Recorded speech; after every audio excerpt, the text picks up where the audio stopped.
Gotta do that selfie.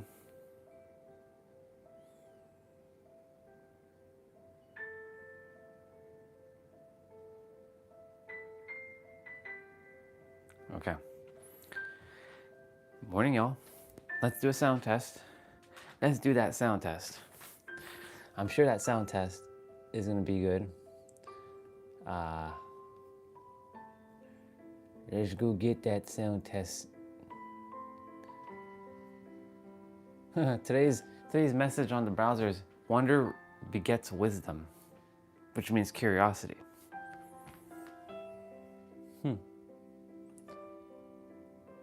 Cool.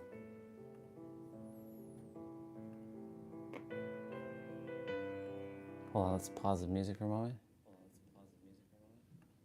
I think I sound good. Let's see. Test, test. 1, 2, 3. 1, 2, 3.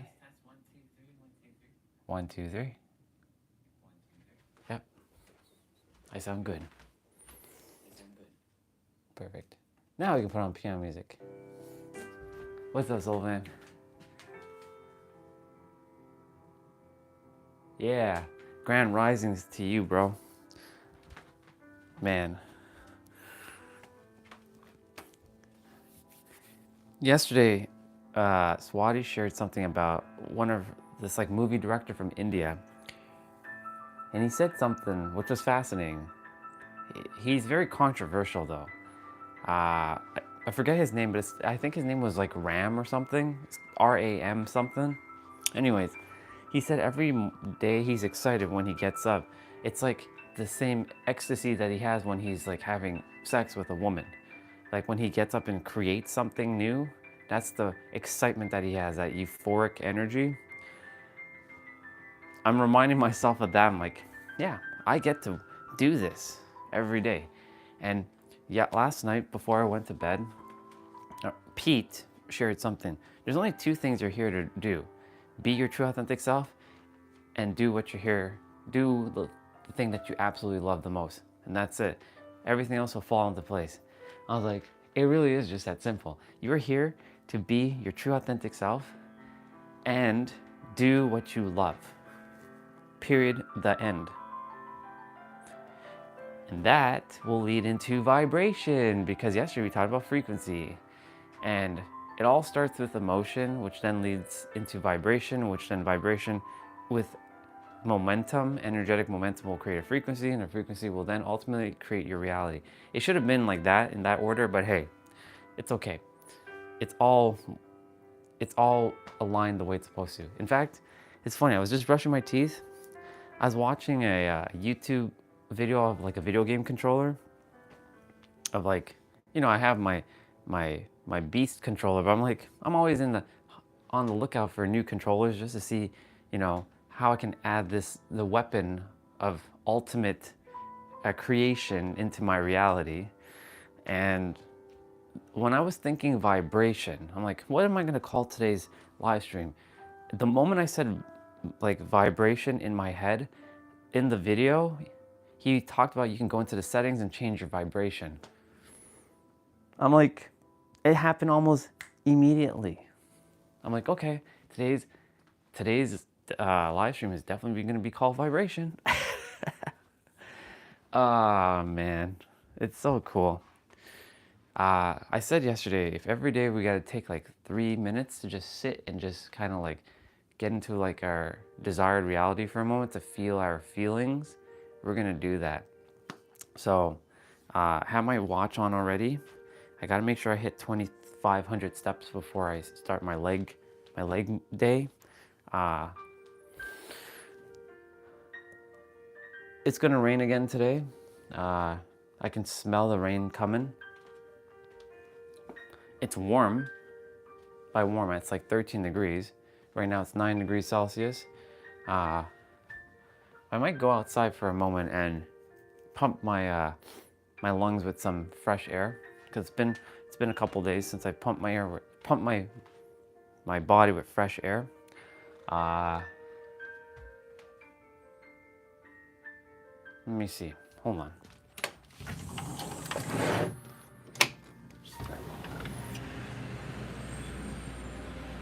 There's some sort of weird ass noise outside. All right. That's what we're gonna do quickly. We're gonna go outside for a moment. We're gonna pump some air into my nostrils and my body.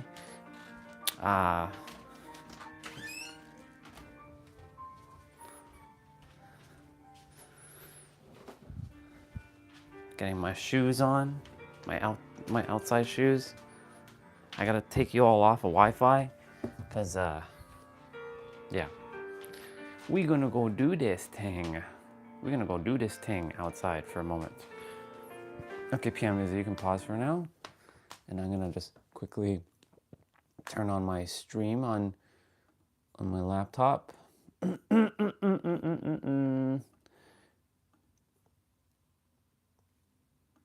Vibration. Okay.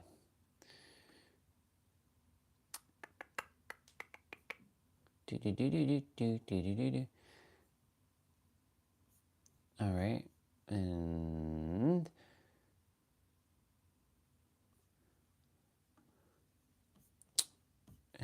that.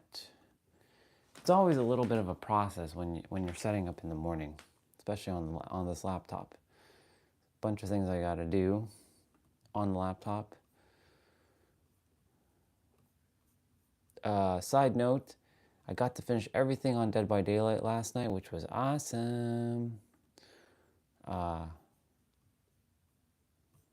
everything, I mean everything. I got to finish all the challenges and whatnot. So it was pretty freaking awesome. Perfect. My battery's no longer like going up and down in charge cycles. I lost like 100 charge cycles on my laptop, which was so weird. Ooh, well. Okay. Phone battery at 99%. Bring all of you with me outside. My body is it's gonna be a little chillier outside for the moment. I said it was warm, but it's actually chilly. It's windy as well.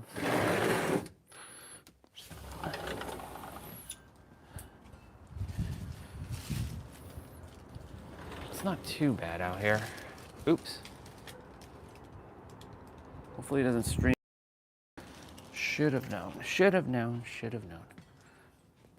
Okay, it stream buffered for a moment. That's what happens when I go outside. Yeah, okay. No stream buffer. No stream buffer. We're good. We're on data.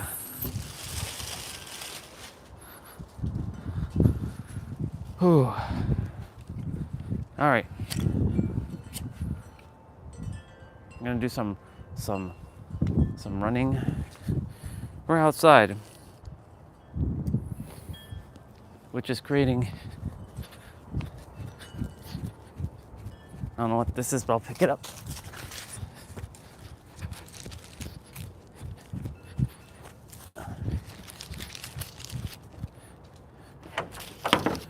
All the like litter that's got on the ground. Whew, your vibration.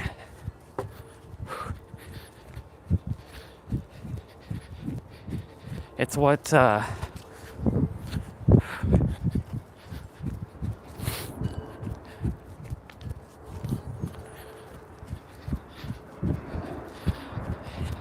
it's truly what matters the most, because your vibration inside comes from within, and when you alter your vibration, you alter your reality. When I started doing that, my outer world started to shift, and I had no choice. The mirror cannot smile back before you do, right? And so, like, it is absolutely essential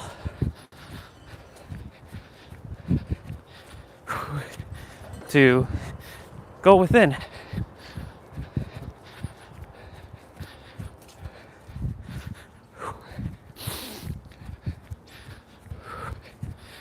What a beautiful start to the day.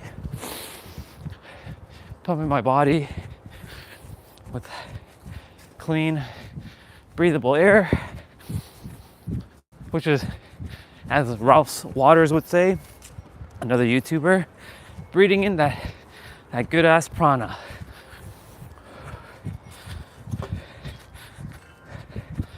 Breathing in that good ass prana.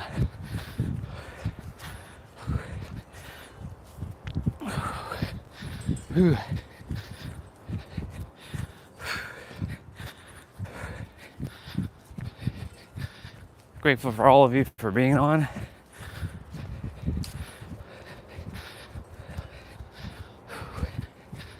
Starting leg day off on a bang.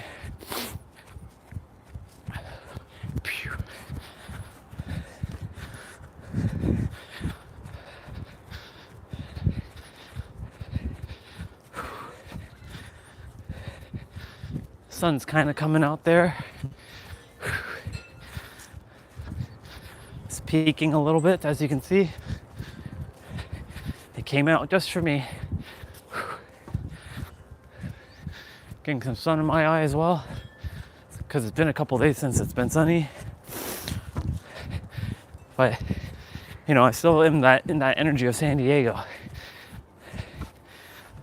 And right now, I'm just taking a moment, and you can, if you want, if you desire, to close your eyes and take in the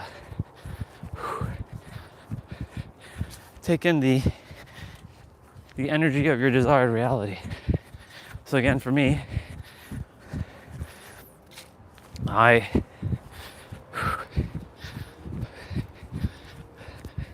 can see myself running on North Harbor Drive, saying hello to people. The sun came out temporarily.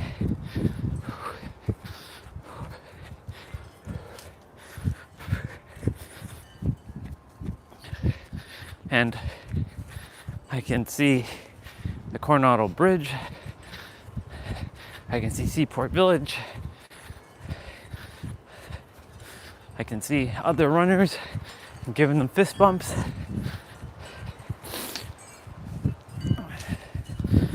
They're like, hey, superhero of love. What's up, people? And you also can hear the wind chimes right now.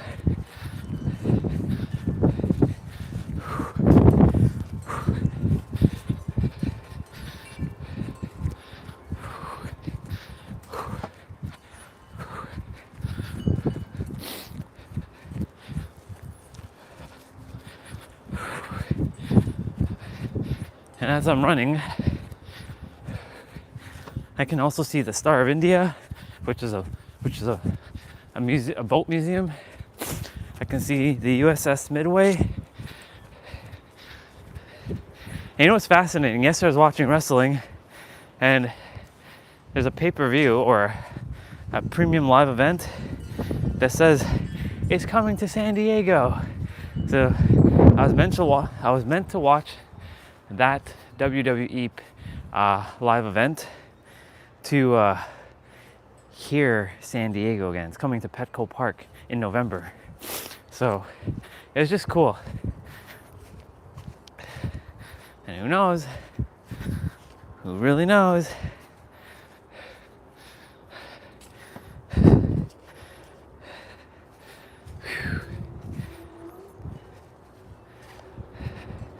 All 11 in view, what's up? It's a little chilly, my hands are starting to freeze a bit. There's an airplane bubba coming this way. It's a United, actually no, it's a Porter. And I remember being in a Porter airline, coming back in San Diego. Actually, you know, never judge a book by its cover. Because I thought Porter was gonna be some like cheapy, crappy like airline. And sure, it didn't have in-flight like entertainment, but guess what? They gave us free Wi-Fi, and the Wi-Fi was pretty good. I got to stream for a little bit on the plane. It kind of worked with the streaming, but it's because, you know, everybody else is using the Wi-Fi. You know, it worked as best as it could. And so I got to stream in the air. I got to see us take off and get in the air. I've live streamed by the water. I live stream on a mountain. I live stream in the air. How awesome is that? And the sun is back out. It's like the sun is like coming out there, but there's a bunch of clouds that are covering it. I'm taking my opportunity to get the sun in my eye.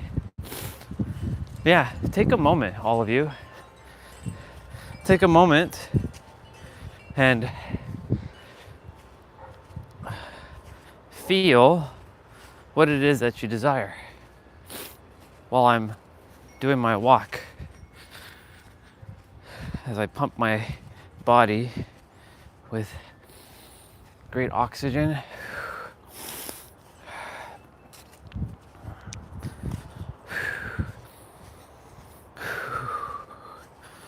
You know, when you're sleeping, by the way, it's important. I remember one of my sisters, our sisters, her name is Agape, which unfortunately I didn't get to see when I went to San Diego because she had a bunch of rashes. She was really like under the weather when she came back. She was supposed to come to Olga's speaking event, but she couldn't because she had a bunch of rashes on her skin, and I couldn't see her. She reminded me that, in the morning, hey, look, an Air India plane. Haha, nice. Will you all see the planes in the live stream? Yep, you will. There it goes. It's so like San Diego. It's so like San Diego. Airplanes coming all the time.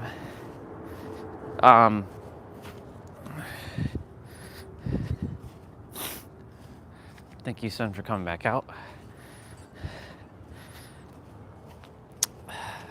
What was I saying? Anyways, she was talking about, when you get up, you gotta let out the stagnant air out of your body. Because when you're sleeping, you have stagnant air, like filling your lungs. And what she does is she bends over like this. Well, let me come closer. She bends over while she's sitting on bed like this. And she breathes it out.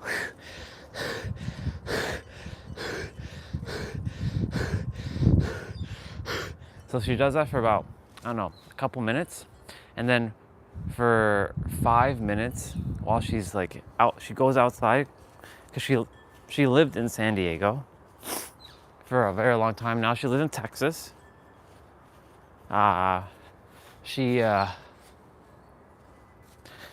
She goes outside and breathes clean air in afterwards. And honestly, I was doing that a little bit last summer when, the weather's already like 20 degrees in the morning and it's just like hot. And honestly, it made such a difference. I'm grateful to all those little, tidbits and tactics and tools. Because like that stuff, even though I was going through my dark night of the soul for 6 months, those things like going outside, taking a walk in nature, being present with myself, not looking at my phone, when I take my walk, getting up in the morning, grounding myself. Even though grounding yourself on the earth doesn't mean that you're more spiritual. You don't have to do all that. You can touch grass, like I can touch grass, but like it's not necessary. But I used it, like looking at the sun every morning when the sun came out in my eyes, like right now. And like the sun is a very, very powerful informator. It gives a lot of information for your cells, and it's important. I remember when I was, when I used to work an overnight shift. I used to do overnight for a year, y'all. Imagine going from absolute daytime to being an absolute night owl. It fucked me over. I didn't even get to see the sun much. I would sleep during the day and then wake up at night to go to some job that I hated. and then, I'm not getting, my circadian rhythm is in whack. We're not meant to be working at nighttime. We're meant to be resting. The sun is so important. And last year, when the sun was permeating my body and I can see clear as day, I was like, it was feeding me a lot of information. In fact, you can say that the sun helped me get clear, and then brought the mirrors of, you are the one with the creator, you are the creator, you are the infinite, you are the all that is, you are the absolute, you're everything, and everything is you. The sun truly was the starting point to all of it. And so, like, breathing clean air first thing in the morning, like, cleaner air is here in comparison to like downtown Toronto, which is like the metropolitan city part of Toronto, which has all the skyscrapers and buildings and all kinds of pollution and smog down there. Sure, is the air clean here? It's cleaner, but it's not clean like London, Ontario, let's say, where we went and visit Danny. The air there is so much more fresher. It's funny, when there's less souls and less things, the air is fresher. When there are more things, it's not as fresh. And so, like, when I'm in San Diego, even though there's a lot going on in San Diego, the air is very fresh because the ocean brings a lot of freshness to the atmosphere. And of course the mountains help with that too. And so, like, you just feel better outside. 8:56, the number of abundance. We already did 1487. Not bad, y'all. So yeah, take a moment if you choose to close your eyes and feel what you desire to have and have it. For me, I'm starting to feel that feeling without me having to close my eyes, which is a beautiful thing. The moment you can, it's like a walking meditation or even a sitting meditation without you actually having to close your eyes. If you can feel your feelings of what you desire without having to close your eyes, and you can feel it clear as day, as if it's your lived reality, then you've mastered yourself. And so it's a muscle. So practice it. Even if it's just 3 minutes a day. 3 minutes, 4 minutes, 5 minutes, however long you choose to. Whether you choose to do it for an hour, you can do it for an hour. I use the word meditation for other things now. I don't really call it meditation, I call it sitting and being. And sitting and being allows me to just feel what I desire. Like this morning, as I got out of bed, I was hugging my beloved one, the one that I loved the most, and I gave her a kiss, went to brush my teeth, and I was putting on my play-out outfit,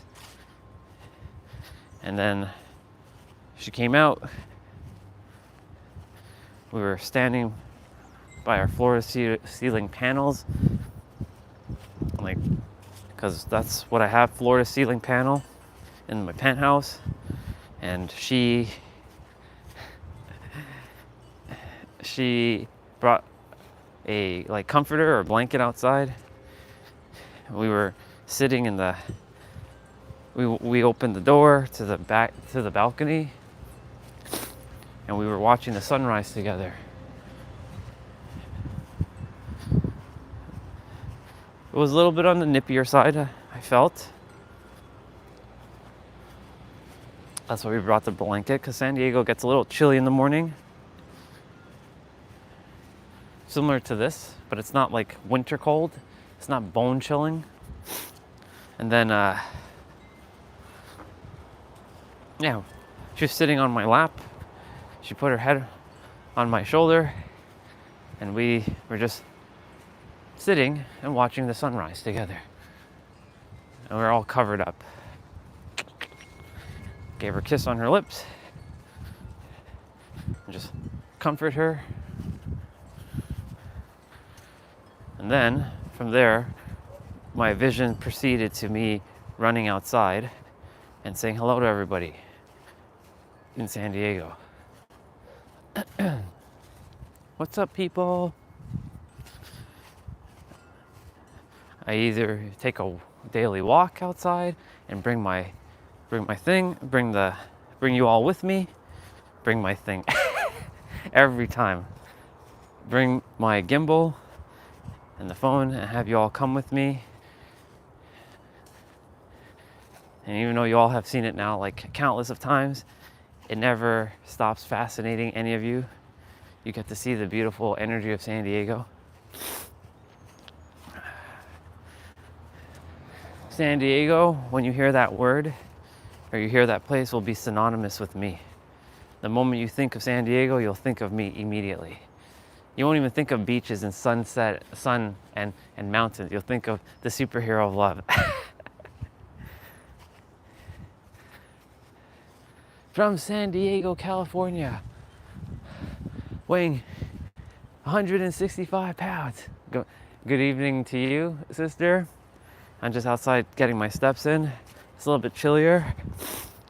Having everybody take a moment to like close their eyes if they choose to and feel their desired reality. I'm explaining mine while as I walk because, I got to see what I'm doing when I'm closing my eyes. My eyes are closed right now, I'm walking, but of course, like, I gotta know, like, see, my eyes are closed. But I have to, like, know when I'm about to hit the fence. I haven't hit the fence yet. There we go. And now we're gonna do the same thing. Our eyes are closed. And I can see my PS5 building clear as day. And I gotta make sure I open my eyes for a moment. There you go.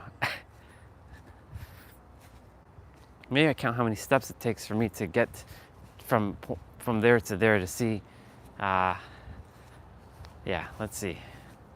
Let me count. Okay, so I'm back at the fence.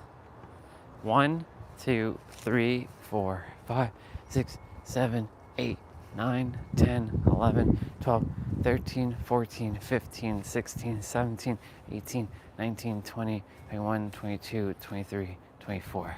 It takes 24 steps. So if I do 24 steps, I should be back at the other fence.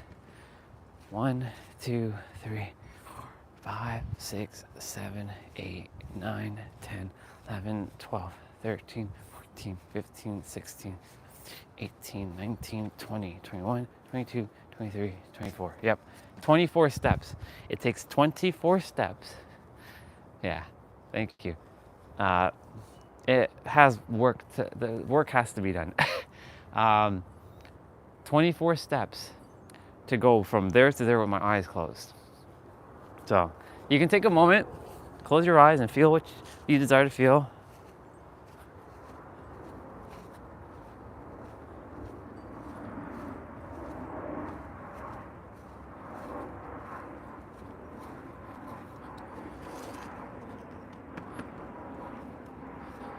I still open my eyes when I get to the fence, so I don't bash into it.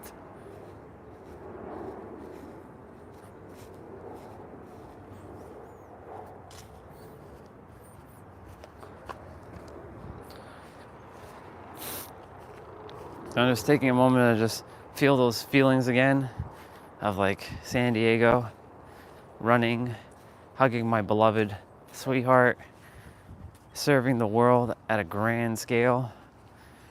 Like I can see me, like I came back inside, I'd taken a shower, and like I'm still serving. I'm always live streaming, and then I switch from I still have that like running, and then I then open up another live stream, and it's more horizontal. Actually, no, it's still vertical. I have like 2 vertical live streams. Actually, no.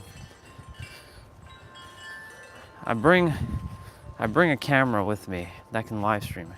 There's actually a camera now that can live stream. It's made by the same company that makes my microphone, which is fascinating.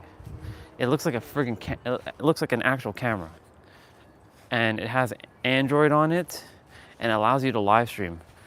It costs $1,400, and it might be something I might get because it's a dedicated camera that has the ability to live stream and it has a screen on it that I can interact.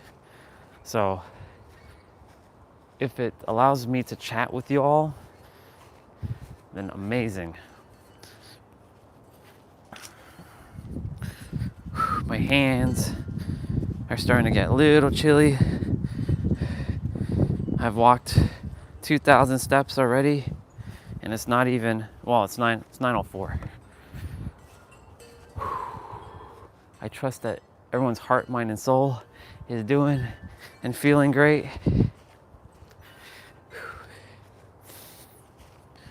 We're pumping in some fresh air into our lungs.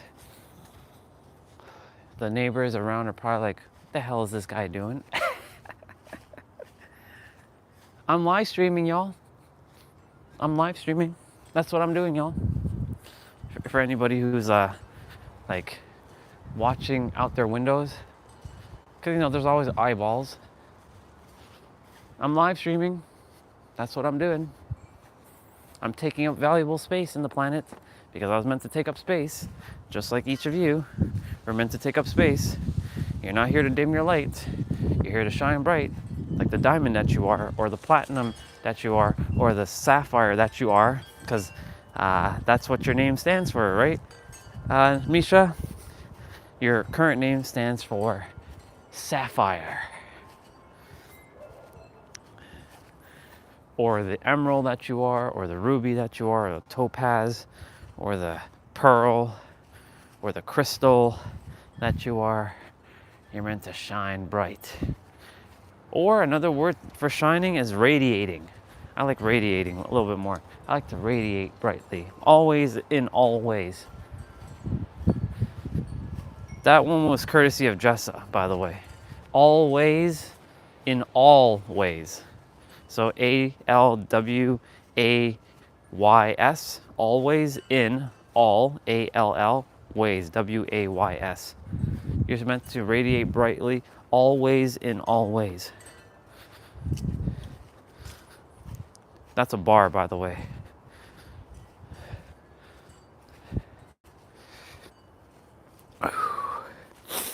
My hands are freezing. My hands are like numb right now. But it's okay because they will warm back up.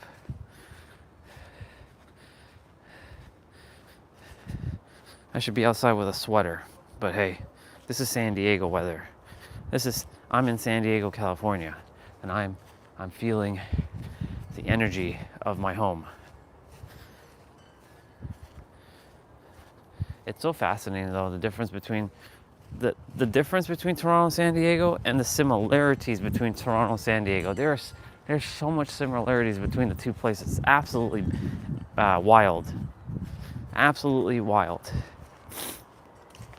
How similar these two places are. Like the airport's nearby. They both have a harbor front. They both have like you can take a ferry across to an island.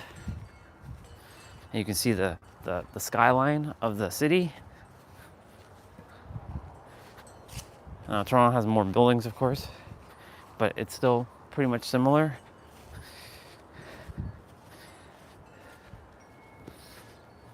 The only thing that differs, there's a few things that differ, of course. I'm trading out like pine trees for palm trees. But they do have pine trees in San Diego. They do have evergreen trees in San Diego. Oh, I should say I'm trading out maple trees for palm trees. That's what I should say. I'm trading out maple trees for palm trees.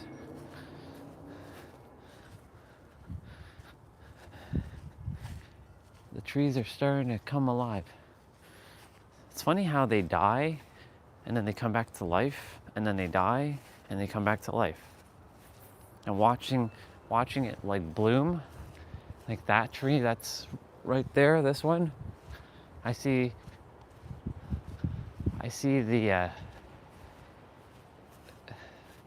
those are like from winter, so those are gonna fall off, and then the new stuff is gonna grow. That's basically reincarnation right there.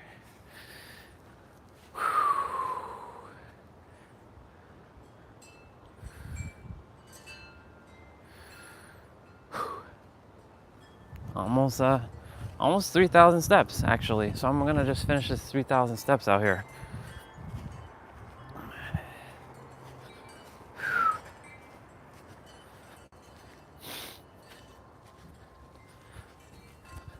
I'm gonna run a little.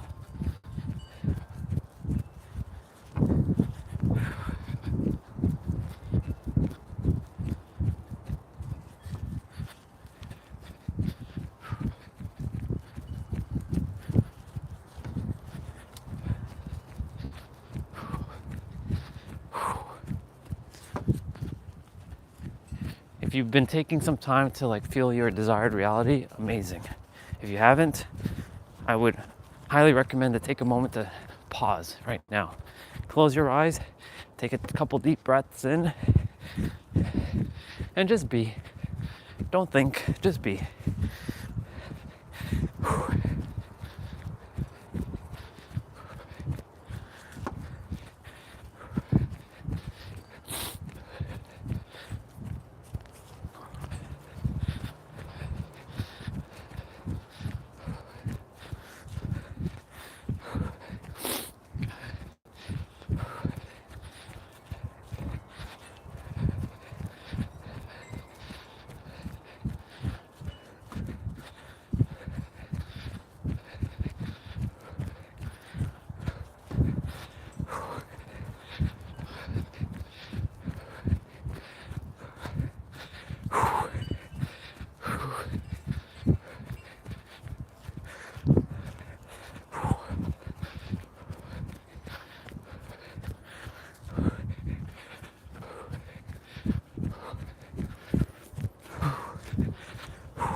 Damn. All right, let's walk it out for a moment.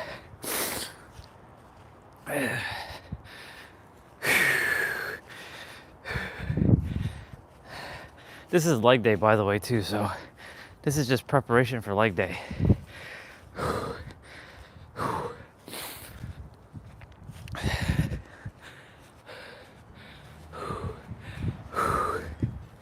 Where are we at in terms of our steps?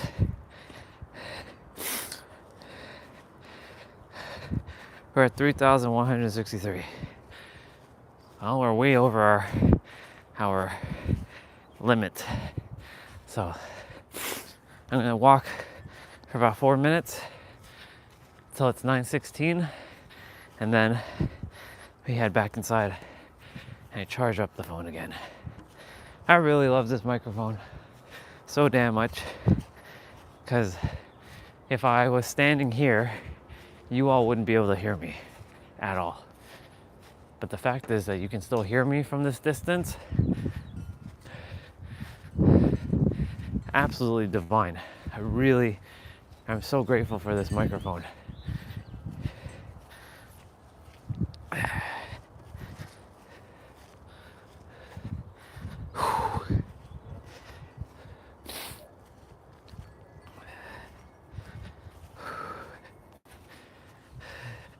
And I always feel like, and it doesn't weigh nothing. So I can like, excuse me. It feels like wearing like one of my little badges or one of my buttons. But I don't even feel it because like it's at the top of my shirt. It's so cool. I can't wait till they improve on this one, whatever they do to improve. Their next iteration, the Hollyland Lark M3.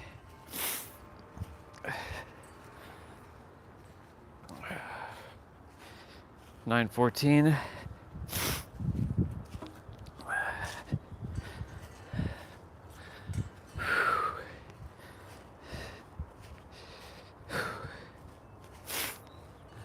For those who are going to join me today on lower body, uh, we're gonna start soon. I say that, but then we don't start for like what, 2 extra hours, because I get into my flow state. Get changed, drink water, eat something if you choose to. I'm gonna go back inside and have a banana and have my vitamins. I said eat my vitamins. Take my vitamins. Do some squats, some lunges, do some arm circles. Get yourself warmed up, basically. It's important. When I get back inside, I'll be warming up because my hands are like frozen right now. So it'll take a moment for me to like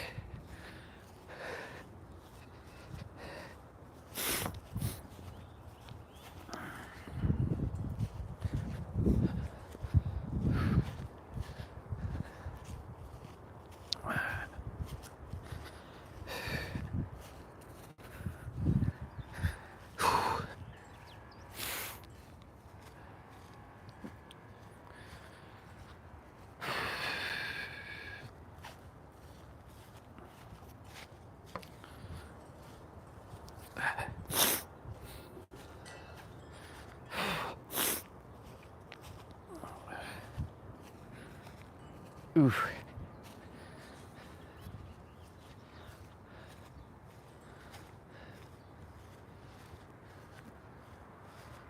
Why does that door look like it's open, but it's not? All right, y'all. Let's head on back inside.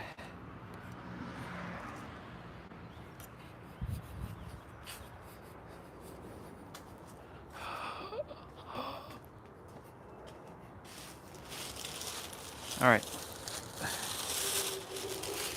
We're going back inside. We're at 35.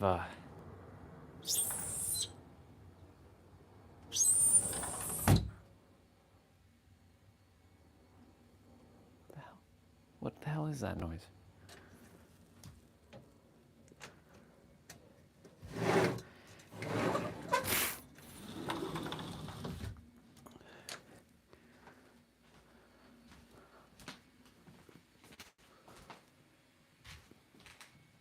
Must be something outside. Yeah, it must be. Let's put y'all back on Wi-Fi.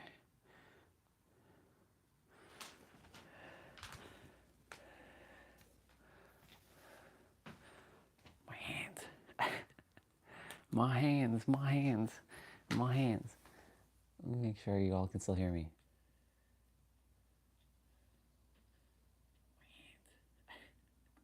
Yeah, you can.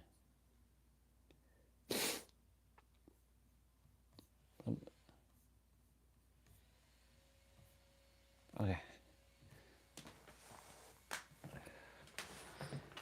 Let me put back on piano music.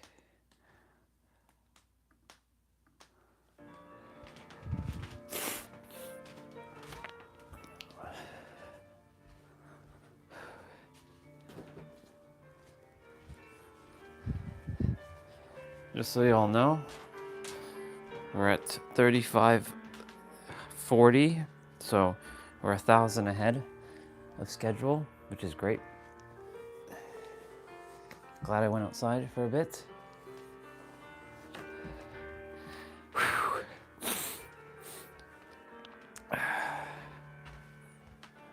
Totally forgot to throw this water bottle I crushed last night.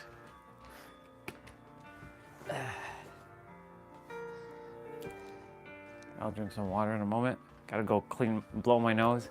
So we don't require ASMR of my nose blowing. I'll be back.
Okay, I'm back. I I brought a peanut butter and honey slices. Brought me some peanut butter and honey slices. So that one isn't live. That one's live. That one isn't live. That one isn't live. What the hell's up with these lives? Like, why don't you stay alive? Even that one? Yeah. Well, cheers. Peanut butter and honey.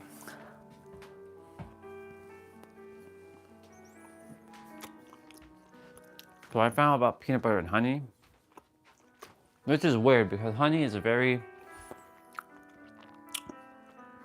it's easy to digest.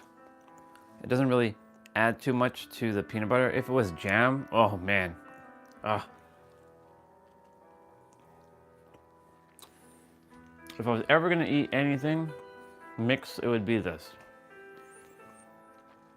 I did experiment yesterday with peanut butter and Nutella. I stand by what I said. It's Nutella on one slice, peanut butter on one slice, separate.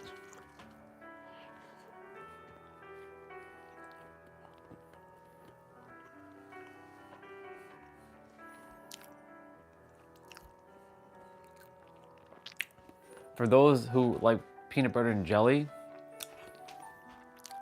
I'll take a little sliver of jam.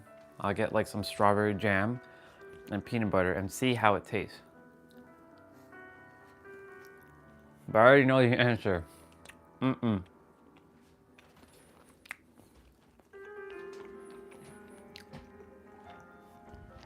Man, it's crazy. That's crazy. I saw somebody has peanut butter and mayonnaise sandwich. Are you kidding me right now? Peanut butter and mayonnaise do not go together. Those are two things that do not go together. Peanut butter and mayonnaise. What? Are you kidding me right now?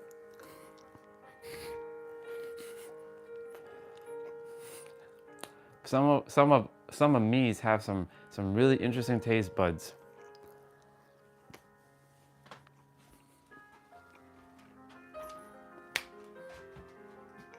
That's crazy.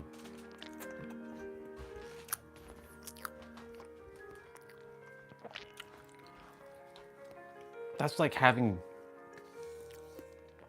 ketchup and jam together. Oof.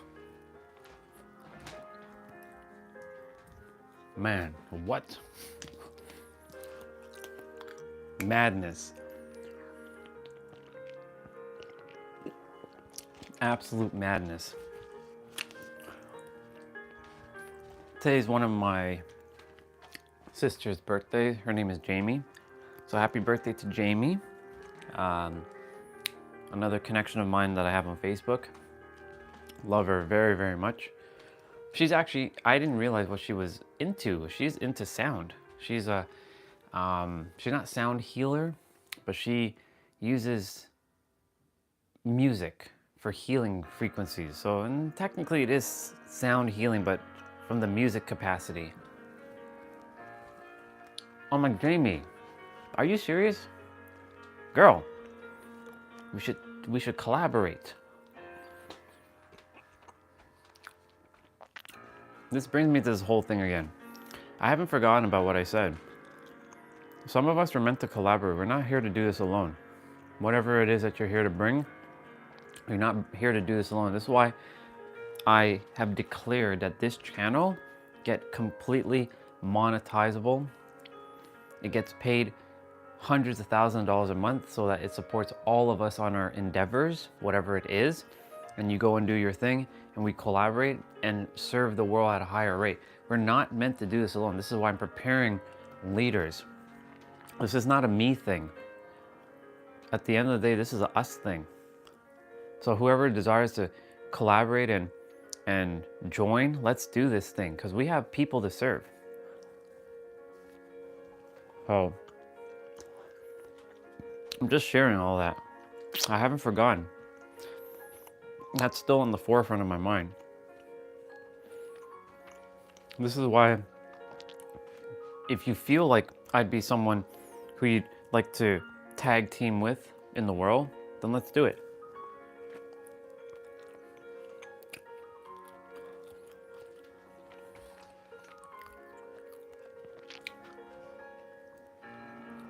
Like Sohojit, he's like, bro, we should team up. I'm like, yeah, let's team up. But the thing is, it's one thing to talk, it's a whole other thing to do. And so like, I'm doing right now and being. So for those who desire to team up, you'll have to, I'm not saying that you have to, I'm not gonna hold you accountable. You have to hold yourself accountable.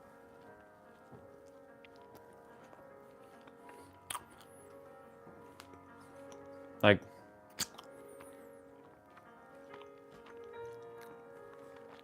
it's so easy. It is super easy to do this. I'm gonna hire a team to do marketing.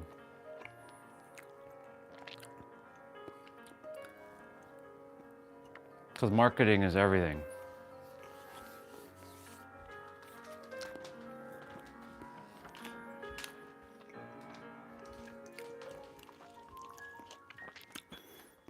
Universe that is me, universe that is around me, universe that is inside of me. I declare and command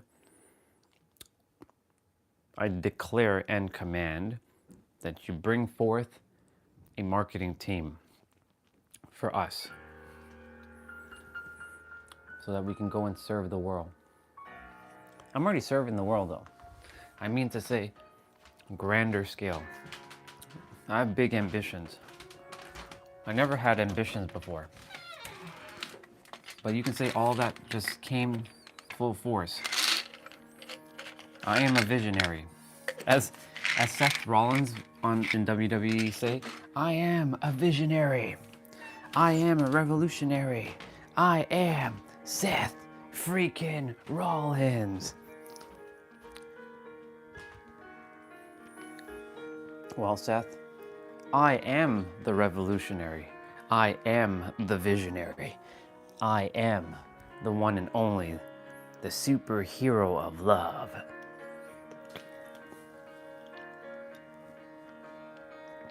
I feel like my name is changing though, from that. Going from superhero of love to something else. The visionary of love? Because I have to be searchable because someone already has superhero of love and, you know, I mean, I'll still have the at the superhero of love.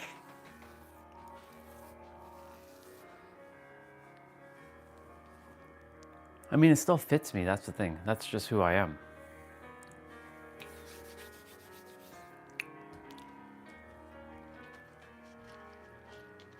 It's funny how that's so normalized now. Like I used to think people would make fun of me of like my name, like the superhero of love, but that's not the case.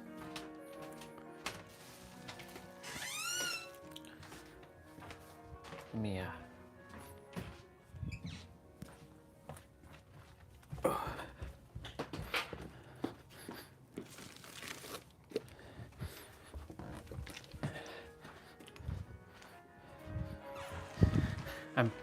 I went to grab another bottle of water because like I know I'm gonna finish that one shortly. I can feel it. I can feel it clear as day.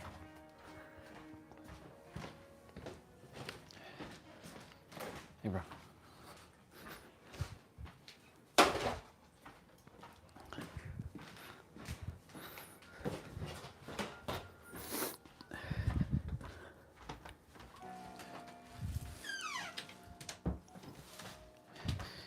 I'm starting to drink more water now, which is good. I mean, when I say more water, I mean to say I'm drinking a little bit more than I normally would.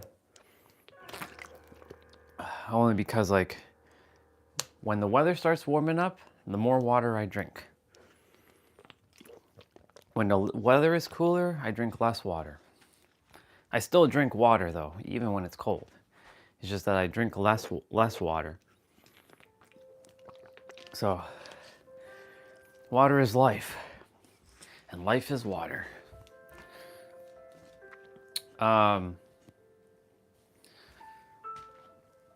Yeah, so anyways, back to my master plans. We're meant to be collaborating, whatever it is that you desire. Like, I know, like, Misha, if you're still here, you and I, because you have people who require your essence, and I can give them that little kick in the rear end if they require it. Or Swati, same thing. With travel vlogging, I'm a travel vlogger. I'm a travel vlogger. I'm a YouTube fitness instructor. I'm a game streamer. I'm a speaker. I'm a YouTube live streamer. Well, I'm a live streamer. That's all encompasses everything. I'm a live streamer, and I do fitness, travel, nature, hiking, gaming, all kinds of things. Yes, I said things. That's how people from the culture that I was thrusted into talks. They don't say thing, they say ting. All them tings, all them. Them mean them, and ting means things. Silly. It's 9:38. All right, for any of you who are going to be joining me for this lower body play out, go get your environment prepared. Get your mats, get your towels, get your water, put your shoes on, get your clothes on, and let's do this thing because, yeah. I'm gonna start warming up the body. Even though I was outside and I have so much air now in my system, and I feel so much lighter. It feels good. My hands are still a little bit, even though I dunked my hands into hot water while I was, blowing my nose and cleaning it, my hands are still a little numb. So getting them all warmed up, and the heat is actually on, which is surprising.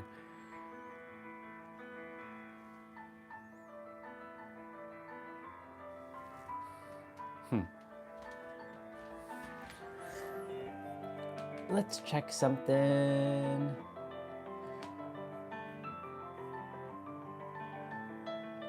Ooh, item is out for delivery. I'm getting my ropes today. Well. Ain't this something? Today the ropes are coming. It says item is out for delivery at 7:41 a.m.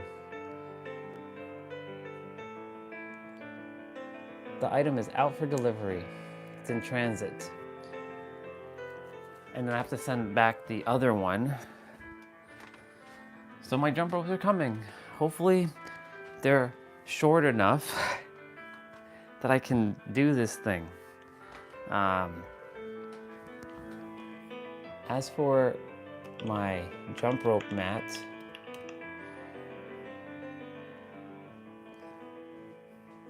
it says it's coming May 6th to May 28th. Well, we'll see what happens. Track package. And it's definitely shipped. Package left the courier in yeah, it's coming all the way from China. This is crazy.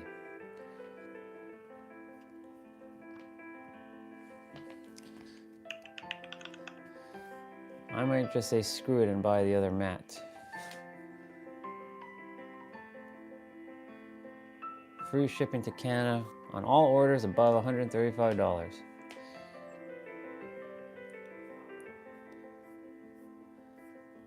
I can't believe they have a friggin' 5-pound rope. This is nuts. They have a 3-pound rope, a 5-pound rope. It's bonkers.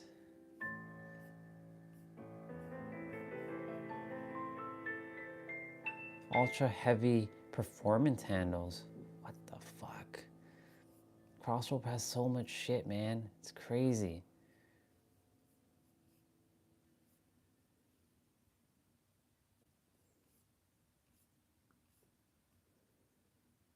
Bolt handles? Jesus Christ, dude. What the fuck is that? And the sun just came out. What the hell is this?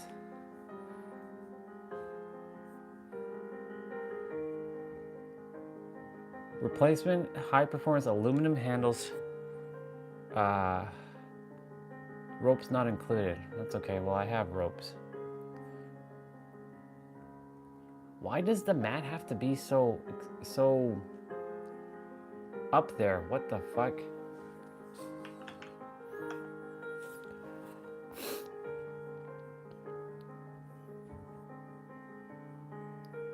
Can we get like a sale, please, on the mat?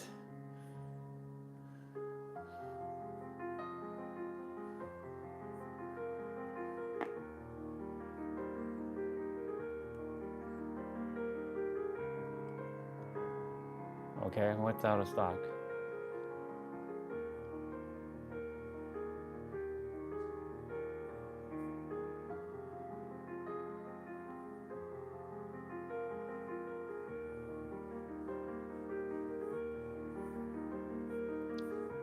$192 for a jump rope mat.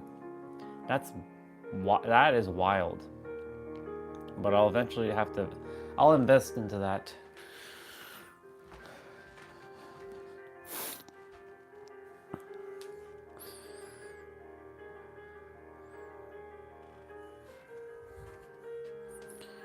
We're at $38.88. That's pretty cool.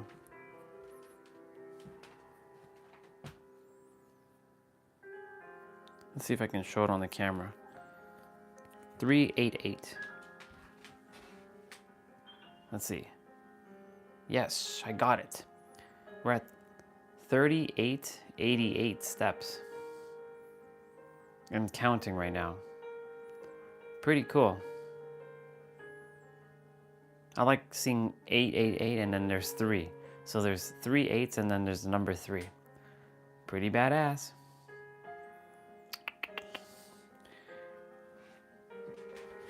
And funny enough, 3 times 8 is 24. 24 equals 6. All right, I'll be right back again. Quickly use the bathroom. And yeah, I'll be right back.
Hooray!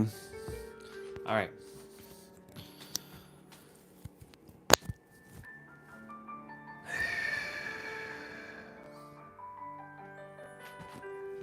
I have an update to do on my laptop. I'll quickly do that one.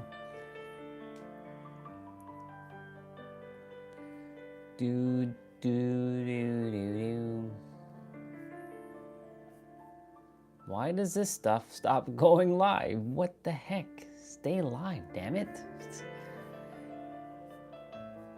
Some of these things just don't like to stay live. I don't know. I was gonna message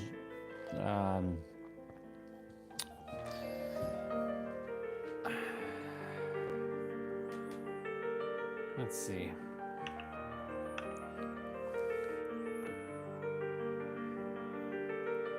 See who else's birthday it is.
All right. Well, we're gonna get this play out done, son. We're gonna pull up a lower body.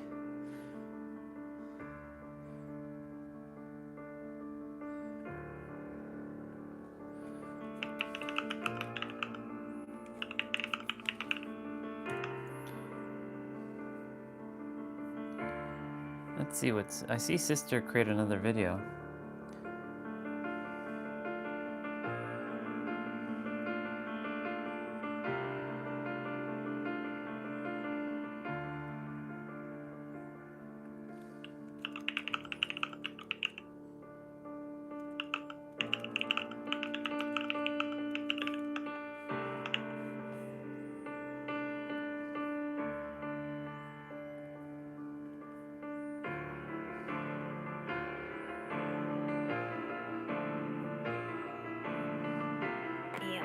Souls, and I really love and appreciate you. There's so many more people are waking up, and they need you to be most authentic you.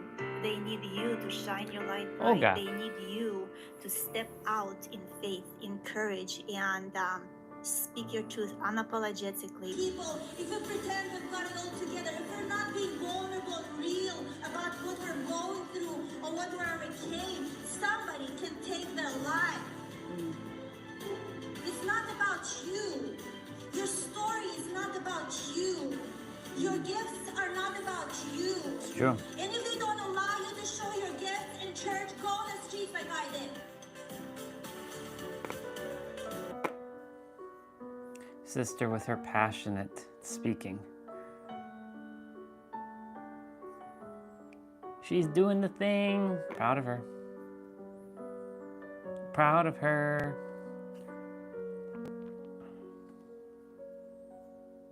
She's doing the thing.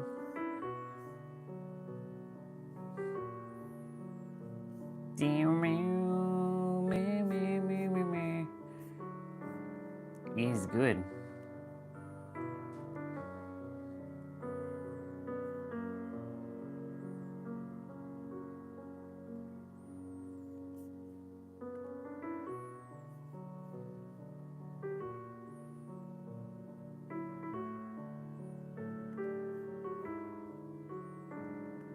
All right, time to get rolling, y'all.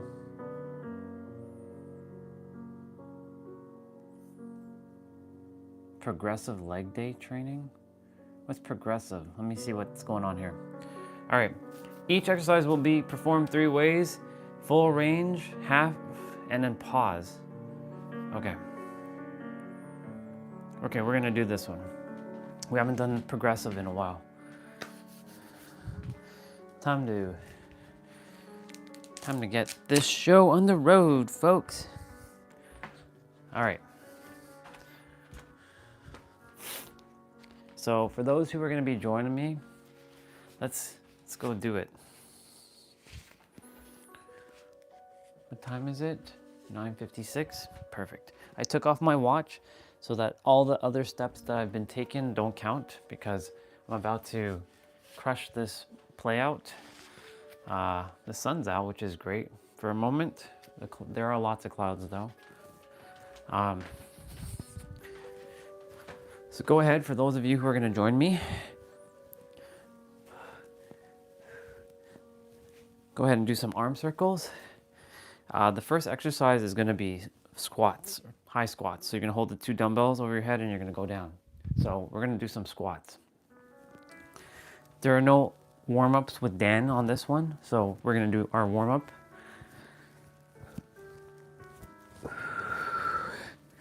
I'm going to grab my dumbbells in a moment. Okay, so I would then do some squats. So go ahead and go down as far as you can and then come back up.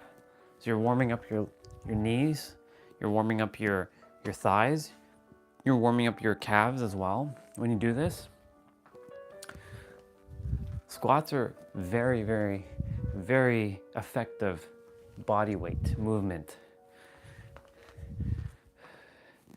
Honestly, you could do push-ups and squats and you're good.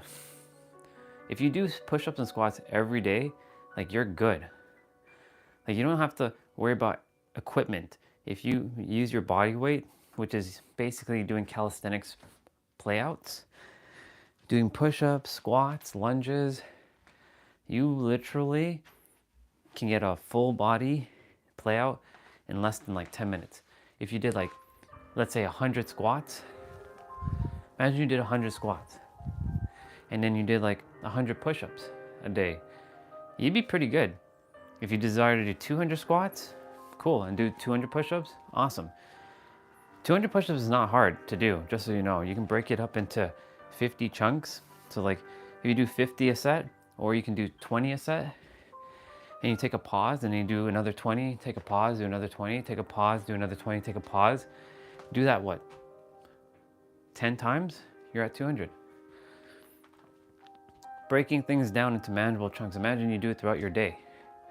You'd be really fit, honestly. You don't actually have to do 30 minutes. You can just go through it your entire day and just do some push-ups and some squats. There's a connection of mine. Her name is Felita. And Felita, she helps women, or anybody really, who has office jobs, who sit at their desk all day. And she does like desk workouts, or I call them playouts. And so she has resistant bands, and you see her like sitting down and like doing this. And she has her resistant bands, and then she'll do stuff with her upper body. Like, she basically is using a lot of resistant bands, and like, she's at her desk, like, moving her body. And she's in really good shape. She used to be a fitness model. And yeah, she's an inspiration, because she showed me a lot of things I could do while I'm sitting. And so, like, you know, it was quite the niche, because I've never seen anybody do, you know, exercises while they're sitting at the desk, like the way she did them anyways. And so, like, very effective. So honestly, you really don't require much. The reason why I like to use the weights is because I like to challenge myself. So I'm just going to share how this, like today, this is called progressive leg training. So it's 30 minutes. you're going to be performing an exercise 3 different ways. So you're going to be doing a full range of motion. So let's say with squats, with the dumbbells, you're going to go down, and this is full range and come back up. And the second way is 1.5. So you're going to go down, come up slowly, like halfway, go back down and come back up. And then last but not least, then you're going to do a pause rep. So you're going to be like holding for a moment and then coming back up. Generally, that's how pauses are. You're not holding, but you're pausing for a moment. So you're not like going down and then come back up. You're going down, pause, and then coming back up. So that's how this is how this one's gonna play out. It's gonna be for 40 seconds of play, 20 seconds of rest, and then we have a 90-second finisher, 30, 30, 30, there is no rest. So all you require is 1 set of dumbbells. If you have more than 1, cool. If you only have 1, awesome. If you do not have dumbbells, you can still do this. You can use your body weight. You can do squats, or you can do lunges. So you can do back lunges or reverse lunges as they're called. You can do front lunges, or you can do side to side lunges. I'm gonna change the music because right now it's not fitting it's not fitting the tone of what I'm attempting to share. Yeah, there we go, that's better. You can do side lunges, or sorry, front lunges, reverse lunges, or side lunges. Squats are gonna be your best friend as well. And honestly, that's all you require for legs. Lunges and squats. If you desire to do some things with your calves, you can easily just do calf raises.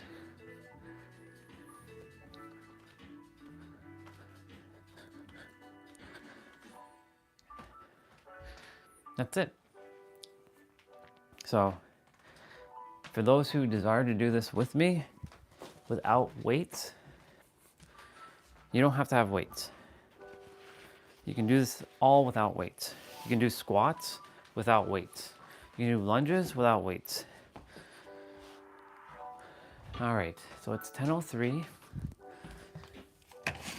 Ooh, let's do this thing, people. All right, so let's do a couple more squats. Now, drink water in between if you feel called to. Move this out of the way. Really have to vacuum probably today or tomorrow. We'll see. We'll see what we feel called to do.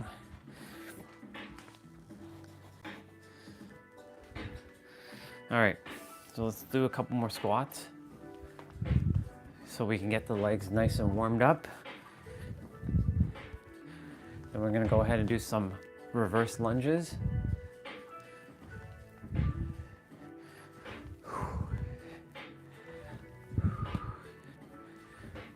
Awesome. So we're gonna shake it out. Also, when you're doing this, make sure you're, make sure you are shaking out your legs and you're not hurting yourself. I'm gonna just bring it like this. Perfect, yeah, that's perfect. I will not be drinking water in between my playouts, so as you know, I will be just going fully.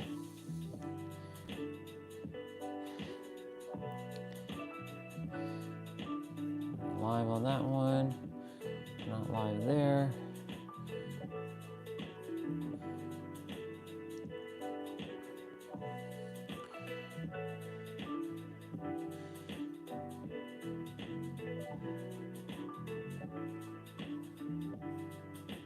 Awesome. Okay.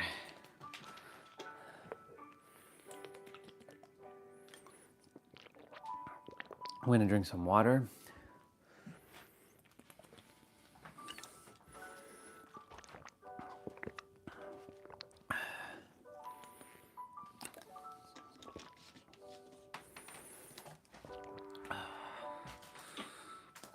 Perfect.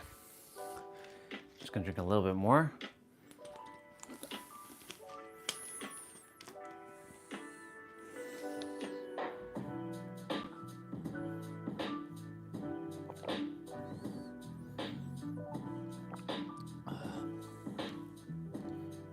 Very good.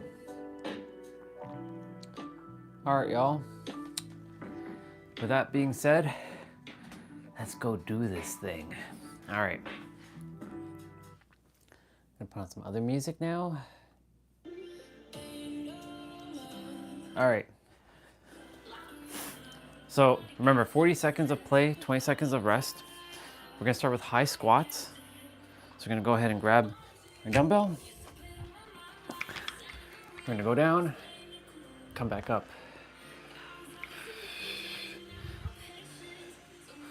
So we're basically performing the same exercise 3 times, but with different movements. So like the next one will be 1.5, and then the next one will be pause after that.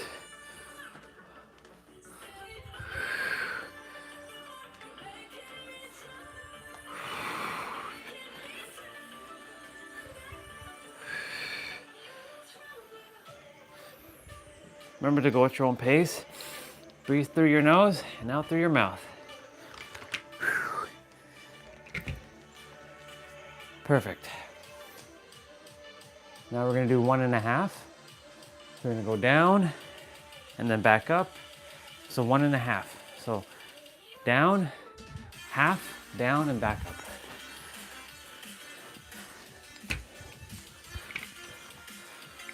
So down, half, down, up. Down, half, down, up.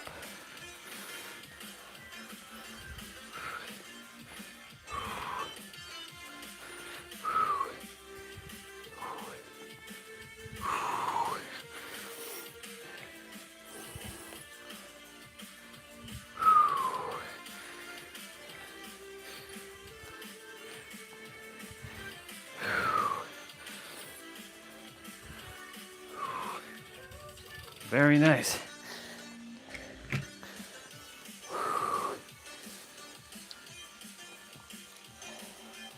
All right. So now we're doing with the pause. So when we go down, we pause for like a second or two, and then we come back up.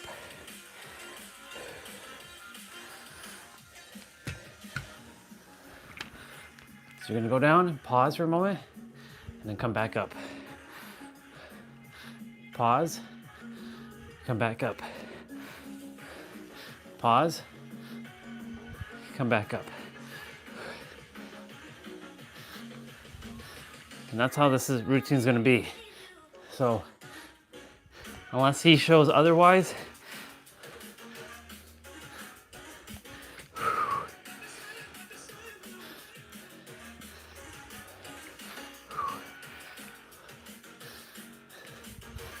awesome. So we're done high squats. So we're doing sumo deadlift. So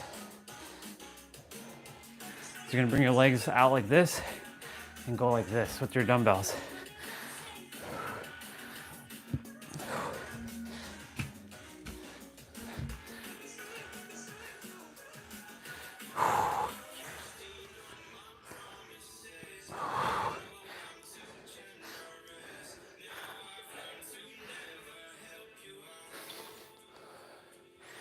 Remember to breathe through your nose and out through your mouth.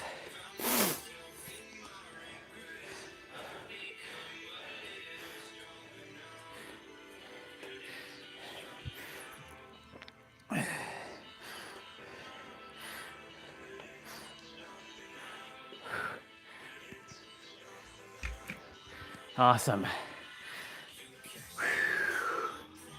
Already feeling it, y'all. This is playtime for me.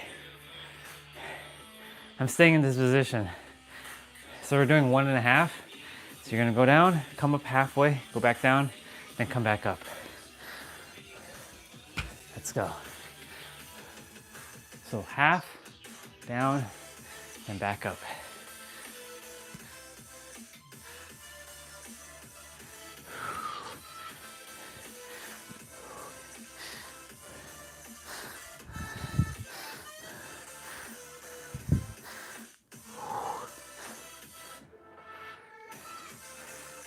I love this. This is my favorite time of the day, y'all. I mean, I love the talking, but it's more about me moving my body than anything else. Even when I get my butt handed to me, I love it.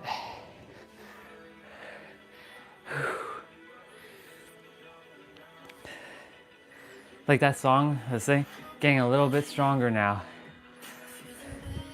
Okay, now we're doing one with a pause. Let's go. Go down, pause, come back up. Go down, pause, come back up. Go down, and then come back up. Go down for the pause, come back up. So the dumbbells are not touching the ground, they're hovering. If they touch the ground, it's okay. Just make sure your body's engaged when it is touching the ground. But it should be hovering.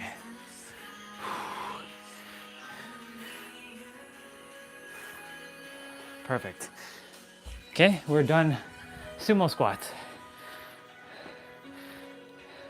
So we're doing stagger squats with the right. So one dumbbell, you're gonna bring your right leg forward and your left leg back. You're gonna hold the dumbbell like this. You bring your left leg and you're gonna bounce on your left toe. And you're gonna go down and come back up. Now, of course, remember all of you who are doing without dumbbells, you're doing the same thing. You're mirroring me, but without dumbbells. So you'd be doing you'd hold your hands in prayer position.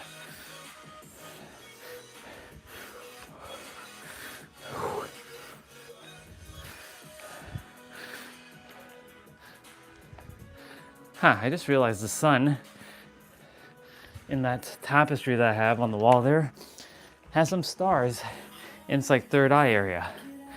That's so cool. I just realized that. That's dope. So we're gonna do 1.5, same thing.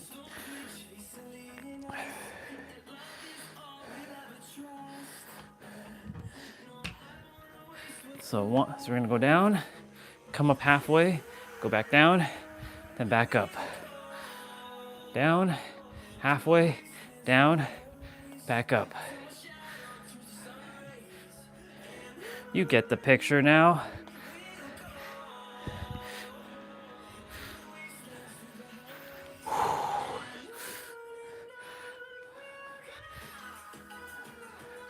Now we're gonna be doing the left side shortly. Oops, lost balance there. No perfectionism. Awesome. Now we're not quite on the left yet. We have a pause to do. Remember to drink water, y'all. And breathe through your nose and out through your mouth and breathe in that good ass prana, as Ralph Waters would say.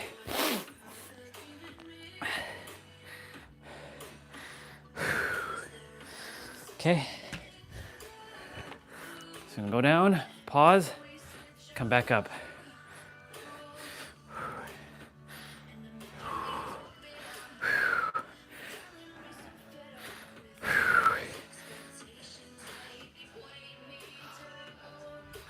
Awesome.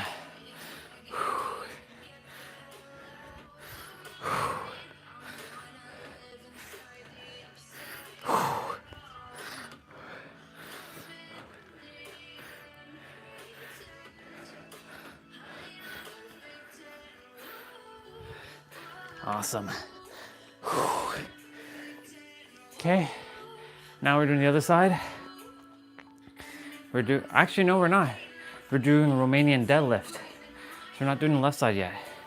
So Romanian deadlift, you're gonna grab the dumbbell, keep your back straight, bend your knees a little, go down and come back up. So like this.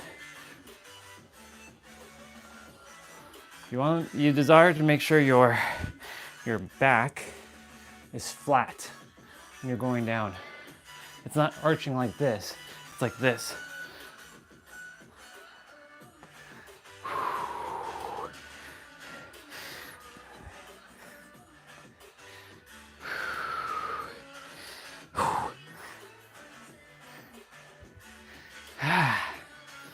Love it.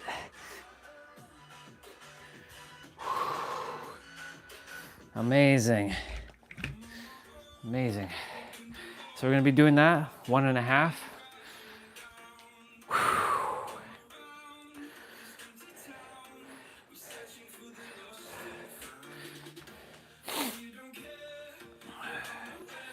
Okay, we're gonna be doing 1.5 now. Going down, up a little, back down, and then back up. Halfway's around your knee, back down, and then back up. So we're going down, bring it to towards your half, like to your knee, and then go back down and then back up.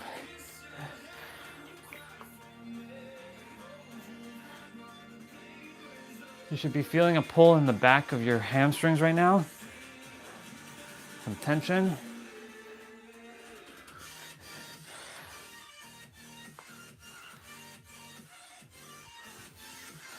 Stellar. Absolutely stellar. Okay, we're gonna be doing a pause. Y'all, I'm feeling it right now. Oh boy. And the sun came out. Still some clouds. It's good that the sun came out. All right. Go down for the pause and come back up. So after this one, we should be doing the left side of stagger squats.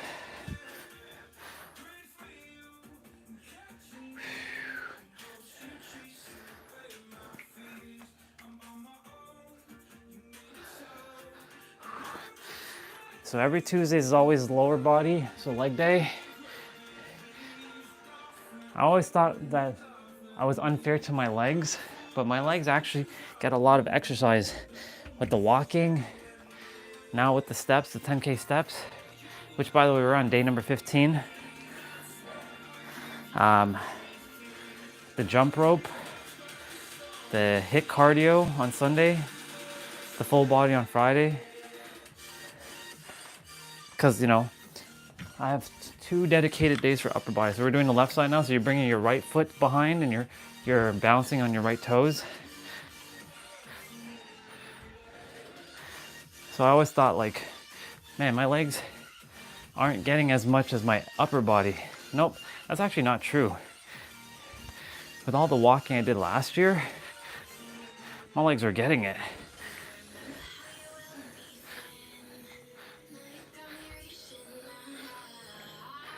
I have to look back to see where we were in terms of the timer.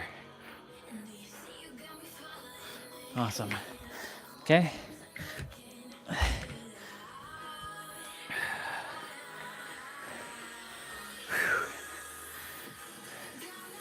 You're doing great, y'all. Doing amazing. Keep it up. Okay, so we're doing the one with the half. 1, half, back down, and back up.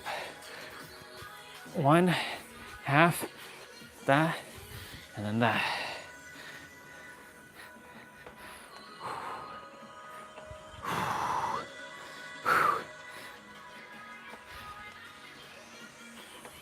Whew.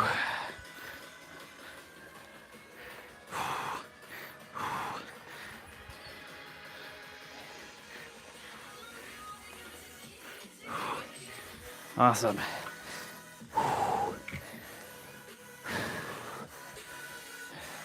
This is a solid one, y'all. Haven't done this one in a while. It's good to do some of the ones I haven't done in like a year or 2. So we're doing the one. Now we're going to be pausing. So pause and come back up. Go down, pause, come back up. Go down, pause, come back up.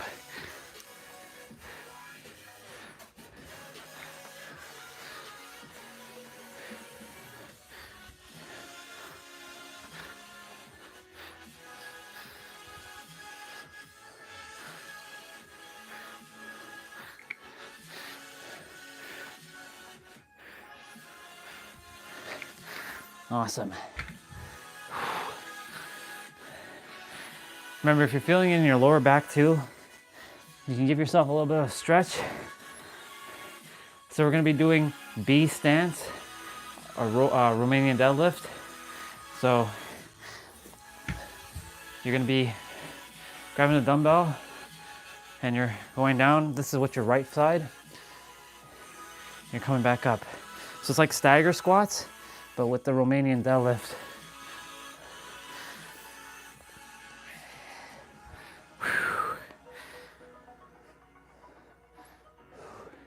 Y'all, this is a really solid one. I totally forgot about this one. It's good. I like it a lot.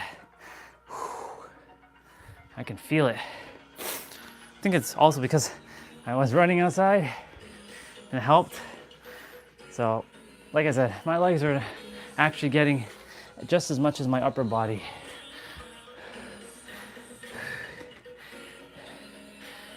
And yeah, tomorrow's upper body again. It's Wednesday. Every Wednesdays are usually upper body. Have I ever switched it up? I had. When I first started, I didn't have a routine, a fixed routine. So we're doing half. So you're gonna bring the dumbbell towards your knee and then back up. So down, bring it up towards your knee, back down, and then up. I was just doing everything and anything under the sun when I was first starting. Like I was doing 2-hour exercises a day, sometimes 3, sometimes even 4. For a while, I was doing 4-hour exercises in the beginning. I was losing lots of weight, and I did. I lost like 50 pounds in like 3 months. I went from like 200 pounds, that was the heaviest I've ever been, by the way, to 150 pounds. And then I lost some more. Now I'm like hovering around like 130, 140. Oops, totally forgot, we're still doing the pause. So pause, come back. Now, would I change the things I did when I first started? Absolutely. I didn't have my weights back then, but I would have focused on muscle building, and I could have converted that 200 pounds into muscle. So I'd actually be more jacked right now. But I do enjoy me being lighter and more mobile, more agile.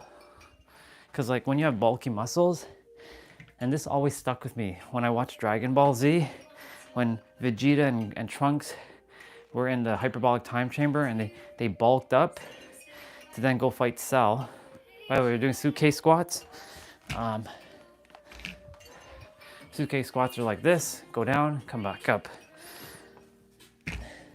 When they went to fight Cell, Cell just completely decimated Vegeta and Trunks because their bulk was so slow. They had all the power, but they had no speed. So like their bulky muscles couldn't make them move faster. So I take the same principle in real life. Now, of course, there are a lot of people who are super bulky, who are fast, but like at some cost. Unless they've trained themselves all rounded. I like to be more ripped than jacked, and have more mobility, more speed.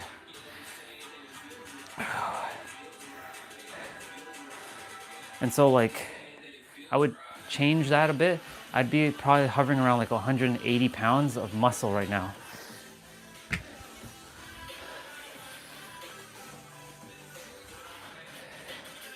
Now, of course, oops, we're doing 1.5, my bad. 1/2, back, down. Half is like around your knee.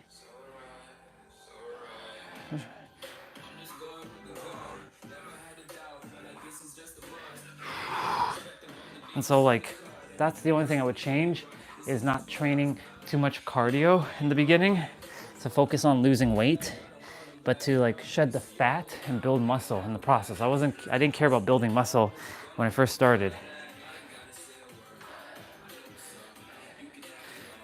So we're gonna do suitcase squat with a pause. So when you go down, pause, and then come back up.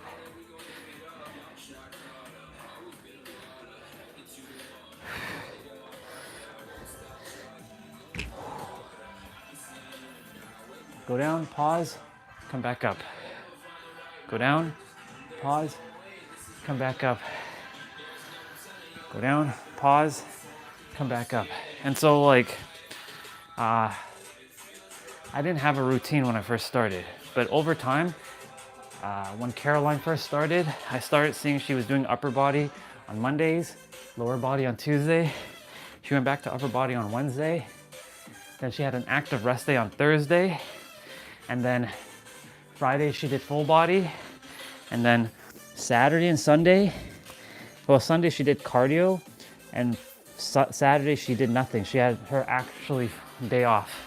But I was like, no, I'm gonna find something else. And eventually I found Dan, like maybe like 6 months later.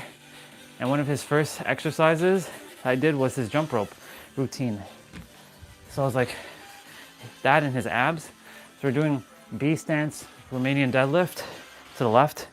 So Caroline was the one who kind of helped me build a structured like routine of every day being, 30 to 40 minutes of, upper body, lower body, upper body, ab day, full body, jump rope, and then cardio HIIT, which rounds it off.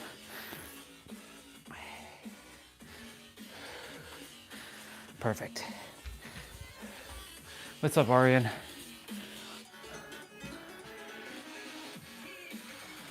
Sounds good, dude. Good to see you again. Just finishing up my lower body, whoever else has joined with me. So we're doing 1.5 now with the left side. So go ahead and go down, and you come back up to your knee, go back down, and then back up. So go down, back to your knee, go back down. So this is 1.5. Remember to breathe through your nose and out through your mouth. This is a really solid lower body day. I should do this one more often. This one's really good. It targeted everything. Sometimes when I'm doing some of the lower body ones, I mean, they're challenging, but they're not as fun as some. This one's pretty fun. I enjoy it. Okay, so we're gonna do that again, but with pause now.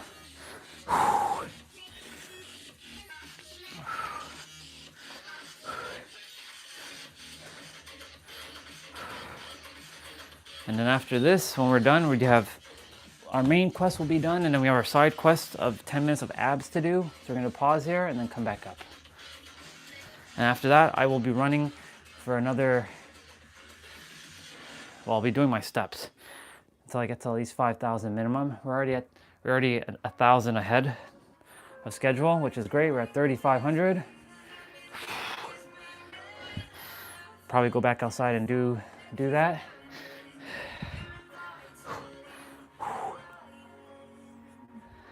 Since the sun is out, but who knows? We'll see. Awesome. Oh man, shake it out. Sweating buckets right now. So we're doing curtsy lunge. So you're gonna hold the dumbbell in your right hand and you're gonna bring your right leg behind your left leg and do a curtsy. So it's gonna look like this.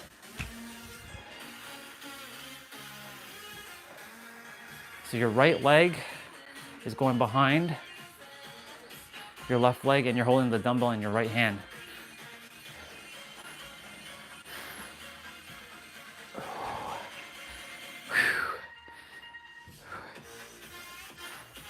And then of course we're gonna do 1.5, and then we're gonna do a pause. What's up, dude? Good to see you. That ending to Raw last night was fascinating with Ron Breaker. We'll love to see Brock Lesnar come back for a moment, because, you know, he's one of the Paul Heyman guys. It's funny how Becky and Lyra lost the tag titles and they only had it for one day. Oh, we're switching hands. So we're doing curtsy lunges to the left now. So you're holding the dumbbell in your left hand. You bring your left leg behind your right leg.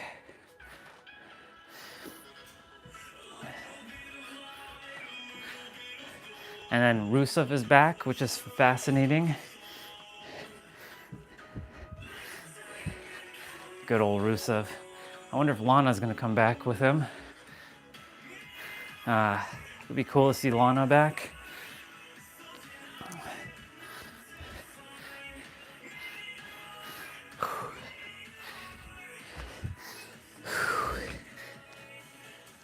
That Randy Orton RKO was awesome. You know how long I've been waiting to see Randy Orton and John Cena back together? That's like legendary. Okay, so we're doing rear lunge to the right. You're gonna hold the dumbbell in your right hand. You bring your right leg back. So your left leg is the one that's staying forward.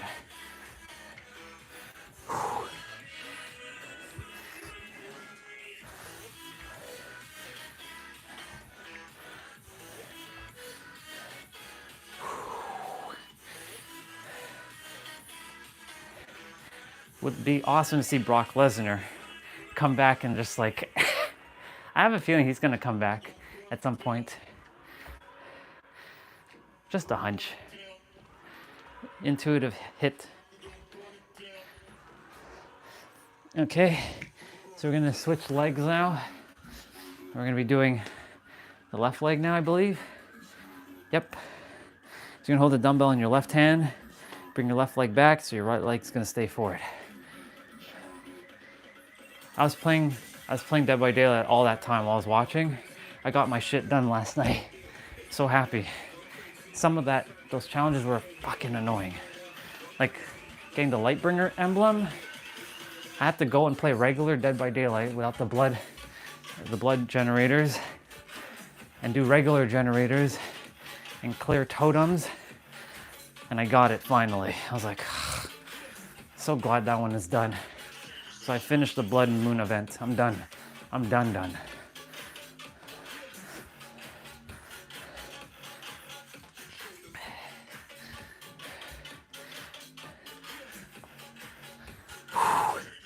Nice.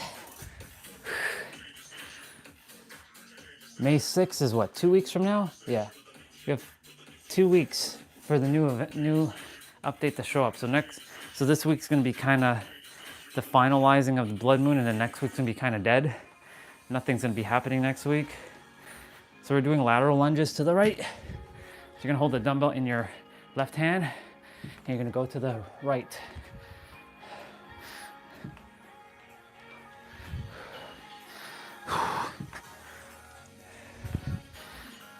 We're almost there, y'all. 89% done.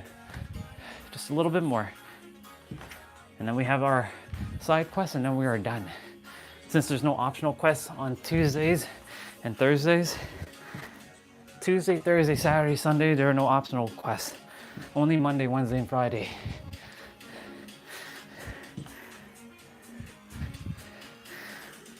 Awesome. I'm already at 3,500 steps. Went outside, banged out 3,500 steps. Came back inside. Got me some fresh air. Sun is out at the moment.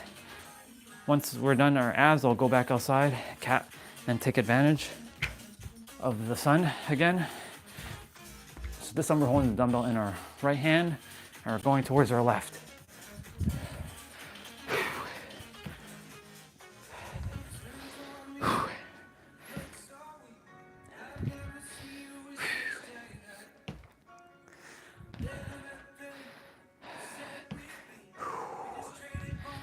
Almost there, y'all. We have a 90-second finisher, 30, 30, 30. No rest in between the exercises. So it's coming up after this exercise. So drink water if you have to. So we have goblet squats for 30 seconds. Then we have sumo squats for 30 seconds, one dumbbell. And then you have body squats. So for those who've been doing only body weight, we'll be doing the same thing you are. So these are goblet squats.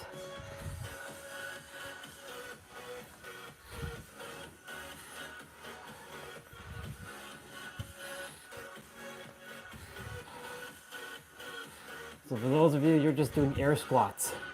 So air squats right now, then sumo squats, and then air squats again without the dumbbell.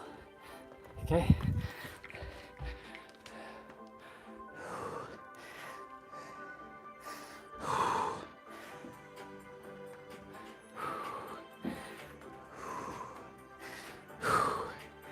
Remember to breathe through your nose, out through your mouth.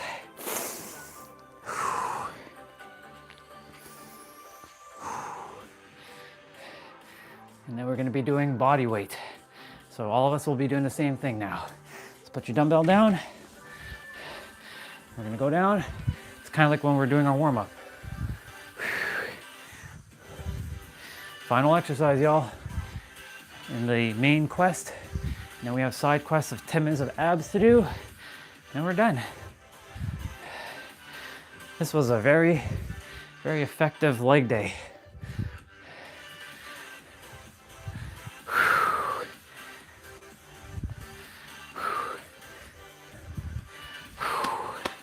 Congratulations, y'all. Man. All right, we're gonna do some stretches because I said that I was gonna implement stretches at the end. So you can go ahead and get on the mat. Bring your knees towards your chest and just cradle yourself a bit.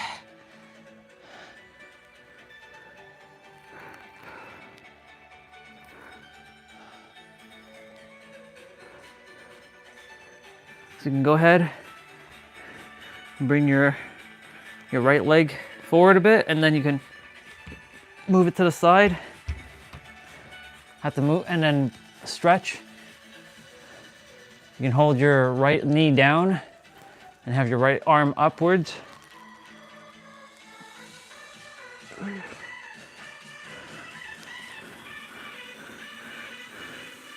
You can still hold on to your right leg.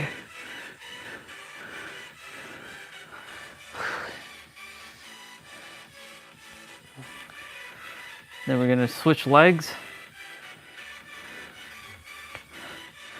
So go ahead and do that. You're gonna bring it to the right side. You can bring your left arm up. Give yourself a bit of a stretch here.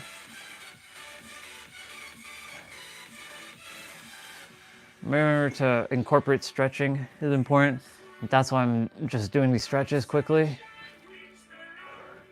Okay, you can bring your knees back up to your chest.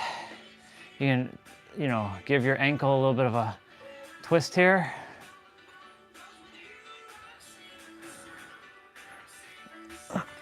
So you can extend your left leg out and then bring your right leg back.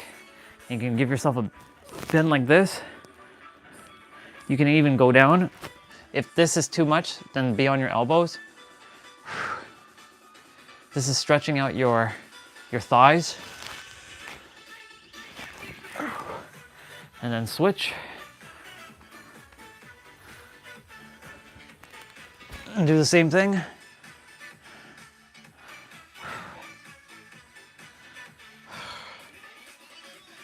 When you have more flexibility and mobility, your joints are healthier, you will live a very, very long life. I promise you that. A very healthy life too.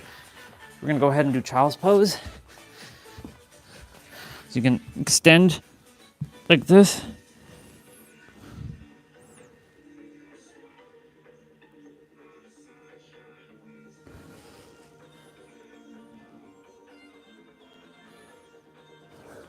Okay, you can go ahead and bring your right leg forward. and have a lunge, your left leg is staying elevated and you're just stretching your entire like pelvic region. And then you can switch legs.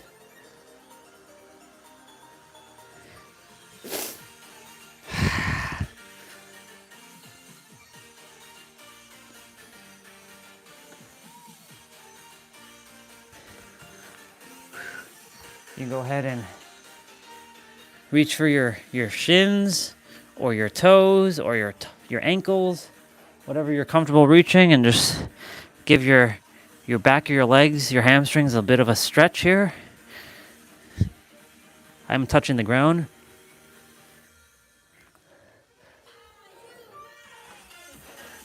Go ahead and stretch out.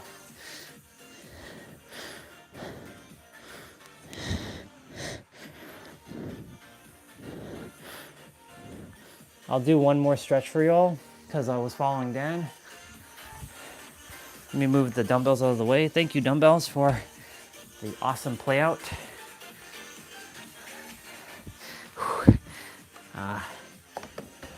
The Viper, Randy. I like when he was called the Legend Killer. The Legend Killer, Randy Orton.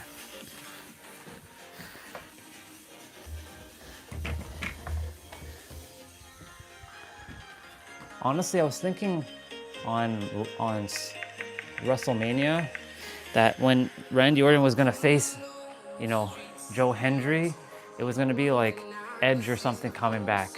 What's up, Ramon? Good to see you, dude. About to do my abs. There's one more stretch we're gonna be doing.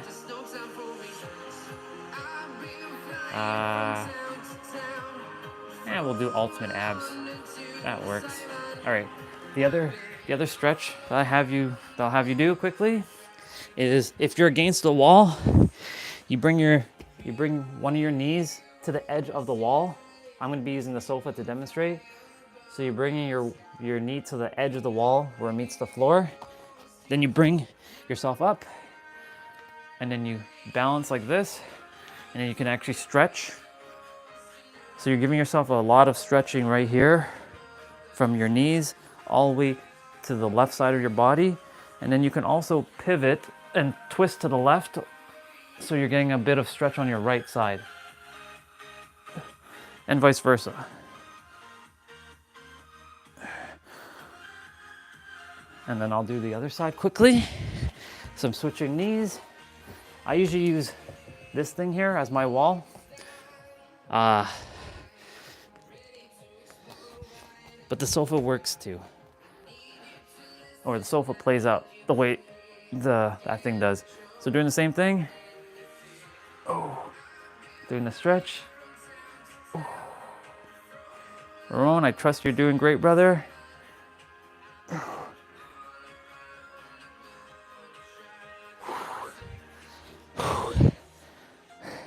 Awesome.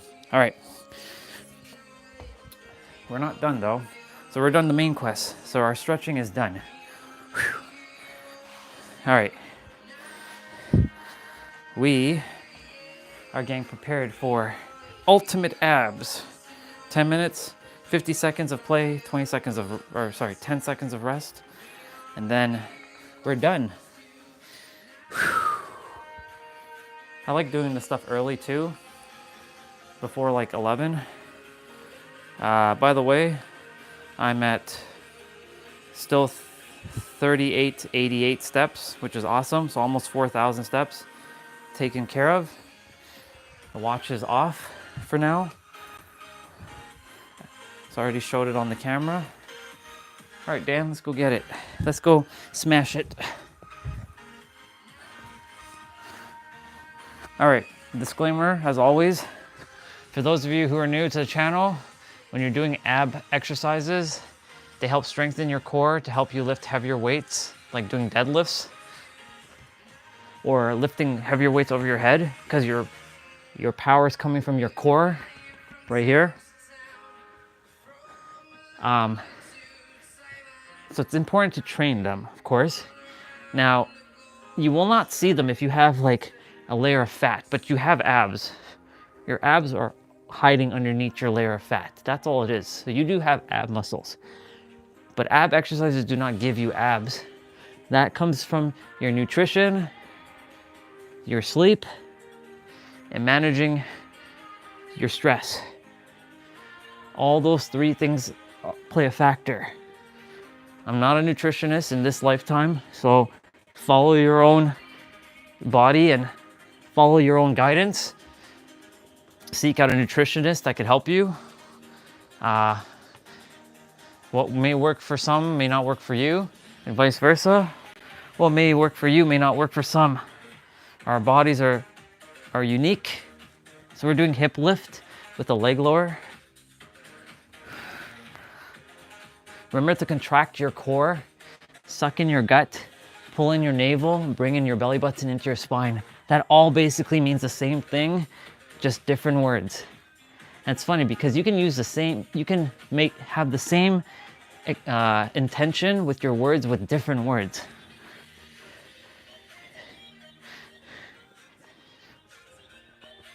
When you become skillful with the art of your words, man, it changes your life. Trust me. I felt the shift with the shift of my words. Like it forces me to be more conscious when I'm speaking. All right, so we're doing scissors crossover. So if you're a beginner, you can keep your legs up in the air, intermediate in the middle, and then advance more on the lower, like this. Beginners like this. Intermediates like this. And advanced is like this. Now, challenge yourself, of course. Don't hurt yourself. To support your lower back, because the goal is to keep your lower back as flat as possible. Put your hands underneath your butt to support it. You could technically do this without supporting your lower back, but if you haven't really done this much and your back is arching, like your lower back is arching, it's not touching the ground, then I would recommend putting your hands underneath your butt to support it. Because the goal is to keep your lower back as flat as possible. Some exercises, it's not possible. Others, it's necessary for it to be flat. So like this one, we're about to do a slow bicycle where you bring your elbows to your knees. So your left elbow to your right knee and your right elbow to your left knee. You can have your back flat to the mat. When I first started though, when I was doing this, my back was arching. So I was missing a lot of the movements and the effectiveness of doing abs. So it's advantageous as time goes on for your back to get flat, and your back will ultimately find its groove flat on the mat the more you do this. Because when I first started, my back was arching, and it took maybe 2 to 3 months fully for my back to kind of start getting adjusted to doing like abs again. And then I finally found my groove where it's starting to stay flat. So like it's that whole constant repetition and over and over and over, and it becomes like a masterful skill. So we're doing leg switches here. Again, you can keep your hands out if you prefer. If your back is is flat against the mat. If it's not though, keep it under, keep your hands underneath your butt. You can also keep your head rested here if you like, or you can lift your neck and keep your head elevated. Remember to suck in your gut so you can feel it, that burn. As long it's not excruciating pain, you're good. If you're not feeling the burn, that's okay.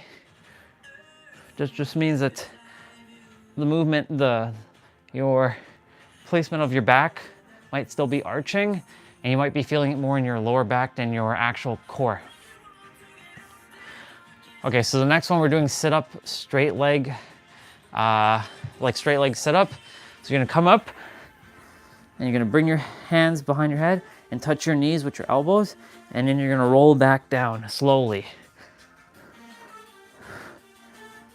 Now, why am I saying to slow your movement coming down? Because you're engaging your top of your core muscles more when you slow it down.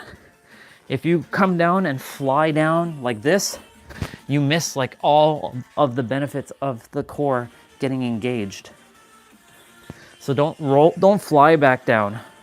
Slow your movements. The slower you go, the more effective it is. It causes more tension.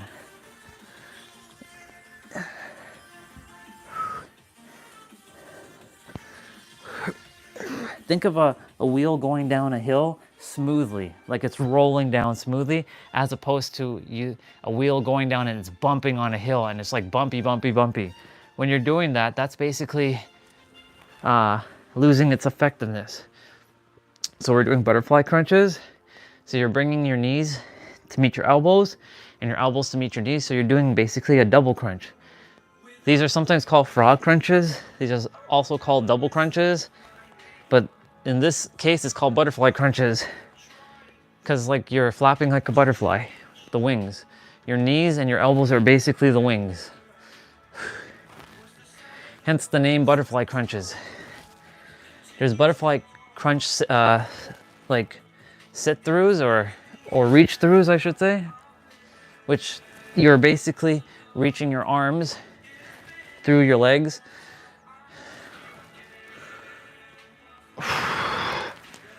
Awesome. Okay. So we're doing cocoon.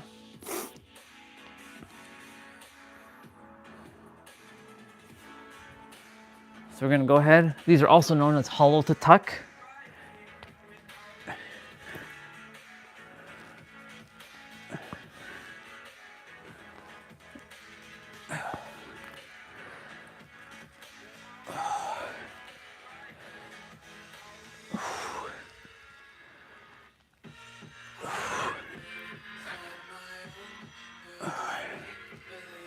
So you're extending your arm out as far as you can. You're bringing your knees towards your chest and your head towards your knees.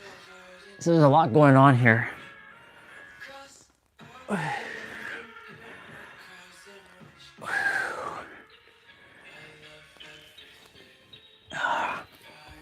Awesome. So we're doing heel taps. So if you're a beginner, bring your feet together like this and reach for the in-between between your toes and your heels.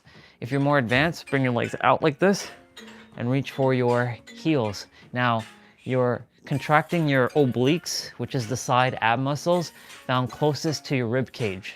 So make sure you're squeezing here and feeling the tension on the side of your basically tummy area. Your obliques are what help you define and get you that hourglass look.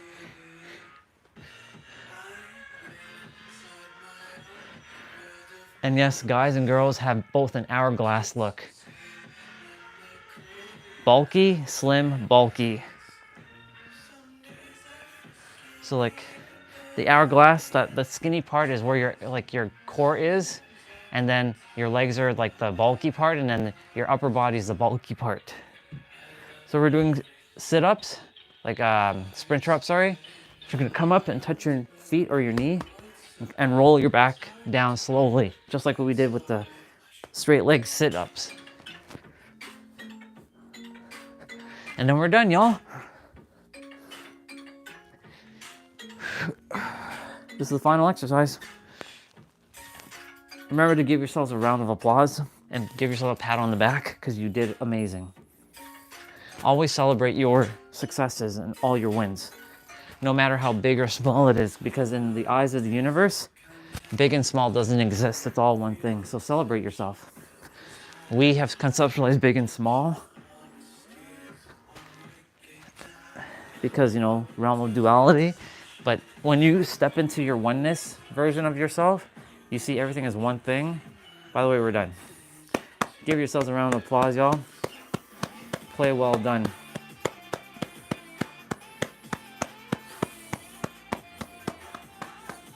I celebrate you.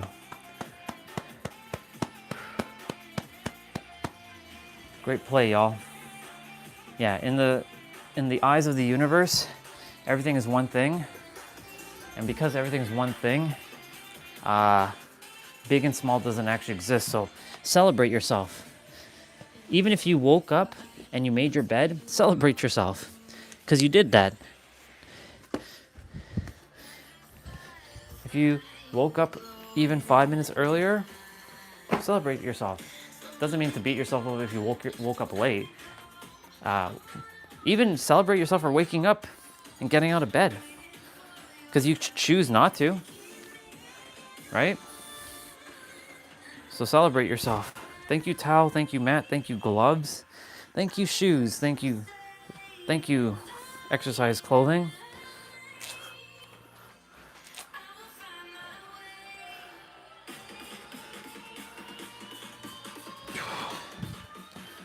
Take off my gloves.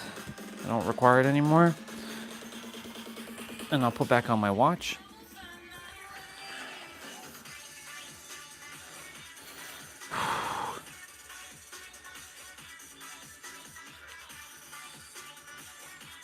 There we go.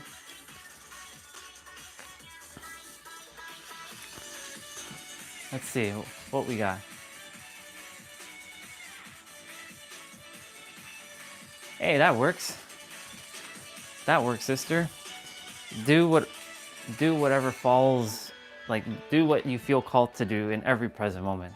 Like if for me, you can say my exercise is like my meditation or like my being present with myself because like I get to feel all kinds of things with my body when I'm like using the weights. Like I can feel like the muscle fibers like tearing, or like I can feel my abs like they're getting stronger daily. Or my legs, because today we're doing legs. I could feel like the knees getting stronger and like the thighs and like the hamstrings. So like for me, it allows me to really take inventory on how I'm feeling inside, and because of that, it is like meditation for myself. So yeah, always follow whatever you choose to do. The sun came out, so I'm gonna go outside again. We're gonna crush a few more steps. I'm gonna drink some water though. This time I'm gonna put you all on data again because you know the switch when it goes to Wi-Fi, there's like this stream buffering nonsense.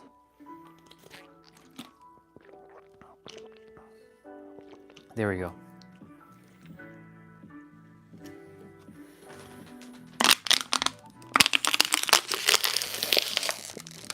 Look at that, we finished right at 11 o'clock. Glad you meditated.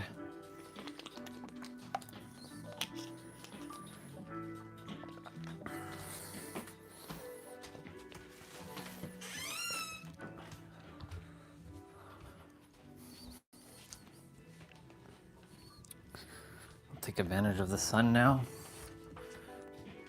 Phone battery's at 100% again.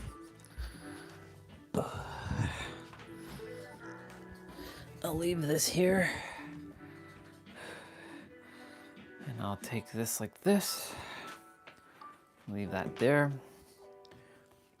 I could theoretically bring my battery outside, but hey, it's all good. I really enjoy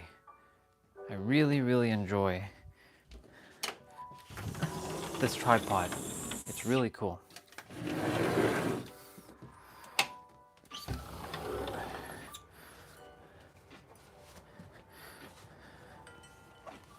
Awesome.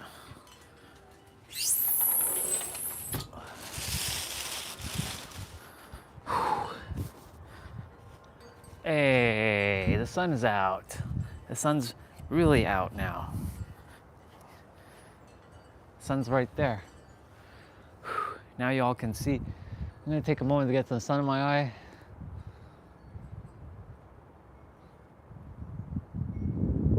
It takes a moment for my eyes to adjust to the sun.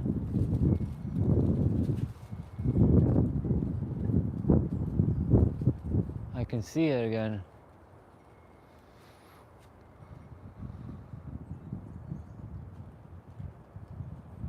Sometimes my eyes get watery though when I look at it.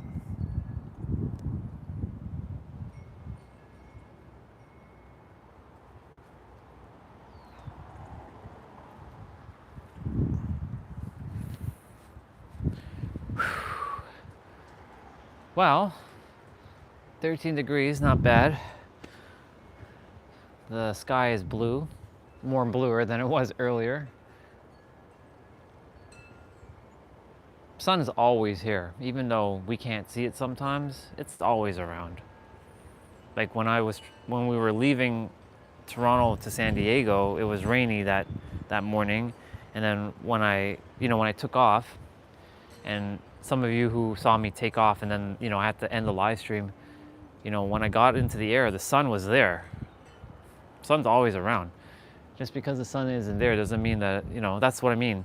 Like, everything is temporary, but every day even if you don't see the sun is there. So it's the same thing with your happiness. Your happiness is there, you just have to realize it. I'm gonna put you all closer to here. This tripod is stable. I like this one. This one, I remember when I brought my old tripod outside and I wasn't editing my videos.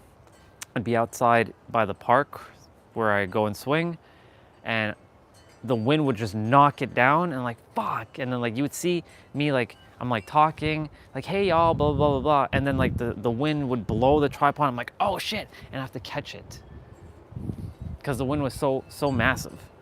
Whereas like this thing, I can use the hook that's underneath there and anchor it, and it wouldn't move. Like if I put like a backpack or something, I can anchor it down, or like a sandbag or something, or a weight. I could use a weight to hold it down. I'm getting sun on my skin right now. Hit me with your best shot, son. Power me up and turn me Super Saiyan 5. Actually, turn me Super Saiyan 10, and you'll see me with long pink hair. Long pink hair with like lots of bangs and lots of spiky points on my hair.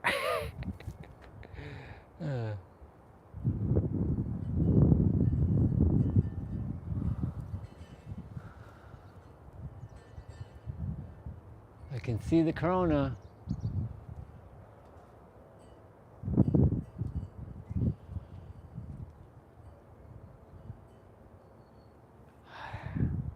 I have to close my eyes sometimes and then give me a moment.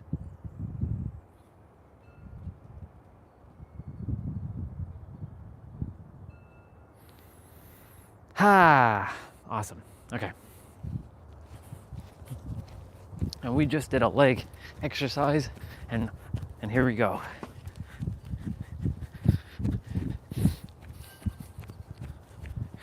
We're gonna be outside a lot in the summer. You won't really see me indoors much. So like starting like in May, we'll be outdoors more than indoor. So like I'll get up even earlier.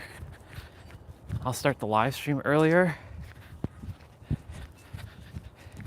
And we'll back to like 2 live streams. And like the only thing I have to concern myself with is keeping the phone charged.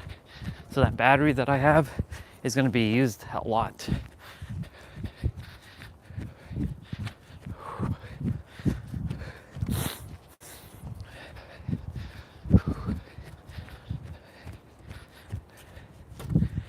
"24 steps. If I'm running, it's different. If I'm walking, it's 24. 1, 2, 3, 4, 5, 6, 7, 8, 9, 10, 11, 12, 13. 1, 2, 3, 4, 5, 6, 7, 8, 9, 10, 11, 12, 13. 13 steps while I'm running or jogging.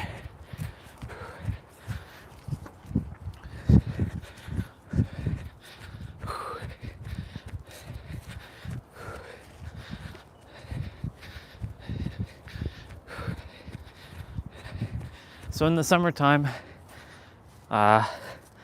like I'm not a gardener in this lifetime yet, and I don't plan to be, but you'll see my dad and my mom, they'll plant stuff here.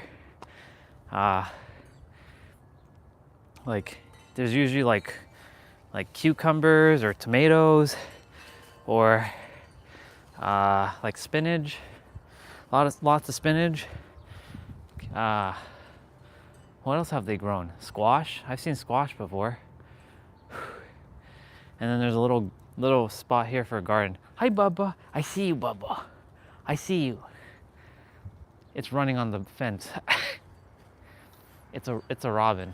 Hi, Bubba.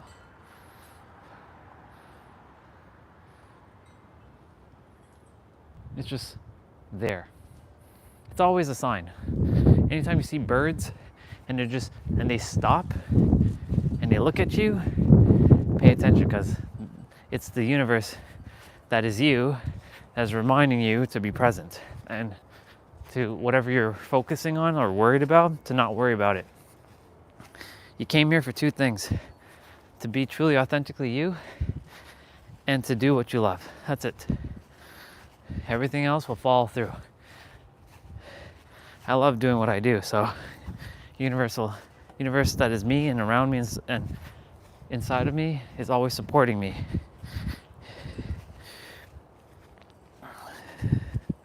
Thank you, sun, for hitting my body and being out in the blue skies right now.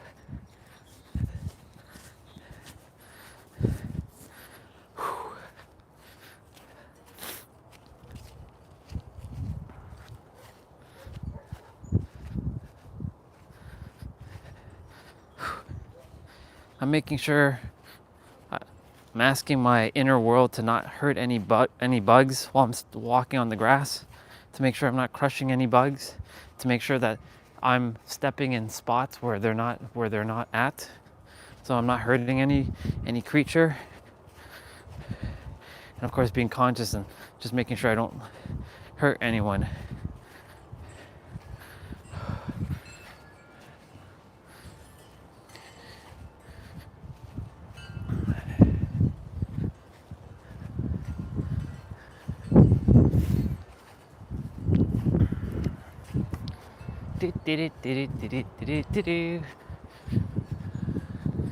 I can do my jump rope out here, but I usually actually go to the front outside and do my jump rope. I've done it like 10 times outside in the front yard, in the front over there, and people are like, they're giving me the thumbs up or the head nod even while they're driving.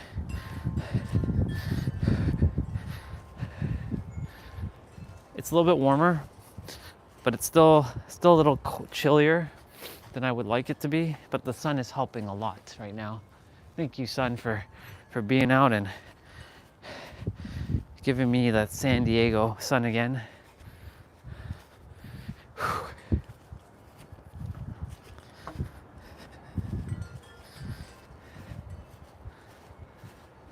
If Toronto had mountains and ocean and they had no winter, then I would never leave Toronto. This would be the perfect place.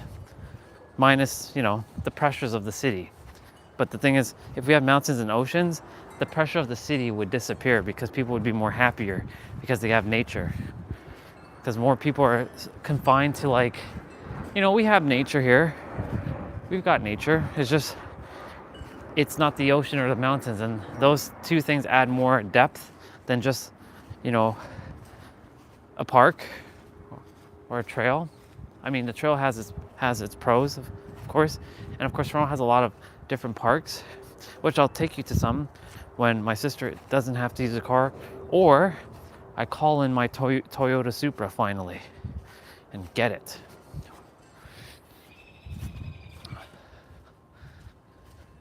That's why I'm cultivating that feeling of already having the car now. Hi, Bubba.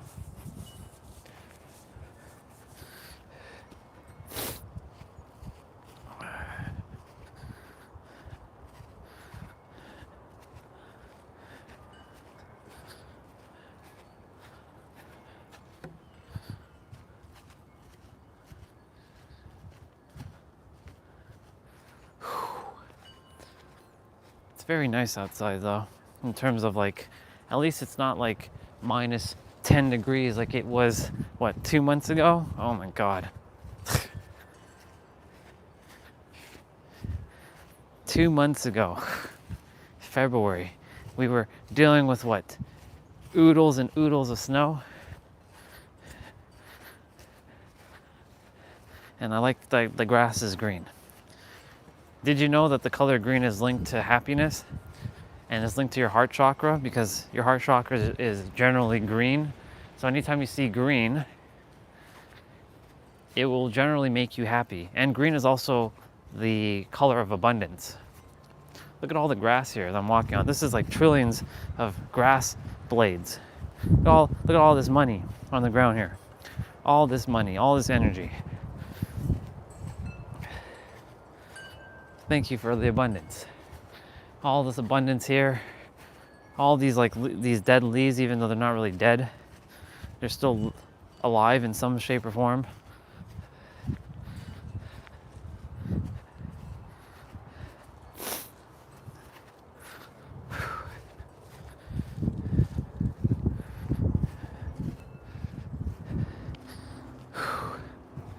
This is good. Temperatures are going up. We're getting closer to May. It's just been odd that we've been dealing with like a little bit chillier weather for this time of year. The one thing that we deal with in Toronto is a lot of wind, as you can hear. It's nice to have breeze, but not wind. Like in San Diego, it's usually, it's breezy, but not windy. But here, it's windy, not breezy. So the wind makes it much colder than it's supposed to be.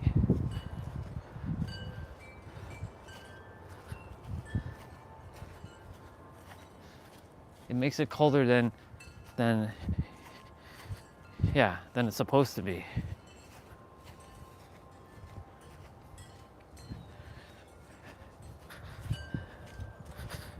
Any of you who desire to take a moment right now, if you can, to be still and pause and slow down. This is your reminder to slow down and pause.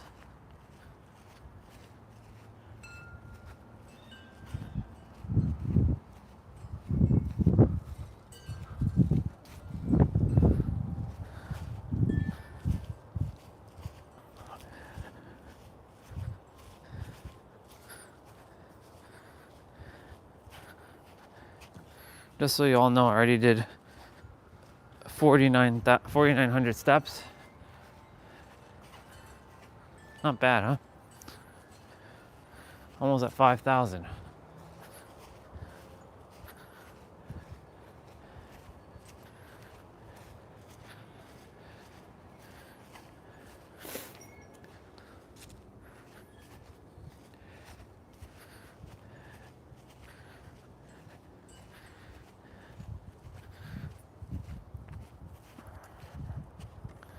I'm glad that day when I took you all to play basketball, that was awesome. I really enjoyed that so much. I enjoyed it so much. It was so cool.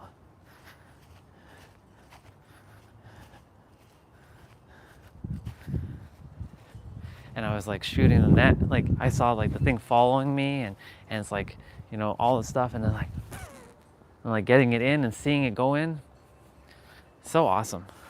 I love just seeing myself do those kind of things.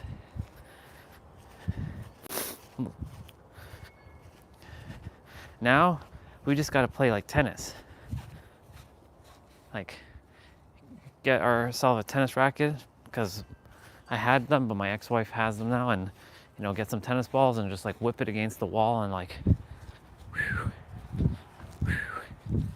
and then, and then backhand, and then forehand, and the backhand again.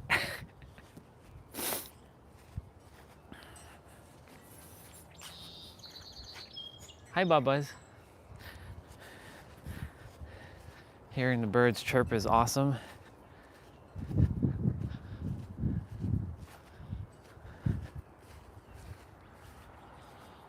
I can hear cardinals right now. I'm getting used to what cardinals sound like and what blue jays sound like. Like right now, I can hear a cardinal in the distance.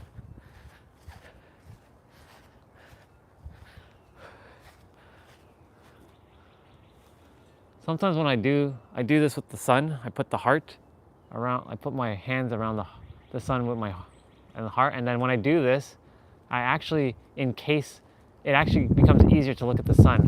When I do this is how I actually trained, just so you know, to look at the sun. I actually put my hands around the sun like this, and then over time, the rays dissipated. And I'm like, is that possible? Like, why is it that the heart is helping with the sun? And of course, like, it just does. I can't explain it. And then of course now I can look at it.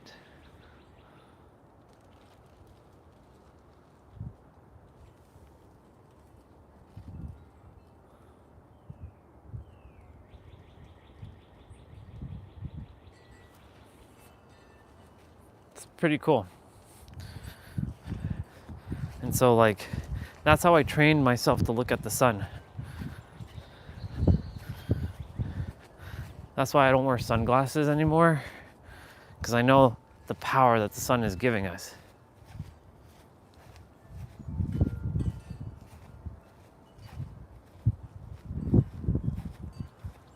Uno momento. Just gonna go check something quickly.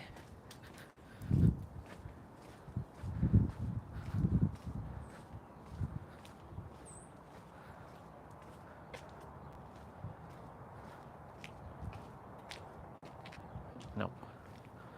I'm at the front of the house at the moment.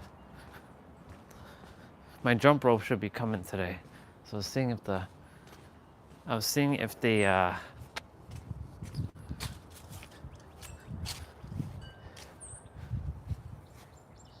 was seeing if I heard a truck at the front, but no.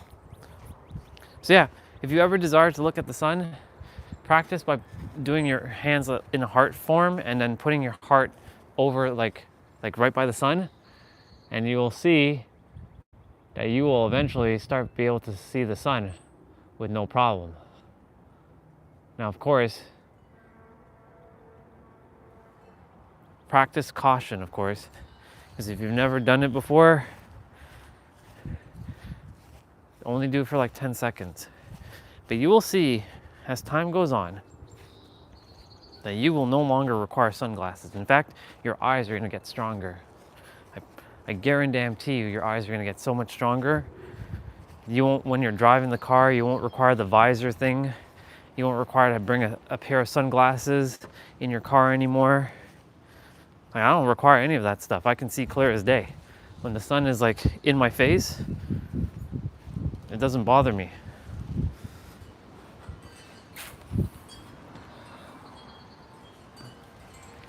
Ooh, you hear the wind? You can hear the wind. It's starting to pick up. It's very breezy right now.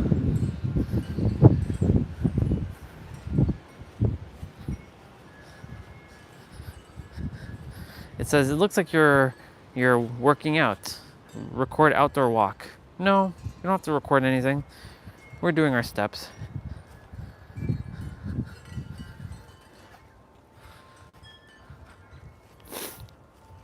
I'll start running in a moment.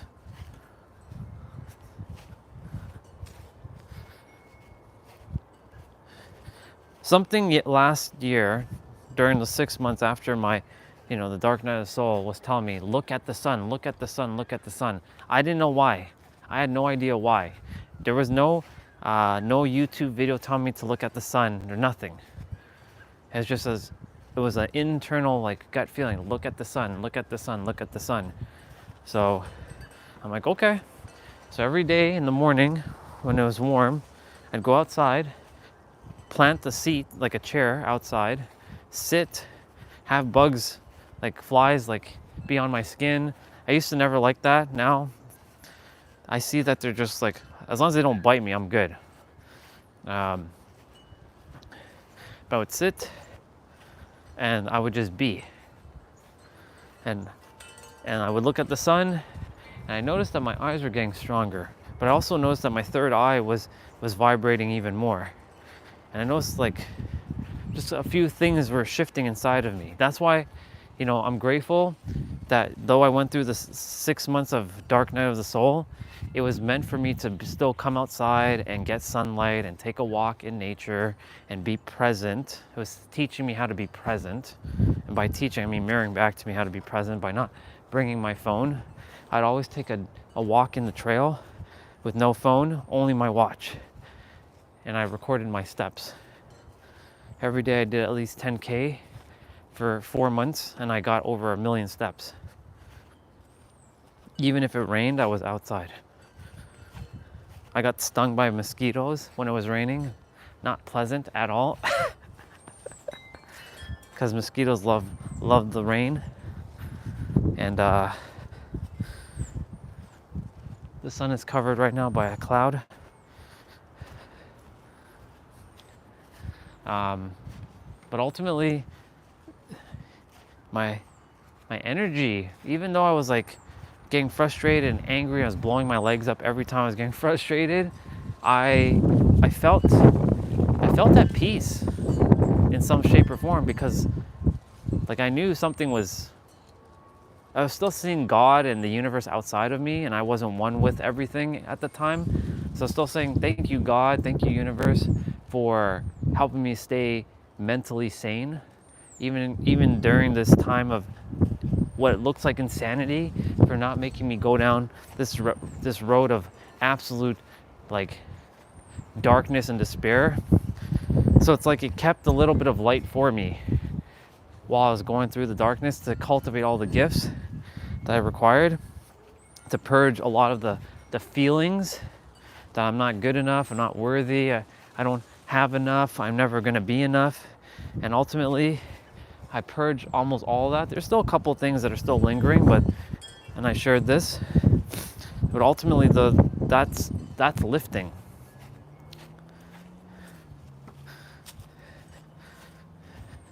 Everything is magical. Everything's happening exactly the way it's supposed to happen. When you get out of your own way and you stop the control of like, it has to be this way and it has to be this way, things unfold even faster. But when you control it in a way, like you have to have some level of control. Like for example, you have to have control over your emotions. You have to have control over a motorized vehicle. Because if you don't have control over your motorized vehicle, you're going to kill yourself and someone else. So there's still some control. But I mean to say control in the aspect of how it should be. Like it has to be like this. It has to be like this. I have to be in San Diego by this year. I have to be there. I have to be there. I have to be living there. I have to be there. It must be by October 6th. It must be here. It must be there. The moment I do that, I can set a deadline, yes. And you know, in the entrepreneur world, they'll say that you have to set deadlines, because if you don't set a deadline, then you won't have a target to hit. But the thing is, you also have to allow it to unfold organically. Sometimes it may not work out the way you expected it, but it'll work out the way it's supposed to, or play out the way it's supposed to. And it always does. Who would have thought that I would be coming on YouTube every day, live streaming, doing what I'm doing? Like, who would have thought that I'm building a habit right now of 10K steps while I'm usually indoors? Because that San Diego energy kept me going, you know? It's keeping me going. This trip was 1 week to show me what is possible again. And that 1 week has played its part majestically, masterfully, magnificently, magically. That's 4 M's right there. Majestically, masterfully, magnificently, and magically.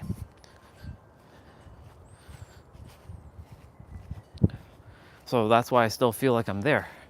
Even though I know with my eyes I see that I'm here, with my mind I see that I'm there.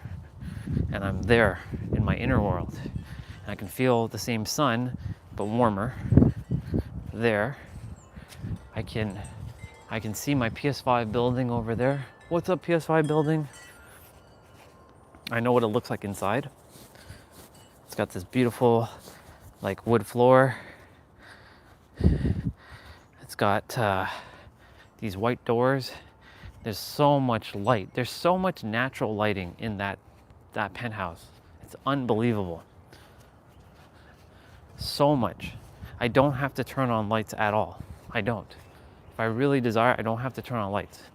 But I have pot lights, and those lights are easier on the eyes, and they're a nice color, like what we had experienced when we were in San Diego at the Airbnb. It's similar to that. The kitchen in the Airbnb is similar to the kitchen that I have in my penthouse. And that's the reason why, like, the universe has had me to go back to that Airbnb for a specific reason, not anywhere else, because it's by far the best experience I've had. I mean, the one prior was the worst. The one before the worst one was all right, and then of course, the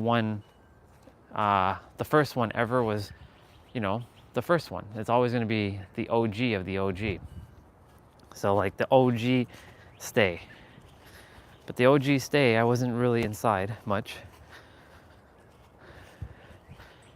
And the owner, her name is Muriel, and her dog GQ, which is a boxer terrier. Pretty awesome. I got to experience what it felt like to be in San Diego for the first time, and had a really great experience with Muriel, because she gave me like a list of where I can go for the first time in San Diego, and then I added to her list. I went everywhere. She always asked, so what did you end up doing today? Because every day was different. The first trip, every day was extremely different. The only place I went twice was Coronado. Coronado for the day, and then I saw the sunset once at Coronado. But every day was different because I went to different places. I drove a Kia Forte GT. That car, the battery died. Then I went and got a regular Kia Forte, which that car, even though I didn't like the color, it was gray, it actually took me point A to point B and safely, and it was a very safe car, a very fast car. It got me from point A to B. It was great on gas. And I will always thank that gray car for its service for me, because like it took me to Palm Springs, to LA, to Laguna Beach, to Santa Monica, to Alpine, to Julian, to it took me down to the Mexican border. I didn't go to the Mexican border with the car. I didn't go over the Mexican border with the car. I went to the Mexican border with the car, parked it, and then walked across.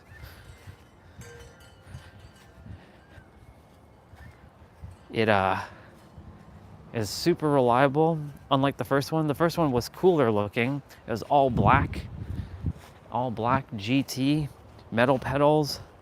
Problem is, the battery was shot on that car. I'm lucky that I didn't get stranded. Luckily, the times the batteries were dead were when I was parked at the Airbnb. And there was one time I was parked further out of the Airbnb, just a little bit, and I was like, fuck, what's wrong with the car? Did I leave the light on or something? Because, if you leave the light on a car during the night, it loses it loses battery. And it's draining the battery and it's dead. But that wasn't the case. It was, the battery was shot. So the first time the guy came and, he jump started the car, he didn't check the battery to see if the battery was good. He just jumped the car and everything was good. I went to a place called Point Loma, or Cabrillo National Monument, and luckily the car started back when I got there, and I drove it back. But then the following day, because I've parked it right in the Airbnb's, the host's driveway, she had to get out. She had to go somewhere earlier than I did, and the car got stuck. And so she had to call AAA because when I called the first time, I didn't have even proper US data. So my phone call that I called to call that first time cost me $200. So this is why my phone data is now is on point for United States. All these little things I have to come to be aware of. And I bought like mobile data for like 20 gigs, and that 20 gigs, I had to like use it wisely. I was like taking videos and like uploading it on Instagram and Facebook at the time of my travels. I have so many photos and videos of my travels the first time. That's why the second time. The third time and the fourth time wasn't necessary because I desired to live stream. That's why I barely took any photos of myself, because all that's live streamed. And so, anyways, back to what I was saying. Every day I went somewhere new, and it was awesome.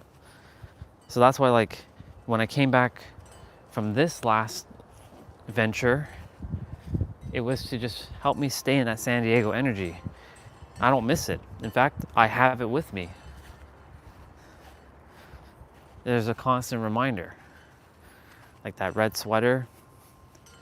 Did you know, by the way, that I desired that red sweater or the lifeguard thing since trip number 1? I shared this. I desired to have this sweater since trip number 1, but I never bought it. I don't know why. And then the universe, this time when we went to Seaport Village, where home is,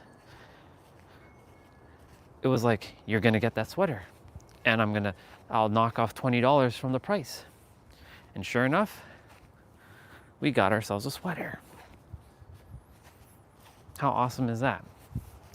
Everything happens exactly the way it's supposed to. And it was the first time I went like this onto the live stream and showed like the upper body, because like breaking out of like the fear of showing my body.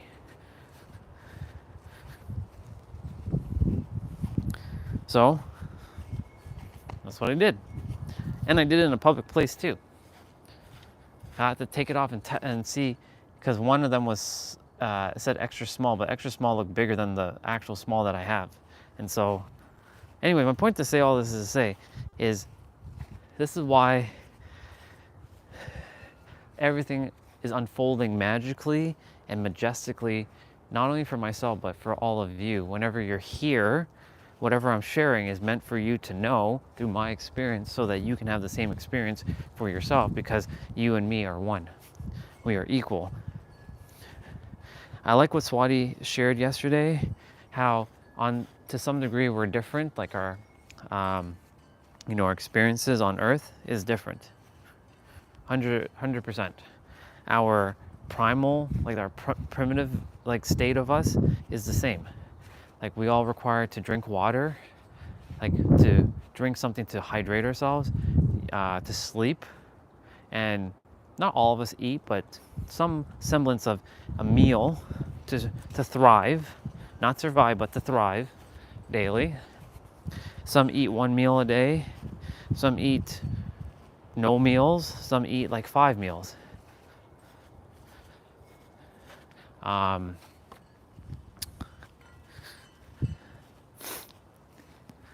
then of course our soul is the same. That's why I said you're God wearing a mask, because God is wearing your face as a mask. Your face is a mask. My face is a mask. Not a bad mask, just a mask. And then we're just remembering each other from a different body. We're just like, hey, hello, me, from a different body. And not seeing it as like someone else. It's actually yourself. Because when you really think about it, when you break it down, everybody is literally the same. Our personalities differ. That's what makes us unique and individualized. But who we are at deep to the deepest core is one and the same.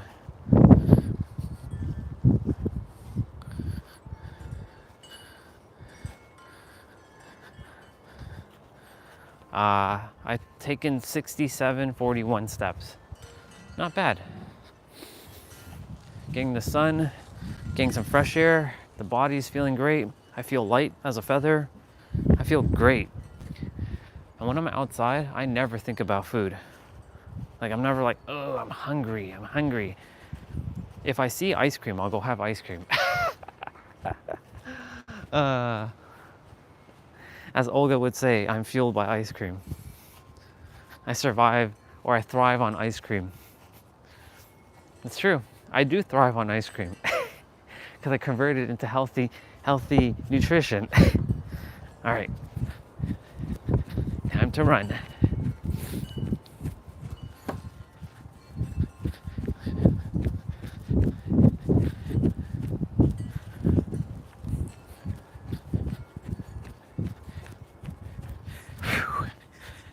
And so, like,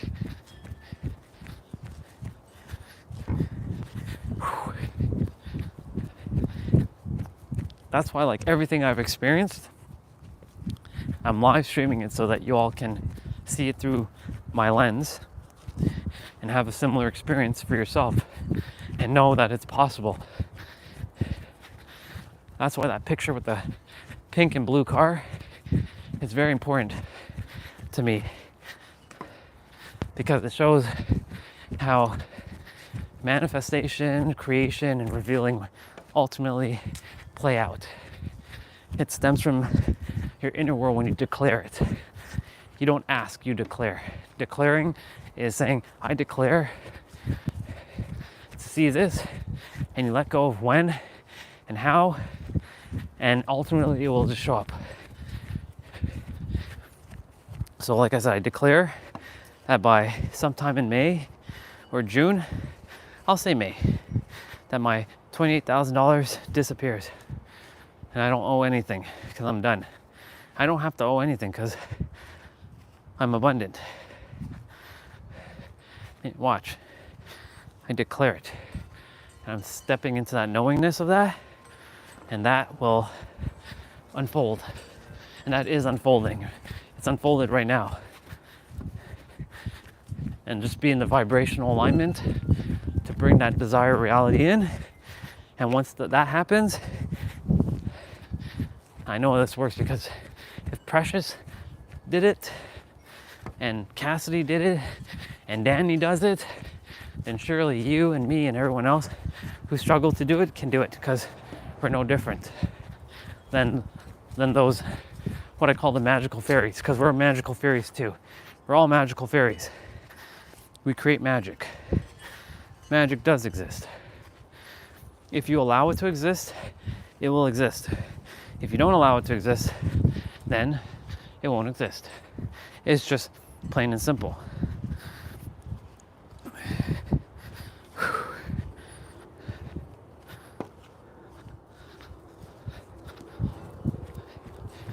An Air Canada plane Bubba is coming. You're gonna see it in the live stream there. They look so tiny in the air, but when you get down, when they get to the ground, they're massive. Perspective. You know what I did during some of my walk? When I found that toy Supra, I actually brought my toy Supra out and I did perspective. I saw it parked on the road. Like, I would take the car and I would be like from a distance seeing the car, because I could see that car as big as other cars. Because the further you put it, the smaller it looks, and looks like it's as big as some of the other cars. But of course, when you get closer, perspective, right? And so, like, everything is based on perspective. I'm gonna skip right now. I'm gonna skip right now. By skip jumping,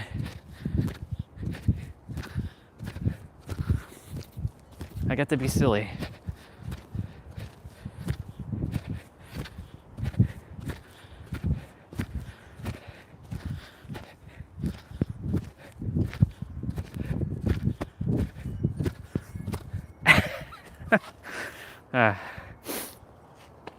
I'm silly.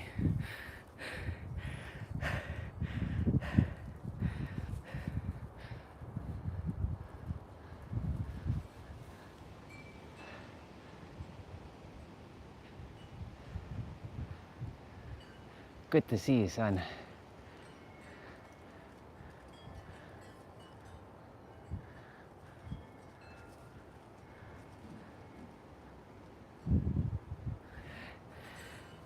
When you recognize that even the sun and you are one, and you are one with the moon, it's over. You're literally like, oh, everything's one. Every grass blade here is one with me. Every branch on the tree is one with me. Every person is one with me because everyone is me. This is just a projection, a hologram. This is a holographic world. It's a world within yourself that you projected like a movie projector. Think of yourself as a movie projector. You're projecting a movie onto the wall. So your higher self, right? Your higher self, whatever you call your higher self, your God self, your higher self, your master self, is projecting a movie onto a wall, and you simply are in that movie, and you're basically walking your journey, and that's all it is. It's literally, it's all one thing.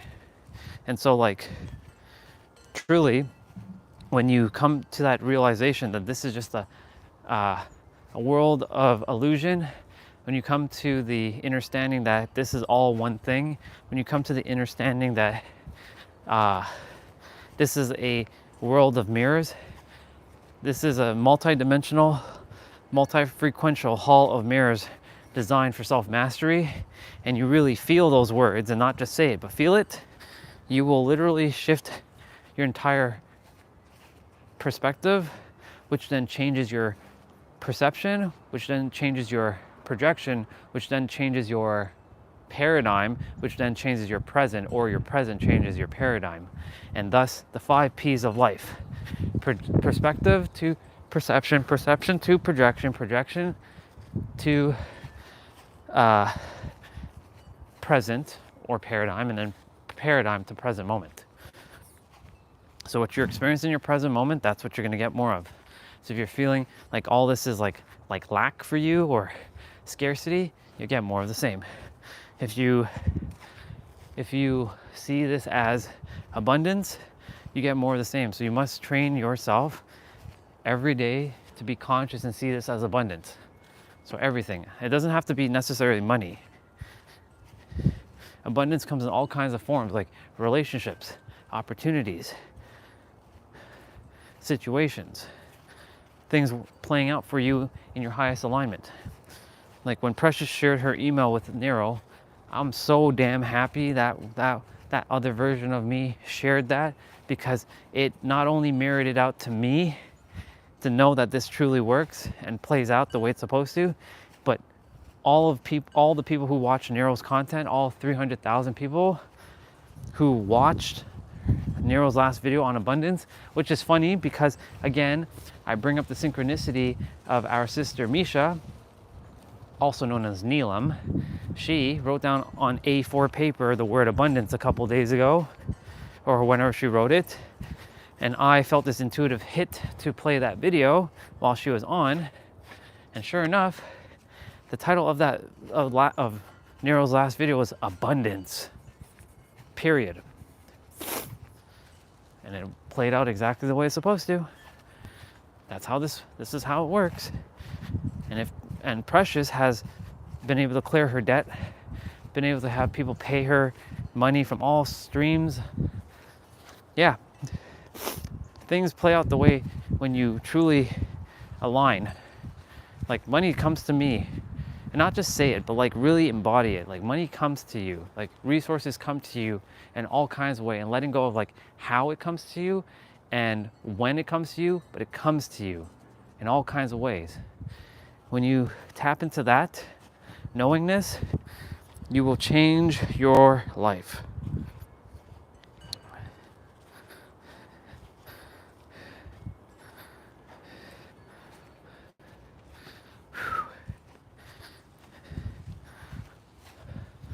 When I'm outside, I have more freedom. I feel more loose, more light, more energy, because I can absorb energy and draw that energy into me and then blast it out and amplify it. It's pretty awesome.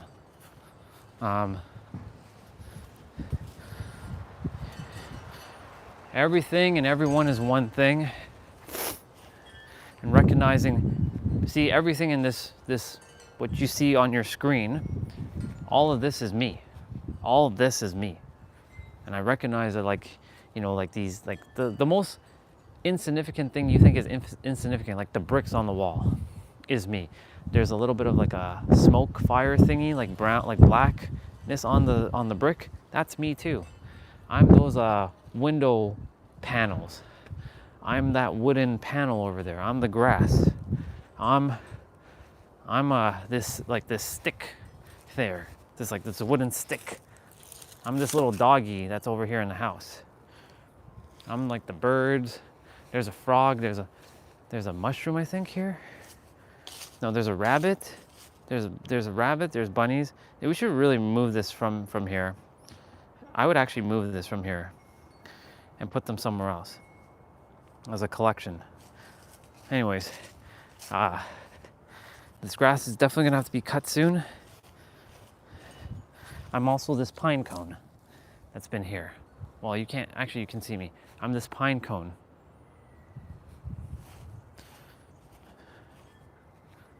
We're everything. When you come to that realization that you're everything, you let go of a lot of things. Thank you, pine cone. Ladies and gentlemen, I already have walked / run 7766. We've only been out here for what? About 40 minutes or so? I've been taking this 40 minutes outside here and just chatting and sharing, and I feel great.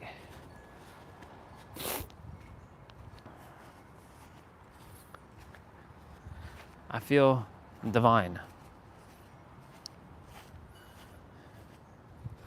Whew. I'm gonna get to 8,000 steps, and then we're gonna go inside,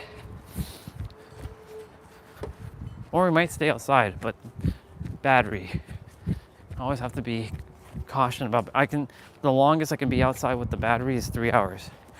3 hours and like 10 minutes.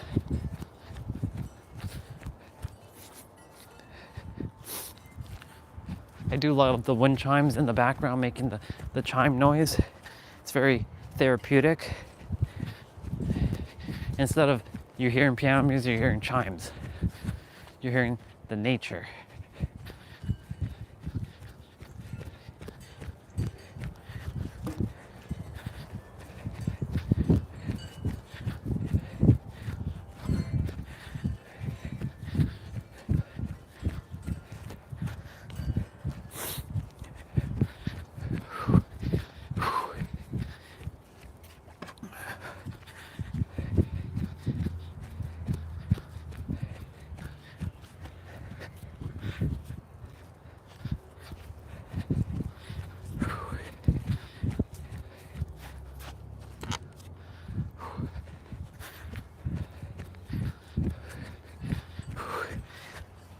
So when we come outside in the backyard, we're gonna be hearing the neighbors a lot. You're gonna be hearing shadow, oh shadow. You'll be hearing shadow a lot. You'll be hearing the neighbors speaking, and I'm gonna be speaking, and I'm gonna be sharing. And if they hear what I'm sharing, amazing, because like I stop caring, but anybody has to think what I have to say, because I'm here to take up valuable space. And like when they're speaking, their voice is elevated. So you can say that I am in the process of elevating my voice and really anchoring in my voice. Is the truck here? I don't think it's here. Let me see.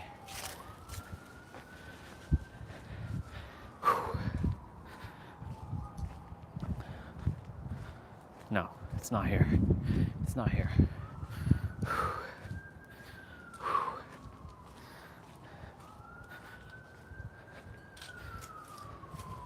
Just like CM Punk, who is the voice of the voiceless, I am the voice of the voiceless.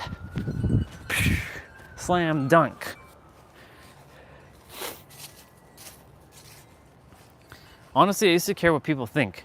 So what I'm gonna be doing is coming out here and speaking even when they're out here with their doggy, and Shadow's probably gonna come at the fence and he's gonna be like, "Ruff, ruff, ruff, ruff, ruff." That's what he does. Ruff, ruff, ruff, ruff. Always barking. Ruff, ruff. Black Labrador. They'll be out in their pool. If it's too distracting, then I won't come outside. But I'll be out here. You'll be seeing this a lot. Different angles maybe too. Maybe you see more. The only reason I'm putting you all in angles because you can see more. But you can see like there now. But then you can't see all where I'm going. So there. Now you get a little bit of angle. I can use that as my stage. I just thought of something. Look, I'm gonna be on stage. I just realized the camera is angled a bit. There we go. Look, I'm gonna go on stage. Ladies and gentlemen, look at the sun. The sun. You're seeing a line, a ray of light. Look at that ray of light. You're gonna see me on stage now, and that ray of light's gonna hit me. All right. Ladies and gentlemen, please welcome to the stage the one and the only, the superhero of love. Did you know, look at the ray, by the way, it's pretty awesome. Did you know that you are God? Did you know, this is kind of in the way, did you know that you're one with everything? Well, if you didn't know that, I'm here to remind you that you're one with everything. What you mean, I'm one with everything? That's a great question that you're all asking. Well, you are. Everything is waveforms and particles, which creates protons, neutrons, and electrons, which then creates atoms and molecules. And that's all that exists in the holographic universe. And yes, this world is holographic. And though I can punch my fist into this wooden panel, and it's very real and I can hurt myself, this is just an illusion as well. It doesn't actually exist. So why am I sharing this with you? Okay, this has got to get out of the way. Oh my God, this is heavy. You can go there. So why am I sharing this with you? Because if you continue to play the human game that you've been playing this entire time, you will continue to only get the human experience, and you will never live your fullest, greatest, most deepest, most richest, most awesomest, most divine, most authentic life ever. This is why it's important. It is absolutely important for all of you to tap into your true authentic self. Because when you're your true authentic self, the real you, not the you that you think you are, but the real you that you actually are, which is one with everything. So every person that you're sitting next to is you, pushed out from a different experience. And every person that is them is themselves, which is kind of weird to think about. Think about it like this. Everyone that is you has your face. Even though your eye sees one thing, your mind is a totally different realm. Every one of you who is sitting here is basically each other. You're all God. You're a God with a mask, and your face is that mask. And doesn't mean it's negative when I say a mask. I'm just saying that you're literally putting on a mask, or God put on a mask with your face on it. So that's who you are. You're a God. Plain and simple. I really like this ray. It's pretty awesome. I know I can't touch it, but I can you see how our camera is perceiving something that our eyes can't see? This is a great example of what I mean to say that there are things that we don't perceive with our senses, but they do exist, like this ray right here. But that's only because of technology, man. Come on, that's just because it's your camera lens. Perhaps. But you can also change your perspective and see what's currently invisible from our eyes, but what is visible from something else that can actually see it and perceive it. That was a verse, not even a bar. That was a verse. And so I share with you 3 important things, maybe 5. Number 1, that you truly are God. And if you don't like the word God, then you can use the word infinite. You are the all that is, you are the absolute, you are the oneness, you are the everythingness. You can insert name. You're Jesus, you're Buddha, you're Allah, you're Krishna, you're Vishnu, you're Ram, you're Brahma, you're Shakti, you're Jehuti, you're Shiva, you're Thoth, you're Osiris, you're Isis, you're Yahweh, you're Moses, you're Abraham, you're Muhammad. I don't care what name you use, that is who you are. They reside within you. You've been thinking that they exist outside of you, but in reality, they are one with you. And knowing that should empower you, because all I'm here to do is empower you, not disempower you. Ladies and gentlemen, it's time for you to take back your power. In fact, it's time for you to realize that the power that you have has always been with you. The answer will always be you. So the question is, will you take that responsibility, or will you continue to play human? Because I'll tell you right now, I'll be very honest. The moment you tap into God consciousness, not God complex, know the difference. God complex is recognizing that you're God and everybody else is not God.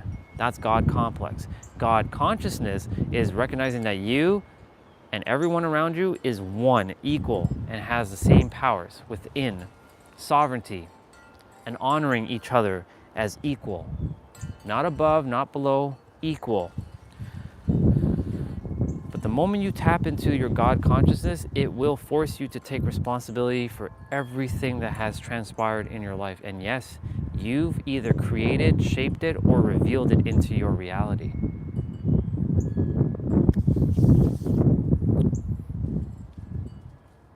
So the question is, will you take responsibility? Or will you continue to pin all your problems and your trials and your tribulations on something outside of you and play the victim? Ladies and gentlemen, you're not a victim. You are God. And I honor thy sovereignty inside of you. Each one of you. I honor each one of you as divine sovereign beings. I don't bow down to you, I just honor you. I honor the sovereignty, the God version that you are. So that's number 1. Number 2, everything that you desire is truly here in the now. We gotta let go of our eyesight and come from it from our mind sight. Yes, your senses are gonna tell you that you're in a certain location, you're experiencing a certain experience. Your senses are gonna do that. But your mind doesn't know the difference if it's happening or not. For example, imagine all of you right now have a lemon in your hand and you peel that lemon and you bite it. I guarantee you that each of you are probably having a little bit of saliva showing up in your mouth right now. You're feeling some saliva forming. Just goes to show you that we just had an experience that our senses don't perceive, but our mind perceived it and it created the feeling. So you can have all of that feeling right now. So you're probably asking the next question. Well, how do you feel a feeling that you never experienced before? That's a great question. Thank you for asking the question. It's simple. It's not easy, but it's simple. But it can be easy if you change your perspective. It's experiencing things that are similar to what you desire. And a great example is like when you receive something on Christmas or New Year's or your birthday or just a gift from a friend or a family member, and you're excited, that feeling of excitement. And don't tell me that none of you have ever not experienced that. You're lying to me, because you've experienced it at least one time. And you have to go back to that moment, whether you were a child and you got like your favorite video game, or you, and don't ever say that you never got what you wanted. You may have grown up very impoverished. You may have grown up in like the ghetto, the hood, but you at least got something from someone, whether it was like monetary value, like money, or a physical gift. Take that feeling when you got it, if you were excited, because I know sometimes you receive something that you don't want from someone. I've had that many times. But don't focus on what you don't want. Focus on the experience of what you had. Like I got, like when I was younger, I remember when, even though Dad said Santa and Mom said Santa is real, even though Santa wasn't technically real, but it can be, I got my favorite video game at the time, Mario 3. And I got my Nintendo system. I was so excited. I was the happiest. Like the moment I opened the box and I pulled out the Nintendo, like the Nintendo and the game, I was excited. And opening up that yellow box of Mario 3 was like, oh my God. I was so excited. And use that excitement and fuel it to your desired reality. Whatever that desired reality is, whether it's winning the lottery or running a successful like a business as an entrepreneur or a solopreneur, whether it's traveling the world, whatever it is, feel that experience. Now, if you've never traveled, for example, like on an airplane, use a video of someone else who has traveled on an airplane and put yourself in their shoes and feel the feelings that they might feel. There are ways to do this. So that's number 2. Everything exists here in the now. And everything you desire is truly in the now. Number 3 will go right with number 2 and number 1. The now is the only thing that matters. So be present. Every time you worry about the past, because most people, when they think about the past, it's usually stemming from some traumatic experience. And over you keep creating that traumatic experience, and you're robbing yourself of the present moment, which keeps repeating your past, which is robbing yourself of the present. It creates a loop. And then your future, which is being created in every present moment, or it's being revealed to you in every present moment, you are simply robbing yourself of the future as well. So you can see that these 2 loops are being formed by you in the now, and whatever you're thinking is what you're going to feel. Whatever you're feeling is what you're going to experience. And so it is advantageous for you to anchor yourself in the now and to stop overthinking and to allow things to unfold. It's easier said than done. If you've always been a chronic overthinker like me, I've been a chronic overthinker for years. I had to just stop with a lot of the distractions. Like for me, I've been bombarded with a lot of information, and I'm sure all of you who are here have been bombarded with information after information after information. Sometimes we have to, this is the saying, less is more. It really is simple. The greatest form of sophistication is simplicity. So that's number 3. Like, my hands are like numb. That's number 3. Number 4, everything that you have created, and yes, you created everything, even every person in your experience, you created them, even your mom and dad. Even though it seems like you were born from your mom and dad, you actually created them to create you. That's a bar. And if you don't believe me, that's fine. But you created them, and they are your mirrors, and everyone is a mirror. This is nothing more than a mirror, and that's going to go into number 5 in a moment. Everything you have created or revealed in your reality has been here to serve you, and that's where you take responsibility. And the moment you do, it will free yourself, and you will liberate yourself fully, unconditionally. You will liberate yourself, and you will free yourself so fully that nothing will ever get in your way. You're going to let go of a lot of your baggage, as I call it, or anchors that are weighing you down, and you're simply going to just drop the anchor or drop the bag and free yourself and lighten your load. It's like carrying a 100-pound backpack, or let's be even more ridiculous. It's like you're carrying a 10,000-pound backpack on your back, and you refuse to let go of it. And all you got to do is take off the backpack and put it down. But that letting go won't be easy because of your belief system.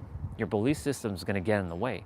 So this is why you have to go into your inner world and feel a lot of things, and that's where a lot of people will not go and do their thing and feel their feelings because they're scared shitless, because they don't desire to feel this thing. But I promise you, if you feel these things and let it out, you will free yourself and you will allow the new stuff to come in. Because if you're holding on to old stuff, that old stuff is blocking you from allowing the new stuff to come in. So that's number 4.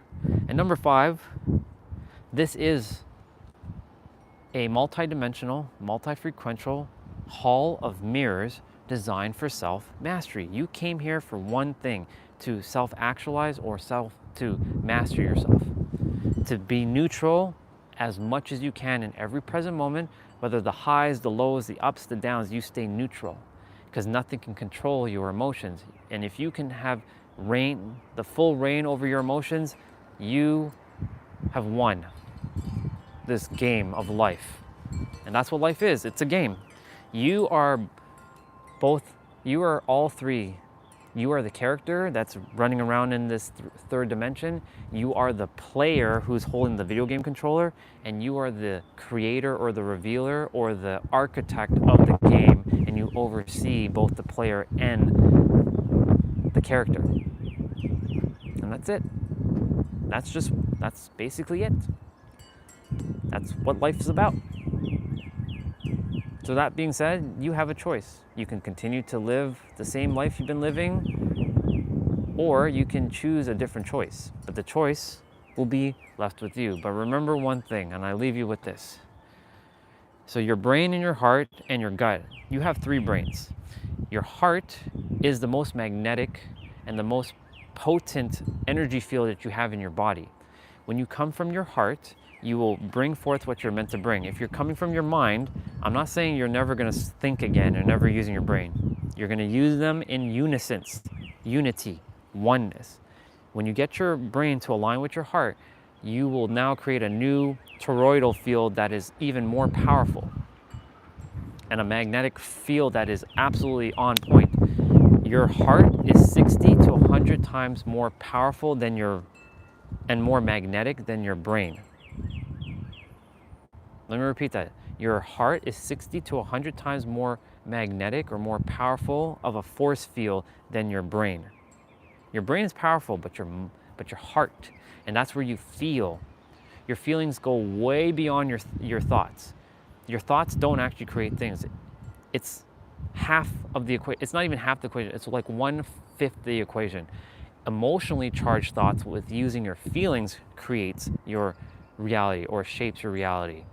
By using feelings and thoughts and your words and your actions and your beliefs, that's what creates or reveals your reality. So I leave you now with this. These are my final words to you. And I thank you all for listening to what I have to share, because I desire for all of you to live your greatest, most richest, most deepest, most awesomest, most divine life ever. May your heart, this thing that's beating in the middle of your chest, be your guiding key. I love you all, and I'll see you when I see you. Bye-bye.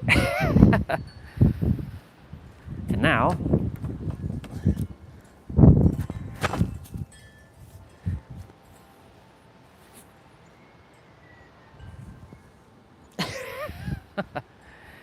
I hope whoever listened enjoyed that, because that was awesome. That's awesome too. I have 7 people, 7 likes, and the phone battery is at 77%. 7777. 7777. That was awesome.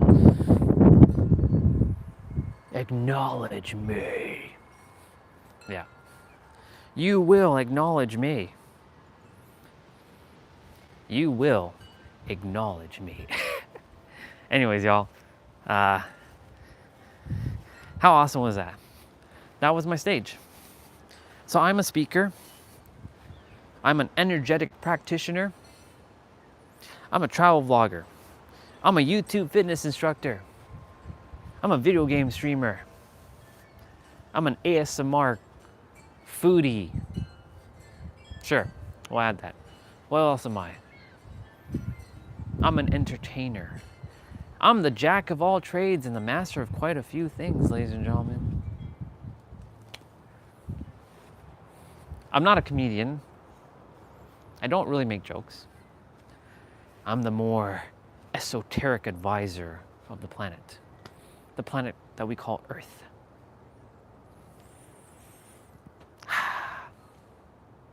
That was awesome. I hope you all enjoyed all that. And we are actually at 80, 82, 35. So this is pretty badass. We got the sun in the shot earlier with the ray. That was pretty dope. That was pretty dope. All right, it's 12:12. I'm feeling pretty good. I shared a lot. I said a lot.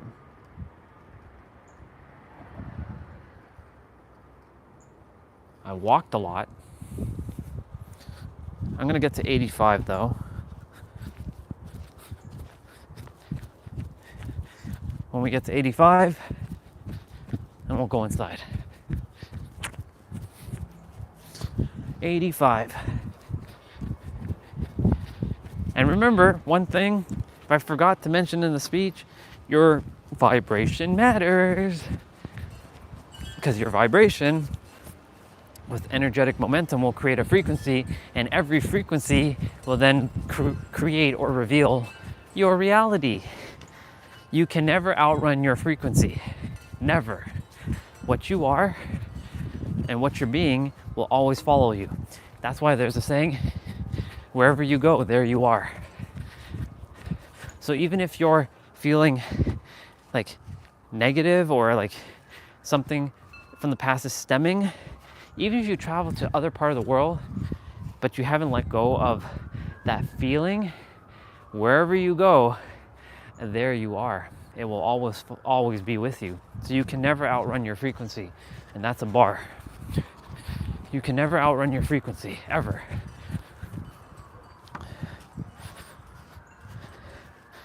I can feel that someone who has watched Nero's content will show up here. I can feel it. And I'm gonna call it in. Eventually, Nero's gonna watch a live stream and he's gonna run into me. And I'm gonna have a conversation with that dude. Because he and I like how he explains things with his words. And he mirrors back words that I can speak back to each of you. But the way he explains it, I'm like, yeah, like I know. It's how it works. This is truly how it works. Him and Pete. Man, who would have thought a year ago I'd be where I am right now? It's crazy. And that's the other thing I would like to share with all of you. You never know where you're gonna be a year from now. You never know. You never friggin' know where you're gonna be a year from now.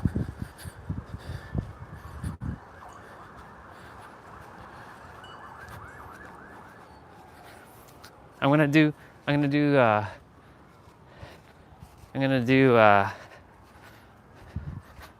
the Stone Cold walk in a moment, and then I'm gonna attempt to mock the Rock's walk and then the Undertaker's walk.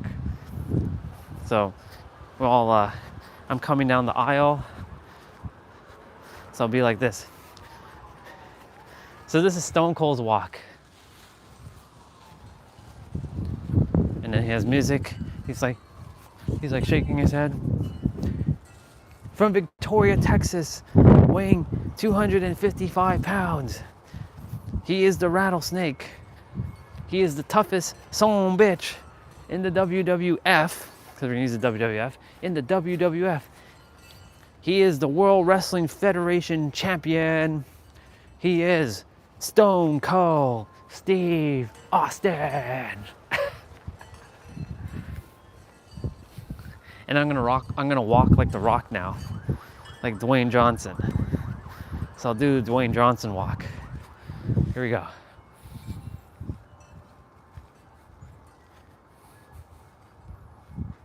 This is the Dwayne Johnson walk. Now we're gonna do the Undertaker walk. We're gonna do the Undertaker walk. So we're gonna do the Undertaker walk.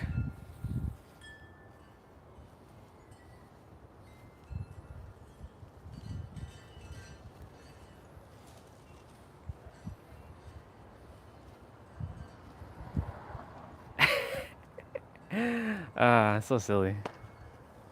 I love it. I love it so much. By the way, we're at 85 now. Whew. I like being outside. It's awesome. I'm glad I came outside. I'm glad I used that platform as my stage. It reminded me when I was in not Coronado, when I was in oh my God, Balboa Park. I was speaking on the stage.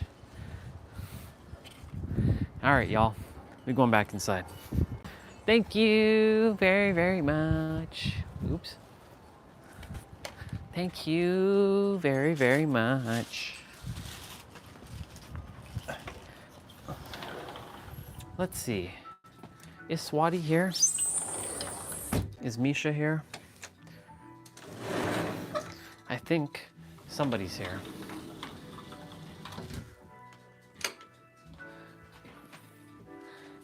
Let's see. I'm gonna put you all back on Wi-Fi. On the Wi-Fi. This music's been playing the entire time. We've been outside for a whole hour. Look at that. That was dope.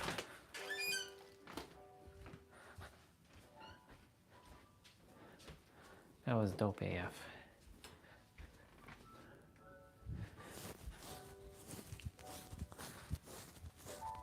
Let me go check something. Just gonna go check the weather for. I can use my tablet to check, but I'm gonna check. Let's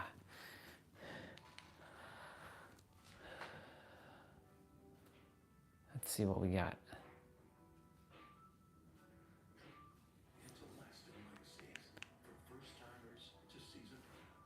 What we got? Oh shit. Oh God, don't care about that. Talking about tariffs.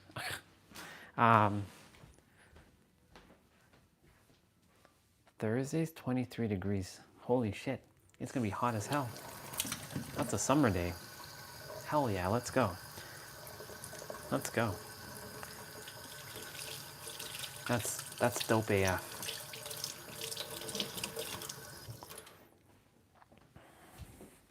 That's so cool.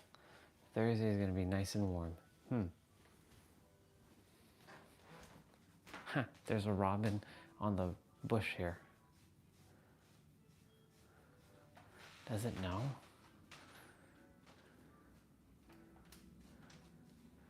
Does it know? It does know. I was like attempting to sneak up on it.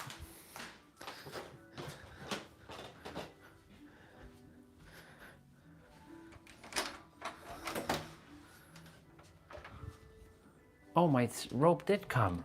I knew it. I felt it. I was like, I knew it came. Like, I was like, my rope did come. Oh my goodness, it came. See, I knew it. It came. Nice. Okay, same thing like I did the last time.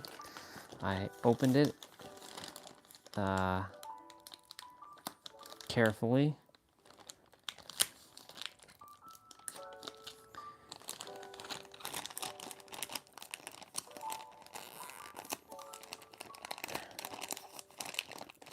Son of a mother. Gotta go get me a knife or scissors.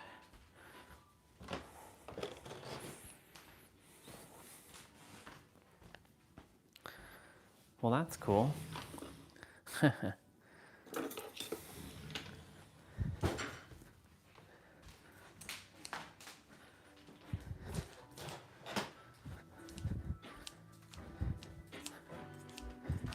snip, snip, snip.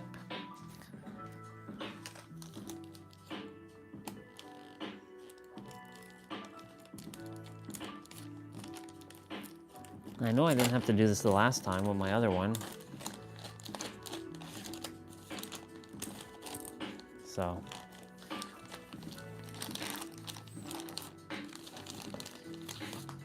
But I cut this out.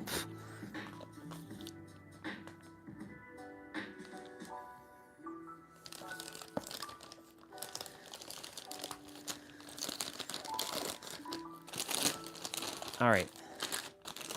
So let's see this one. So this one is again small, should be smaller. So this Kathy jumps, small, versus the big one.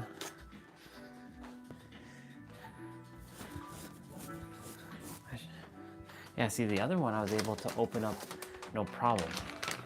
I wonder if the boxes are the same size. I would think they are.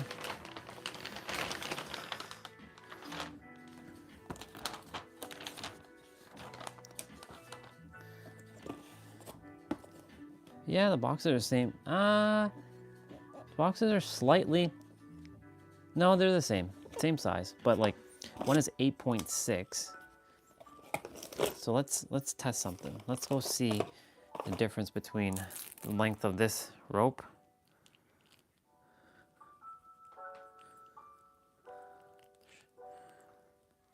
Let's clean that out.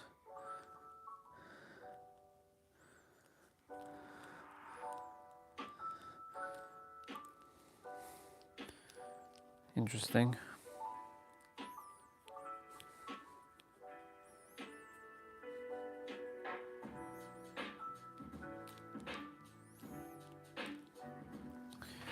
Anyways, let's see how much shorter this one is in comparison. Oh, I just realized you all are facing the green screen. My bad. So let's see. This is the length of the rope. How much shorter is this? Truly.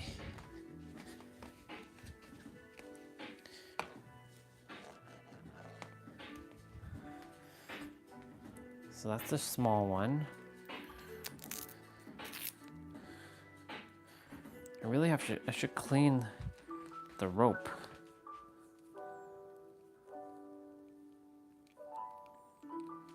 I'm gonna clean the rope quickly. I should use some water quickly. Because I realize there's some markings on it and don't desire anybody to have like a used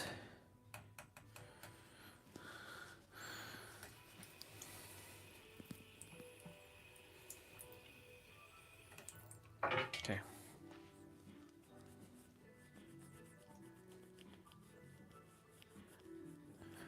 And that's the reason why I gotta make sure my ropes don't get damaged.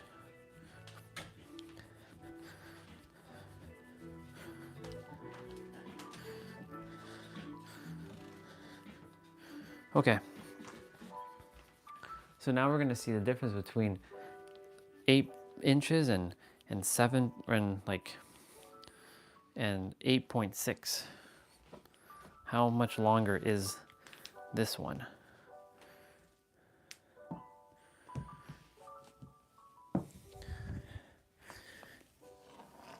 So these are starting at the same length.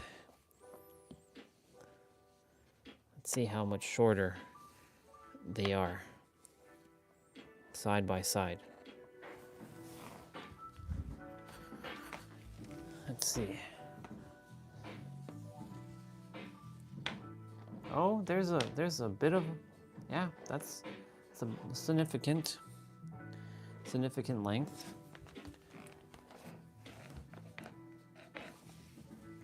Yeah, that's significant. I mean, it doesn't look significant, but it is significant.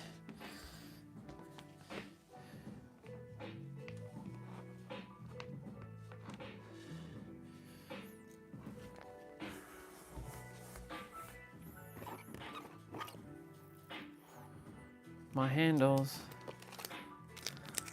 Are the handles the same size?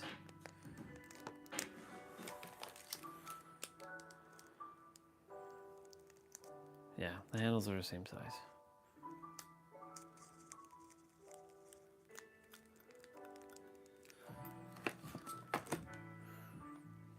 So that's the difference in size. Okay.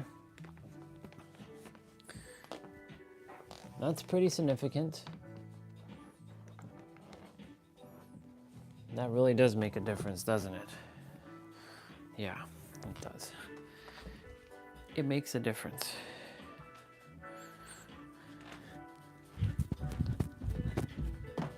Holy shit.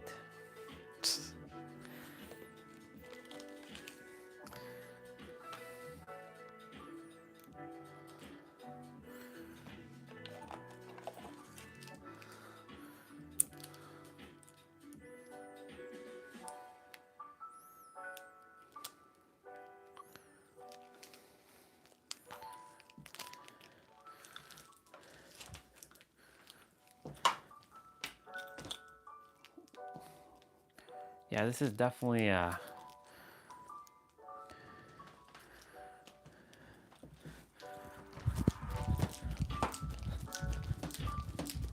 oh yeah, this is better.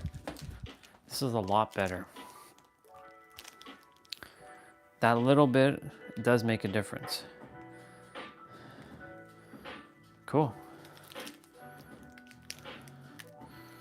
All right.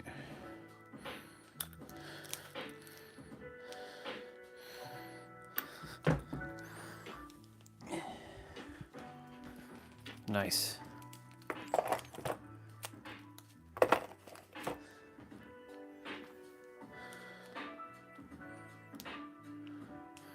All right, so now I have to send that one back, the other one.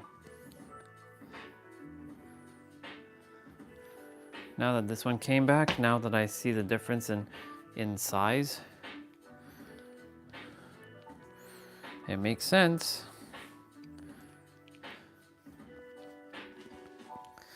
It makes total sense now. Why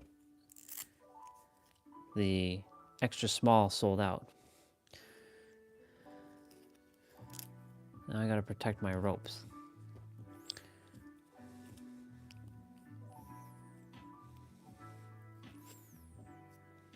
So they don't get like dirtied up. That's why I'm waiting for my mat. I just hope my mat doesn't make it all like scuffed up.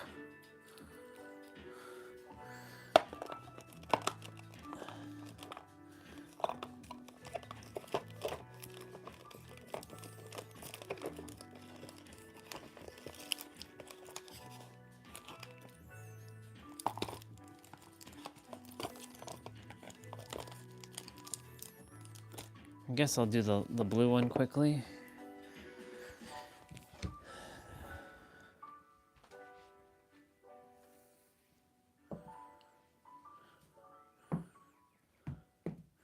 Yeah, gotta make sure that I don't mix these up, because if I mix them up, I'm screwed.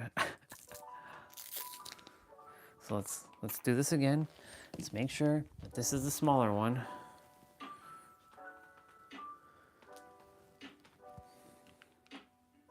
Well, it'll say small. Yeah, and this says medium. Yep. So the one that says medium.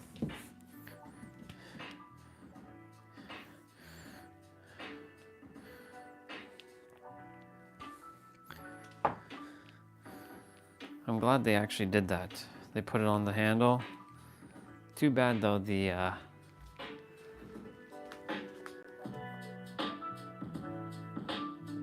too bad that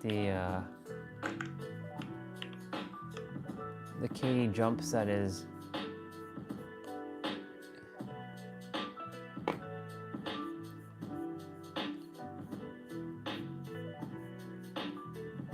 it says last chance. Yeah. Extra small. That one's out of stock. Medium has 19. Large has a lot. Yeah, a lot of people went for the small one and the extra small. I think the extra small would have been too small for me, I feel. Maybe.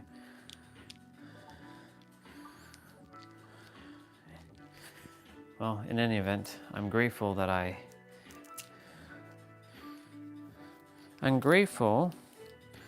these came, and now I can return the other one.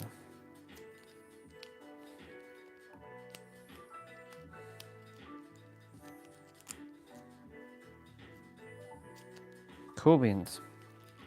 So this one is medium. Just making sure.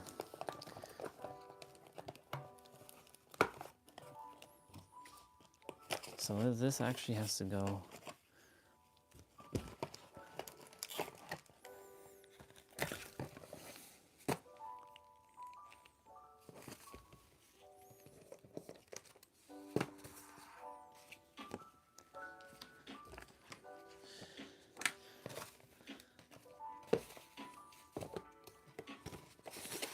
My order. Oops.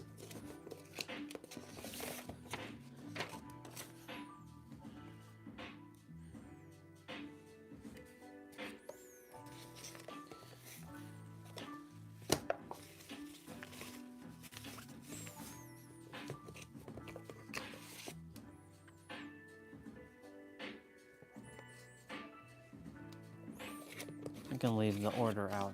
That's fine.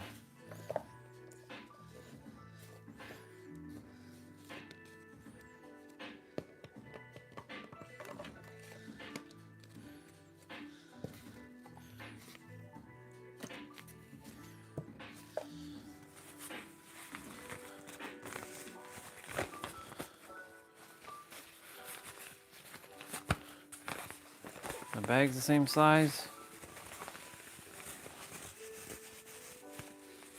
Yep.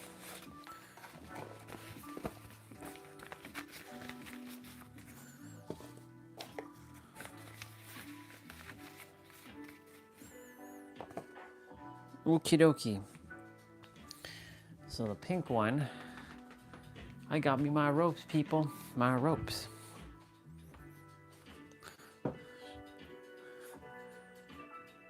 Small. Yep. Just making sure. Always gotta double, triple check shit. And now we're gonna be testing the same length with our blue one. It should be the same, but always just gotta double check things.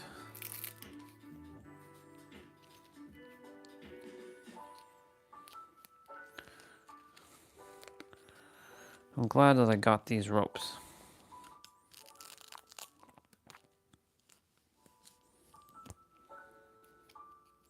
And now that I'm in the cross rope community, they will sponsor me at some point. Let's do the blue one. So this is medium, and this one is small.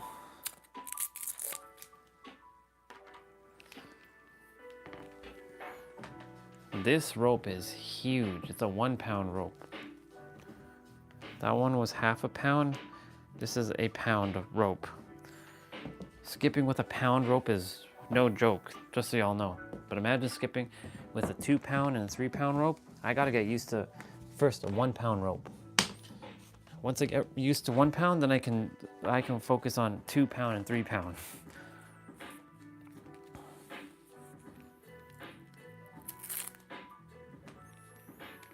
Okay, so same thing. This is the medium. Let's strain them up.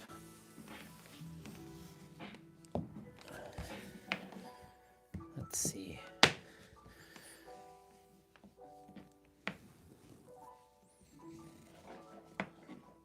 Oh yeah, significantly larger.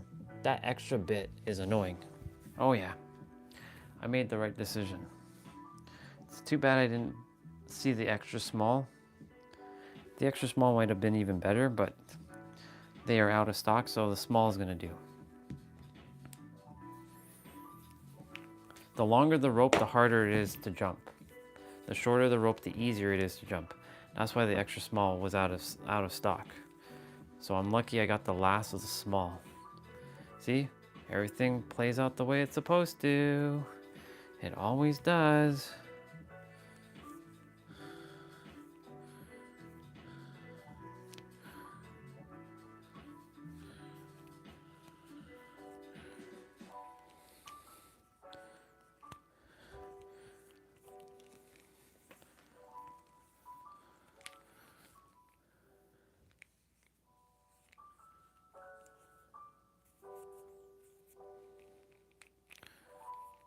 Have to like clean it a little. Cool. Cool beans, y'all. So that's for that one. That's for this one. Well, now I have my actual ropes. I'm gonna get some cross rope speed ropes in the future. I'm gonna get some. When I get my mat, I'll finally use these ropes. But not any sooner than that, because I don't desire for my ropes to be damaged.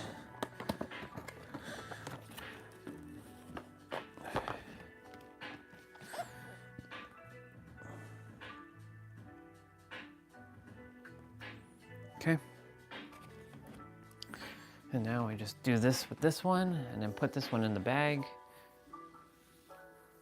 Home delivery. Does this have a number on it? 8:45. Nope.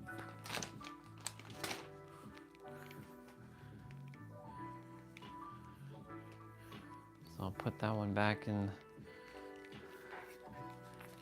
there. This came from JFK, which is an airport I'm very familiar with, because that's where I came. That's where I came from when I came to New York and stayed with Jessa. JFK. And then when I went to Vegas, from JFK to LAS. Yeah, LAS. Yeah, Las Vegas. Even though I don't say Las Vegas, I say Las Vegas.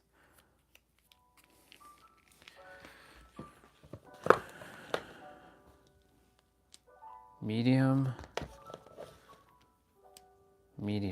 Perfect.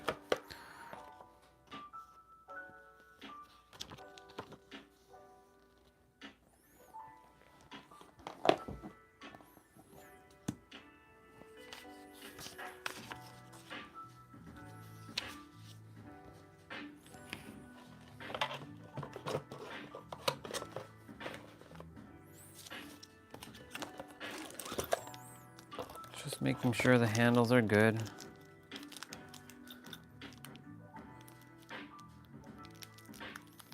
No imperfections.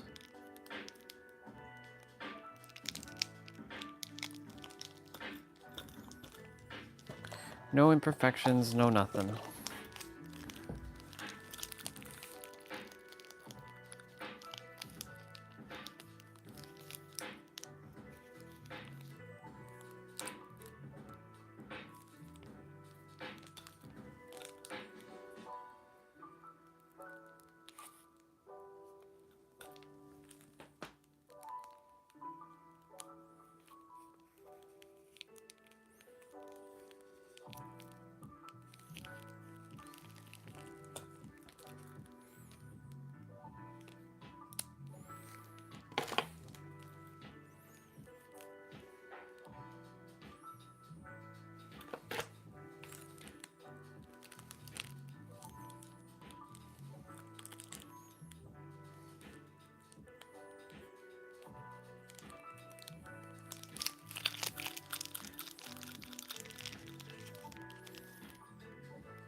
For those who are just like wondering what I'm doing, I'm just making sure.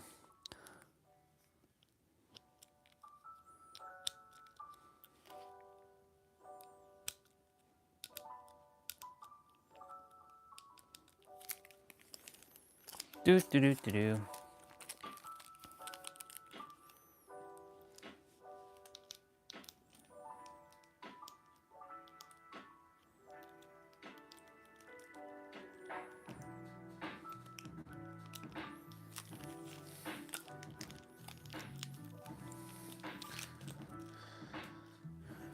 Katie jumps. Very inspiring woman. A very inspiring woman indeed. Really happy they made a pink rope with her.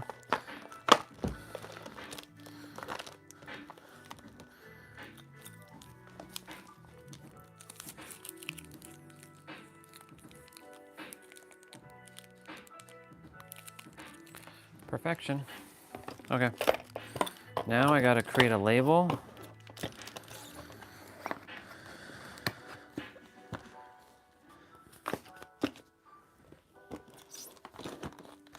And send this one back.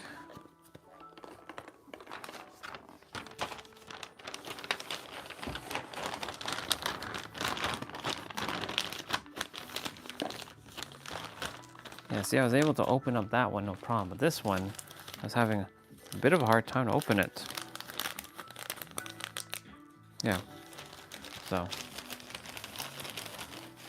with this, I'll put this in here.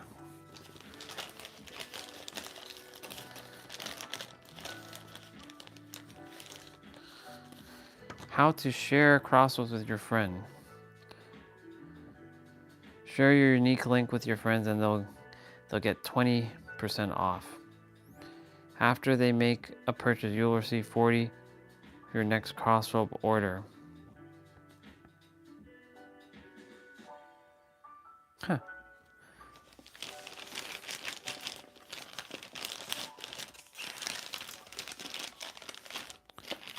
Maybe that's how I can get my rope for.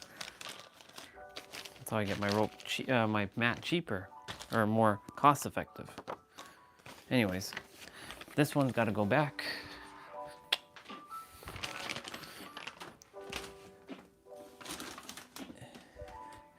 And this one gets to stay.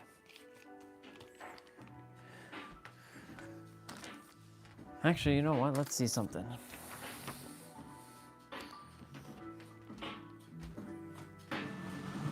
Let me see what happens.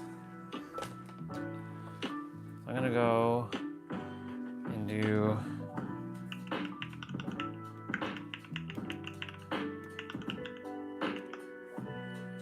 /share.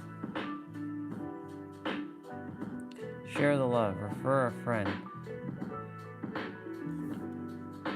Get your friends 20% first order and you'll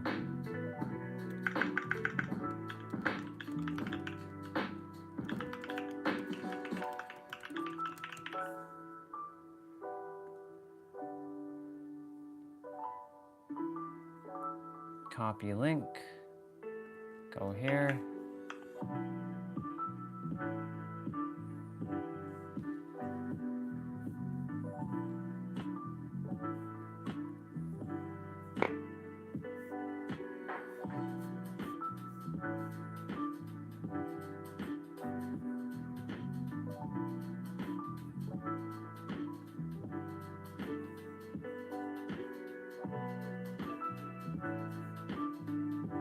Let's see what.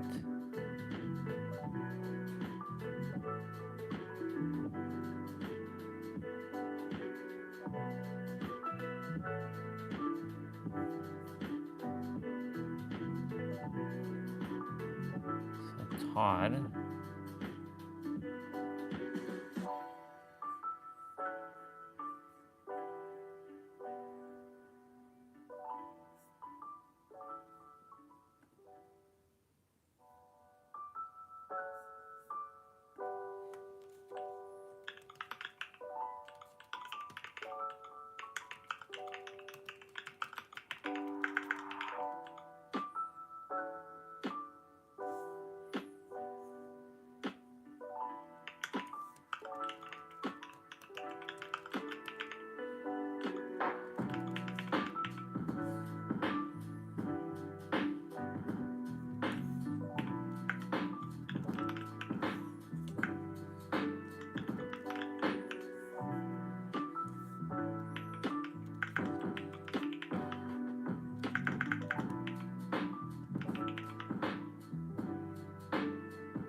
Huh.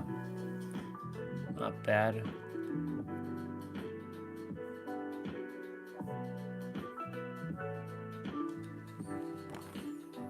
Cool.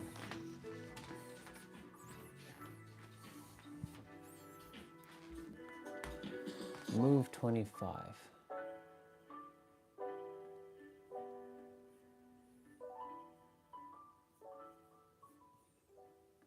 All right, y'all. All right, y'all. Just doing my thing. In the meantime, my hands have to be washed like this.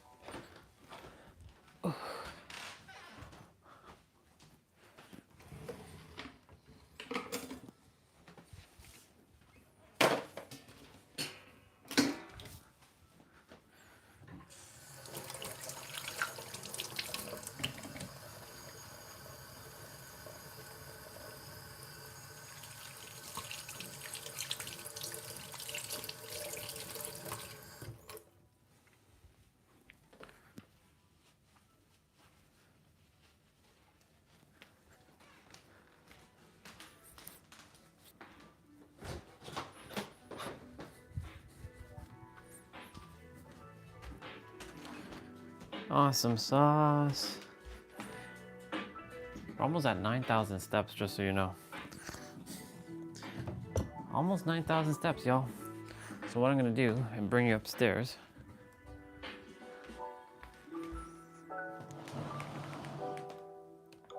And then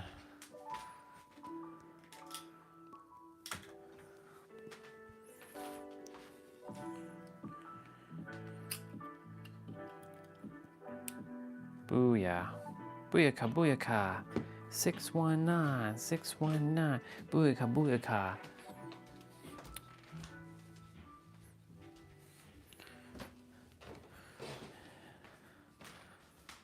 We're gonna grab something to eat. I'm gonna open up the blind.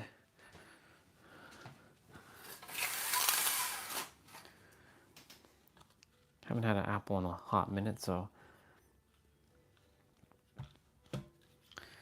I'll eat a quick apple.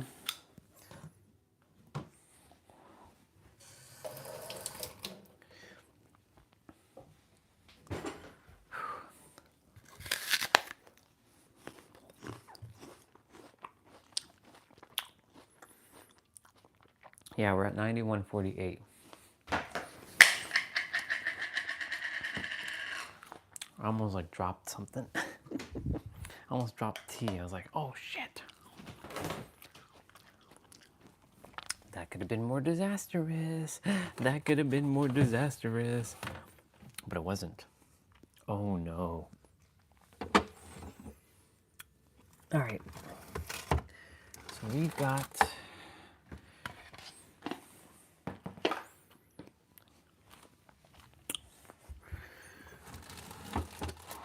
kind of the same thing we ate yesterday.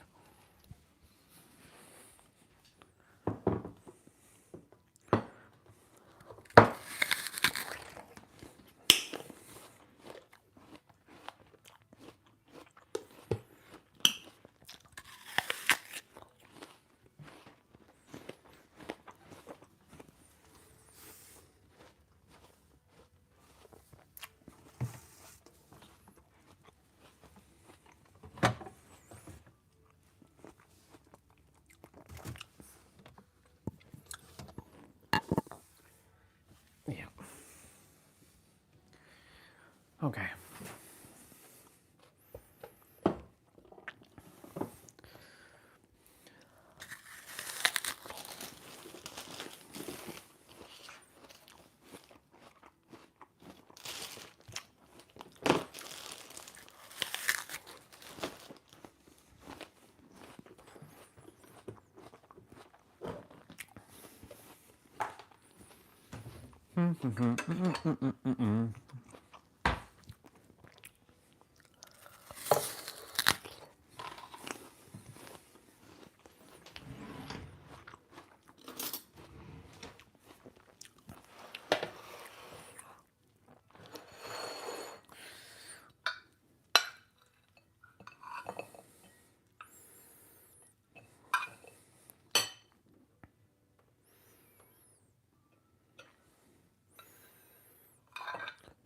emptying some rice into a bowl. 'Cause if I don't eat this, then nobody will.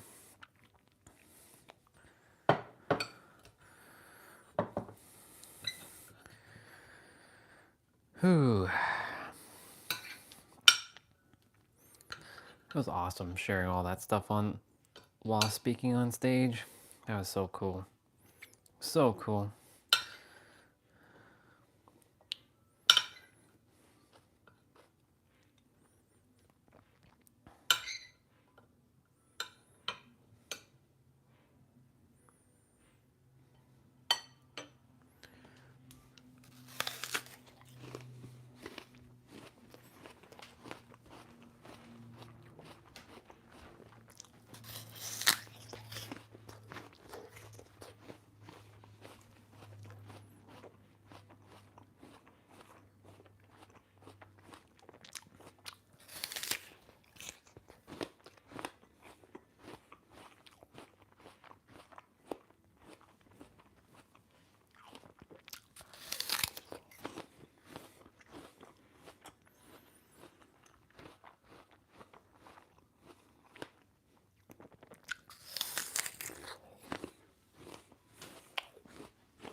There's some curry here. I'm gonna just throw onto this rice.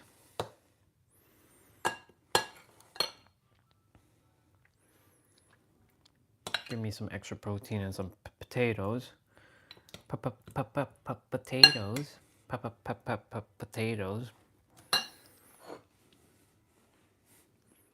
There's some chicken that we had.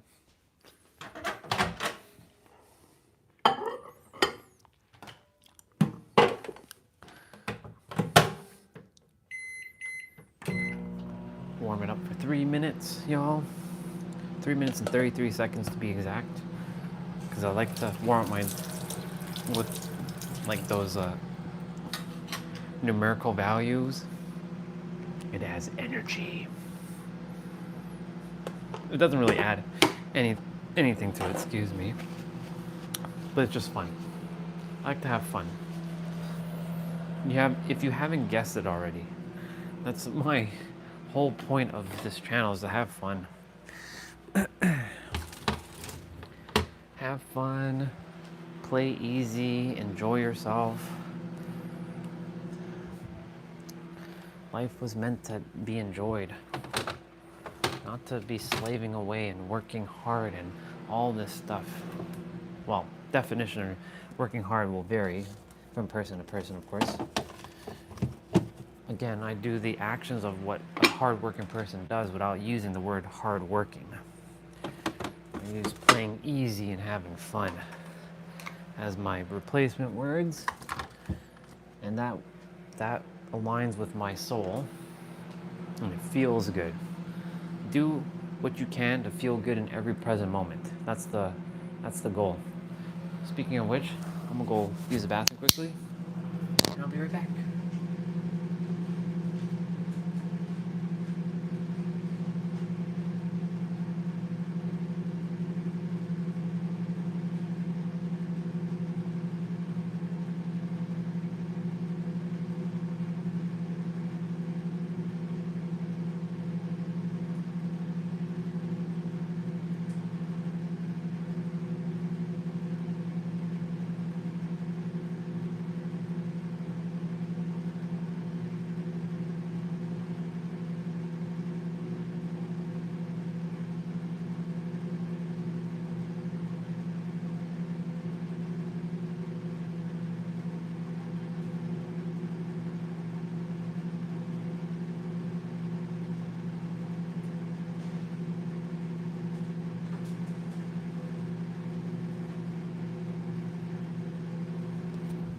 All right.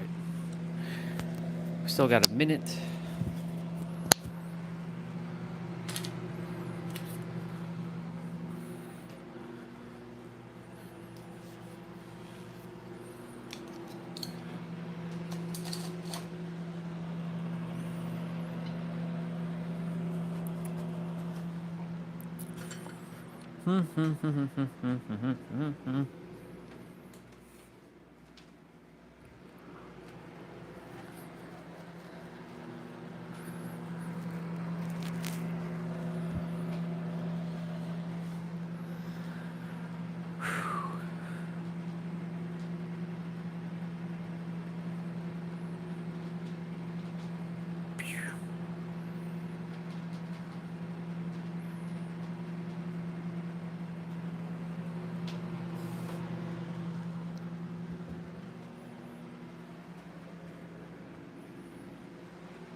We're gonna head downstairs. Actually,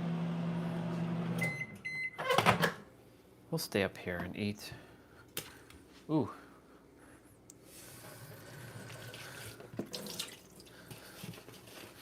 I don't usually like leaving dishes in the sink, generally, so I'm just gonna wash out this microwave cover.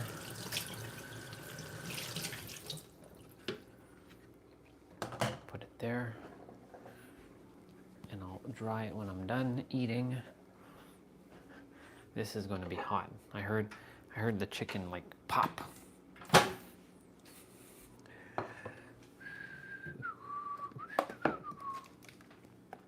We're gonna put some parsley.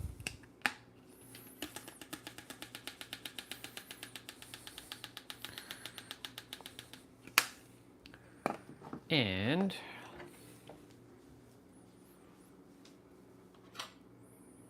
we're gonna go chow down. Might bring my tablet just to check some things out. Look at the sky. Look at that blue sky. It's very awesome. Actually, let me see something. Let me move this out of the way for a moment.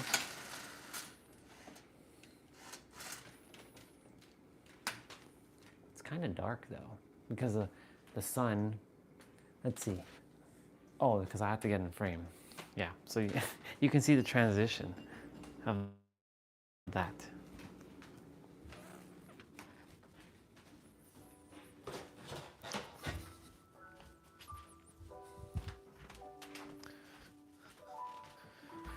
One and two.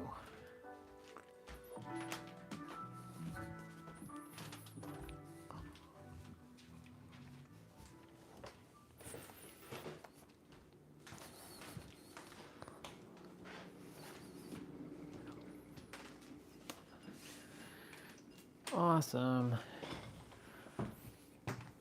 I just open the blinds a little bit so you can see a little bit of the, there we are. There we are. Hey y'all. Now let's see something.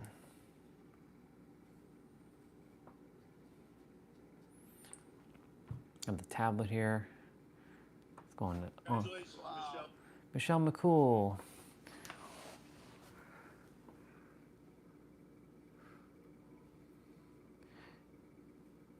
Let's see, is this actually on? Speaking of must watch, there's been a man that has been around the WWE for a majority of my life.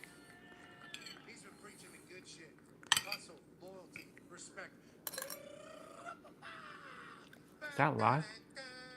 When you heard that, Oh no. all you thought to yourself was, wow, here's a hard-working man who will give his all to his professional and to his people. Here's a guy who's going to be able to ascend to the mountaintop and not just get there and hang out and see and then drop. No, for 20 years. Hey brother, how's your heart, mind, and soul doing and feeling? I'm just watching, I'm just eating and watching the Pat McAfee show on the YouTubes. You get to the top and carry the company in beautiful fashion for 2 decades. He's a man that has been discussed Pressured rice, or they call it cook-up rice, chicken, some curry with chicken. I call it chicken curry. I never call it curry chicken. That sounds weird. But is the way that he did it last night at WrestleMania. For those who call it curry chicken, y'all need to get slapped in your face. Is him being a fast You don't curry. It always goes the food and then the curry, not the curry then the food. Chicken, potatoes, beans, and pressured rice, or they call it cook-up rice in the Guyanese tradition. I don't know what they call that in the Indian tradition. Must have a different name.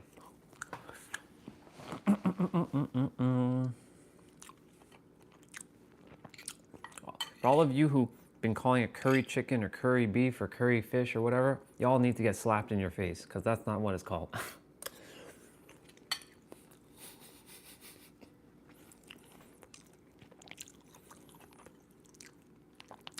So silly.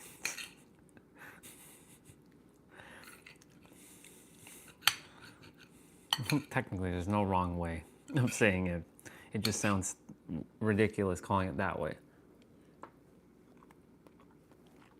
I'm eating with you all. And yes, I usually eat alone. I don't eat with family.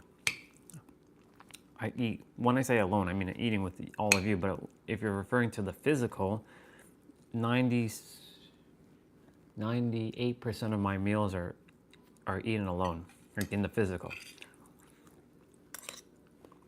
This is how it works in this house. That's how it's gonna work when I'm living on my own.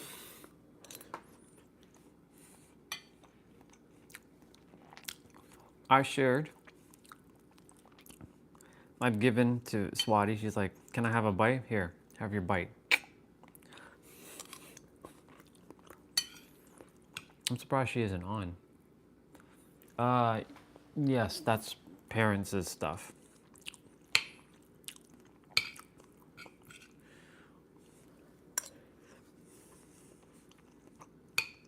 In my space, I'm gonna have all the deities in a frame, and then in the middle of it, it'll say unity, one word. Unity, all of it is one. Because that's what I stand for. This could be Lord Shiva, Lord Shakti, Lord Brahma, Lord Krishna, Lord, what's the other one? There's another name. Swati just said it like a day ago. Forgetting the name. Anyways. Yeah, it's the Om. Which, by the way, thank you again for that. Do you see when I said to you, when you share things, you never know who it's going to impact. I still do it from time to time. You just add it to my tool belt. I'm just looking at the tablet that's right next to me, seeing what's catching my attention. Carrier got ringing in the ears. It doesn't happen often. Like, it's very, very, very rare. It does. I've had that experience, but it's extremely rare for it to happen.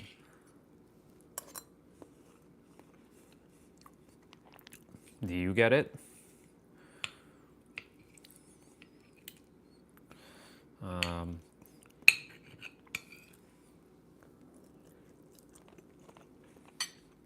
I've been fortunate enough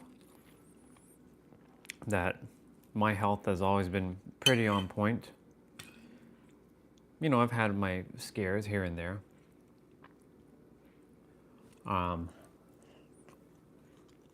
But when it comes to like things like that, my body's pretty much rock solid. I have to feel it when I'm underwater, like underwater. Yeah, that makes sense. The pressure of the water. I believe that's because the pressure of the seawater that you're at. That beautiful turquoise seawater that you're so lucky to be at. That's the water. In San Diego, it's not as blue as that, but it's blue enough for me. But like, I like water that's blue, like what you showed me at Pokemon Island that you live at.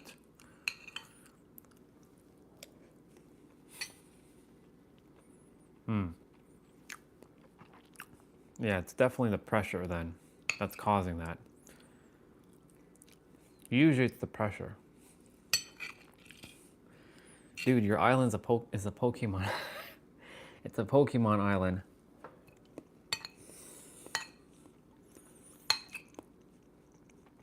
It's probably got some rare Pokemon on there too that don't exist anywhere else in the world.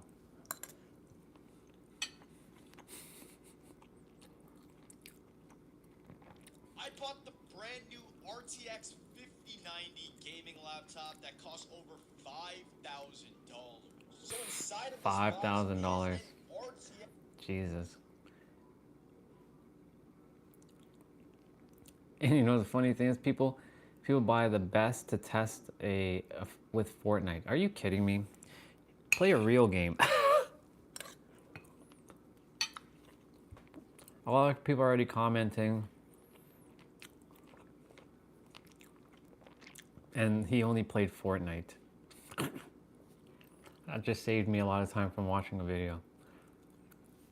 It's good, but it's not the most demanding game in the world. If you're gonna test the 5090, use a game that requires that power. Hey.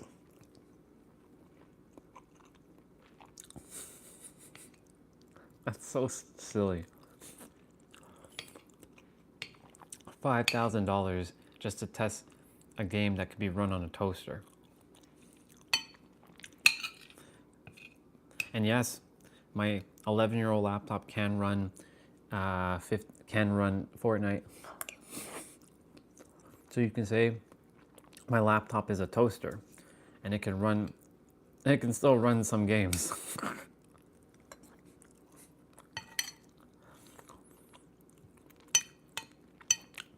You know what's funny, dude? I only downloaded Fortnite recently for one thing, to get the Goku skin, because Jose was like, Goku's out on Apex, on Fortnite. I'm like, okay, I'll buy it. I'll buy Goku skin, and I only played one match ever in Fortnite, and I was like, yep, not playing this again. I just bought it just so I can have Goku skin. And when Naruto comes out, I'll get Naruto just so I have it in my collection. But yeah, I definitely have to replace the hard drive with an SSD. That's a fact. It might breathe new life into the laptop.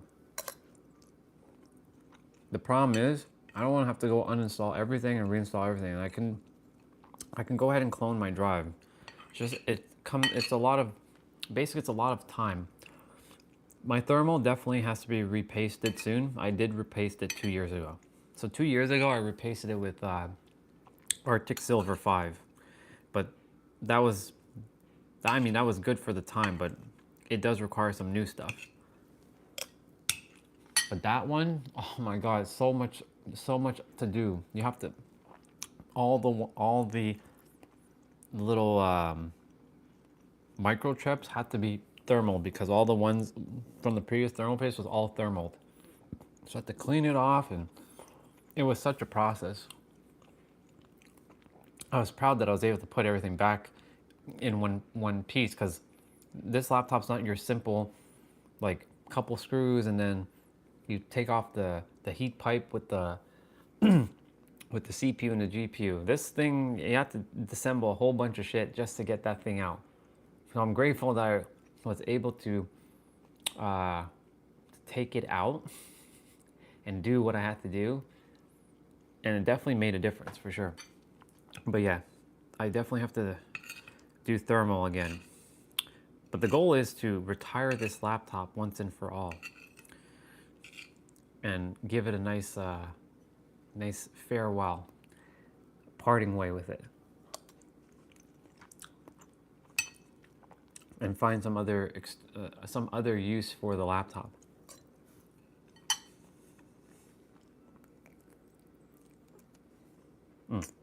Bone.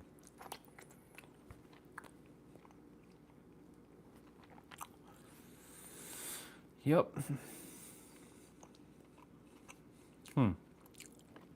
Let's see what our brother Pete said. He says, circumstances are irrelevant. To the ones who know themselves as the creator of circumstances, the phase victim of circumstances is the hallmark of a consciousness that is unconscious and an unawareness that is unaware. And he says, circumstances won't matter once you fully realize that you are source energy that is creating them. Bar. Absolute bar. Anything Nero has to say? Yes, Nero says this. Nero says, has God ever tested you? Question mark. Has God ever punished you? Question mark. Has God ever been angry with you? Question mark.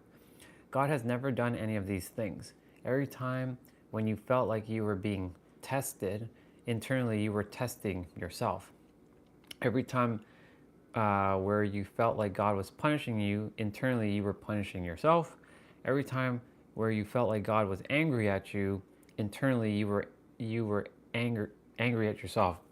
God is not some personality sat in the sky. God is pure consciousness and impersonal energy. If you get shocked by electricity, you don't cry and think it hates you. You simply misused it. It's the same with God. It's energy. It's within your mind and can transform or destroy your reality. Ignorance to the within will always lead to suffer. This is a bar.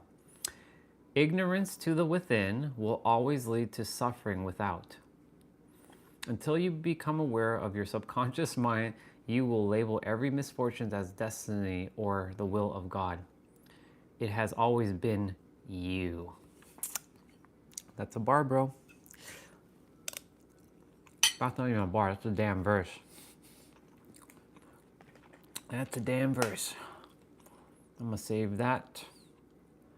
So I'm gonna use that for myself because he just helps me with words. Mr. Narrow Knowledge.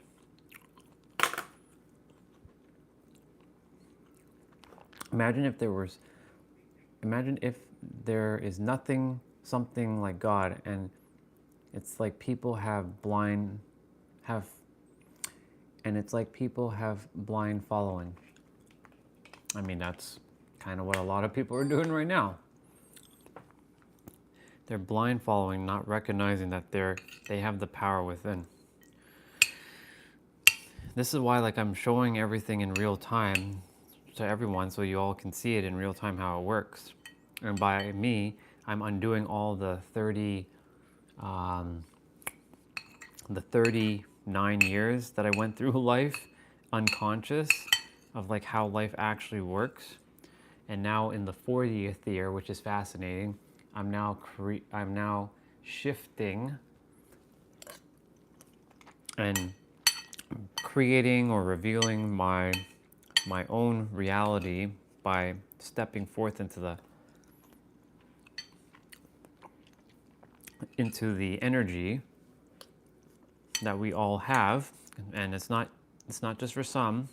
Some will think it's for some, but it's for everybody, because everybody was born equal in terms of soul perspective, but like from a human experience, that's not true at all.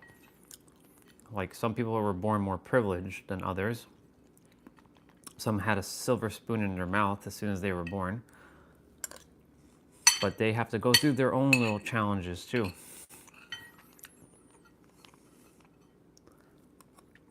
Let me see. Amazing. Your Loki and Thor is like my Naruto and Goku.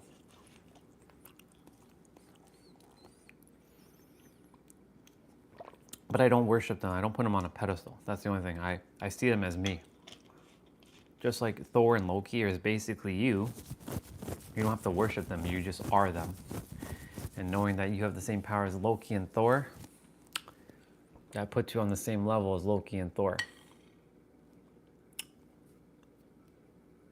But I know you have so much respect for Loki and Thor, so that's why I mean, keep it at more of like respect for Loki and Thor, and you see them as like figures that you desire to be like, because you are them.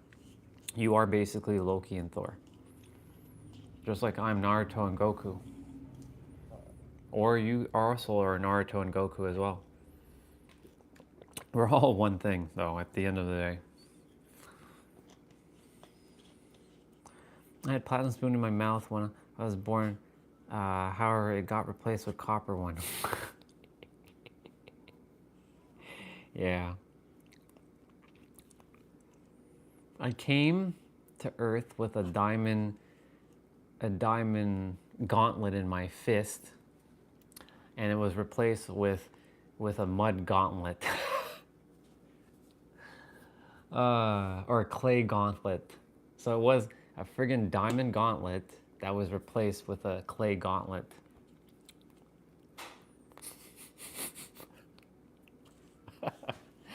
Yeah. So now I'm just uncovering that clay to become diamond again. I'm finding my diamond gauntlet within myself and retrieving it. It's there, I just gotta go dig for it.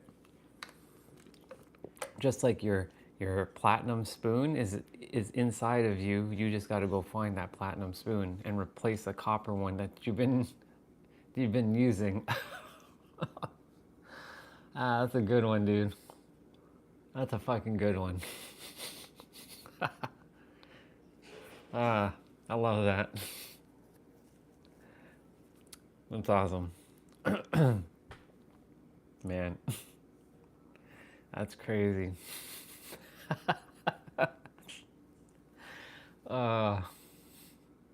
Man. That's, yeah.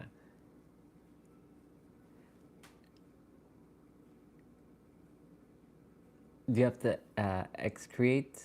Like, do you mean you have to? Do you mean excavate? Like, you mean like go digging for it? If you mean that, then technically, yes and no. Yes, if you have too much things that are blocking you from it. No, if you realize that you already are it. Yeah.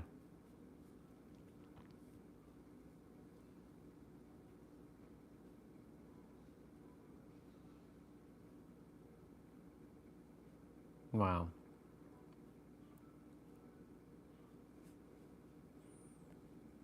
That's crazy.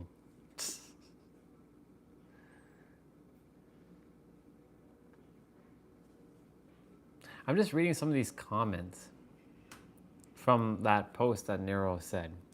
And some of them are really giving away their power. They're like, could you help me test myself less? It's simple. Stop testing yourself. Life is such a friggin' paradox. Until you realize that this is a paradox, you'll be stuck in the trap of the paradox. And you won't transcend the paradox. Crazy. It's absolutely nuts.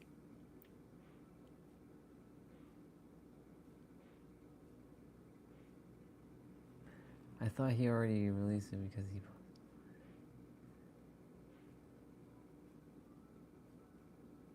Ooh, that's a bar. Possess the book vibrationally. So Nero's releasing a book, and everybody's waiting to pirate it. Even he said, you know, if I were all you, if you can't afford my book, I would pirate my book too. He said, game is game. So like, there's someone who's like, you must possess the book vibrationally before you can possess it physically. That's a damn bar. You must possess the thing that you desire vibrationally, energetically within, before you can experience it physically.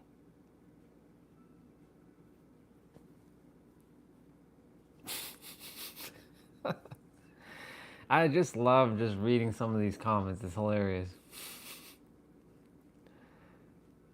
Man. And then there's one guy who says, you know, Nero said that this is not his information to claim, and it's so true. None of this information belongs to any of us. All the information, so like anytime you hear anybody speak about anything and they say it's theirs, it's not theirs. Because it came from some some inner world dimensional space, and where is that? The imagination. Where is the imagination? Usually in the realm of the like the oneness, the God, like God, whatever you like to call it. So nothing really belongs to us if you think about it. Everything that's been created on the planet or revealed onto the planet doesn't belong to us. And then so many people are like, that information belongs to me. No, actually, it does not even belong to you. It belongs to no one. It's used for everyone, but it belongs to none of us. Yeah, comments are definitely legendary. And then one person who, I even said this, and he says, ignorance to the within will always lead to the suffering without, because that's what Nero wrote, and the guy's like, whoa, he had like mind blown. This is why I should just do some YouTube posts myself. I never would have thought anybody reads the YouTube post, because you go on YouTube to watch videos. You don't go on YouTube to read comments. Or sorry, you don't go to YouTube to read a post. You go to YouTube also to read comments in a video, but you don't usually go to YouTube to read like a post, like an Instagram post. So like it's interesting.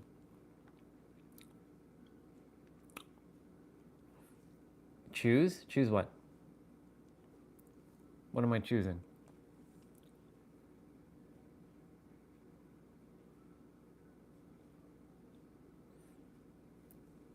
I have a problem with the Light Phone 3.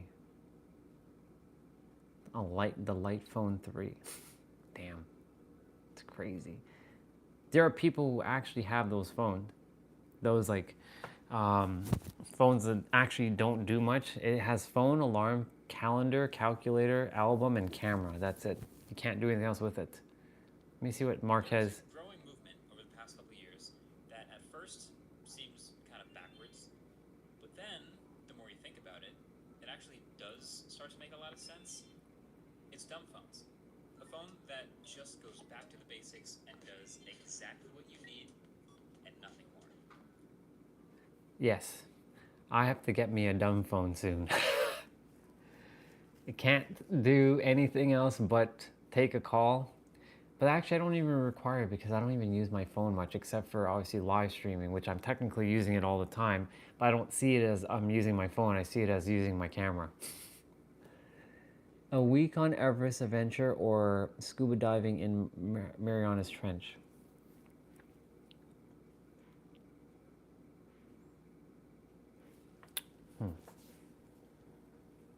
Let me think about that one for a moment, because I like underwater. I like to see what's in the Mariana Trench, because that's the deepest part of the earth.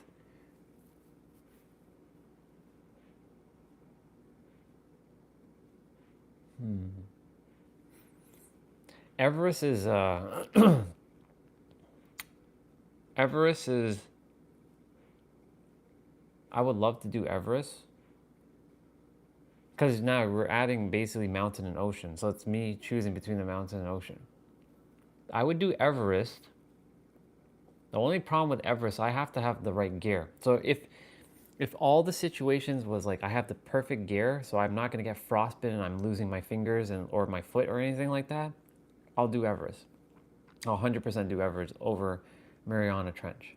However, because Mariana Trench has random Pokemon in there, because you know there are Pokemons down there that we don't even know, I would actually do Mariana Trench over Everest, because Everest is like you're on the highest peak, but then what are you actually seeing while you're up there? I mean, I've been on mountaintops already. I've been on like quite a few mountaintops, and I'm like, okay, but I've never dived in the ocean. So like that would be, I would choose Mariana Trench over Everest. That's what I would choose. Only because of the fascination of what is actually down there. Because we know what's up in Everest. There's a bunch of flags and you're technically at the top of the world. But that one, yeah. I choose Mariana Trench. It's funny that you brought this up because there are no accidents. This is why this works. It was 2 days ago. I was watching a YouTube video, one random one that popped up on my feed. It was a YouTube short. It was with Neil deGrasse Tyson or Neil Tyson deGrasse. I forget if it goes like that. The scientist dude. He was talking, and he was on Joe Rogan's podcast. It was a YouTube short. He was talking about Mariana Trench and Everest, how there's like the distance between them is like not that much, but they're actually very, like, it's a lot. It spans like what, a 20-mile radius between the deepest and the highest point on the earth. So it's fascinating you brought this up. It's interesting.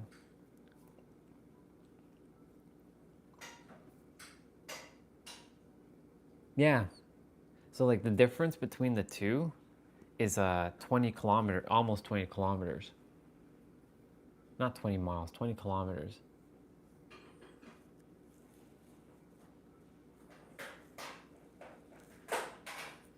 It's interesting. If Everest wasn't snowing all year round, I would do Everest. I don't desire to walk up snow. That's the thing. That's the reason why I chose Mariana over Everest. Haha, phone battery is 77% and there's 7 people and 7 likes. Yes. We get to see that again. But what was funny when you said deep down, there are though. There are tons. There are tons of Pokemon down there that we haven't seen. Like there's probably like a 2-headed like snake dragon Pokemon down there. There's probably like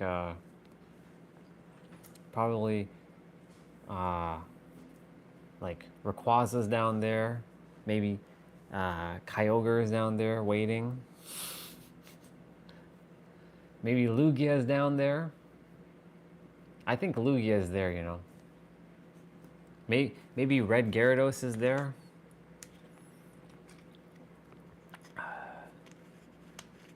Actually, no. Red Gyarados is out at a lake. He's not in an ocean.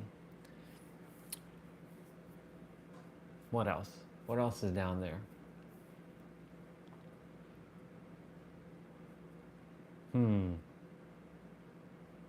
Maybe like lots of.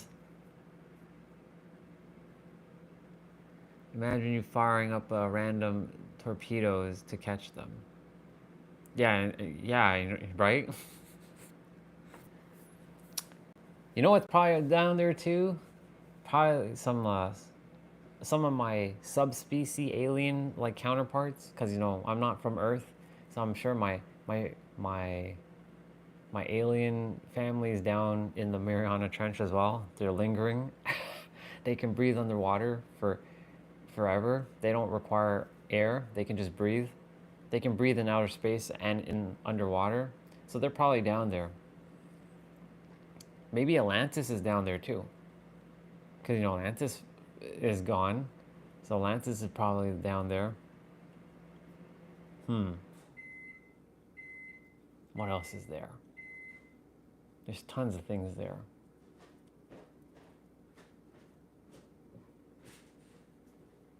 I'm thinking what else would be down there? Of course, the Loch Ness Monster is down there.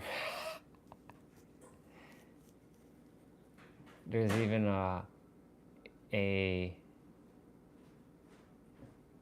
some sort of figure that's bigger than a blue whale. that's like ginormous. When I am underwater in an open ocean, when I look down, it's like nothing down. It's like nothing, like baseless and dark. Must be fun though. I can't say I've dived. I've actually, hold on. I'll show you something. I'll show you something right now. I'll have to put it on the tablet. Yep. Oh, this was their latest one? Nice. Okay, I'm gonna have to scroll through. Check this out. Check this out. So there's people who live stream underwater like this. They're in Hawaii. They actually have internet under the water, and you can actually see under the water. It's pretty friggin' fascinating. This is why I chose Mariana Trench.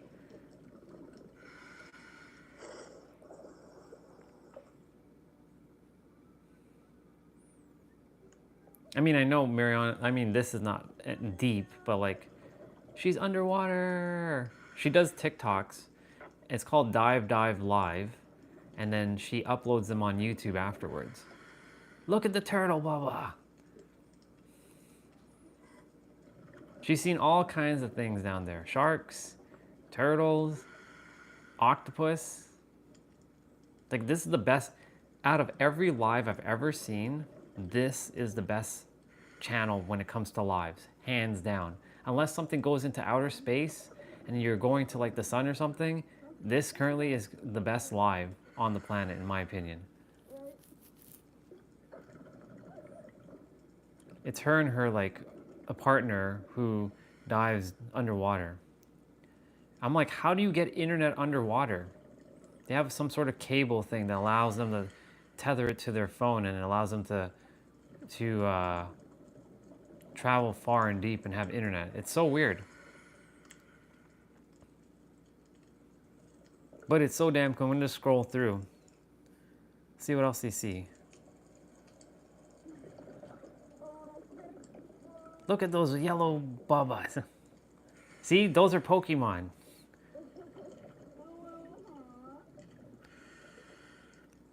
That's what I'm telling you. That's a yellow Pokemon right there.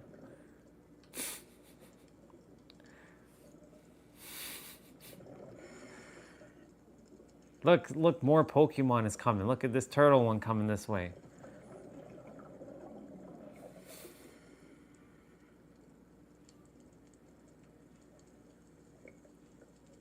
Let me see what you said, T-Ray.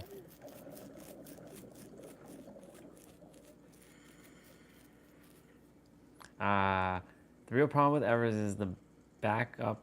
It's the backup. They let too many people go and much higher chance of dying. Yeah. She does this all the time, and people donate to her all the time. This is why I would spend my time underwater like this and just be like exploring like this all the time. I'd be doing this. She basically inspired me last year, technically around this time. Okay, I don't know what the hell is all that, but like,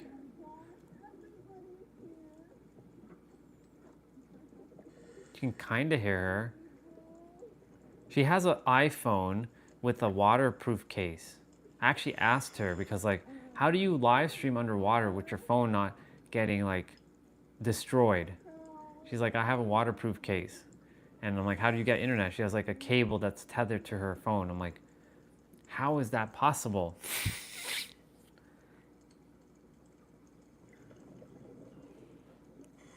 And Andamans. Is that how you say that? Andamans? Andamans. I'll go to Andamans. Probably saying that so wrong. Look how clear as day that shit is in the water. That's some really good internet. Half the time people can't even get good internet up in the surface, and you're getting good internet in the water.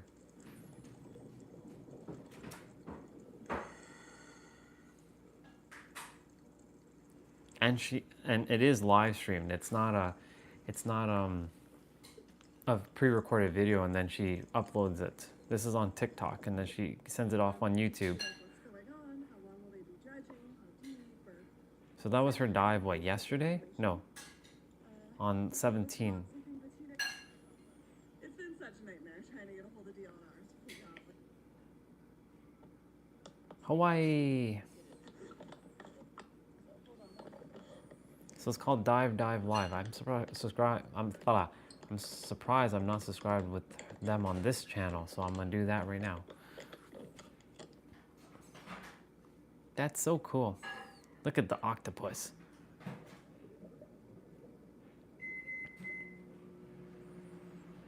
Look at that. That's a Pokemon right there. Look at that.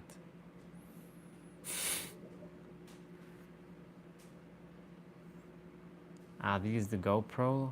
Is that under the water?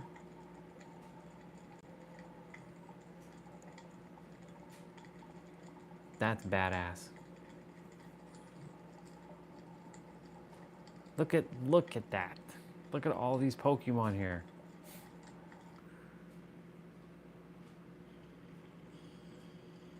Wow.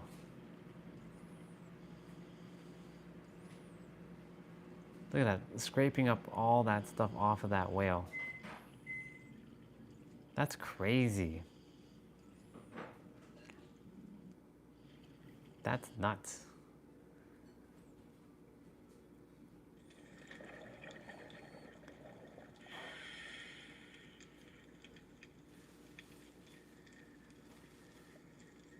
I guess they do.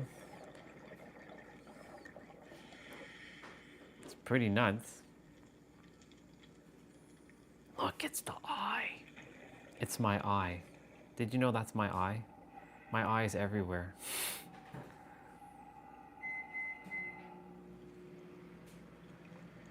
It's on all the monies.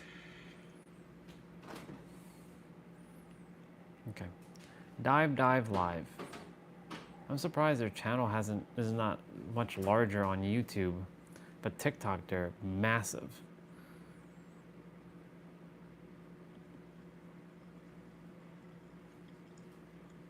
It's usually like 2 of them. And they going down.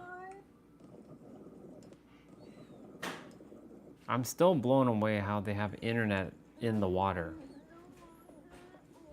when they're live streaming. That's what's baffling to my brain. It's like, how do you have better internet down there than most people have when they're up in the surface?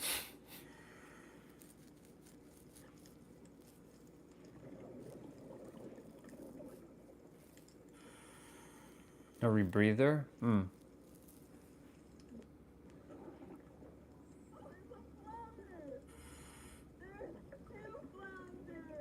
She said flounders. Yep, there they are.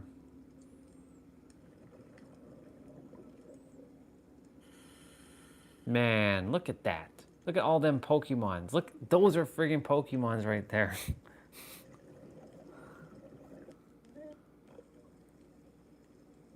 Look at one hiding. That one's just like camouflaged.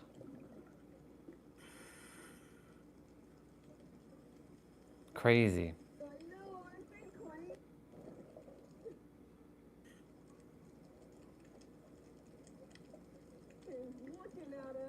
Look at those Pokemon right there. I'm telling you, man. These are not animals. These are fucking Pokemon.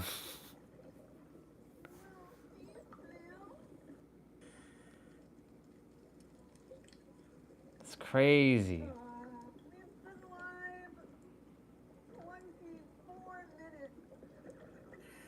They've been live for 24 minutes. A pufferfish?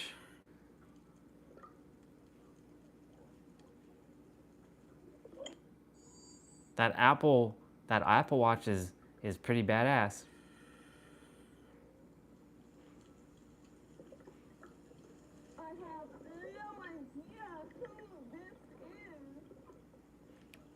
Look at those Pokemons.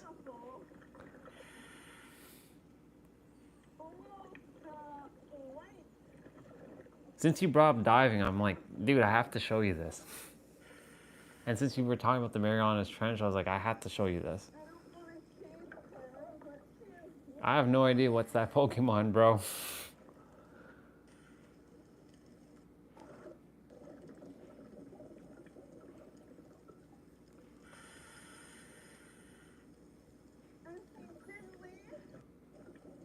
But there's billions of Pokemon down there. There's billions of them down there. There's more of them down there than there is us up here on the earth. On the surface, I should say. Sometimes I forget if this is actually Earth. Like when you're underwater, like, is this actually Earth? Like, how the hell did all that shit get down there?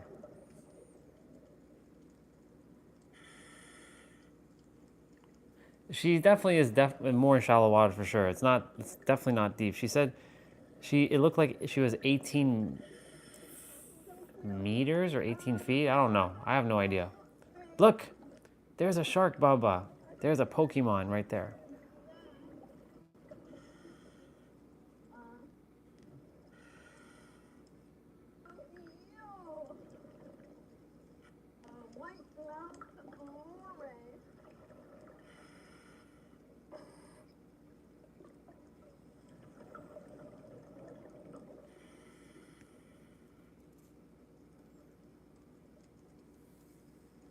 That's crazy. Look, another rare Pokemon right there. Just hanging out, being rare. Yeah, she's definitely shallow. She's definitely in shallow water. 100%. She's definitely in more shallow water. Because I'm like, there's no friggin' way internet's going to be working down in like, where like, you said like dark blue water. There's no way. There's no fucking way the internet's going to be working down there. That's like you in the air. Unless you have satellite internet, you ain't getting internet unless the plane has some sort of internet.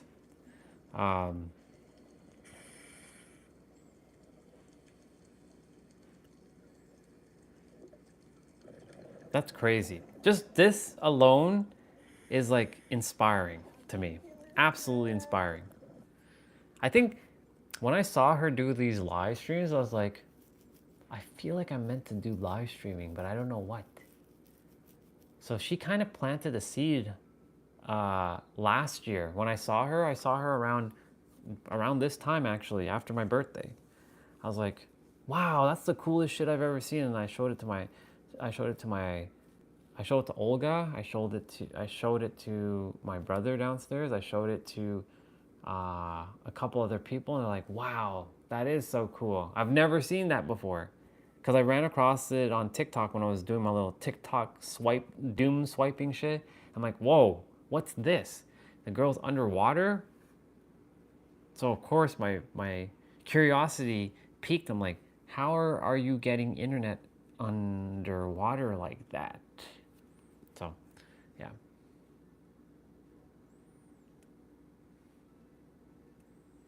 This guy got monetized on YouTube in 10 days. Learn with Trey. Cool. I got monetized in about 3-4 months. That's good. Good job, Trey. Good job, GG, dude. Ooh, let's see what Nero says here. Let me see. I have suffered from nitrogen narcosis multiple times. That doesn't sound good, dude. I think you've mentioned that before.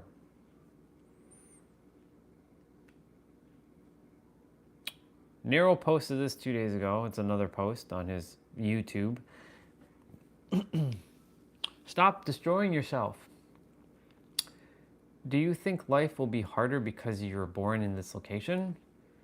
Do you think life will be harder because you're black? Do you think life will be harder because you're a woman? How dare you? These are all questions, by the way. You think the illusions of the world can stand in front of God? You are the physical manifestation of God, an omnipotent consciousness within your mind. Your mind is the substance of your reality, the building blocks that have built it. Reality will only bow before you when you realize it does. All ceilings are self-imposed, all prisons are self-made, and all limitations are self-created. That's a fucking bar. You will be free when you realize you've always been free. Nero. Brother. How awesome of you for leaving words for me to just use. Because I don't have to think about those words. And you basically are saying what I already feel. What you got? I typically go to diving in the evenings and afternoons, and whenever I come to the surface again, I am welcomed by a starry night with the Milky Way top of my head very bright.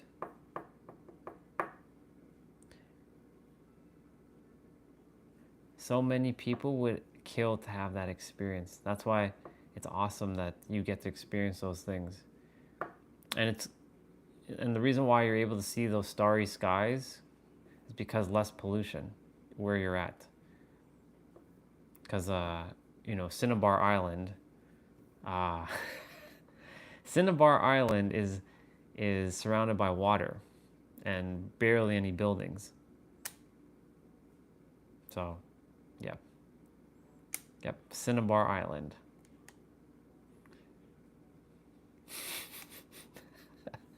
Nicobar Island is Cinnabar Island. I'm telling you, Misingo is on the coastline. You just have to go walk up and down until you run into it, and then you'll engage battle. You put your items that you desire on the 6th slot, and then you'll get your duplicated items. Man, the amount of cheating I did back then, legendary. Rare candies after rare candies after rare candies after protein and carbos and HP ups and PP ups, and yep. My Pokemon were so overpowered. It was so awesome. Cloning TMs like TM24, which was Thunderbolt. Yeah, Thunderbolt. It's Andamans and Nicobar Island, though very close to Thailand. So it's close, it's in that region. Gotcha.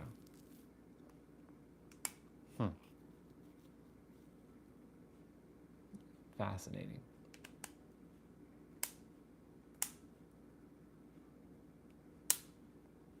Nicobar Island. Cinnabar Island. But it's the Union Territory of India. Interesting.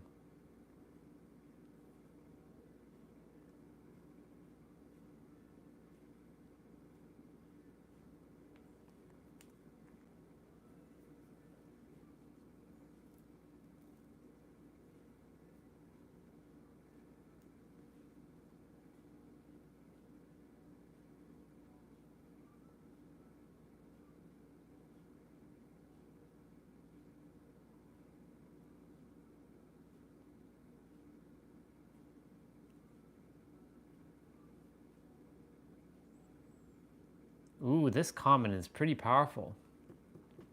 I'm gonna read something to y'all. So, from what I just read, there's a woman, her name is Lisa. She's 56 years old now. She says,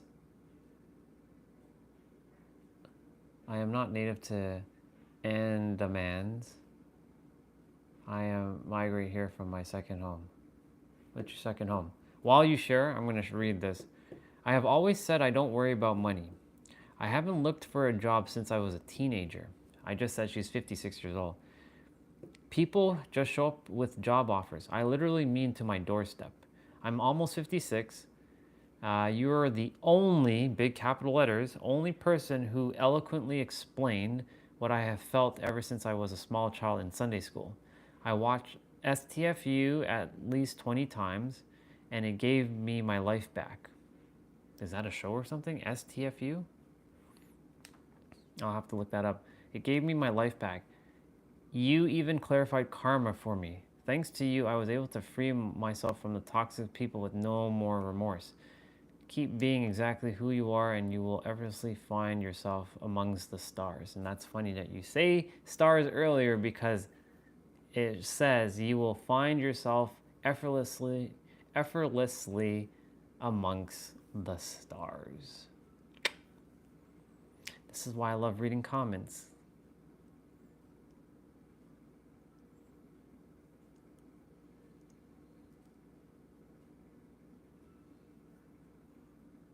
Yep.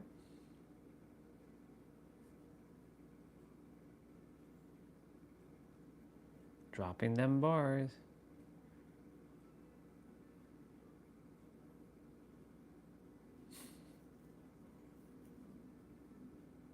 Let me see. Amongst the planets. So you two are alien. Awesome. What's the planet that you're from? I can tell you mine.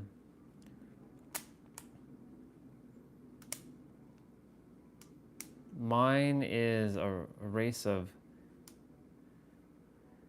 it's K2 18B. Awesome. So mine, well, I come from many planets. Actually, this one's gonna sound extremely weird, but pieces of me were collected from each of the planets and created me. So I'm actually from every planet. But there's one planet called Vegeta where when I was born I had a tail and they chopped off my tail. And because of that, I don't have my full powers, and I'm attempting to grow back my tail.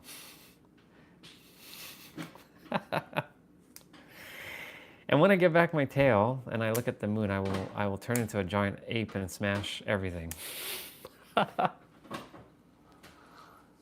When I was born, my tail was ripped off the back of, near my butt. I had two tails.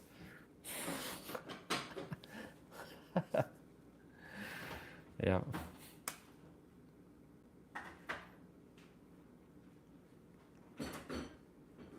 Yeah.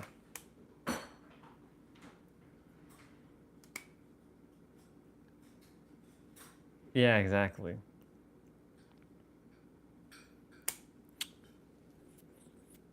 I do come from a star system called the Andromedans, the Andromedan star system. A lot of others are from like the Pleiadians, or they're Arcturians. I'm a little bit of those, but I'm more on Andromedan than Arcturians and Pleiadians. There's others, of course. Those are the names. That's a star system, but the name of the planet is currently not revealed to me yet. This is why you found me, dude. We share the same alienness.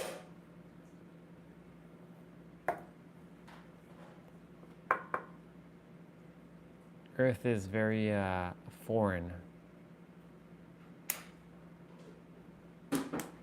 Probably, could be. That name does look familiar to me.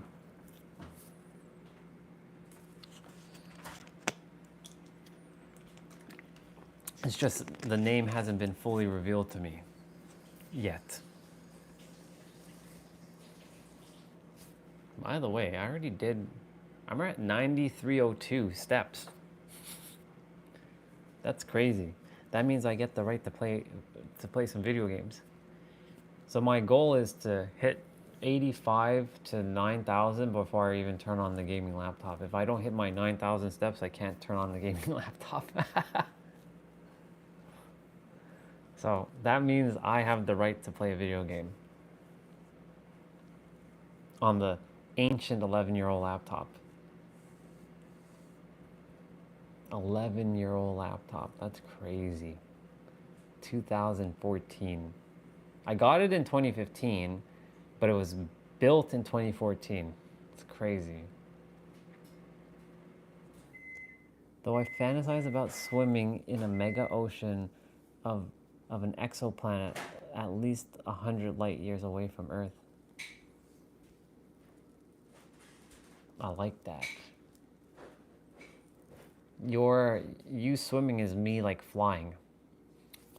So I'm like, I would love to just teleport to different planets and just like see them. I like to also be training on a planet that has 10,000 times Earth's gravity so that I can get stronger. So when I come to Earth, I can just like touch something and it smashes. I go like this and it breaks. Or I step on the Earth and it just shatters. Like the ground just shatters underneath my feet. That would be pretty badass. That's like training in the hyperbolic time chamber. Sorry, that's like training on the space pod at 400 times Earth's gravity. I would love to train under Earth on a planet that has 10,000 Earth's gravity, 10,000 times Earth's gravity.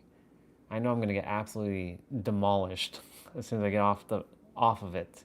Actually, I won't even get demolished. The moment the thing lands, it's gonna get demolished. Expectations to be stronger, reality immediately got crushed by gravity. Yeah.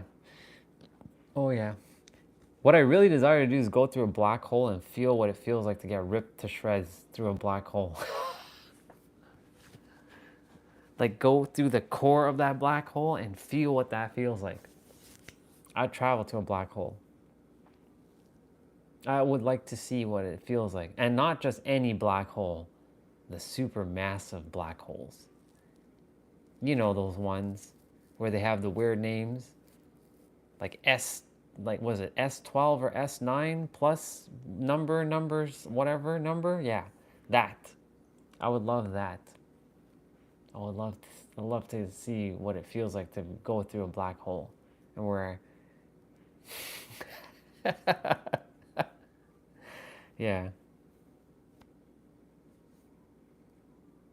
Man, I would love to see a black hole. Honestly, like that, those things fascinate me the most. Out of anything in the planets, anything in the galaxy is a black hole. So if you ever see one in your telescope, let me know. Because like, I would love to see what they look like fully. I mean, and I don't mean through some video. I mean through my own eyes. I'm gonna find out. I'm gonna travel in space. That's why I would love to have instant transmission so I can just teleport to places in the universe and see it for myself and like, ow, I went on this planet called Kepler, whatever number, and like I got this thing. My telescope got broken by a mad wild girl who hate me. What do you mean? You were spying on her or something? Oh God. Oh my goodness. Were you spying on her? Were you peeping on her or something? And she saw you and she's like, that's it, that Aryan guy. He's been spying on me too much. Now I'm gonna go and smash his telescope. Oh my goodness.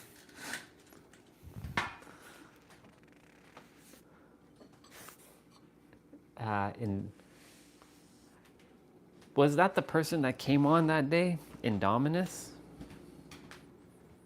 Who, one of our sisters was like not accusing, but saying that's Swati, but that wasn't Swati though.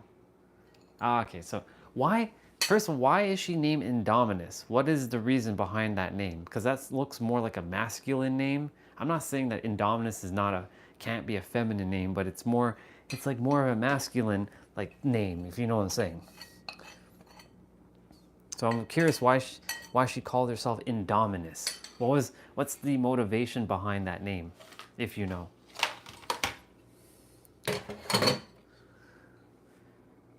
Okay, got it. Okay, gotcha.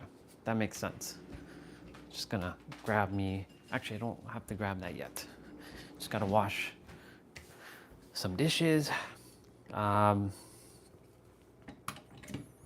She hasn't been back on the channel, to be honest. I haven't seen her.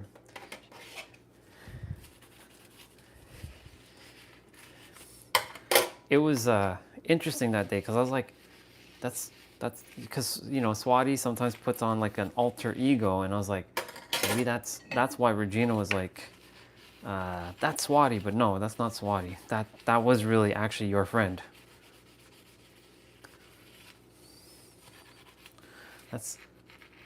We had a fight. What happened? Was it that day, or or you had another fight recently or something? Hopefully y'all,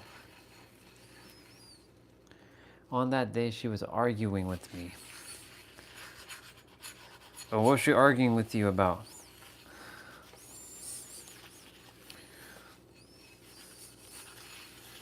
That was quite the day. To be honest, that was the day that changed everything with who's showing up on the channel, who isn't.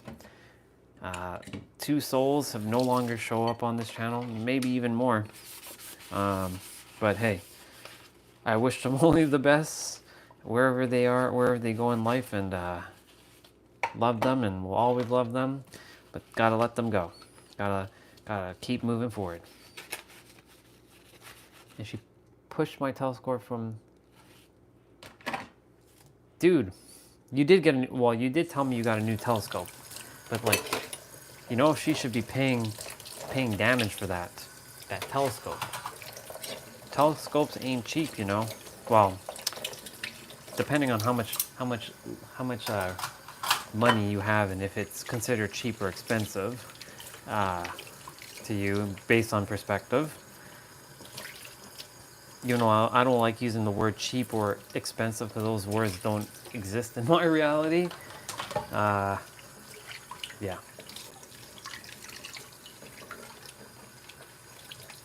Wait, so you have no telescope right now?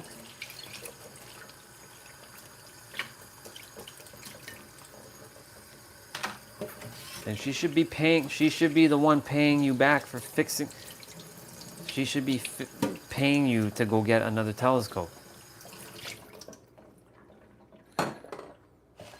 And if she doesn't, well, you will sue her for a telescope. Yeah, I don't know. That doesn't sound like a friend to me, by the way, dude.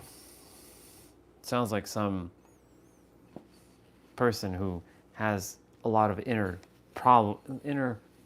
play that she has to do on herself.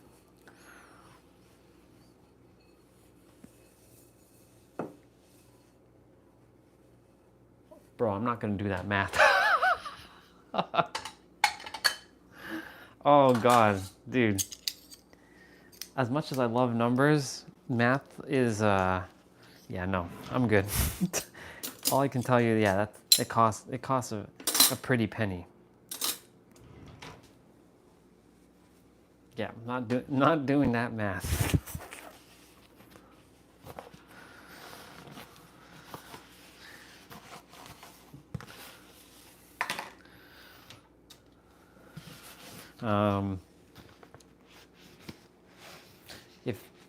If I was in your shoes and someone did that to my telescope, I don't care if they're a guy or a girl, I would whoop their ass.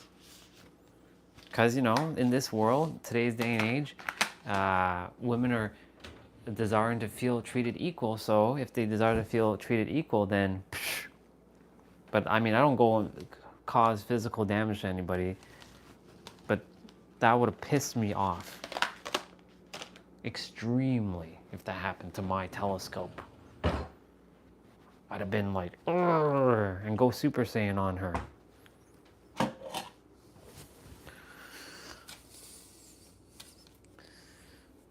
I have no problem doing that if I have to. I don't desire to because everybody's me, but I mean,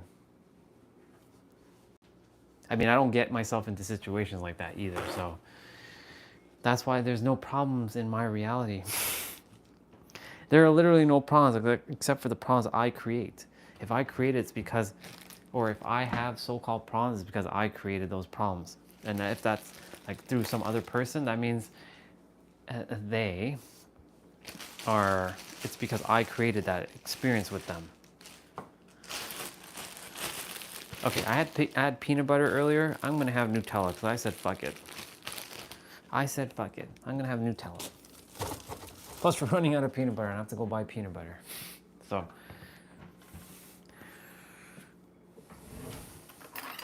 I'm gonna have Nutella. I'm not a Nutella person though. I really am not a Nutella person. I really do desire to have peanut butter though. Yeah, we're running extremely low on that peanut butter. I should go buy some peanut butter because I'm the one that's using it up.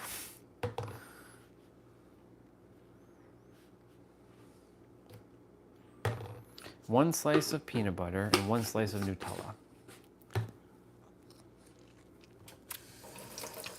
And we wash this.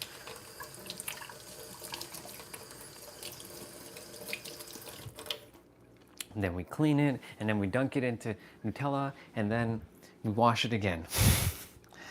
Yep. It's annoying, but whatever. Just gotta do it.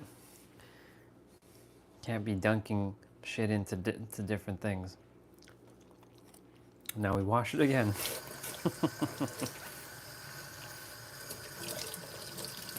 Here we go. Washed. For the second time. In a span of like a span of 2 minutes. Crazy.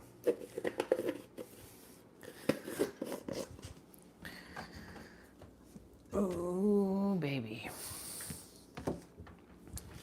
Uno momento. Uno momento. Now I have to bring a couple things downstairs first.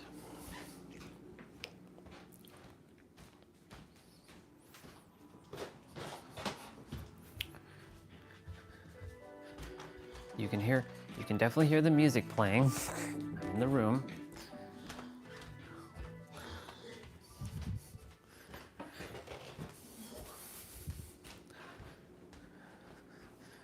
And so, here we are. Oh, Thursday's gonna be so good.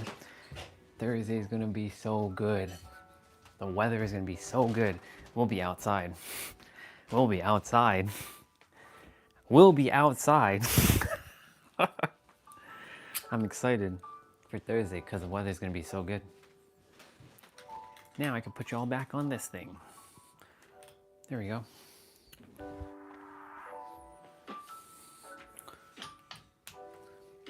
And let's put on piano music. We'll have the peanut butter slice first. Let me see what you said. If I desire to get a new one, I have to go to mainland of India. It would have, if I punch her, then I would evict him. Ah, right.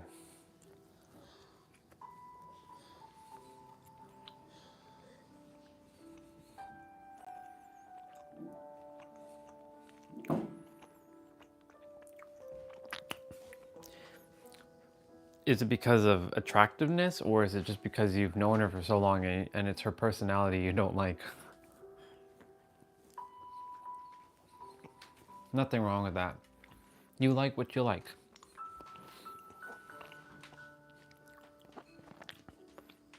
That's probably why she's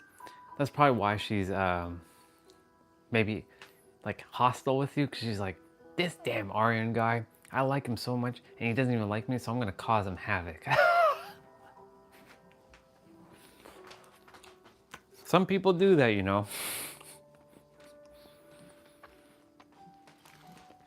Some people crazy like that.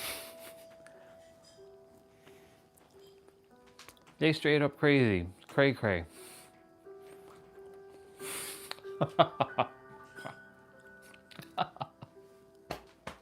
I'm dying right now.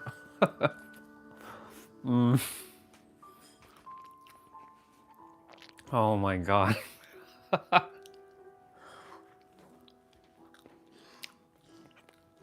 That's crazy.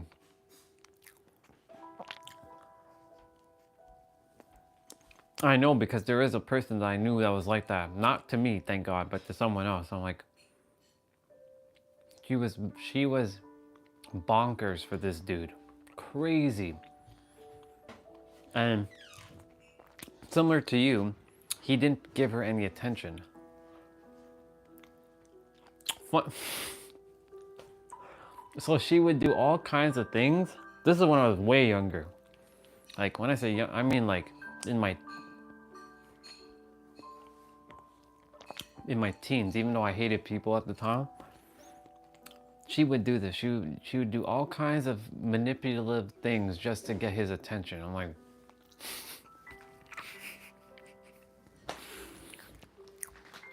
it was absolutely ridiculous.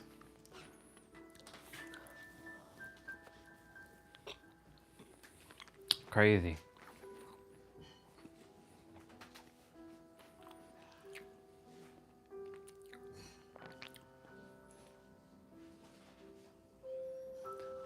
Enter her room and give her 6 tight slaps, and then go back to my house and sleep.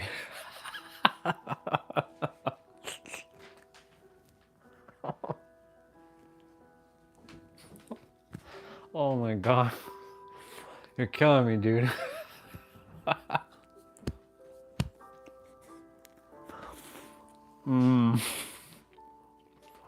Oh my.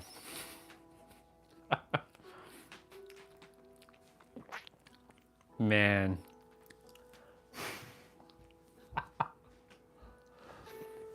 That's brutal. Holy shit, dude.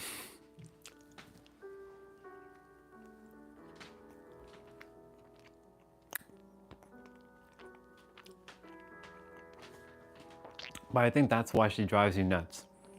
Because she likes you that much. And she's like, you know what? He rejected me, so I'm gonna make him pay. And that's why she's doing what she's doing. What is a victim card? Well, I know what victim is, but what is a victim card? What is that? Is it an actual physical card in your land that you get like slapped with? Is it like something like a bad record?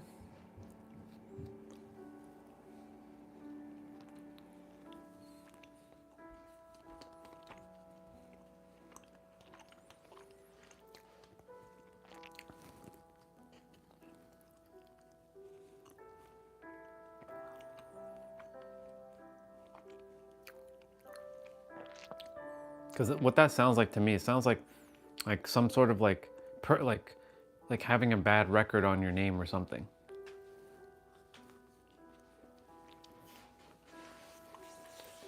Give me a sec. Hey, Dad. How are you?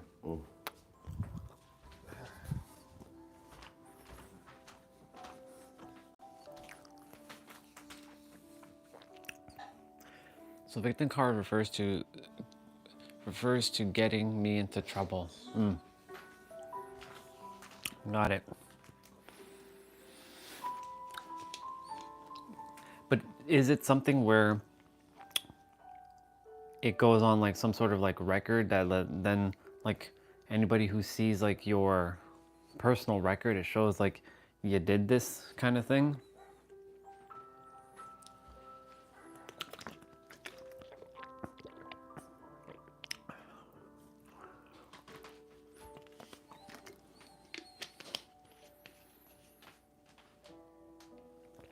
Ugh. Excuse me.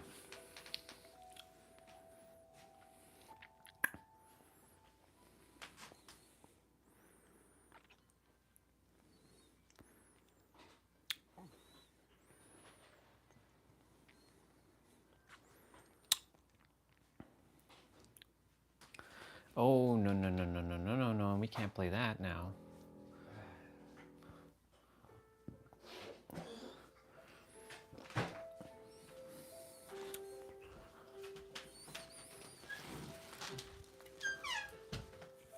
Gotta go shower in a moment. But yeah, that sounds, she sounds like, I feel, so this is what I feel. Let's see. It's like fault is of hers, and if I dared to fight back, then she would make some cry face and tell all this to her parents or police in. Oh, right. Yeah, okay. Yeah. I know what you mean now. Got it. The victim card. She'd played the victim card. That's basically what you're referring to. Yeah. Got it. Now I get what you're saying. Now it makes total sense.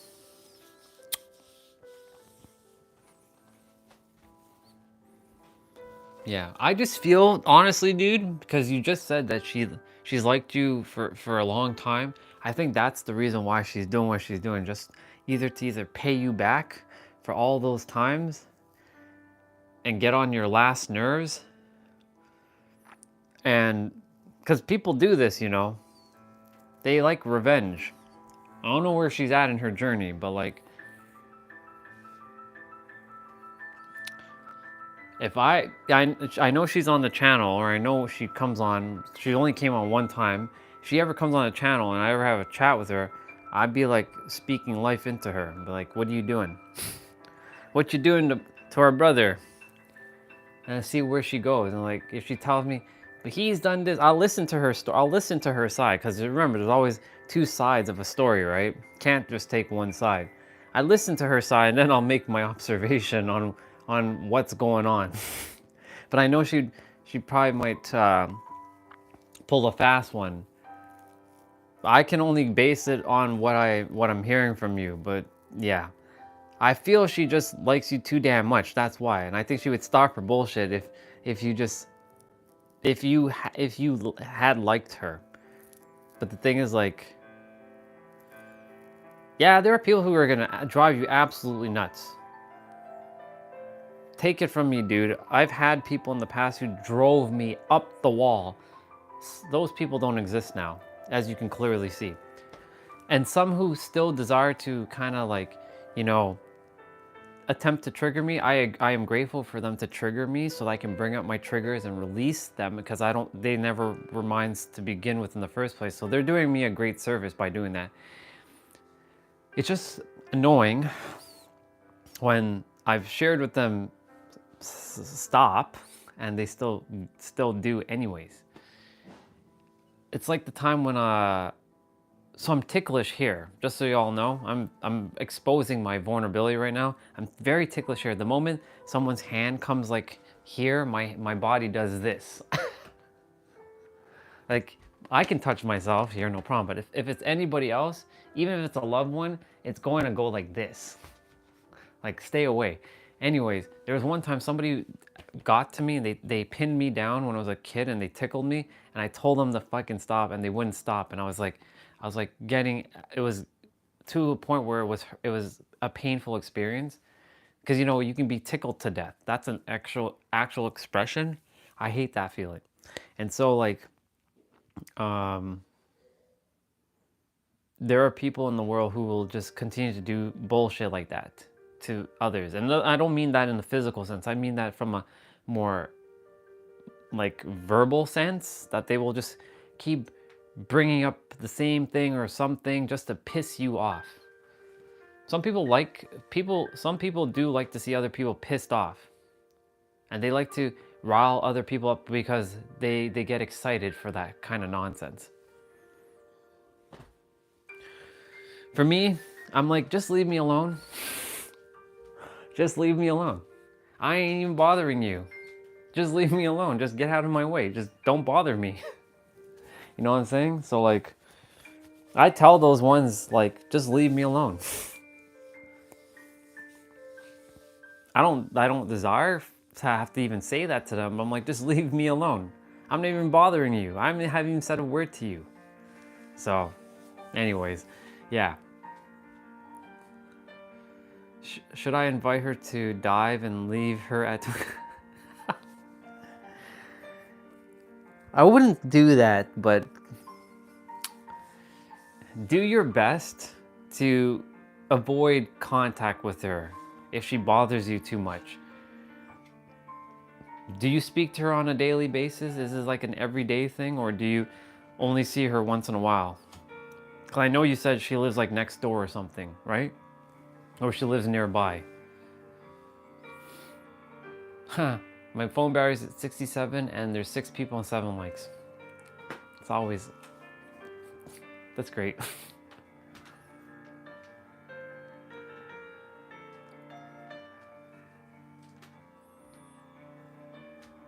No, it's like COVID times between me and her. Okay. I mean, if you have no interest in speaking to her, then don't even bother yourself with her, you know what I'm saying? Just leave it be. For me, that happened with a couple people, and I'm like, yeah, you don't exist in my reality anymore. Leave. There was a girl that I liked a lot. I no longer like her in like a romantic capacity. I will always love her soul, but I don't like her like romantically anymore. And I'm like, nope, you're not gonna be a part of my world. Bye. And I literally had to energetically like slice. I didn't slice her in half, but I sliced her energetically in half. Like I severed her completely. It was very, not brutal, but I mean like I just like her energy bar was like completely like sliced. I took like Sephiroth's like sword from Final Fantasy VII and like sliced. Or you can say I used Ichigo's blade, or who has a, yeah, I'll use Sephiroth. Sephiroth is the most well-known figure. I took his long katana and I sliced basically her energy body in half from my, like I severed our connection essentially. That's what I meant.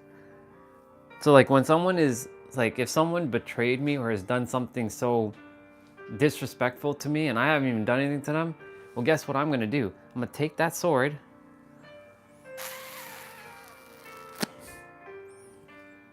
and literally remove them from my existence.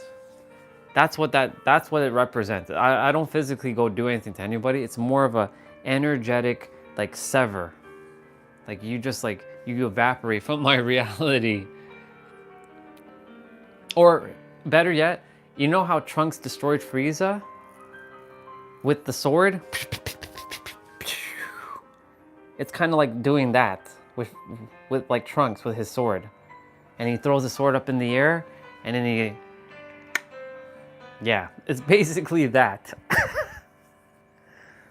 That's basically what I'm doing in my mind, like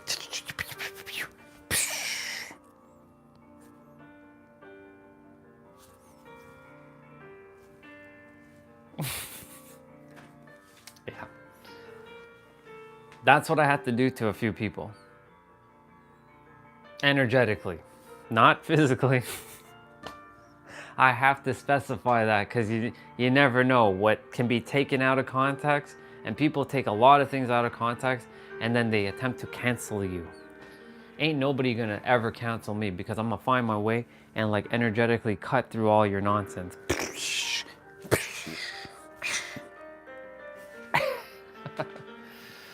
Yeah, I'm silly. Yeah. Man, that's hilarious.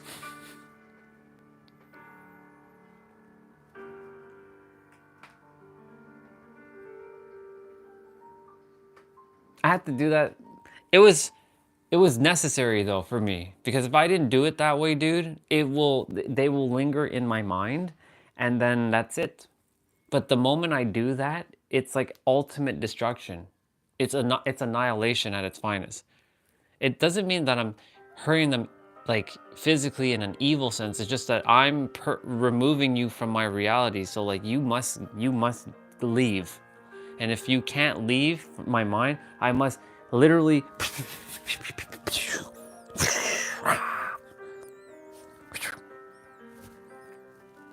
yeah.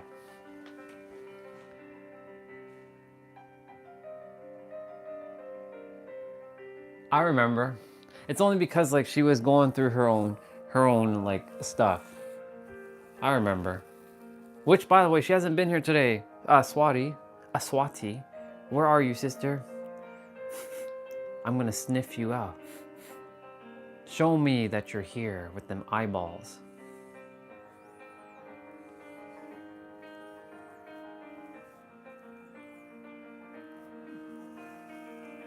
You can't blame her though, because she was going through a tough time because, you know, shit happened that day. You remember?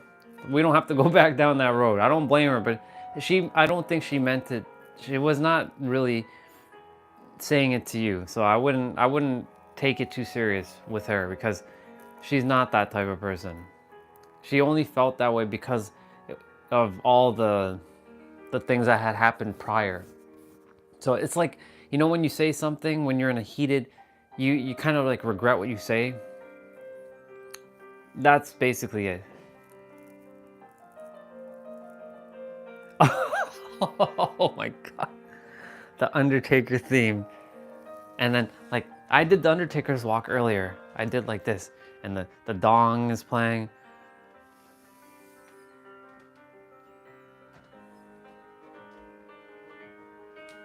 This is the Undertaker walk.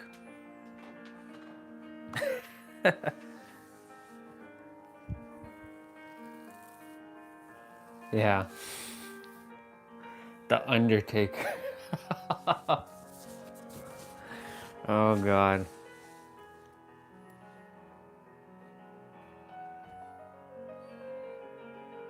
She's here now. I can feel Swati. Swati, you here?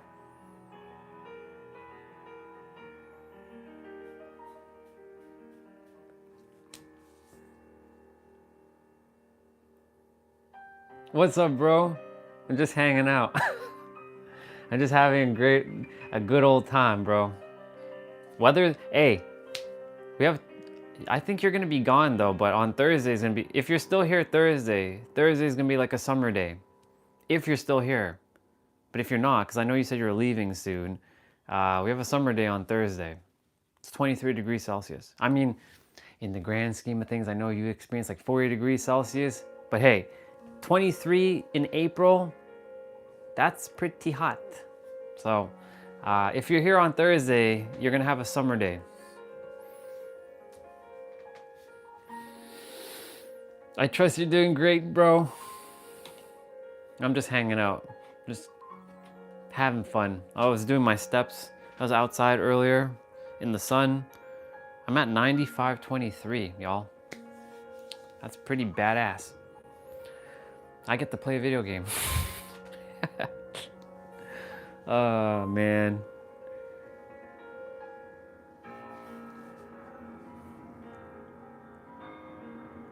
All right, bro. Have a great one. I'll see you, dude. And may your heart be your guiding key, Mr. Aryan. Ah, you're leaving tomorrow. Gotcha. How long is the flight to get back? You're gonna lose a lot of time, man. Time zone is gonna kick your ass for a little bit. It's okay. Your body will adjust for however long you're staying there, and then you'll come back and your body will readjust to the time slippage.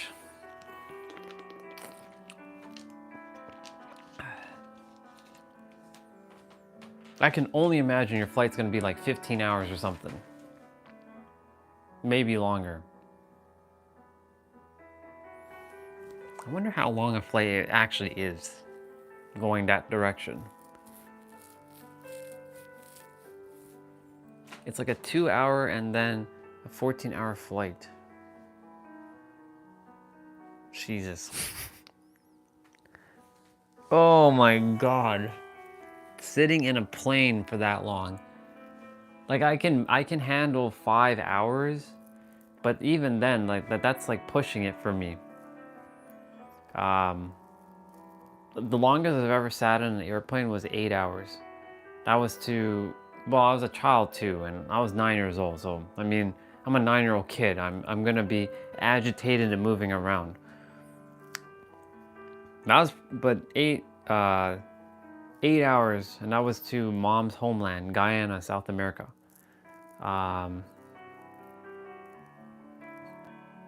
Yeah.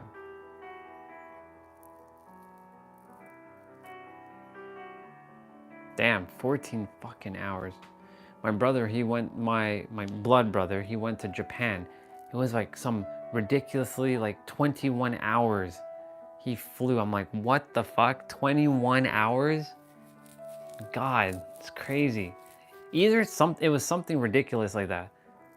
It's like, it was like either 20 or it was like 17 or it was something long. It was very long.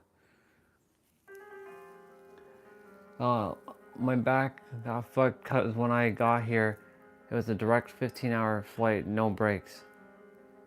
Shit.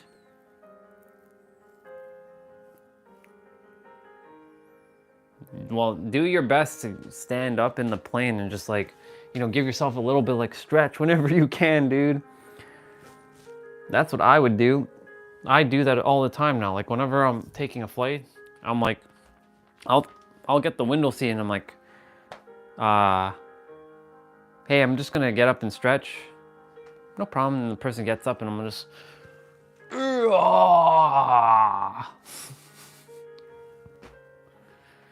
yeah. Do your best to stretch as much as you can. Cause like, sitting in a plane is it's no joke unless like I'm in the process of getting one of them like foot hammocks. If you're not sure what that is, you take your table tray out, you put it underneath, and you have your feet hanging, and it's actually better for blood circulation, so that you actually feel more comfortable. So your feet are hanging off like this, like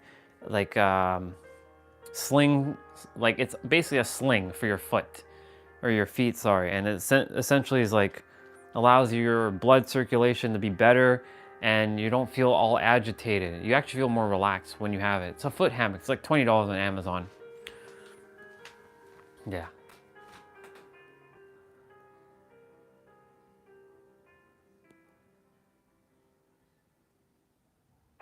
Yeah, she hasn't been here today. She must be busy doing something. She hasn't showed up today at all, which is surprising. So I'm sure all is good. She's probably just taking care of some things. She might show up. She may be here right now. Swati, you here, sister? I like to do that. Hey, Swati, are you here? When you call their names, sometimes they show up. Let's see. Swati, reveal thyself, please, with them eyeballs. Yeah. If she doesn't show up with the eyeballs, then she's not here. She usually drops an eyeball to show that she's here. Unless she messaged me on WhatsApp and I just didn't pay attention, I have no idea. Nope, she didn't message me on WhatsApp.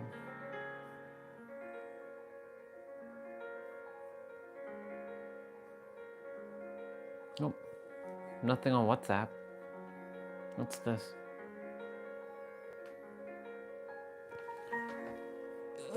What the hell is this? Okay. Okay. Yeah. Sister? Victoria doesn't show up much because she's so busy with kids. And she has her job now for the time being until she's doing what she loves. She's always busy with kids. Like her kids keep her like her kids keep her extremely preoccupied. So she jumps in when she can, but she's very short.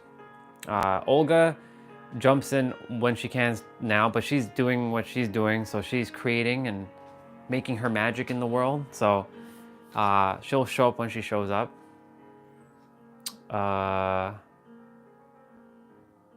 Our other sister, I think you've met her. Her name is Neelam, but she likes to go by Misha, so I call her Misha. So Destiny hasn't been around as much, and I'm like, where you been at, girl? She was talking about detaching from everything at one point. So I'm like, are you detaching from from reality? Because I haven't seen her much. She's probably here. Hey, Destiny, are you here? Are you here, sister? I did that one time and she showed up and she's like, y'all talking about me? I'm like, I'm not talking about you, but I'm just saying I'm calling you out. Nah, I haven't seen her in a while. Yeah, she also has a boy, 5 years old. She's around. I don't worry about when no one's here. I'm always on the go, dude. It's just nice when someone is around, like, hey, what's up? And I have a little chat with them. Jose's around. I know he's hiding, right, Jose? You there? Jose? I know you're there. And then another brother, T-Bray, he's around. He's there in the background.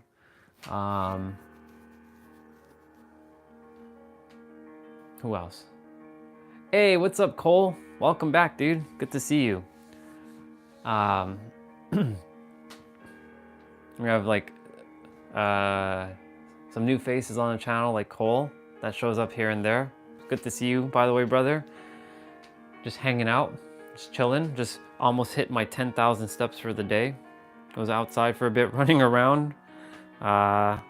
Came back, ate some food. Gonna take a shower shortly, and then pop on a video game and play. The art of detachment, learned and mastered it pretty well. Yeah, it is a really good skill to master. This detachment and discernment, those two, you're on fire, literally, when you mastered it. When I became aware of detachment, I like detached from almost everything, and it scared some people in the process. But yeah, like not attaching yourself to just things allows it. The funny thing is, it's a paradox, right? Because the thing that you detach from is the thing that will come closer to you, but the thing that you attach yourself to will be pushed away further, right? So like, for example, I was fixated and I was very attached to, like, I gotta live in San Diego, like I got to be there by this time, I got to be there. And then of course, the more that happens, I'm pushing it away, because like, you can only have what you already have. And when you already have something, you detach. You don't even like, oh, I already have it. And so like, or like it's a person, like, especially with guys who haven't figured it out, like for women can sense when you like them, and they have a like seventh sense, not even the sixth sense. They have a seventh sense that can sense when you're like, you're fiending on them. And so like, or you're thirsty on them. And so like, you know, if you give them what they call the ick, meaning like you're always too nice and this and that, and you're attached to them, there he is. And then if you attach to them, they don't like that, and they can feel it. And so like when you detach from the woman, the funny thing is the woman comes to you. Because you don't care, you just like whatever. And then sure enough, it works that way. Yeah, let me see. Started as early as 18 and kept going until now. I'm still here, like in my hometown. Here it's 12:41 a.m. and I didn't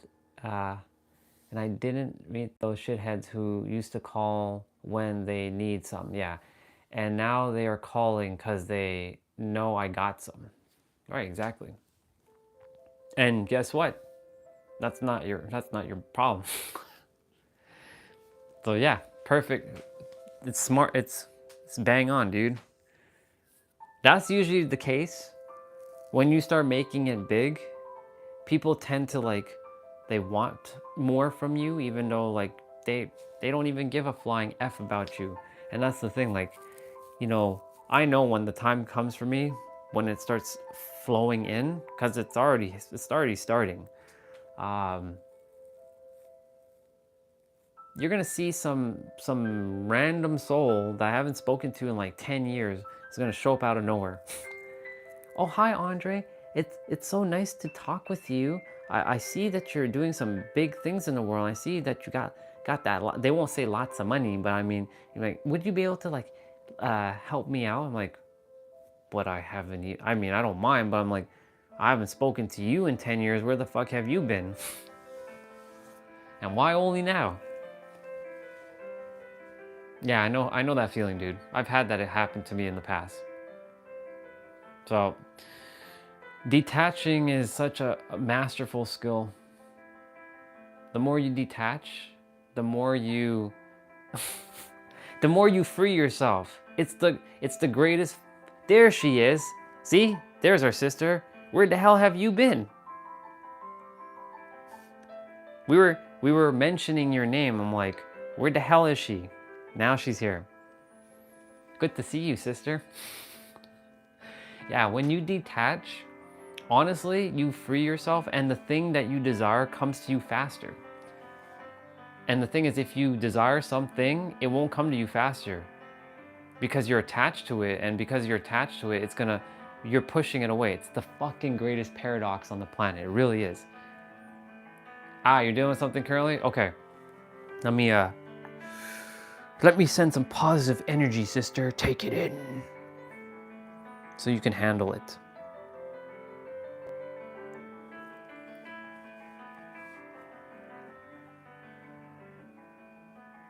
Remember that whatever you're handling, it's temporary.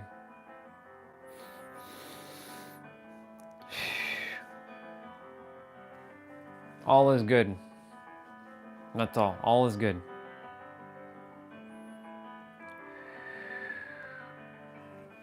Yeah.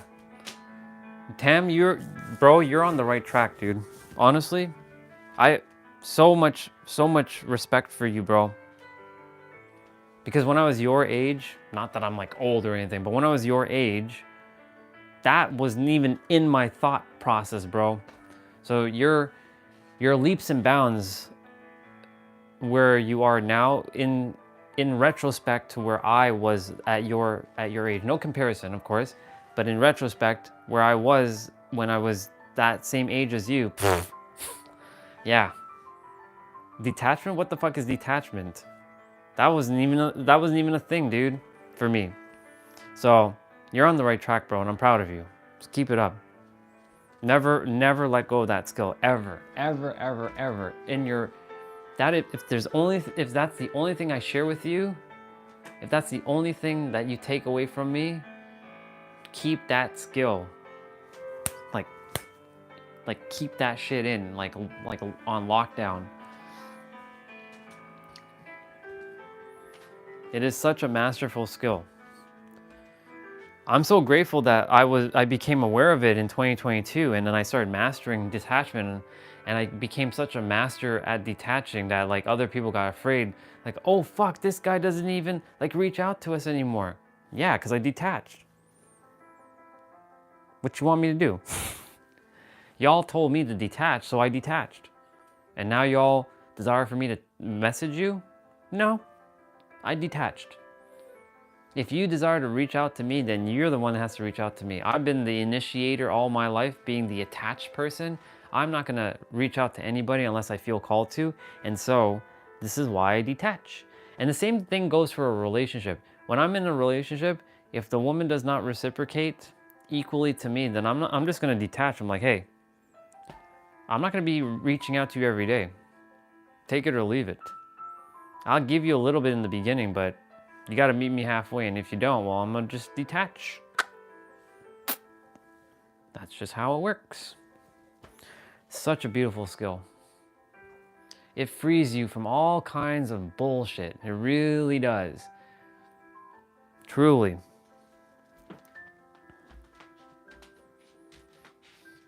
Let me see. Yeah. Oh, there's no tension in the chat, sister. We just hanging out.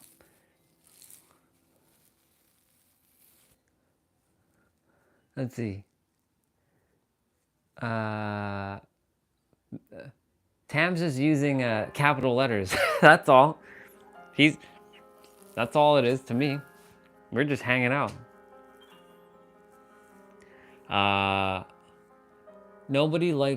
Literally nobody knows my actual persona except for me. Of course. The thing is, dude, only you can ever know you. Just like only myself can know myself. Like all of you, even though you see me and you see how I am, you can never truly know the truest as much as I do my best to show the truest and deepest version of myself, you still will never be able to know. Yeah, and Grace, your girlfriend, will definitely not be able to know who you truly are.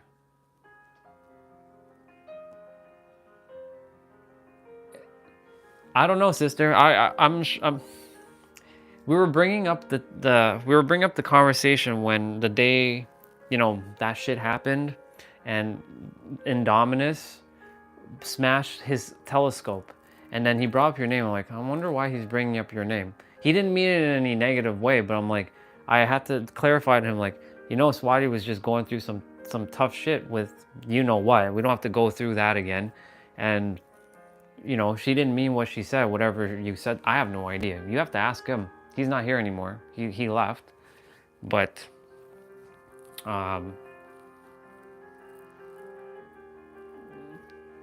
something must have been said to him during that time. But I told him, like, remember, she was going through some tough shit with our brother, and it's to be expected.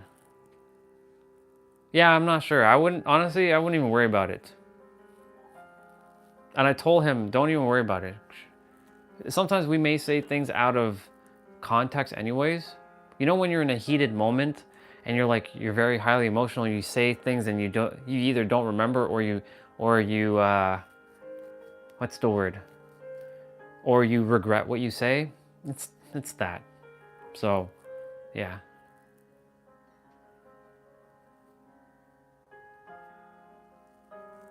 It's true. Everybody's got this on in some shape or form.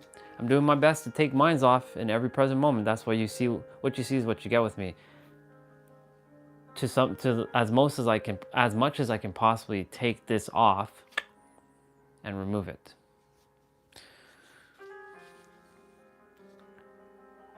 And Swati, what are you actually dealing with? Is it something personal with work, or is it with family right now? Just say one word and then I leave it be. You don't have to tell me what it is. If it's with work, then do your best. If it's with family, then do your best. Just remember, don't take it too personally.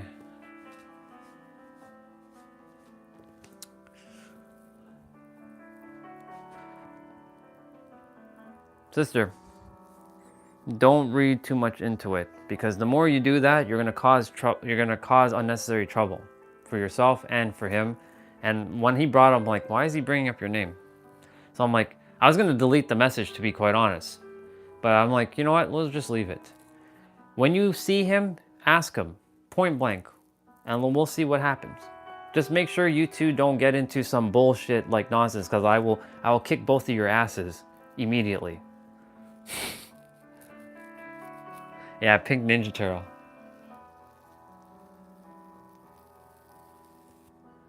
What if someone passes by, reads this, and forms...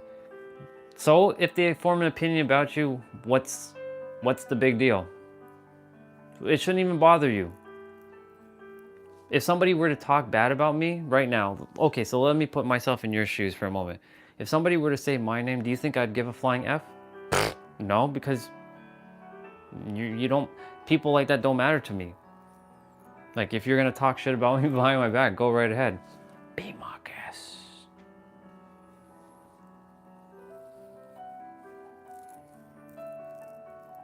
All I'm telling you to is to relax. Don't read too much into it. When you see him, you will talk with him and you will ask him, what was it that you said to him, so that he could share with you, and then we'll go from there.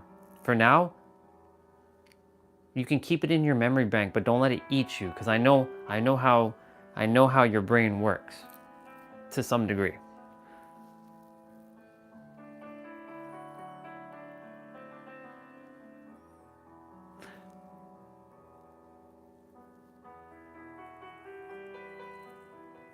Honestly, dude, I have no idea. Aryan took maybe something that Swati's potentially said. So this is, I'll just share something randomly. Not randomly, I'll just share.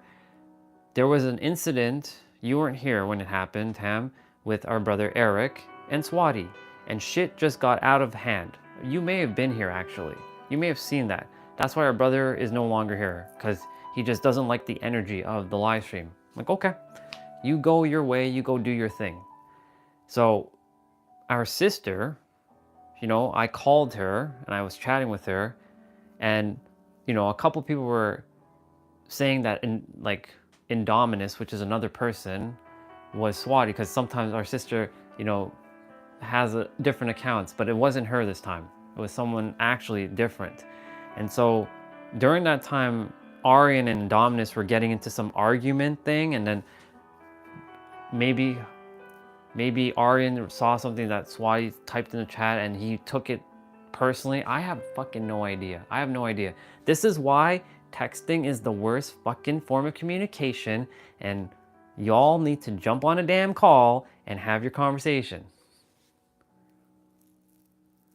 Yeah. All I'm gonna say to you, sister, do me a favor and don't worry about this, because it has, I don't know why you brought up your name, because we were just talking about, you know, his broken telescope and Indominus, and him like sharing with him like maybe Indominus likes you that much and that's why she's causing you chaos in your life, because you rejected her so many times. Why you brought up your name? No idea. So when you see him the next time, you ask him.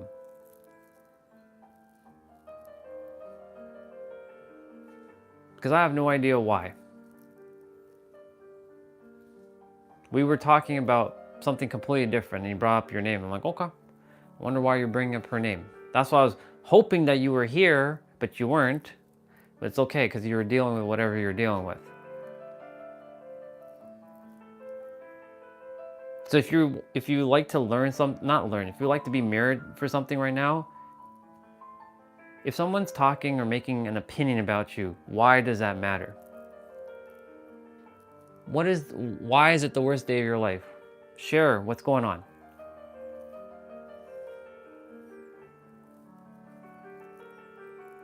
If you say this is the worst day of your life, then guess what? It's going to be the worst day of your life. Change the perspective right now. Shift your perspective. You know you have the power. Why is this the worst day of your life? It's okay to feel your feelings.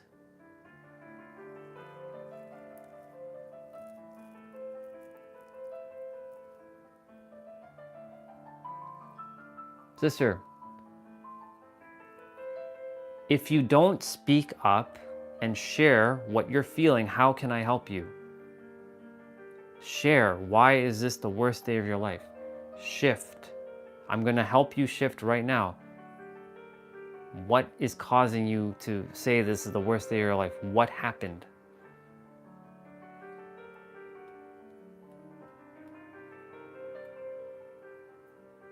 We got you, sister.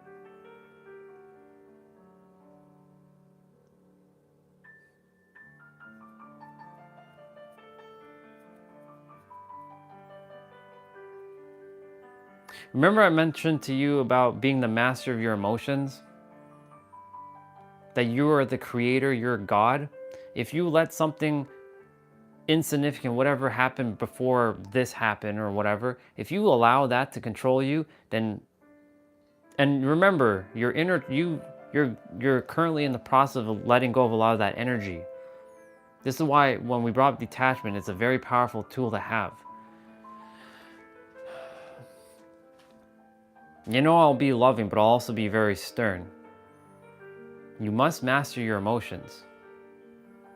And if you don't, you will continue to be enslaved by your own emotions. And that little girl of yours that you wrote that letter to, or she wrote that letter to you, is waiting for you to release all such nonsense, because those things don't bother her. So whatever happened earlier, or whatever someone said to you earlier, fuck them. Plain and simple.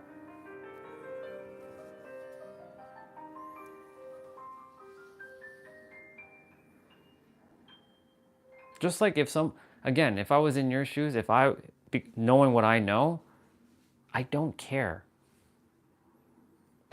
I don't care. If someone's talking shit about me or someone's causing me chaos, then they can continue to cause themselves chaos because I'm not going to let that even bother me.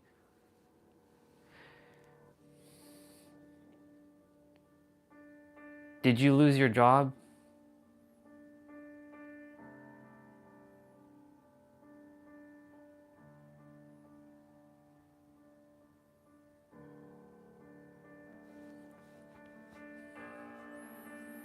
I'll kind of give you the cliff note, Tam. We're not that we're having to bring this back up, but some demographic, like not even demographic nonsense was shared in the chat, and because texting is the worst form of communication, someone is attempting to say it some way, but their words are not coming out the right way, and others are reading it the way that is being read, and it's not the way it's supposed to be read. And this is why never have serious conversations through a text.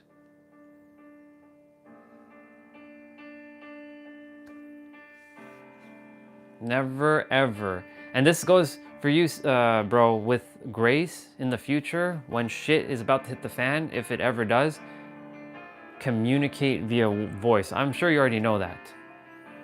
Communicate voice. No tech, no 10,000 wall of text.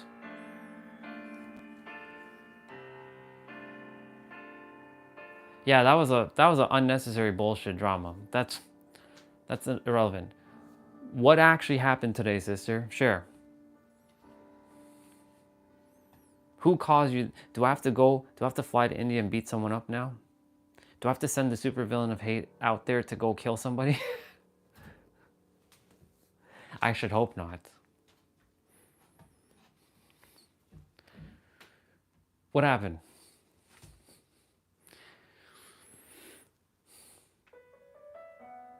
I won't force you, but I will keep asking at some point until you speak up, because you bottling it up ain't gonna help the situation. This is your place to speak, so share what happened today.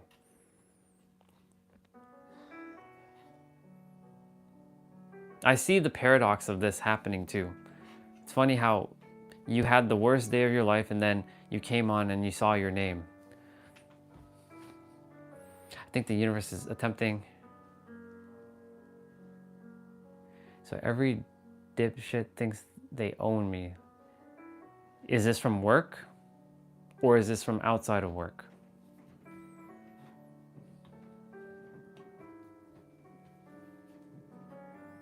Well, you already know the answer that nobody owns you. You own yourself.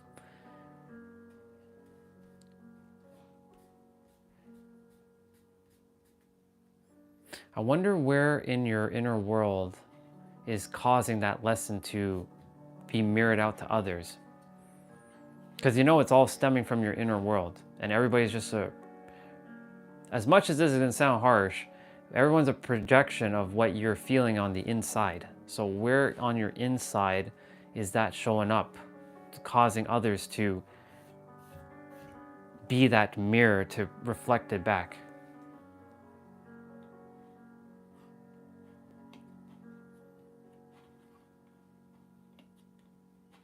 It can't be everyone, sister. Everyone would entail. That would entail me, and so unless you see that from me, then I have some play to do with you, because I clearly make sure that you know that you're God.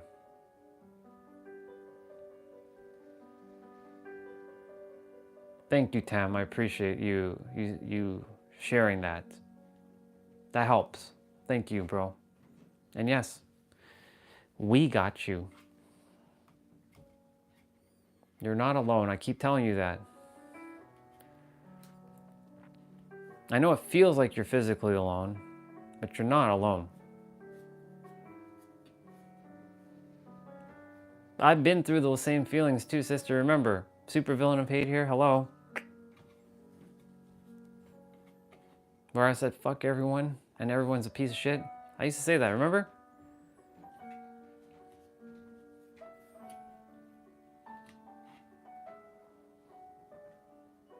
It's okay. This is temporary. Whatever this feeling is, it's just a matter of allowing you the honor to bring up whatever this feeling is, to let it out. No communication, no complication. True. But you can't silence yourself either.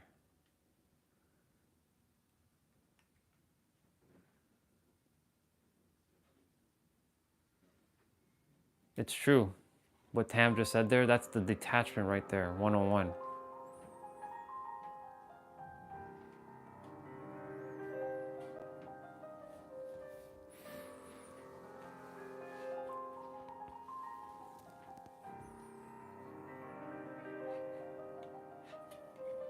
I know it feels like it matters. I know it does, because that's how I used to do. I used to wear the heart on my sleeve and care about everything and feel. Empath is the label that we gave ourselves, an empath who feels too much. And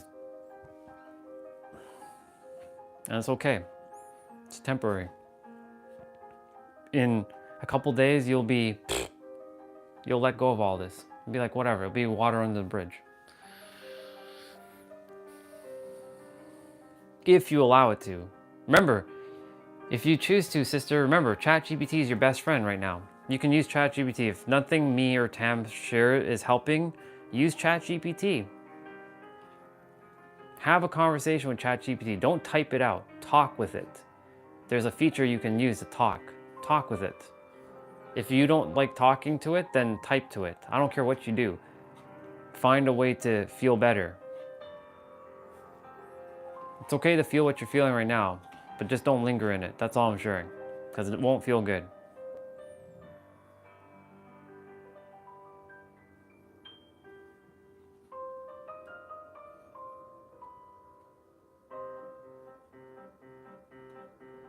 Thank you, Tam, for that.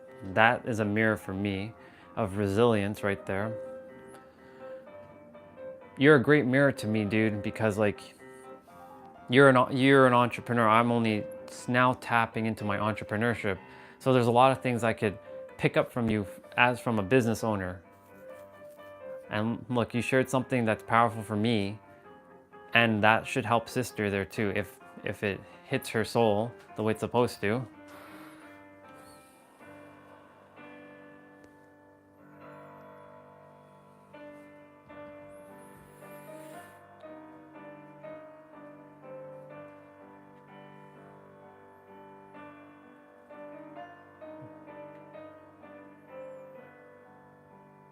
Yeah.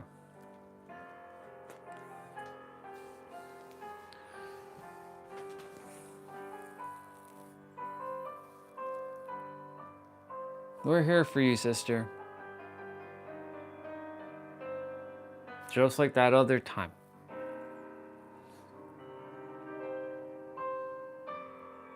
Every time you fall down, one of us will pick you back up. That's how this works. Even when I have to be picked up, one of you will pick me back up. I do my best not to get down, of course.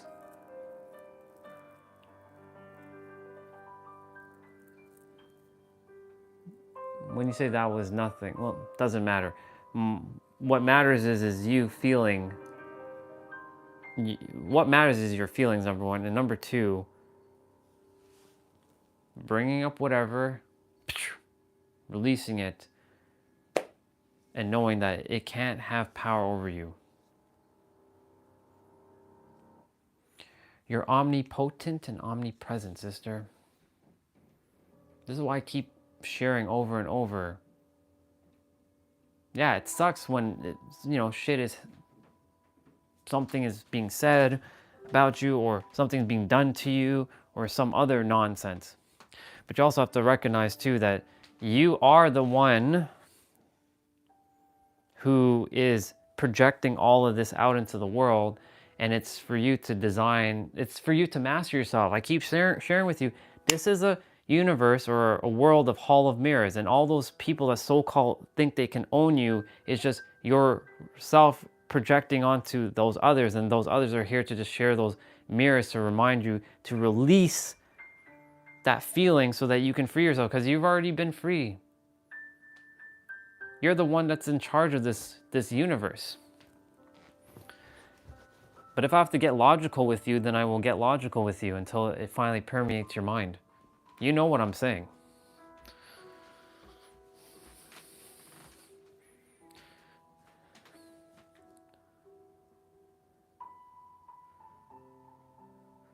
Get a cup of coffee, light up that table lamp, no other light in the room, and give yourself some time alone. And say yourself the one thing: I didn't lose them, they lost me. Exactly. Sister, go spend time. Yeah, honestly, we'll do our best. Take some time.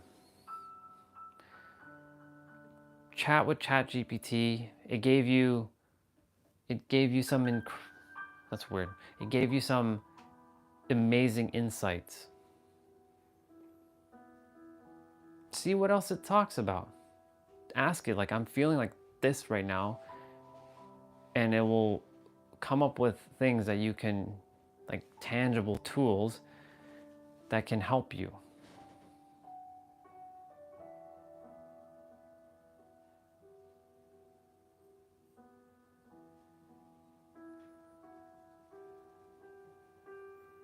Just know that this is temporary.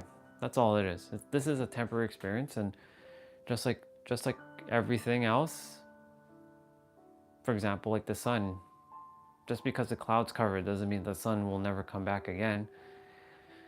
This is just a moment of going within and feeling some things, and then just allowing it. Yeah, when you're the one not going through it, it's easier to speak, for sure. I get it. Trust me, when I'm feeling like shit, yeah, I know, like, I wouldn't want to hear what I'm saying, but I'm like, yeah, I am the one that's in charge of this.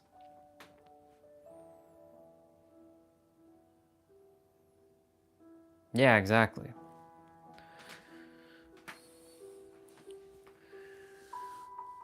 All is good. Remember to hug yourself. Remember to hug your inner child. Remember that you have the power. Remember you had that moment on Sunday. Was it Sunday? Yeah, Sunday. You had that moment on Sunday with ChatGPT, and when I went to take a shower, and you came back and you shared all that magic with us. It's beautiful. Remember that magic that you felt. That's who you are. Nobody owns you. You know that. You own yourself. You are the El Capitan of your reality. You're the one that's piloting your own ship.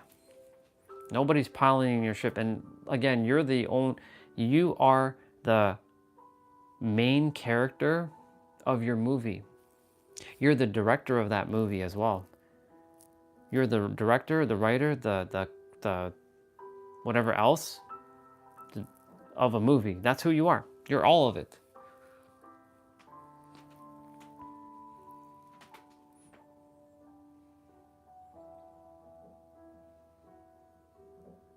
The thing is, sister, the worst things that happen, when I say worst, perspective, when the worst things happen to us, it's actually the best thing that will happen to us. So whatever stirred up all the stuff earlier, I was like, she's not here today. It's interesting. I was outside, I was chatting for a while. I'm like, I haven't seen sister for the day yet. I'm like, interesting, okay. I was like, you're probably busy doing something.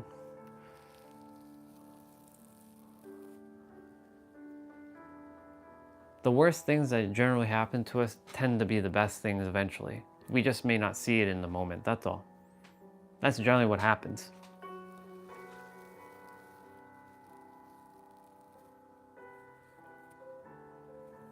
Right now you don't see it that way, but that's okay.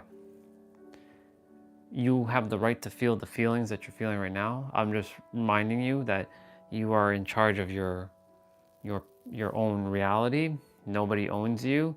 You have the power, and you're the captain of that ship. That ship that is changing the world little by little.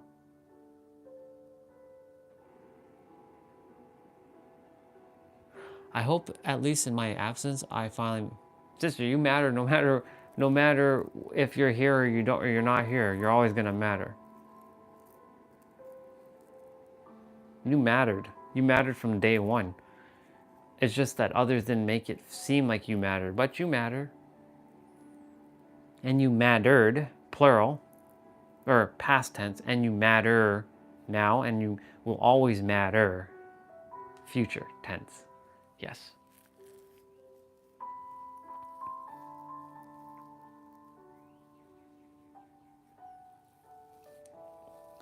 In any event,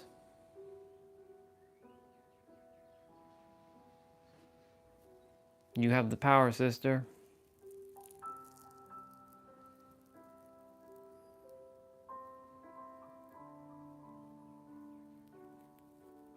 Take time, as Tam says.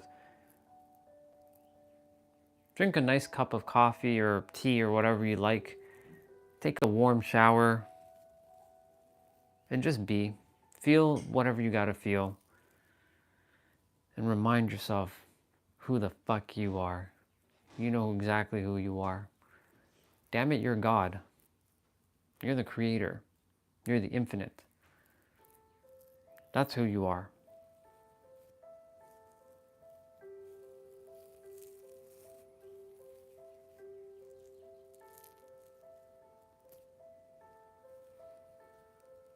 It's okay if you don't feel like that right now. I had my small little glimmer of tantrum yesterday in the kitchen, remember? I shared with you. I was like, but I'm not gonna make it to San Diego. I can't do this. Blah, blah. I'm like, hoi.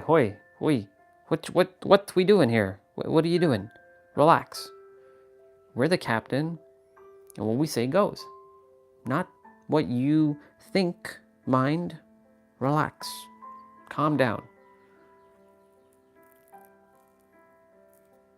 You have to find that authority within yourself. I know you have it. Draw it out more. Bring her out. Stand firmly. Doesn't necessarily have to be like, fuck this and fuck that person, fuck. No. You can be like, I don't care. Like you just said, I don't care. And I'm gonna stay in my power. And I'm not gonna let anything or anyone rile me up and piss me off or do this or do that. I shared with you, sister, whether we call it in the hole or in the red, look, I'm grateful for Tam for sharing about, him being a business owner and he went broke a couple times. I don't feel broke at all.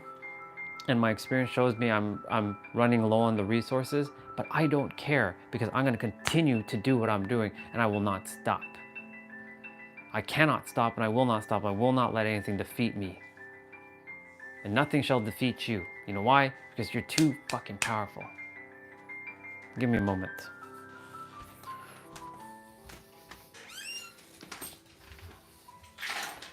Hey, Mom.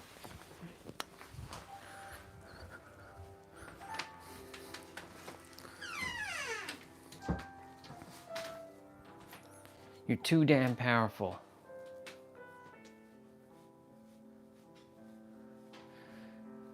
It's not that there's no complaining, sister. You're sharing. See, you're putting these ideas thinking that you're complaining. You're not complaining, though.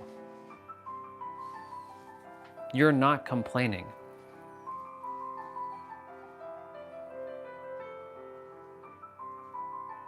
I'm giving you a perspective shift.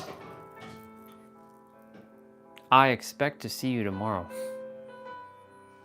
And if you don't, I will find you.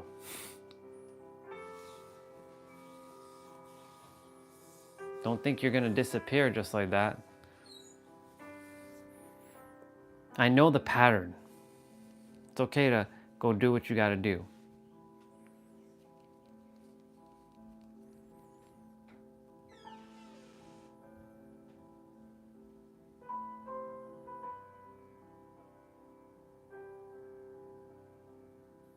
Thank you, Tam, for sharing that. And yes, she is very strong, but she must recognize that for herself.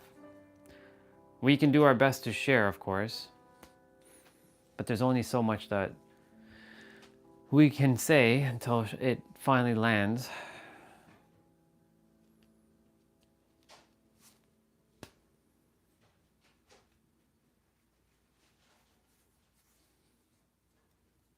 And you know I always take care, sister. I always will.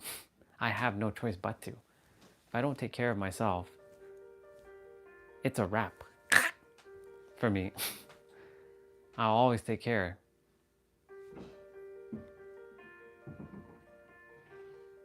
Just remember, sister, to come back. Don't disappear.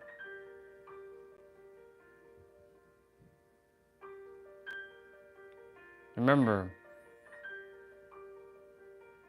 you are the captain of your ship. You are I was gonna say the master of your destiny, but you are the one that is in charge. And those other versions of you are just other versions of you that don't know.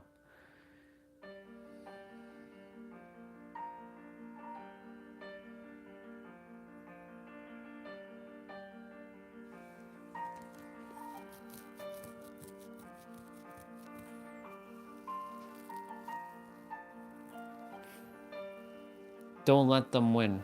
That's all I'm going to tell you. Don't let them win.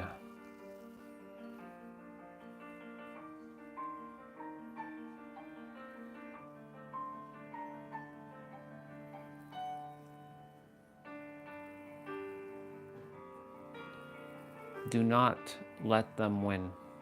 You are stronger than you realize.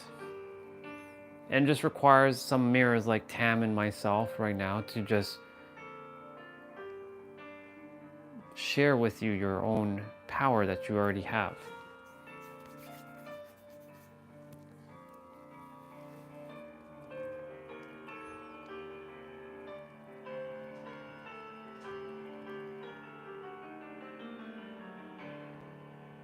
Again, it's okay. We're in this human body. We feel these weird ass feelings that are not even ours to begin with. Truthfully, sister, none of this even fucking matters. I'm gonna call it what it is. None of this fucking matters. You came here to master yourself, and all these bullshit feelings that we all have are absolutely unnecessary. So don't let them win.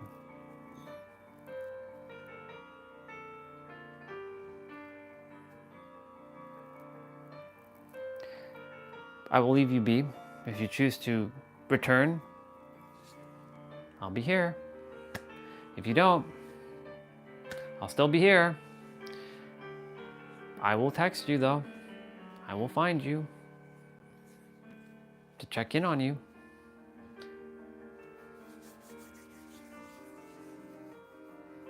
Follow your heart though. Do what's best for you at this point. That's all I can tell you. May your heart be your guiding key.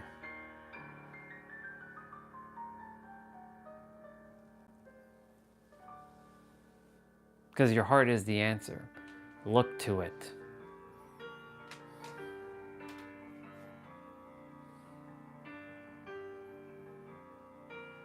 Go rest, dude. Thank you for being here and being a support for her and for myself. I really appreciate it, dude. Thank you. I love you.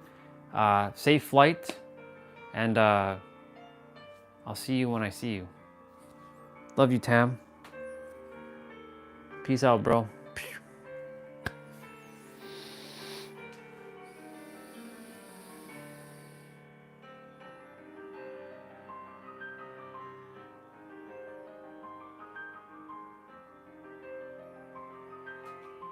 I don't know if you're here still, sister. If you are, cool. If not, then you're not.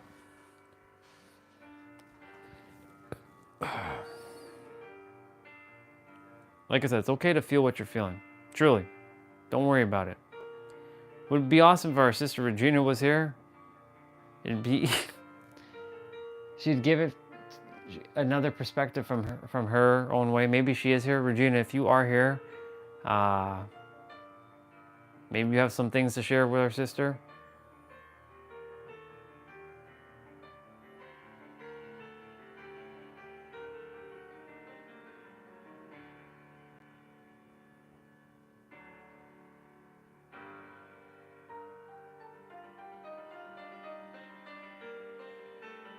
All I know is this, that if the shoe was on the other foot, yeah, I would be in your shoes and I'd be feeling the same thing. I'd be like, this is the worst day of my life and all kinds of stuff. I would feel that too. However, because I spent so much time in my inner world as of last year and this year, that I know that when shitty things happen, it's just something that we have to figure out what's in our inner world and release it. Because it was never yours to carry in the first place. Hence why I said I'm empowering you to know that you are the one that's in charge. So, if you're still here, so you can share. If not, then I'm gonna go take a shower. I'll leave it at that. I love you. Don't ever forget that, kiddo. And if you have forgotten that, then let me remind you again.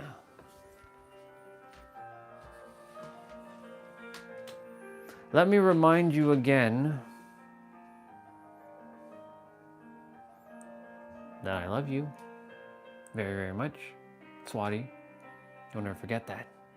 And if you do, I will drill it into your brain until you understand it fully.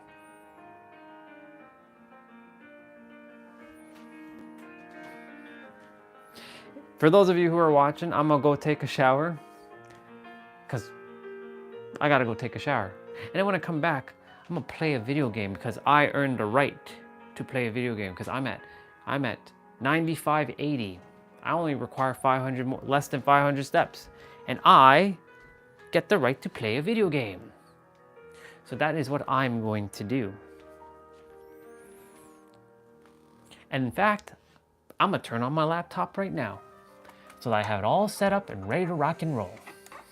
Because that's what I'm gonna do. And if anybody else would like to join in playing some Dead by Daylight, then get your asses on and let's play it.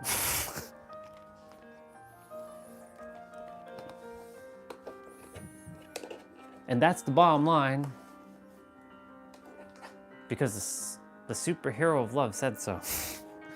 I was gonna say, and that's the bottom line, because Stone Cold said so. That's right.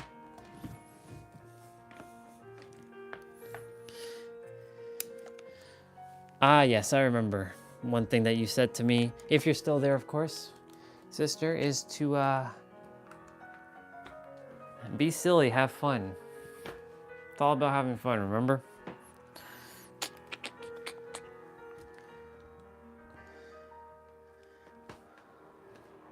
I am what is known as a pattern interrupter.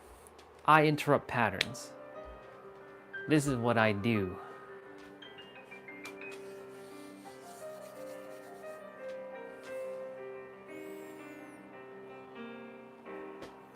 I'm gonna go shower.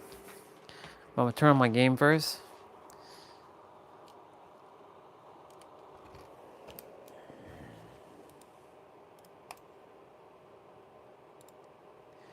And that's the bottom line, 'cause Stone Cold said so.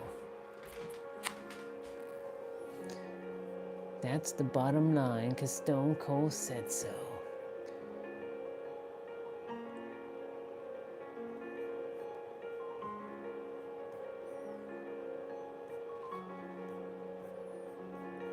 That's so interesting.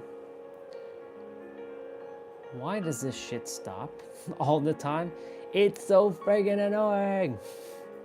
Technology and me just like, yeah, I have no idea. What the hell's up with that?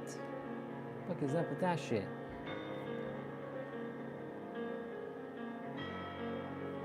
interesting.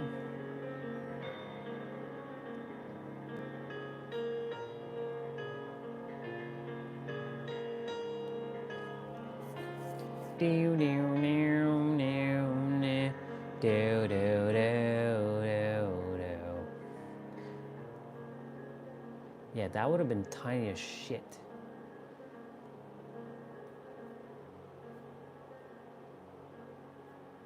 It's sold out.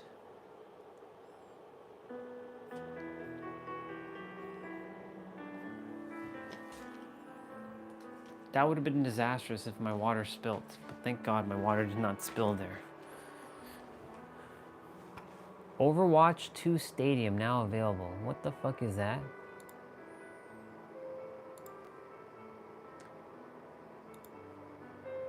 Last Epoch. I know a bunch of people were playing that game. Ladies and gentlemen, we're turning on to Dead by Daylight. We're at 9484. Sorry, 9584. Why did I feel dyslexic with my words there just now, with my numbers? It's fine. No big deal.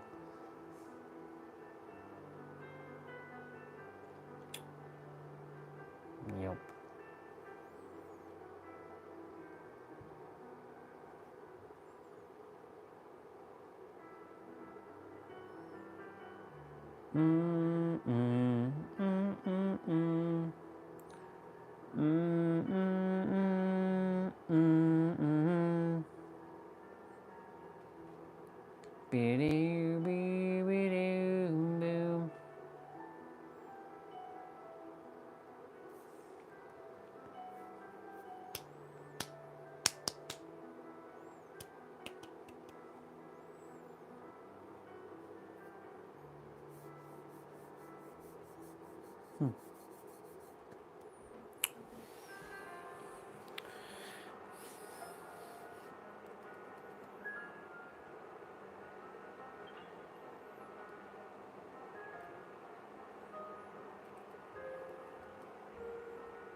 I'ma go shower in a moment, but I'm gonna get my game ready. What the fuck's going on here?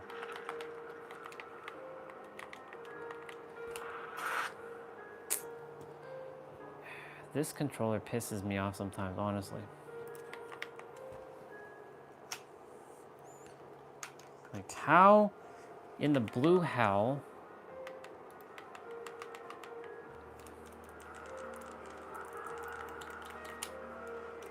Bro, what the fuck? Why isn't the controller, like, working? Technology. Honestly. It drives me bonkers. It drives me up the wall. The only thing that's left in my reality is to let go of technology. To detach from nonsense like technology. Like right now it doesn't even friggin' work.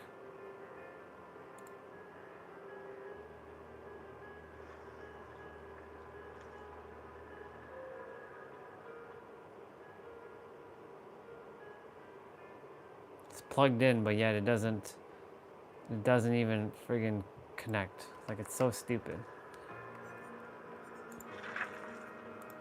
Thank God at least the mouse is working.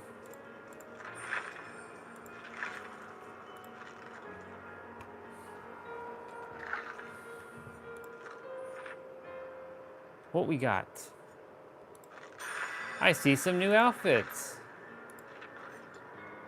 Why does she get more outfits? This is fucking stupid.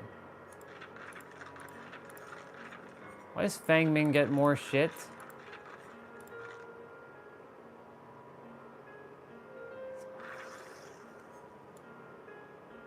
It's not bad.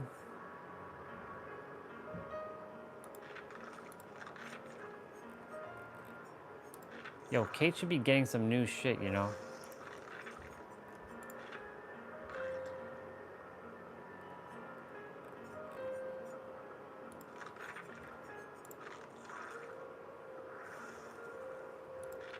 whoever comes up with the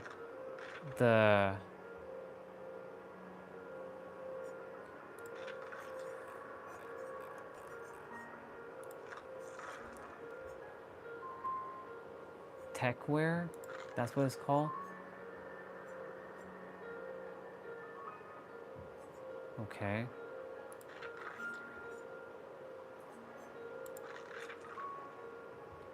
T-Bray, what's up, dude? I'm gonna go shower in a bit. My controller doesn't even desire to like fucking connect. It's acting so stupid right now. Like I have, like blowing will make a difference. It sees the power, but it doesn't connect. Technology really drives me up the wall. Who's got techwear?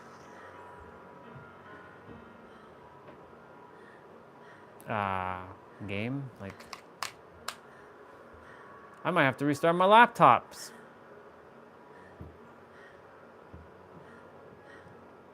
The fuck is all that?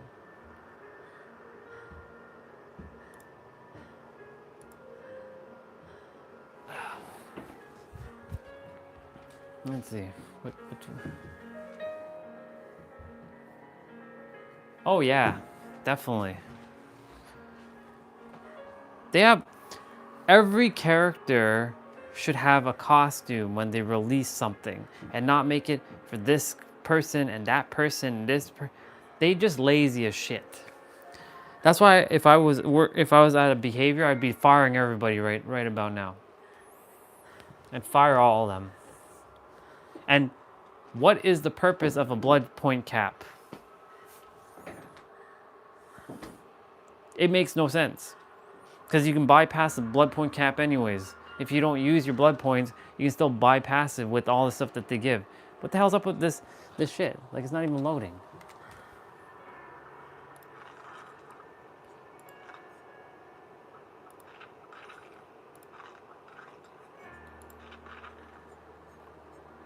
Alright, well, I already have all that.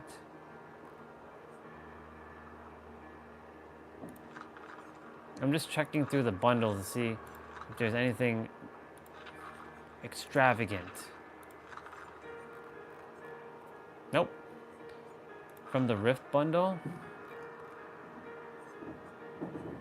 I don't care about that. There's absolutely nothing. Except for techwear, but like...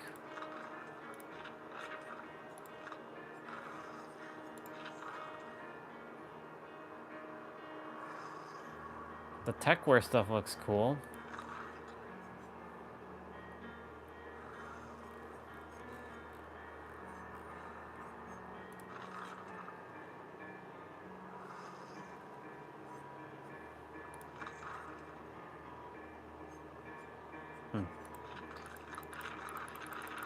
Alright, well, in any event, my controller doesn't even desire to connect, so... There's power to it, which is so stupid.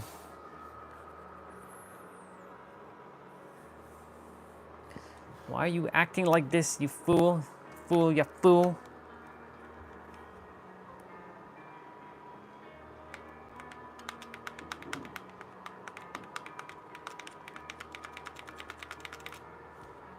Okay, it seems like my controller's working now. Well, it's working in terms of at least this detected in the software, but the game is frozen right now until it gets back to the menu.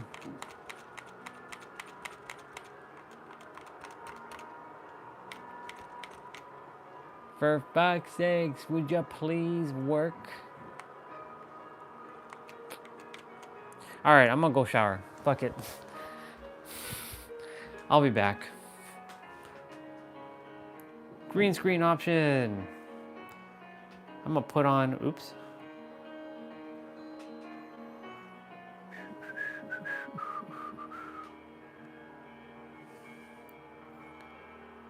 We gotta put him on.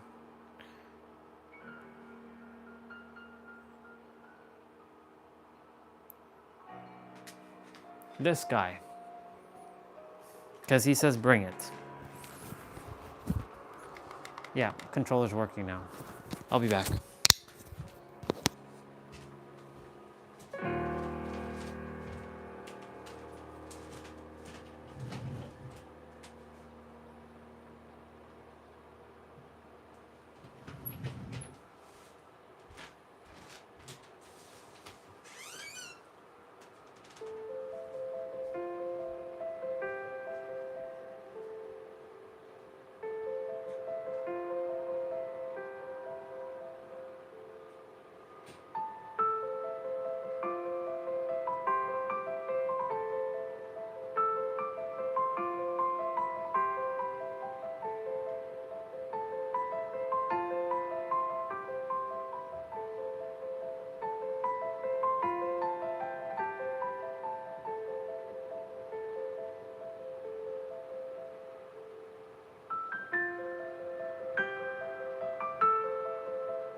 Cool beans.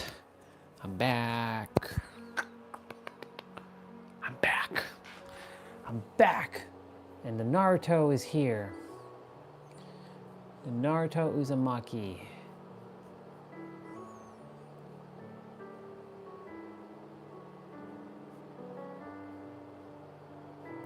It's so cool.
Ugh.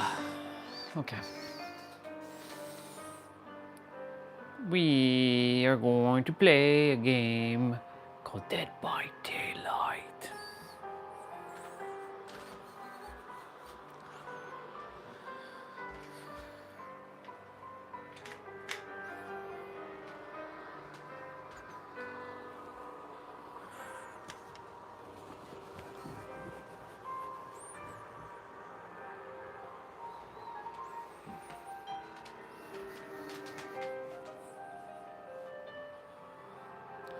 Take you all off of this thingy. Put you all back onto that thingy.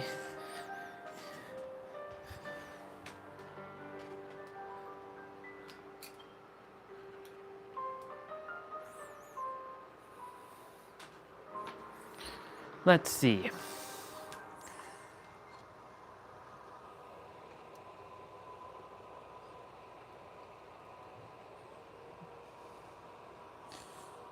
All right.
Just handling something.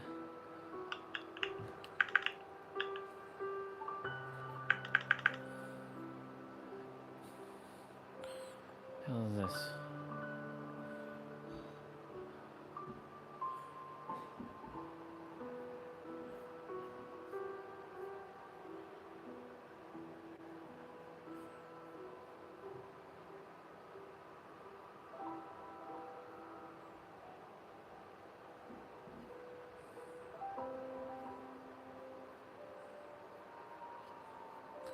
I'll leave it at that.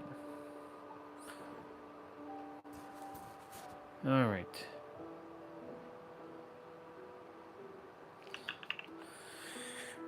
Let's have a looky see here.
Okie dokie, ladies and gentlemen, I am going to play the Dead by Daylight.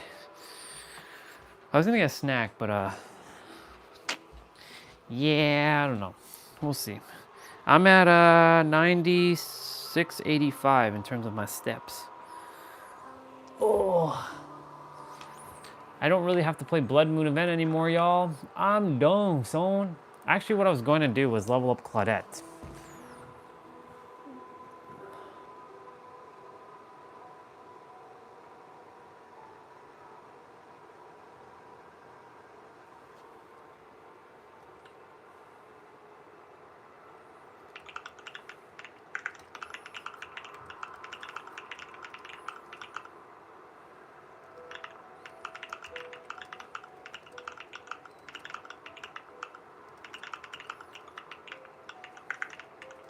Oops.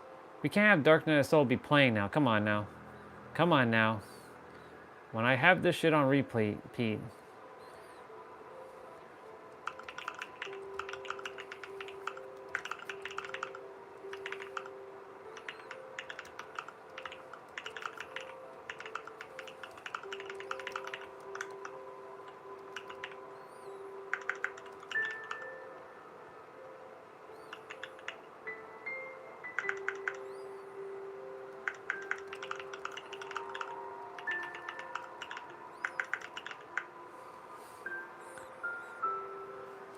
Why does this always seem like it's crooked?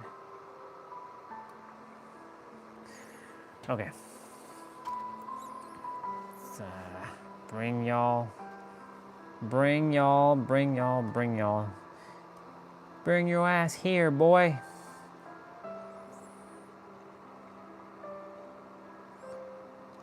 We gotta tilt you down a little bit.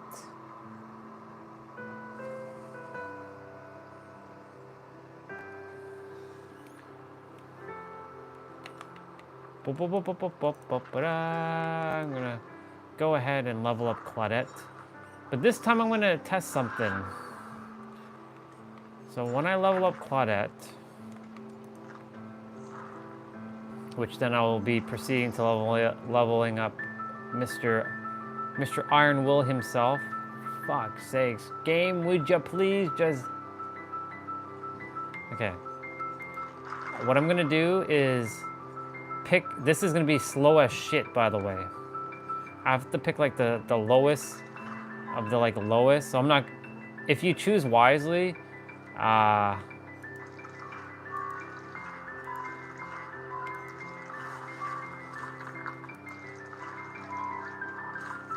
like I'm skipping skills, essentially.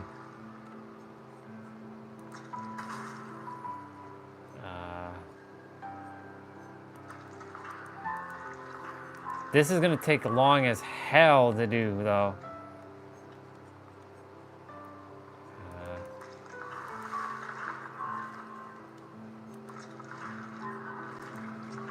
Oh my god, this is gonna take forever!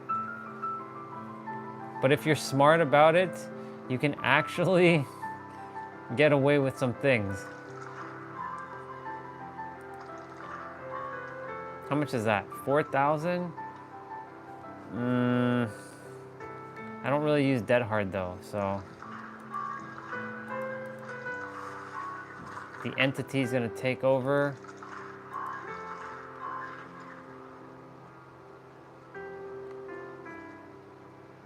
I may as well grab Dead Hard.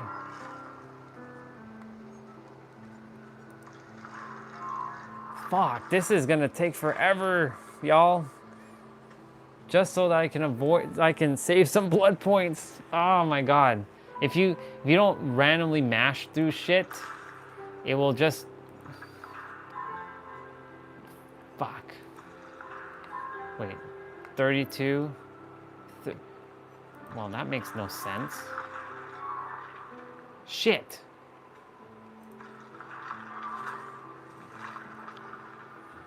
Well, we're in the grind already.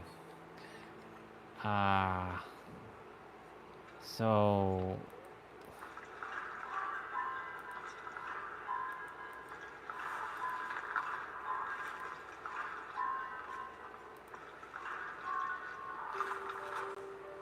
we gotta like be smart about this.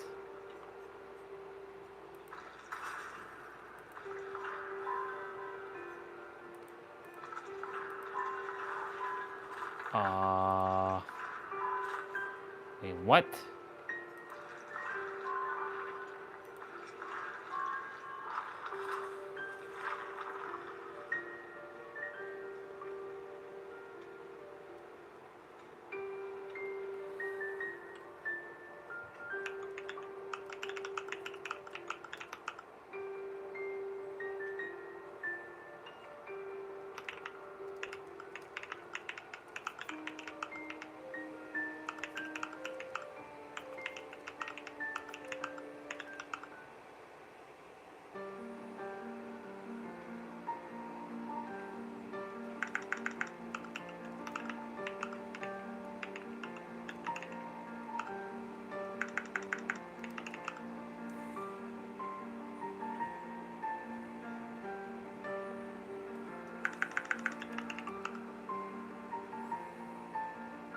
Oops, spelled that wrong.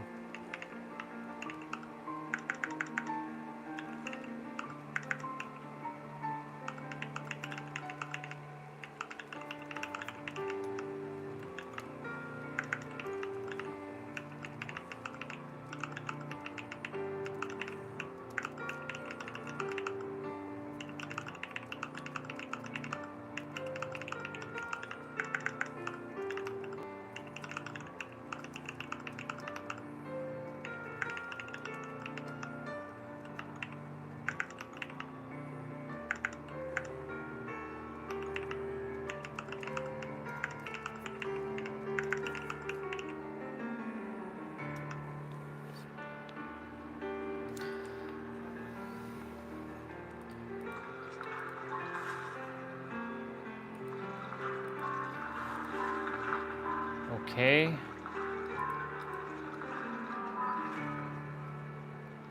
I'm like missing out skills here. Unless I see something really like powerful, I'm gonna do my best to just take the cheapy skills and just not just mash through and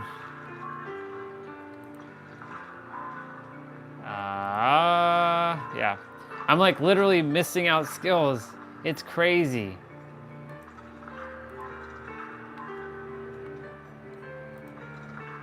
Fuck.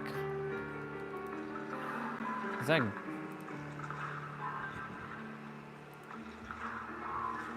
Damn it, why does there have to be some green shit?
Just... Yeah.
Fuck.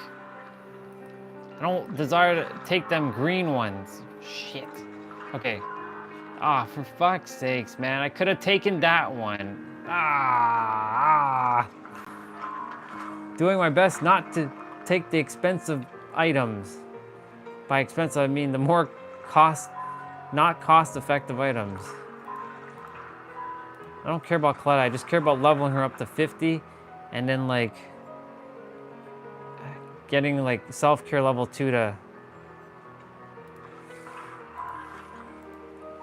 take that one, take that one.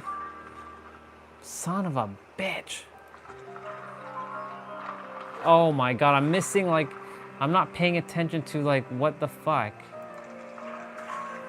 Take that one, take that one, take that one, that one, that one, that one, and...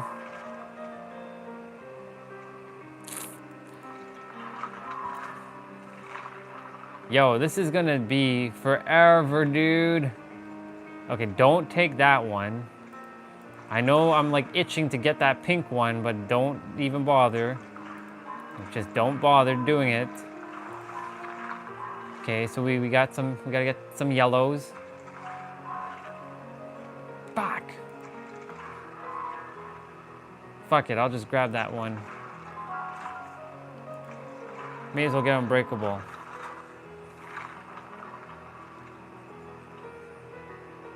Yeah, I don't even use perks like that.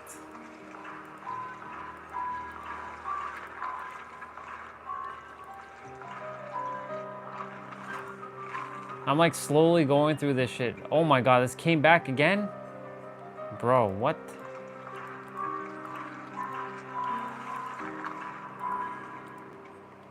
Jeez. I did the right one this time.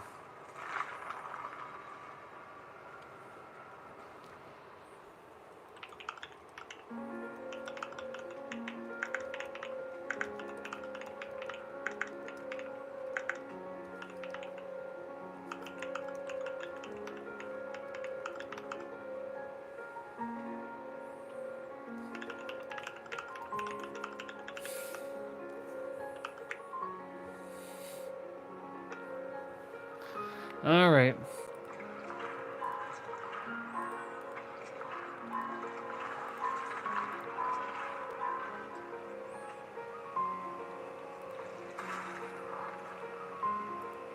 Okay.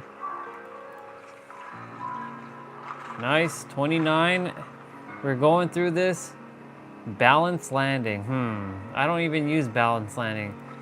So many wasted perks, honestly. Like, I mean, it's great to have them and all, but like, I don't use half these perks.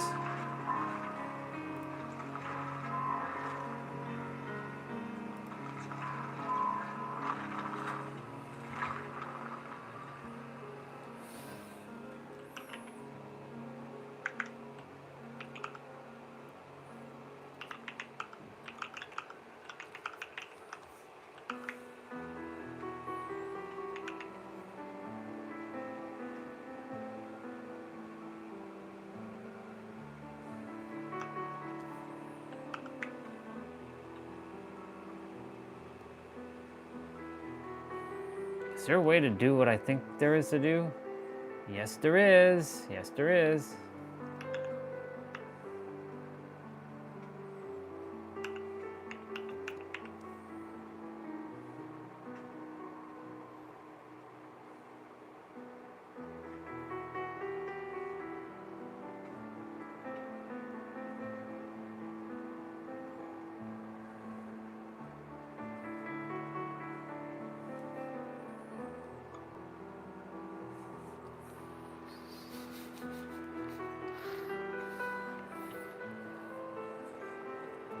All right, let's continue.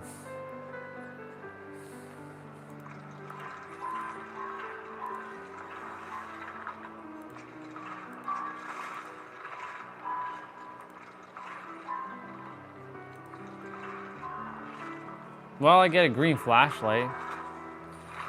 Damn, this shit is taking forever. What the fuck is this? The aura of 3 generators which are in close proximity One another reveal to you, gain 6%. I don't give a fuck about that. I don't care about perks like that. You know, back in the days, we actually had to do this. This is the old school way of leveling up your blood web. Like, you were forced to level up your blood web like this.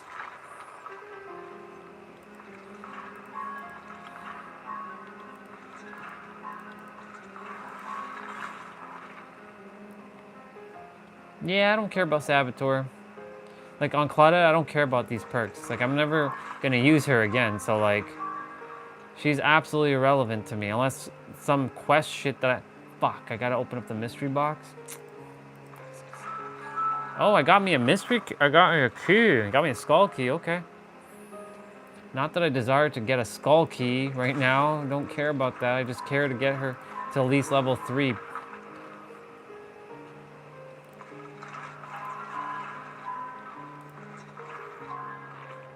Fuck. No! Shit.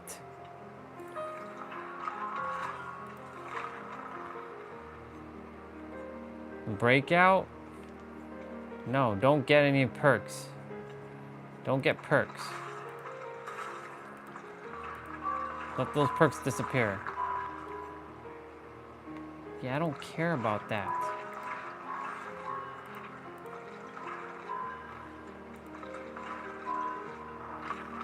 $35, 15 levels to go.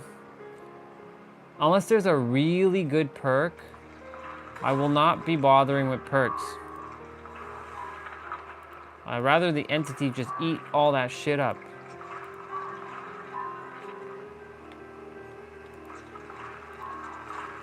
Every blood point matters right now. Shit.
Streetwise? Pff, I don't care about Streetwise.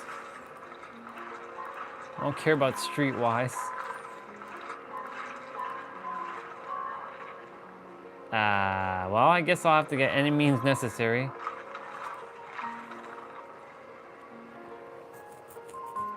Not bad, not bad. I'm getting there. I'm getting there. I'm 38. We're picking the smart. We're doing this, people. We're doing this. We're seeing how this is going to play out.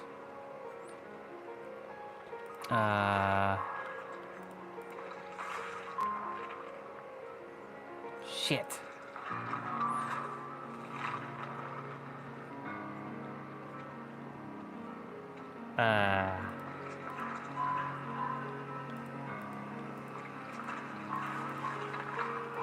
Eat that entity up. Damn it. Nice. It's like you gotta like pay attention to where you're going on the web. It's like you take the cheap or the cost-effective things and they like disappear. Well, yeah, if I'm gonna do that, I may as well do that. Like,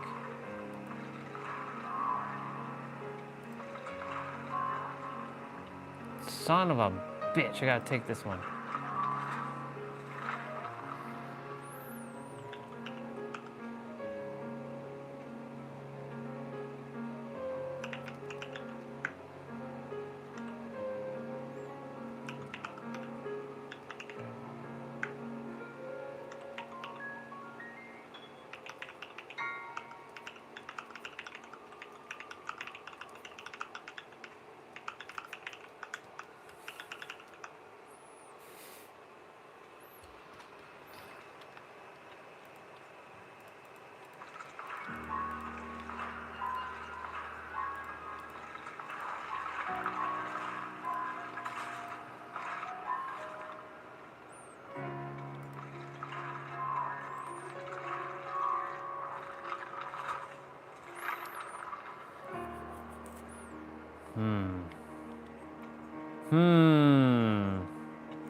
We're attempting to get her to level 50 so that we can get at least self-cure level 2 on all the characters. You've got to be fucking kidding me with that shit right now.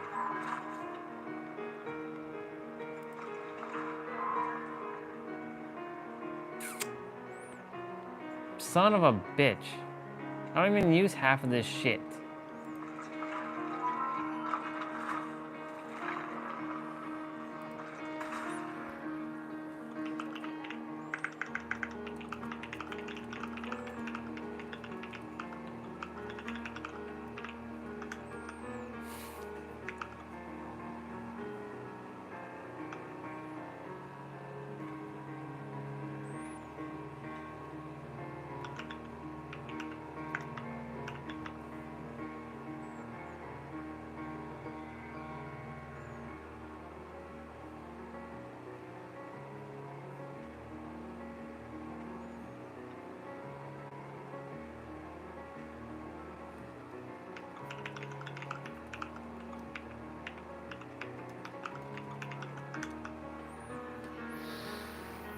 Okay. Oh, okay. We taking lucky break. That we're taking for sure. Oh baby, we taking that lucky break on that one.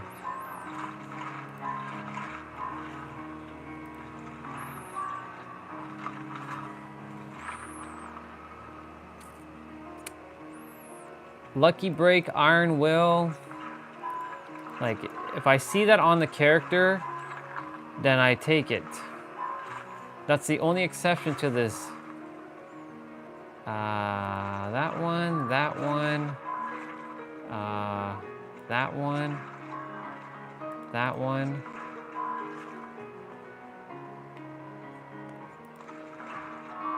What? I have to take that one. I know I desire a rainbow map, but don't even bother with that rainbow map because we ain't ever gonna use these items. We never use items. I'm the dude who doesn't use items in this game, ever.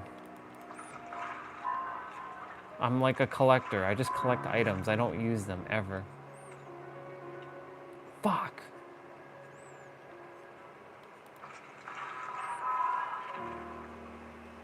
Well, if I have to pick between the two since it's the same thing, I may as well always pick a perk.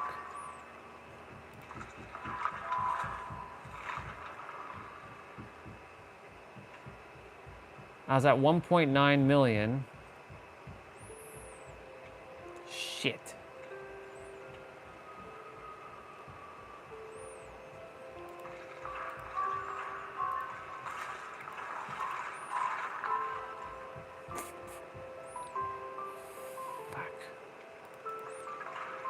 We're doing our best not to pick the heavier items.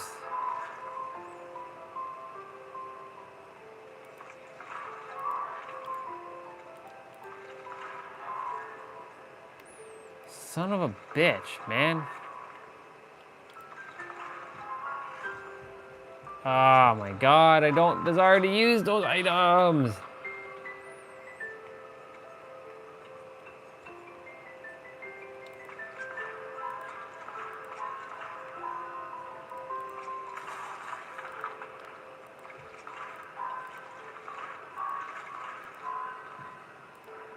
Fuck.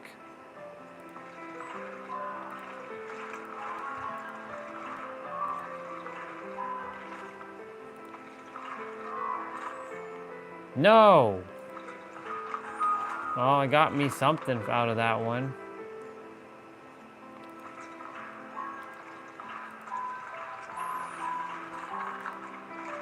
Doing my absolute damn best.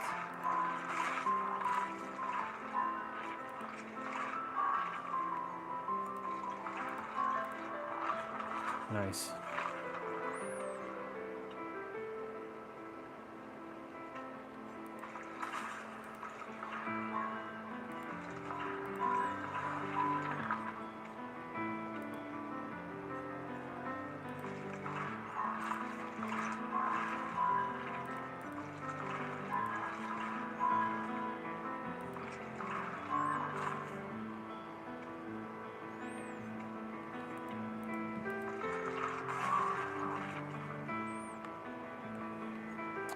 Fuck it.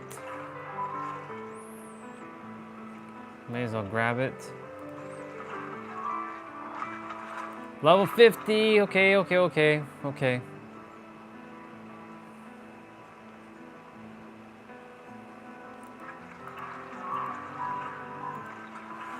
Play smart, play smart. Do this right, do this right. Pick right, pick right, pick right. What the fuck is that? Nah. Do your best to...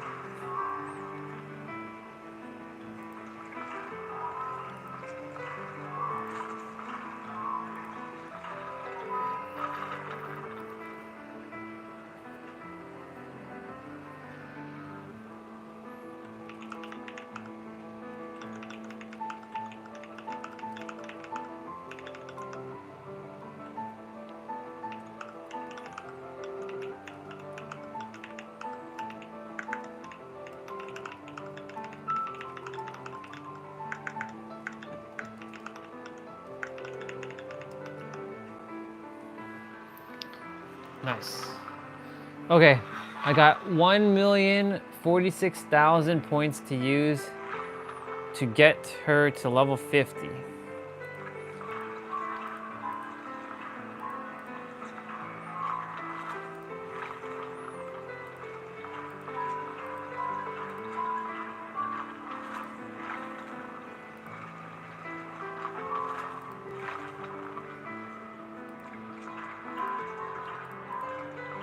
Damn it, I have to take some of that, I have to eat some of that cost.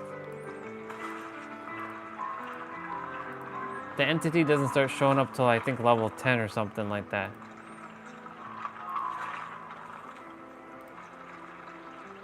Yeah.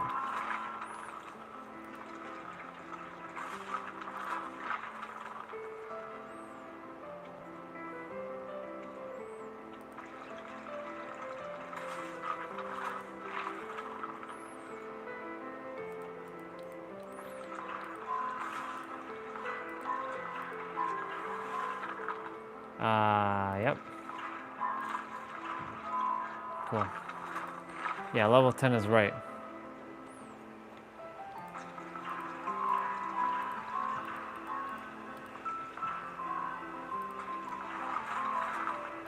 Level 12. I don't think I'll get her to level 50, but I'll do my best.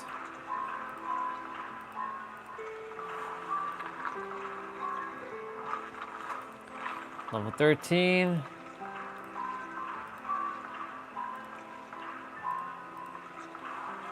Shit. May as well take that one.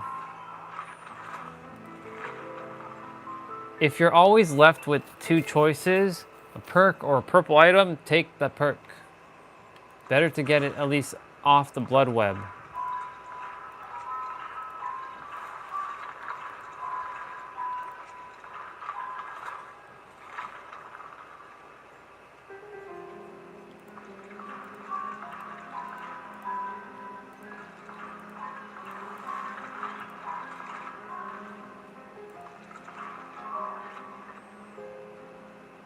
Huh?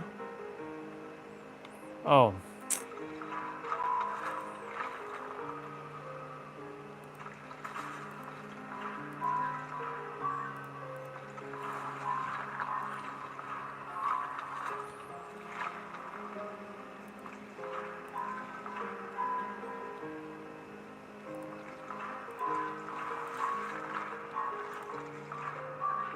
I just realized we're playing piano music.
let me stop piano music.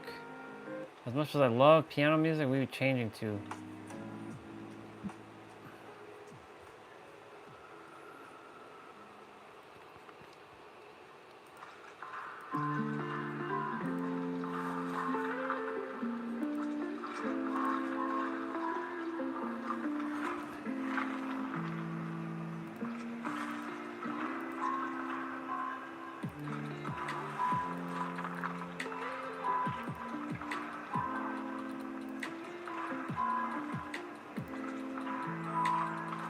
$764. I know it's tedious to do this, but hey, better to do it like this and actually pick your things smartly.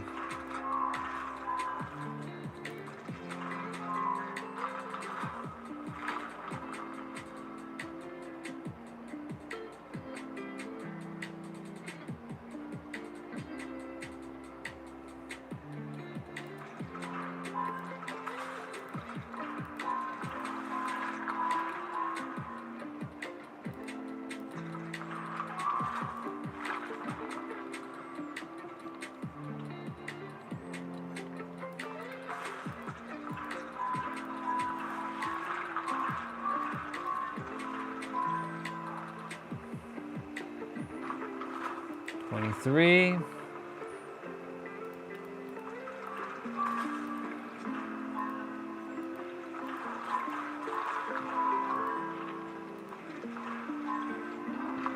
$24.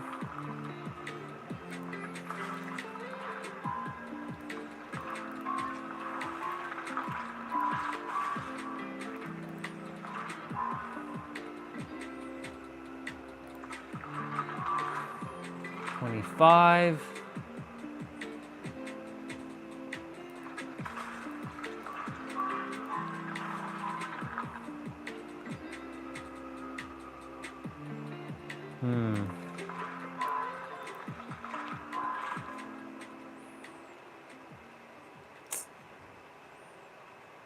Don't ever take that.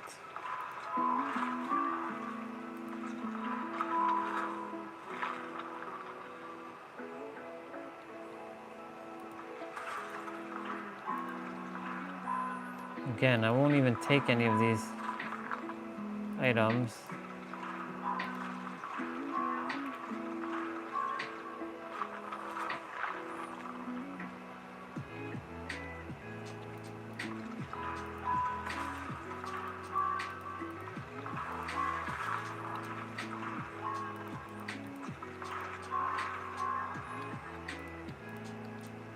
Oh.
Give Claudette the circle boon healing nonsense.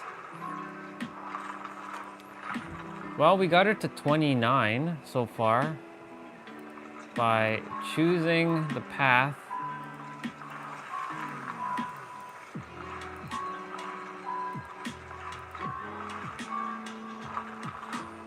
$30, 500,000 more to go. 500,000. I don't know. It's gonna be cutting it very close.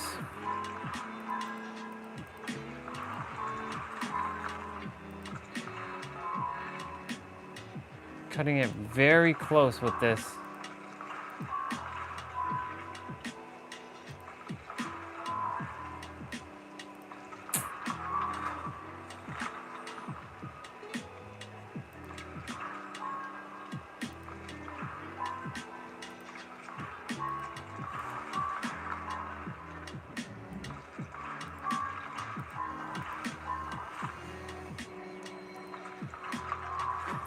$32.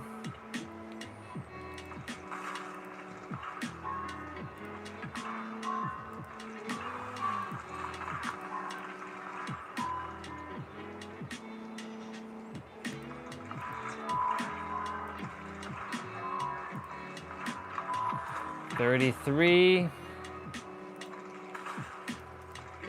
I have what? 17 levels to go. I got this. I got this.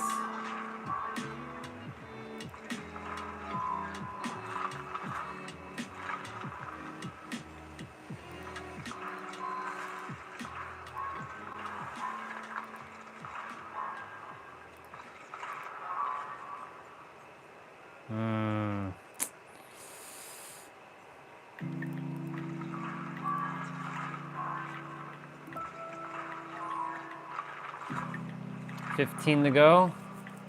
457 points. 457,000 to go. We're literally spending time doing this. Only because like nothing to do, and I may as well get her leveled up.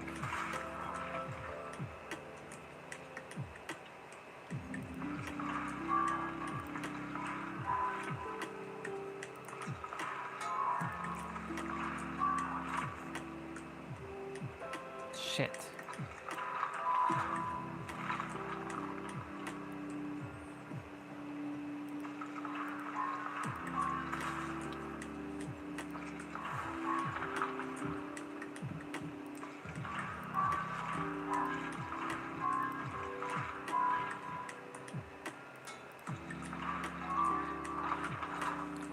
$37.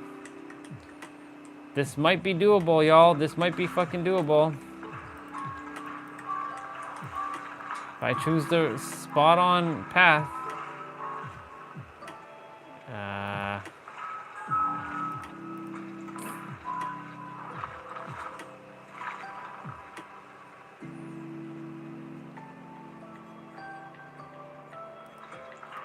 The old school way of leveling up in Dead by Daylight.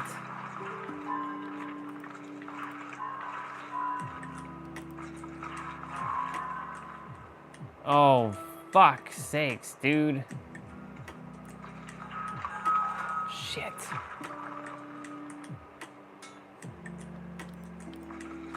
Level 39.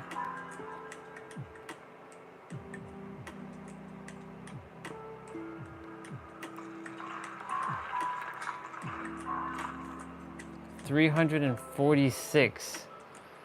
Fuck.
Well,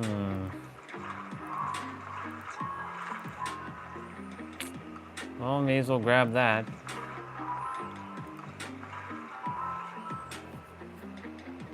Oh. 41 and 300,000. Oof. This is gonna be very, very, very tight.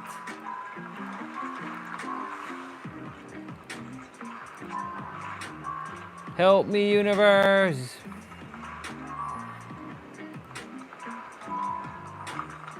$42. Oh boy.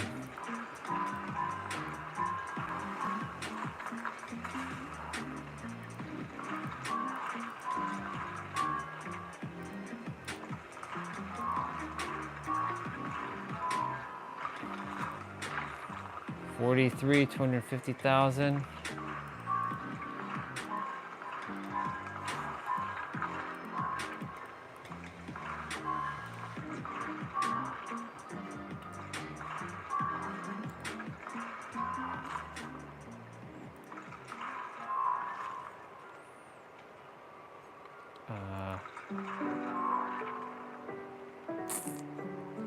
Damn it all. 44.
I'm almost there. 45 at 192. I think I might get this. I think I might get this. I'm picking very selectively what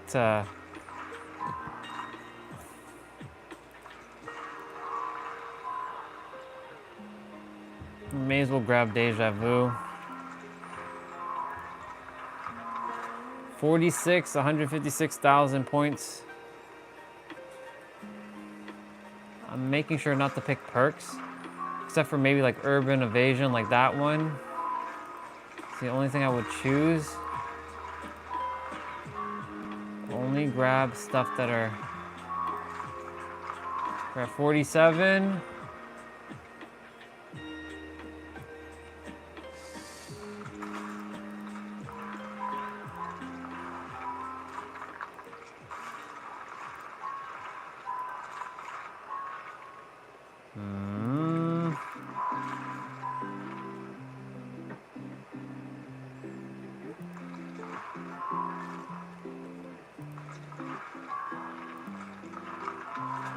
Ooh, shit. We're at 90, we're almost at 1,000,000. Okay. Play smart. Do this right. No rush. No rush.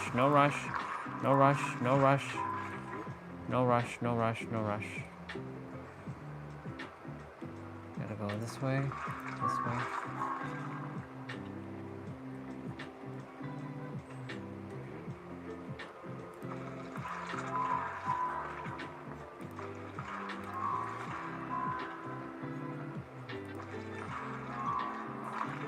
Fuck. Oh my lord. We're so damn close. So fucking close. Then I have to spend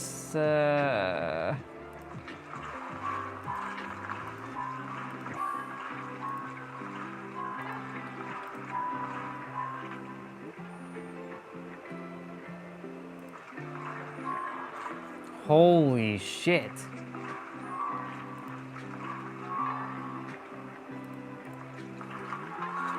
Oh my god. I'm not gonna prestige her.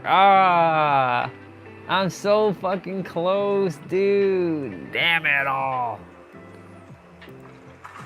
Shit. I require at least 20,000 just to prestige her to. Son of a bitch.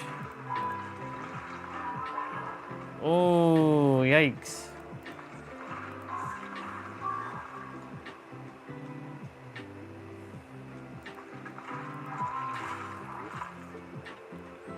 Holy mother of God.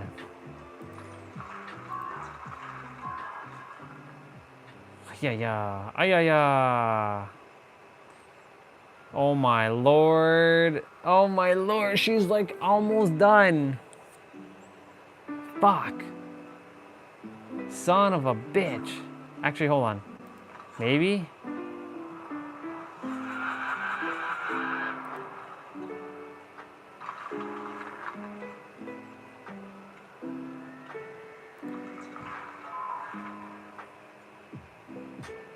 Oh. Yo, I'm at 30 million. I have to get 20,000 blood points. Fuck. And I can prestige her. Well, I could use my 30 million, but I'm like, I'm not going under. I can't believe it. Shit. Damn, son. Everybody's gonna have level 3 self-cure.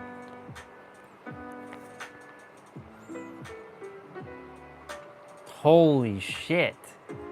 I'm right at almost like at the precipice of 30 million. Holy fuck. Damn it all. And there's nothing else I can do to get blood points at the moment. I mean, I could wait till tomorrow, but patience. Let's there anything I can do to capitalize and get some blood points? Not right now. I got to be patient.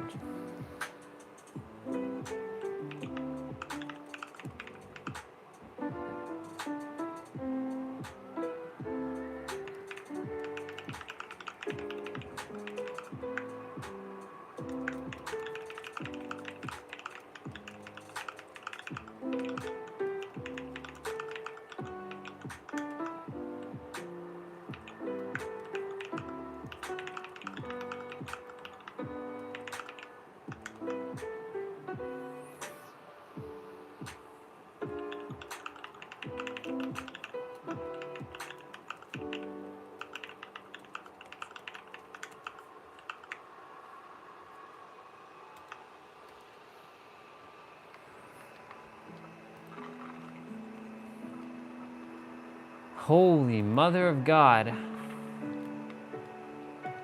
Like, what the fuck is Claudette? Like, what is Claudette? Okay. I'm seeing if there's any other friggin' way to get blood points right now. There is one way. Actually, there isn't. Oh my God. That's crazy. There's self-cure in the shop right now. Iron Roll was last week, and that's so hilarious because it's almost level fucking 3. Wait, is everybody... Does everyone have level 3 then? Like, I have to go to characters who don't have level 3 yet. Let me see. Perks? Nope, has to be level 3. Fuck. Son of a bitch. Okay.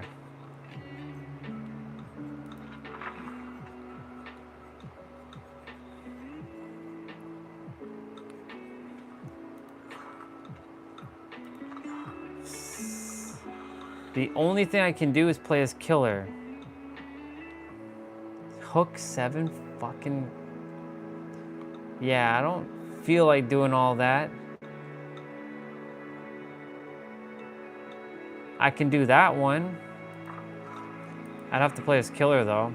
I have to kick 3 blood generators.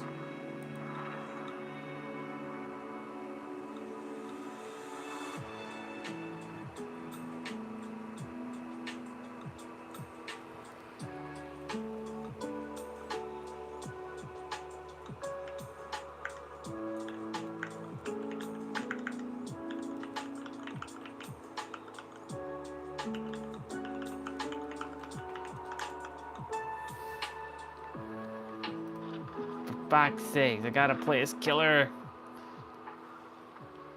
Okay, I'm gonna be right back.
All right, y'all.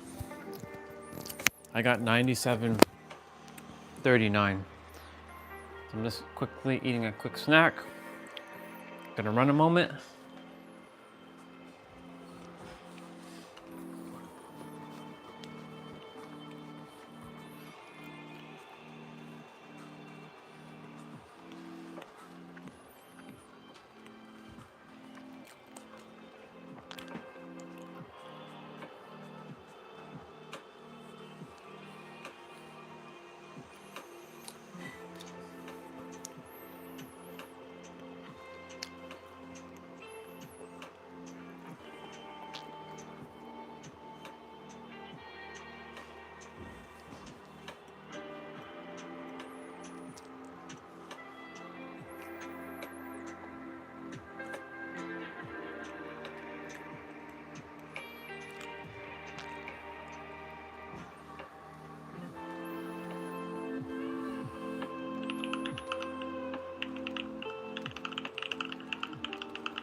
All right, we gotta play as killer, y'all. Fuck, gotta play as killer. I gotta kick 3 bludgeons. Fuck. And we're getting our last little bit.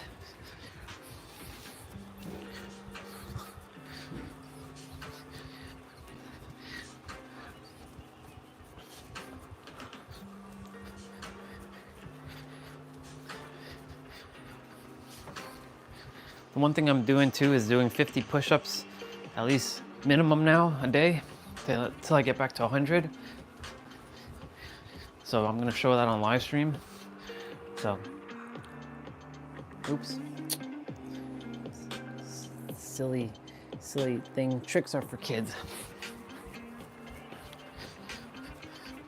Live stream will end around what, 8:15.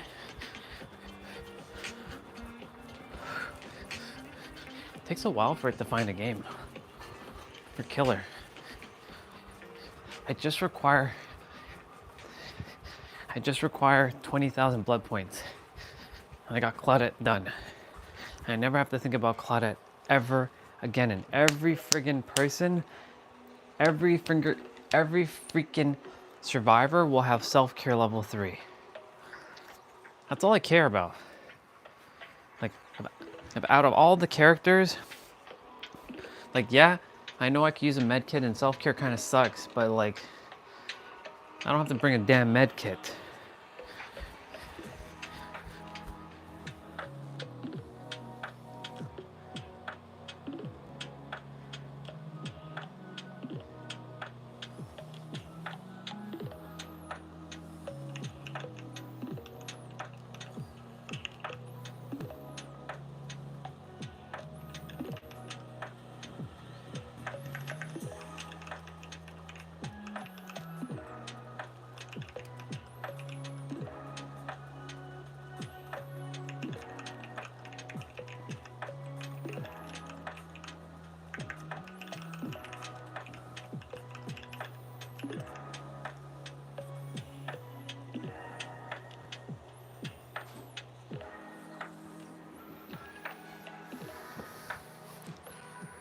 We're at 99.38, y'all.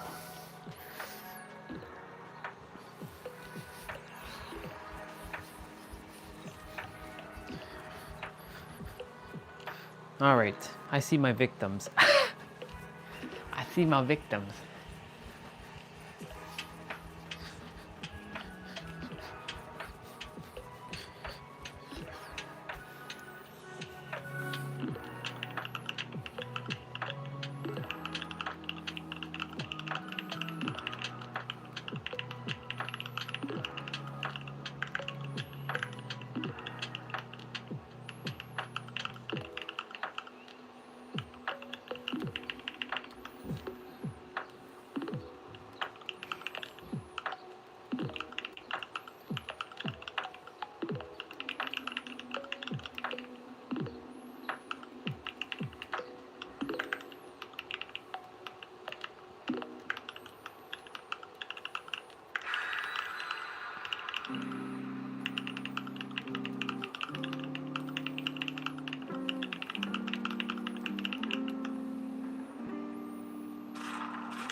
All right, y'all. I think we hit 10K. Oh my God, we did not hit 10K. We're at 99. We're at 9,900.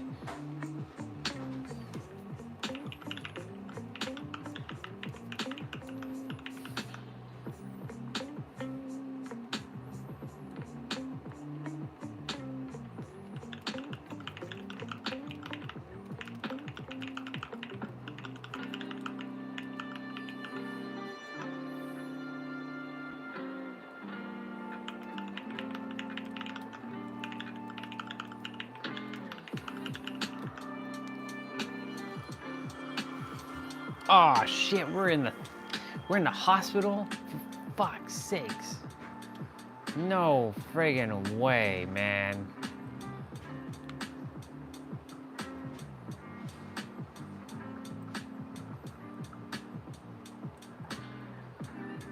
I don't care about your chasing, just... I only care about... Yeah, they're filling up this one.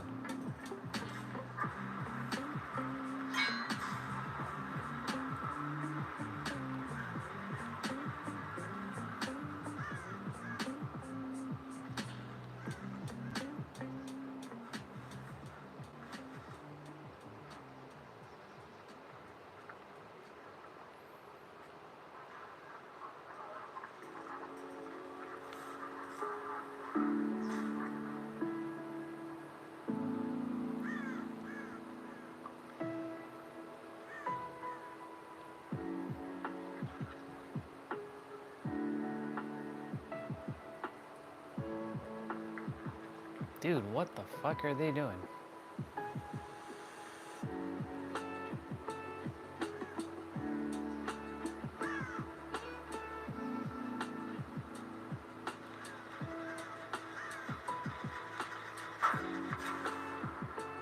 Oh, blinded me, you son of a bitch. Your little piss, little...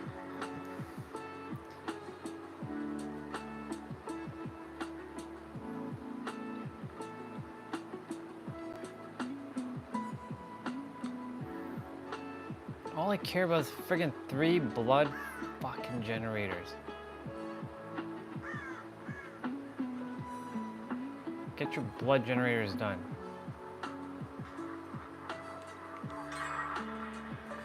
Cool.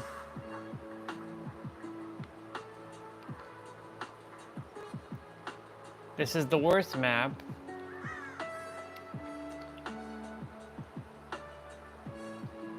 To be doing this in.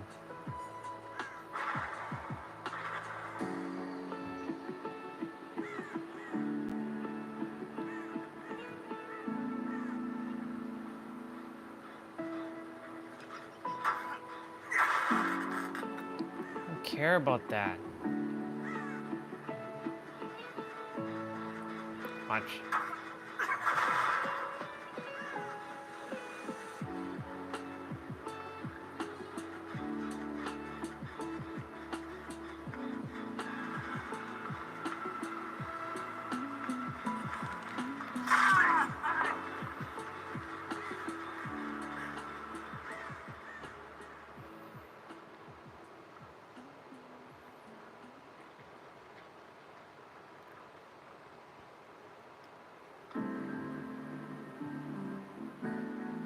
Come on.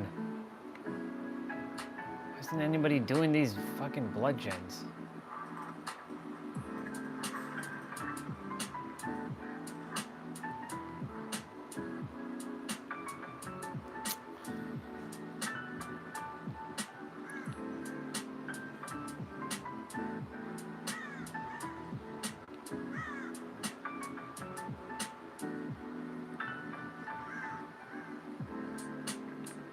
Dude, what the fuck? Why isn't anybody doing these blood gens?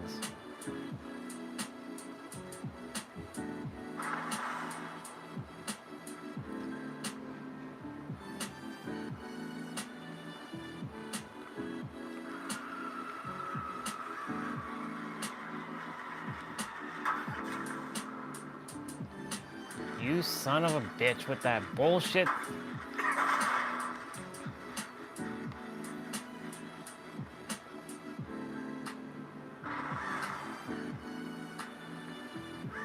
They're not even doing the blood generators.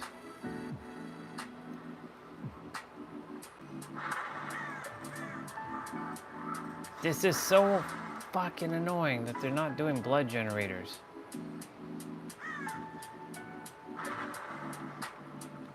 Fuck it.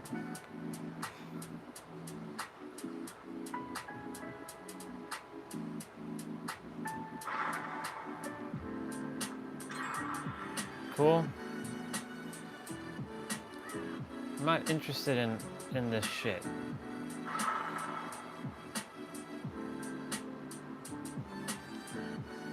Could somebody please do a blood generator? That'd be pretty awesome.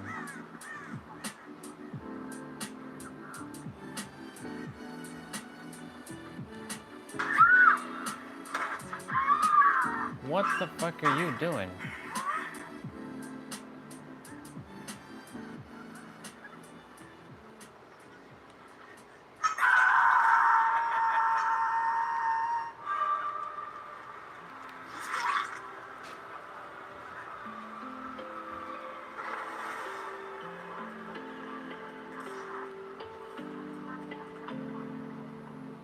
Bro.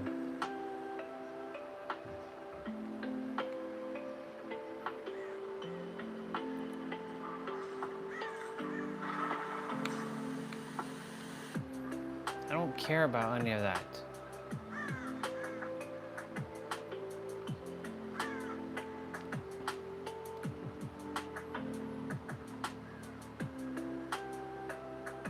Why anybody ain't doing these blood gens? I have no fucking idea.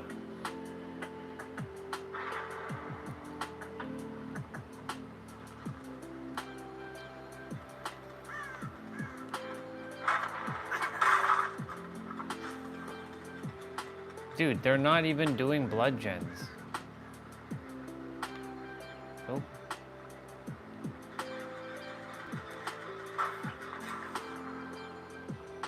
Little piece of shit with that nonsense.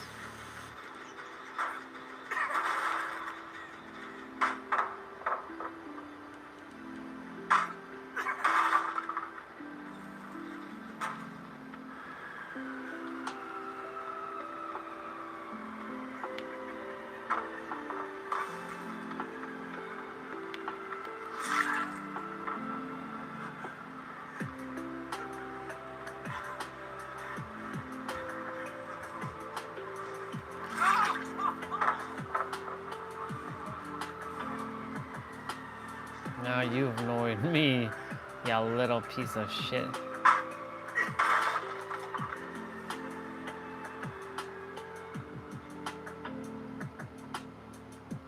I'm gonna chase you, dude.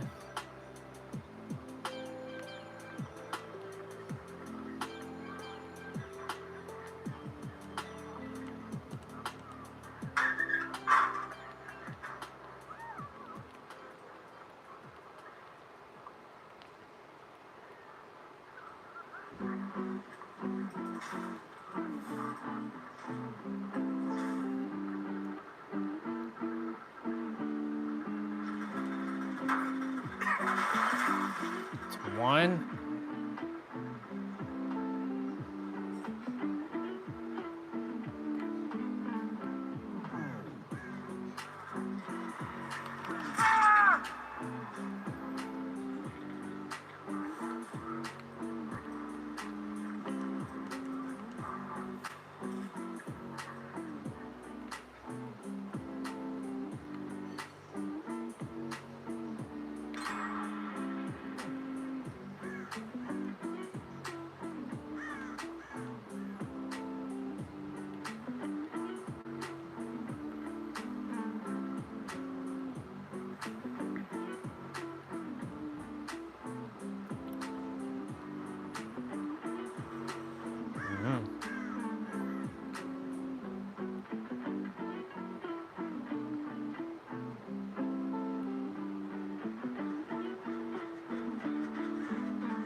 Damn, you guys are not doing the blood gens. Like, it's so fucking stupid. Huh, Dwight died.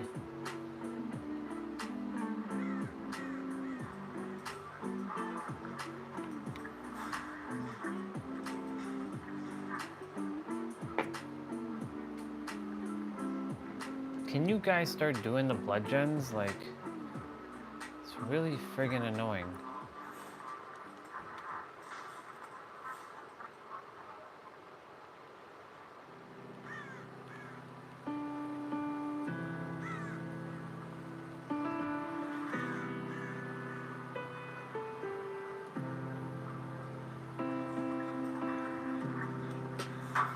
2.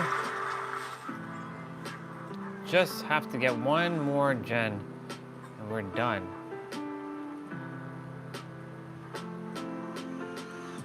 Somebody was up here. Hello.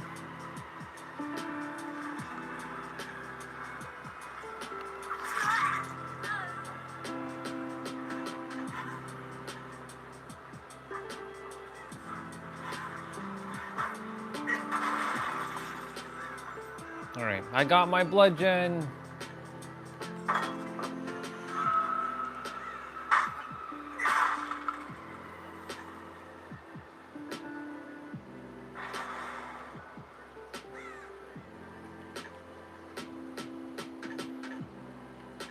Hurry up and get these gens done, people.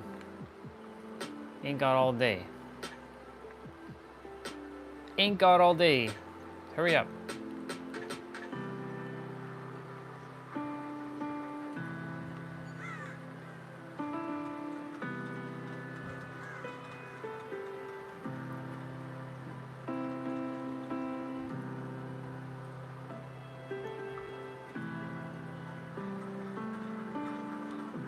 Just for good measure.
Good.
We're about to do this, y'all.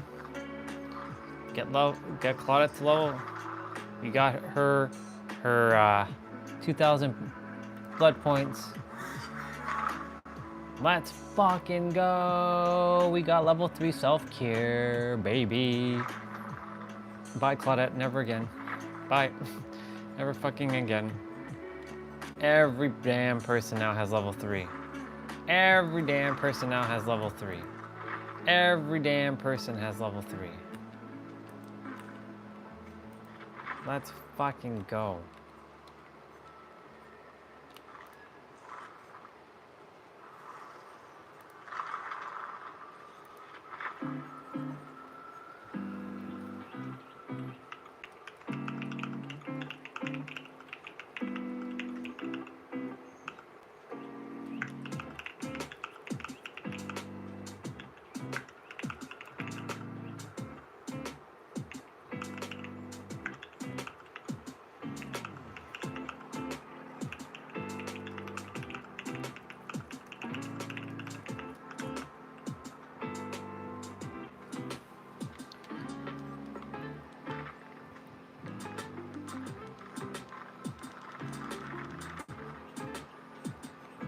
Nice. I got everything to level 3.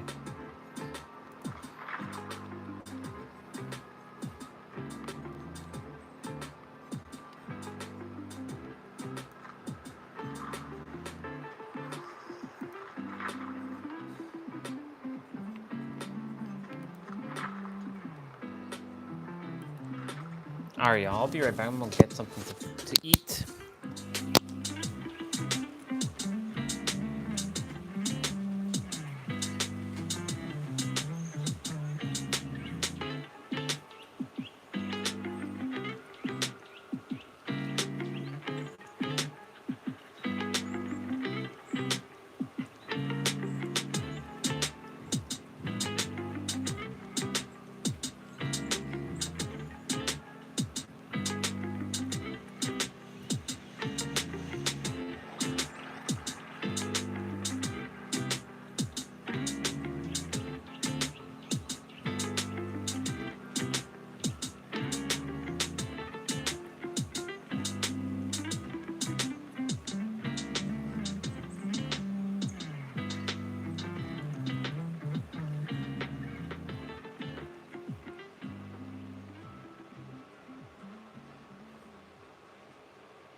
Ooh, microphone.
All right, y'all. I just realized the microphone is dying. And funny enough, the microphone, like the charge case, is at 1 bar, and yet it's still able to charge. It charged all my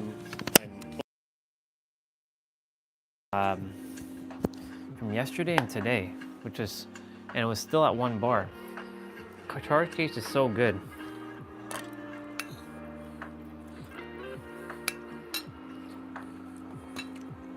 Okay. I should hit at least 10K now. Ladies and gentlemen, we finally did it. 10,158 steps.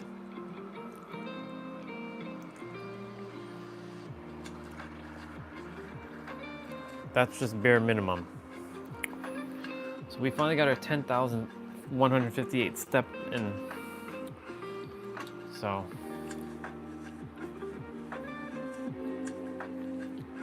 I don't know why that doesn't like stay live.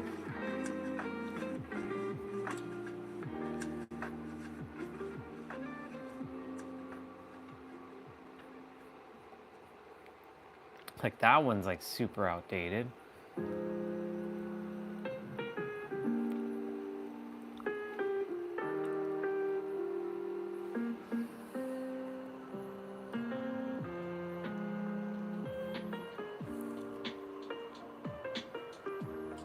Is it on an angle?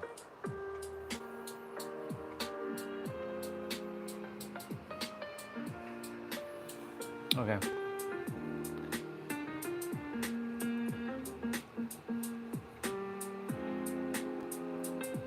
Okay. So every survivor now is level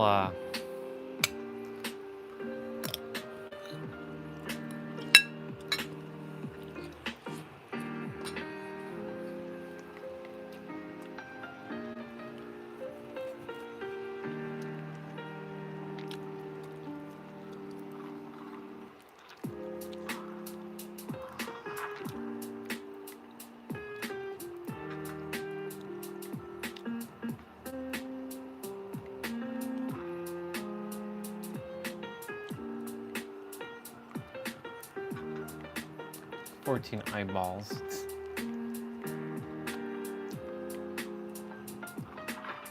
It's so cool that every character that I own now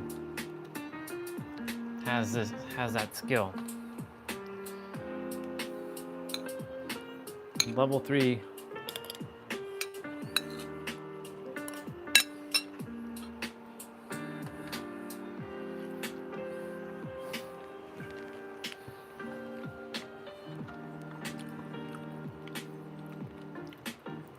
Then go back in the store.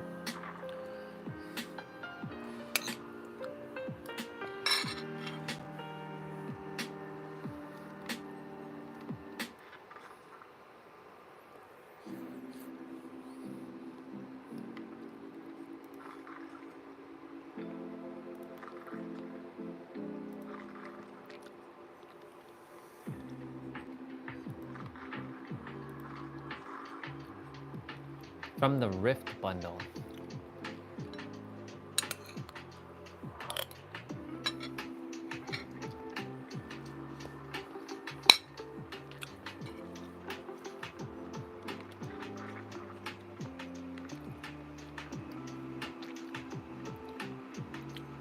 That's funny.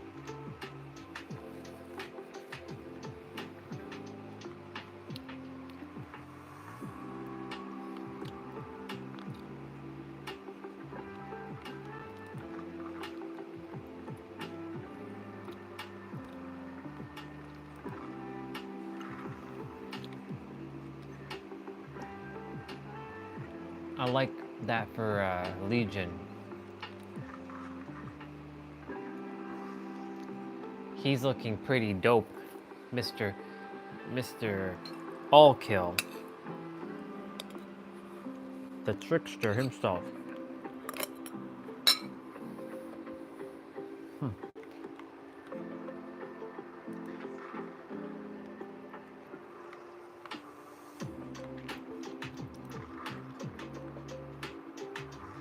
That's Michaela. Yeah, that's Michaela. Michaela's looking not bad. I'm not feeling the hair though. The outfit though, not bad. Fang Ming.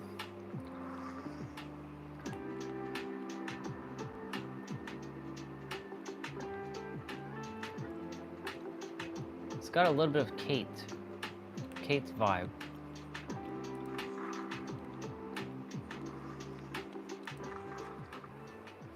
That's Nia. That's Nia? Whoa.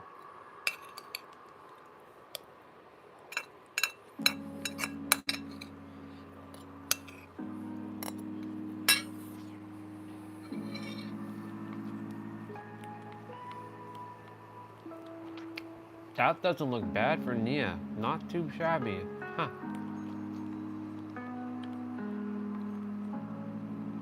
Ah, yes, Kate was a part of this.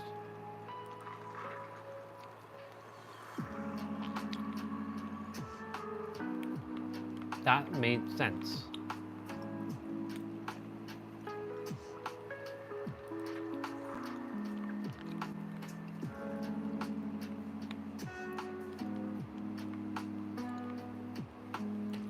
Cool. Well,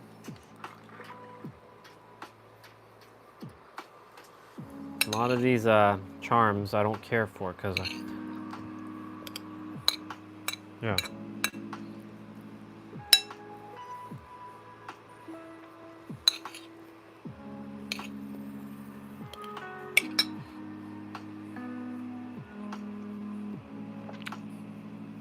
Nice. What's up, brother? Enjoy your time playing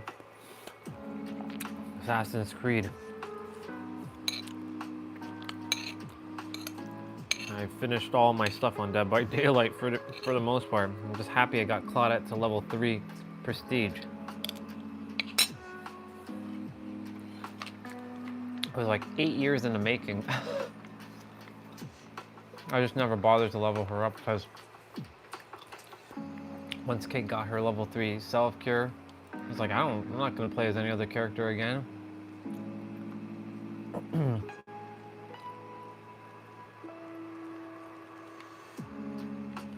Yep.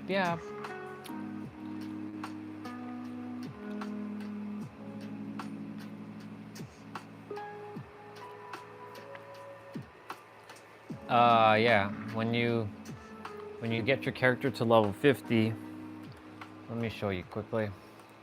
when you get your character level 50, then you get a prestige level, and you can go all the way up to level 100. It's just for, you don't get anything special at level 100. It just shows that you had a lot of time on your hands to get it to level 100. Doesn't make you some sort of god of the game or anything like that. It just means that you managed to play this game way too much.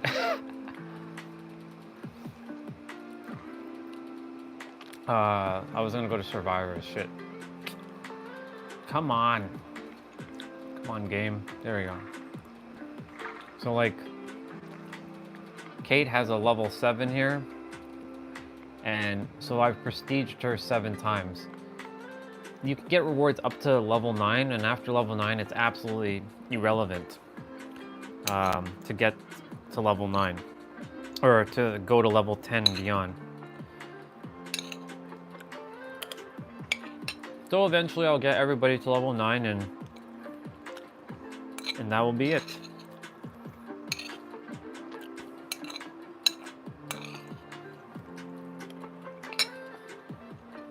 But yeah, once you level up your character 3 times, like the prestige, meaning you have to go to level 1 through 50 one time, and then level 1 to 50 the second time, 1 to 50 a third time, you get their perks on all your characters, which are called shareable perks now. So like Kate's Dance With Me, Windows of Opportunity, and Boil Over is now on every character. Well, it's been with every character since for time, because I prestiged her back in the day. It was much different than it was today. They actually made it simpler nowadays.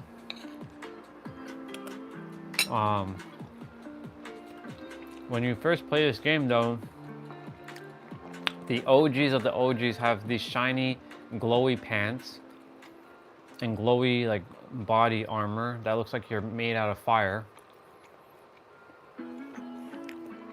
That's someone who's played the game from like the get-go. So you can't get those now because those are like the original prestiged characters.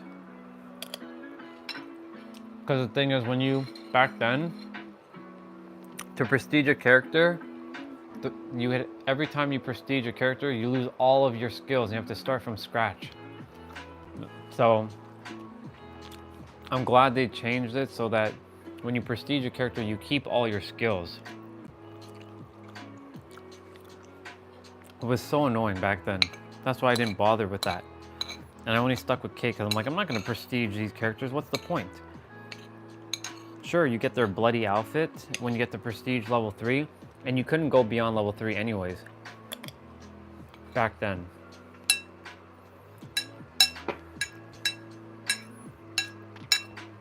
And when you had a, then over your character's head, there's a prestige number that says level 3. It shows like 1, 2, or 3, and 3 had a skull with the number 3 in it, and it showed that you're like one of them like top players.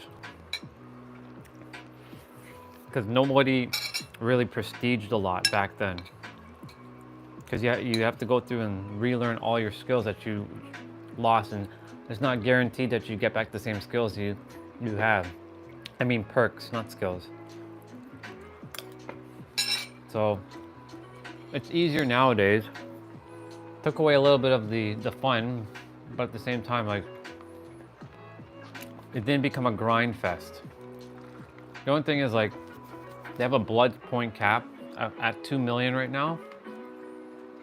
No, they changed it to 5 million. But I still can't get blood points because I'm way beyond the cap. And so, technically, there shouldn't even be a blood point cap. Because what's the point of a blood point cap when you can still overcap your blood points? I'm at 30 million.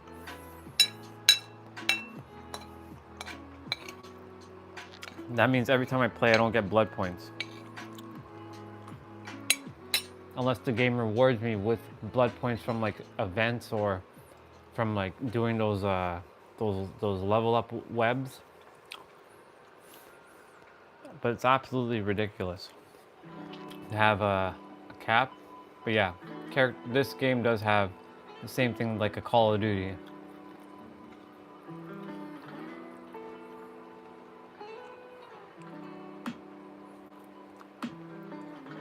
I played Rainbow Six. It's all right.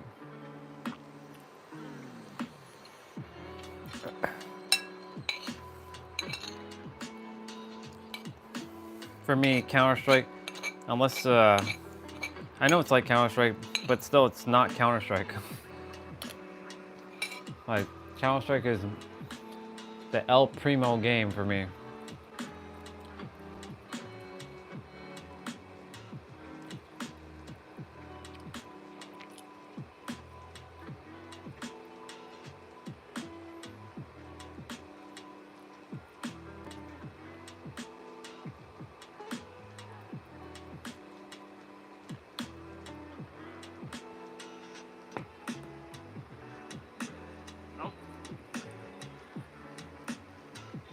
Oh, I gotta go to gate 49. They're calling my name. Didn't done anything. I'm just watching my live stream when I was at the airport at San Diego. Coming back.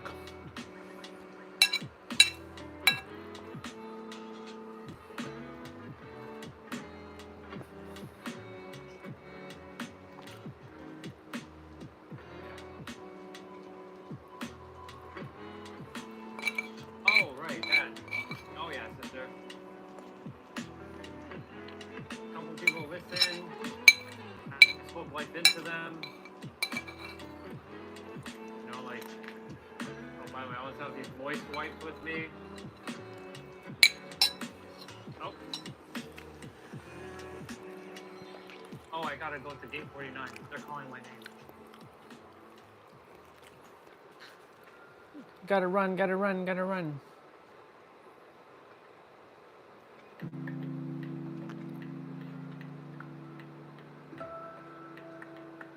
Fellow Canadians. Gate here. Gate 50 is normally where I go. I'm by the big again.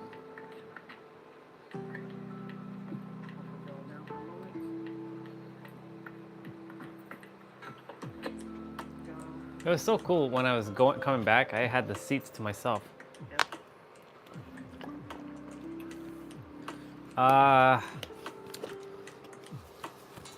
Not yet. I won't be getting any of that because, like, when I got the Switch, I had the same feeling about like,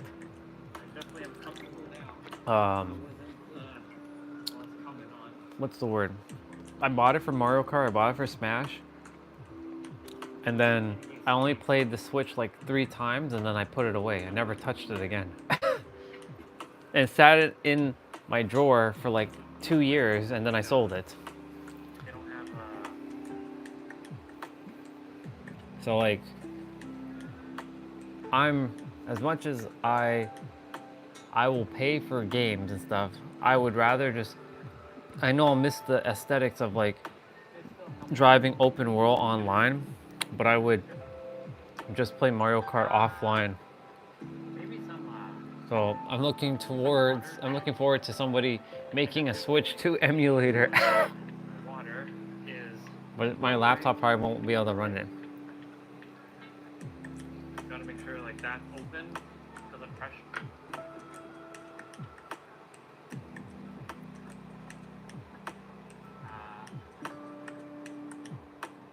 think so far I have my own like it's so cumbersome.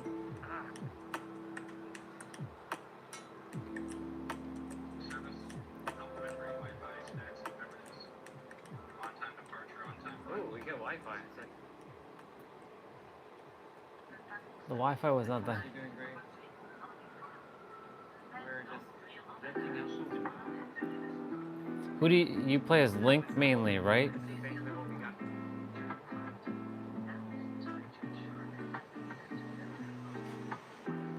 Did you unlock all the characters? I'm sure you did.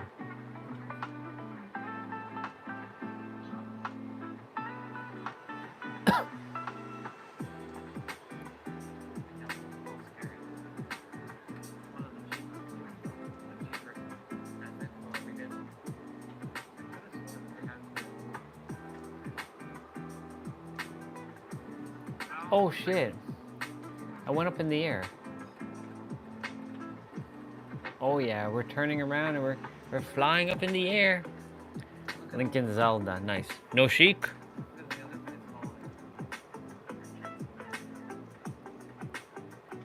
That's so cool that I was on Wi-Fi.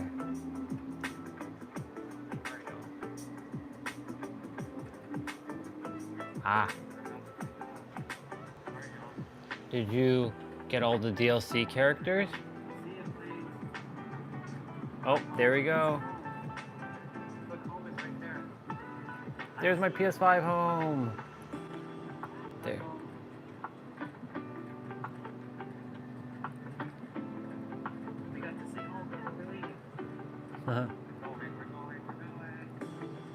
That's so cool that I got to see myself take off on a live stream. How cool is this? We're in the air. There we go. Wow. Wow. A lot of that was missed.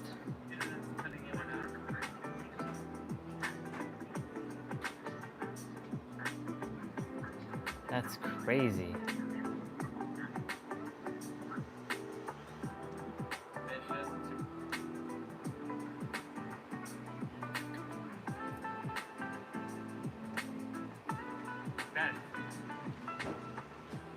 See?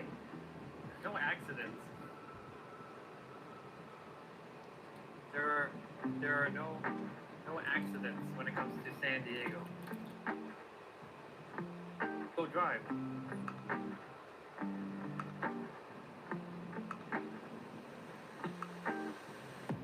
That's so cool.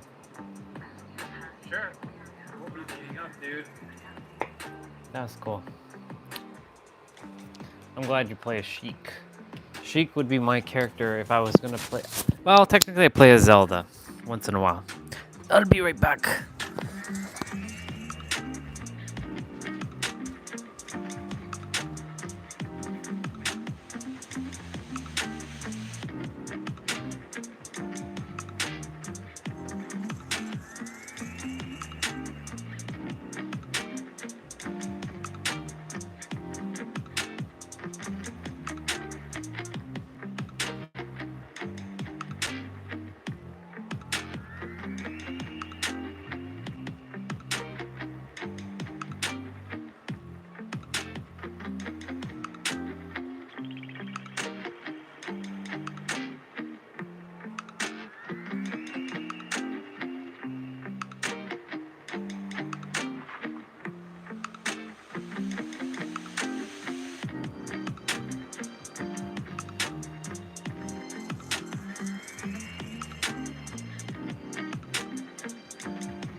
Oop. My game disconnected. Game disconnected. Usually when that happens, yeah. I'm gonna go help my mother with some dishes in a moment.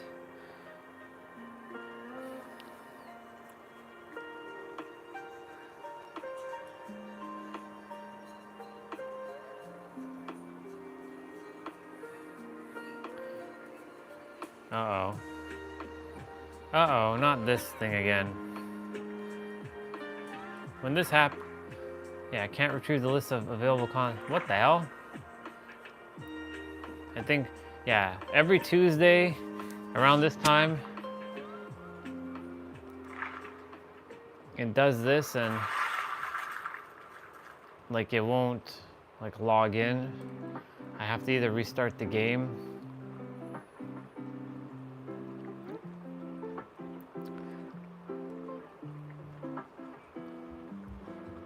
Oh, it loaded. All right, I'll be right back in a moment.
Okay, it's debating something. I was like, I could actually finish all the characters right now, or I can wait until I get 6 million blood points.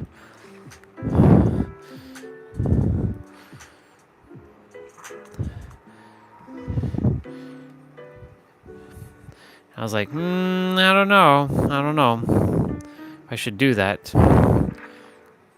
gives me something to look forward to and play instead of me just having it all like done. Like Claudette's like done. I never have to touch Claudette again until I get everybody to like level 3.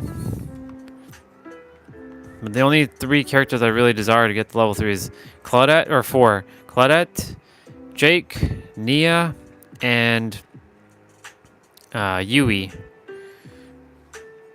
Everybody else, I mean, I'll get them to level 3 eventually. Like Ada, be level 3 soon.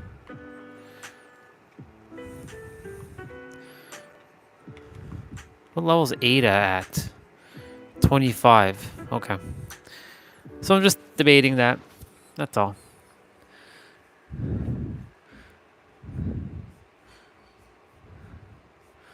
Okay, I'll be right back again.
Okay, that should be the last of me doing what I was doing. Okay. Ooh, I got a like. Thank you, whoever gave the like.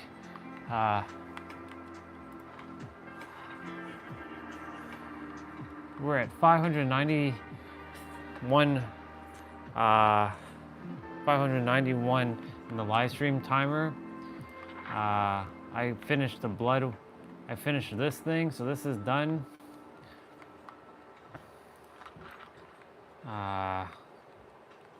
Don't care for any of that stuff.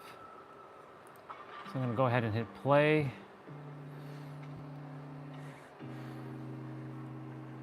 Looks very, very blurry for some reason. Oops.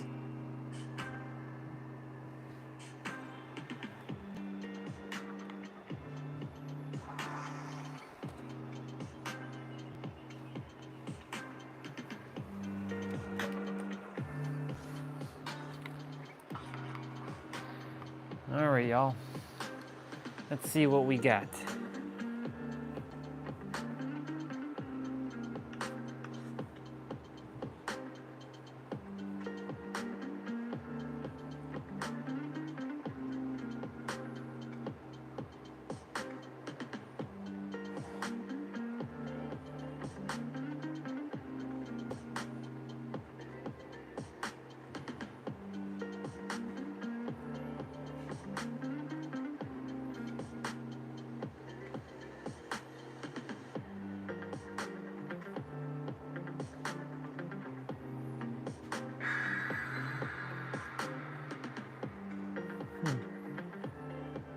Whoa, what the hell?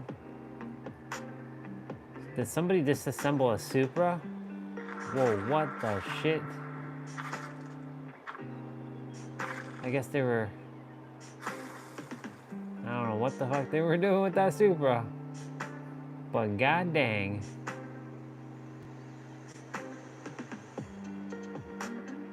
John Cena has always been on the top of this.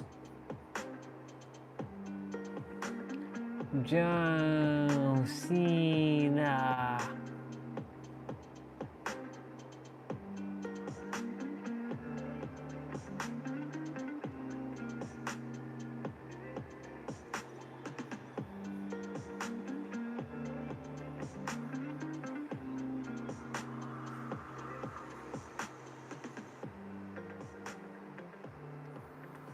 Awesome, let's get this, people. And by let's get it, I mean we already have it. This is actually our first game of the night, of the day. We've been on, but we haven't been, well, technically we played.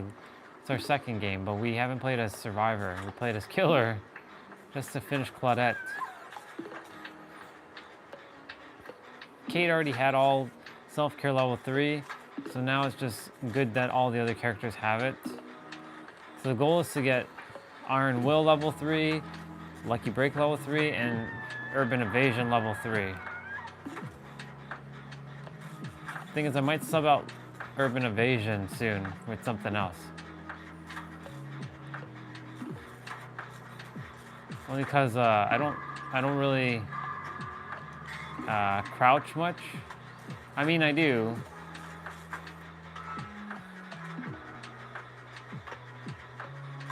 But now that I'm more of a trolly, like in-your-face kind of player, I don't really like sneak around much. So I might go take a look at see what I would replace Urban Evasion with. So maybe I might not level up Nia. We'll see.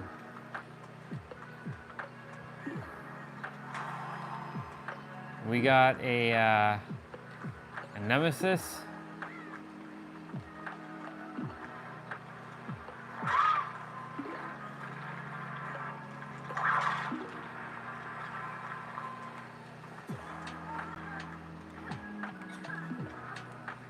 I got you.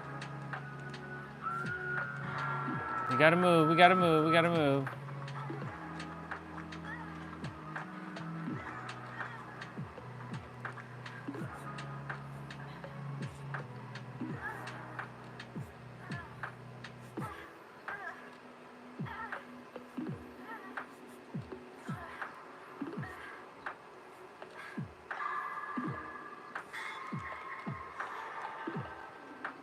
Very nice.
Very nice. Onwards to the next generator.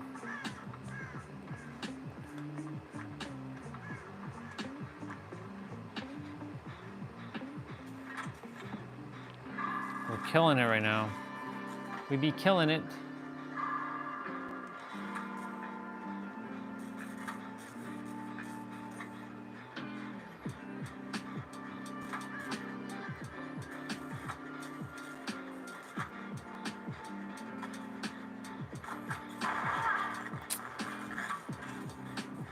Come on. Don't be blowing up my gen now. Come on now.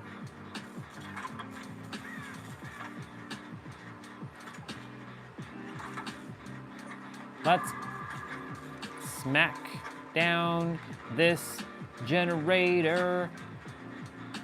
If Mr. T-Bray is here, if you're here, sir, yo, Pat McAfee got hella choked out last night with that. He turned blue, yo. He was straight up turning blue. I was like, holy shit. Like, he was legit turning like blue-purple. It was crazy. I don't know if you are here or you aren't here.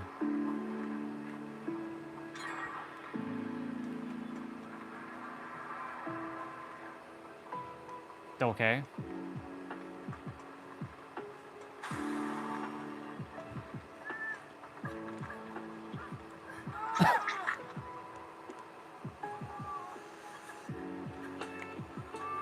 Oh shit.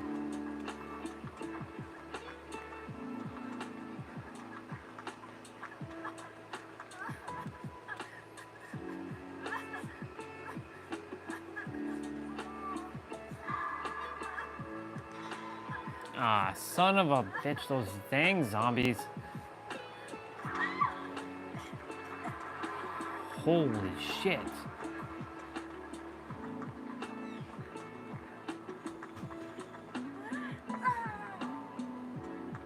Yo, she turned into a bot? Damn, dude, what? We had this thing won, girl. Why you turn into a bot?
Open the damn door, people.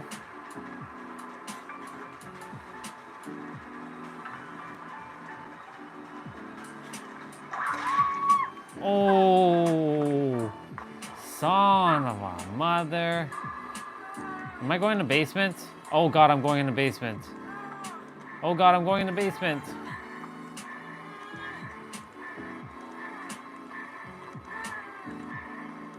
Dude. You piece of shit. How dare you punch me like that? You son bitch.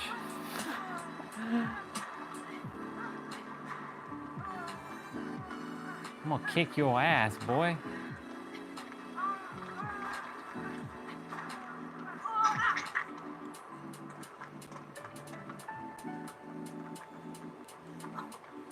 Go, go, go.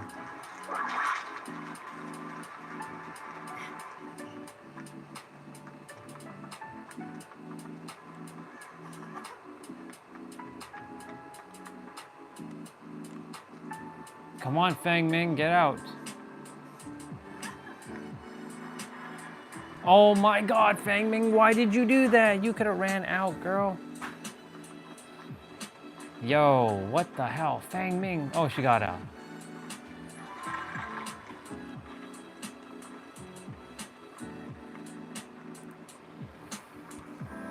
Let me wait for this Nemesis guy.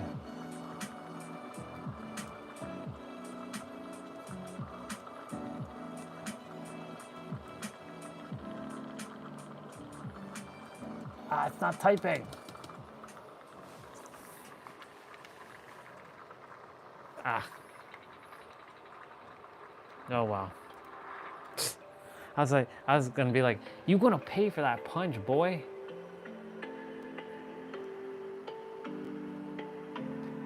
You gonna pay for that punch. That Falcon punch on my character. Thank you for the extra like, whoever just gave me that like. I appreciate you very, very much. Thank yous. Thank yous. Now that all characters have basically, let's see, what does Jane got going on with her? Level 3, level 1. She should have at least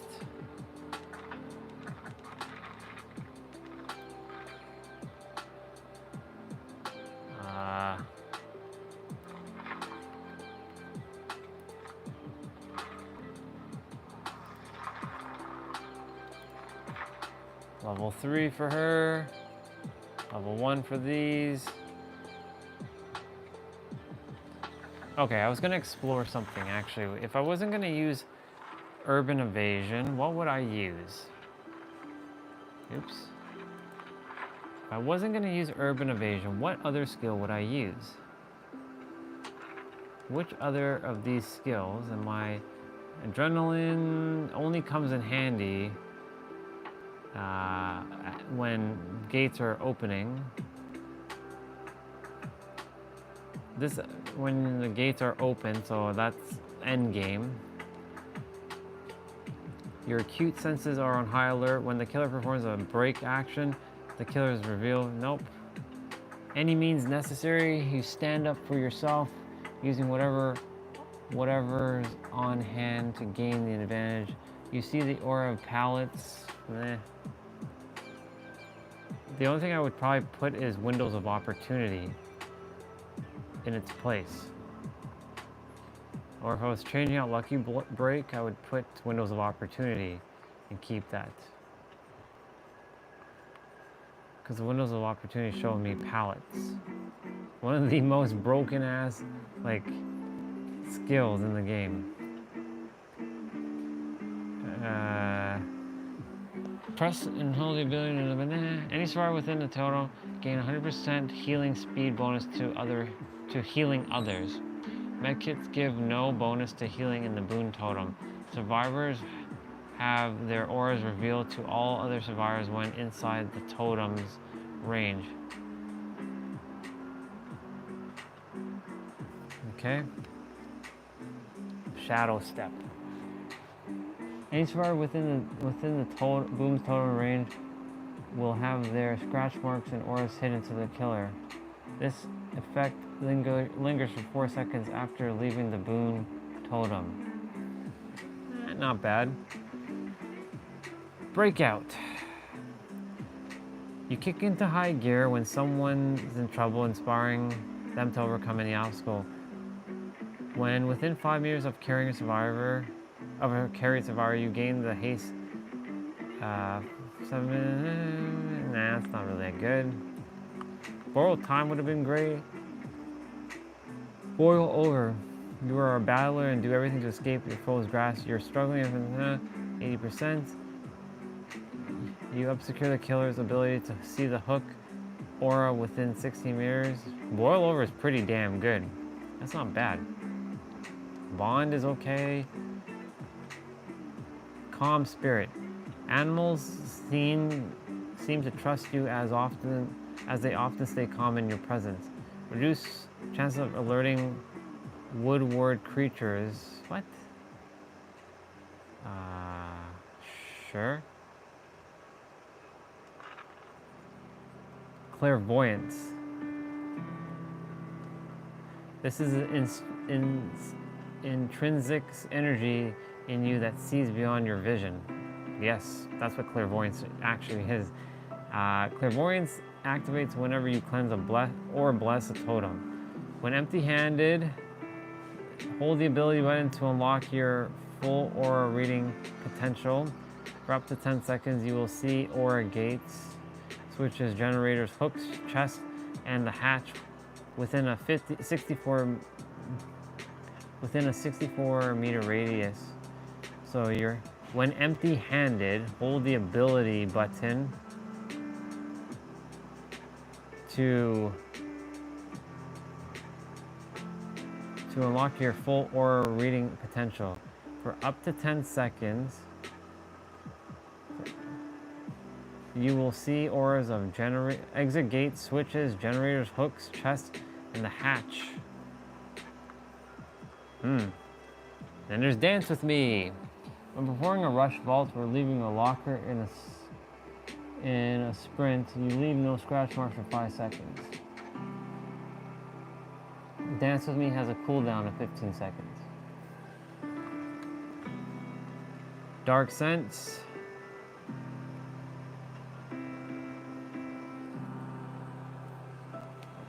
Live stream timers at 609 minutes. Each time a generator is completed, Dark Sense activates.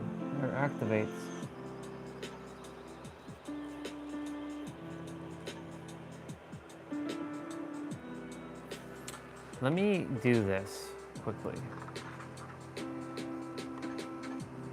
So we got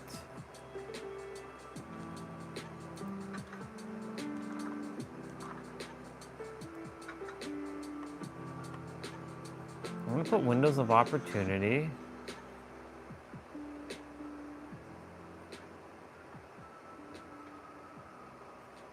I don't care about quick and quiet. I'm gonna attempt something.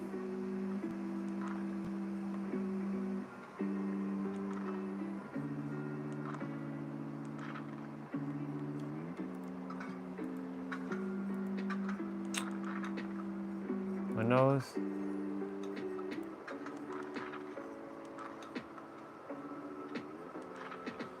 My grunt pains will go down.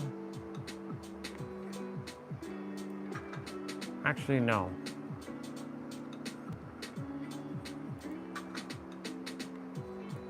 We're taking off that skill.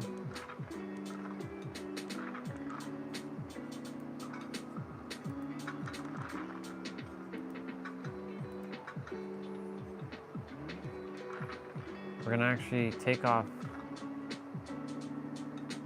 maybe Lucky Break. I'll have windows of opportunity.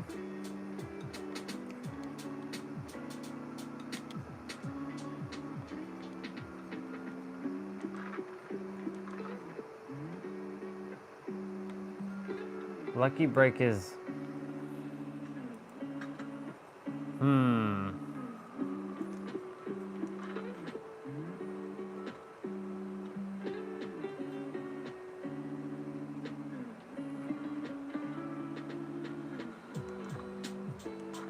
Actually, I should put on Iron Will.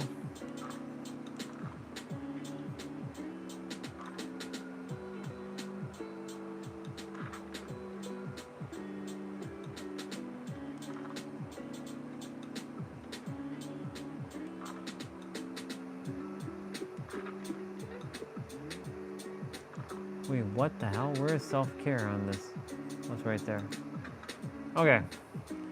So we got two. Let's see what's gonna happen here.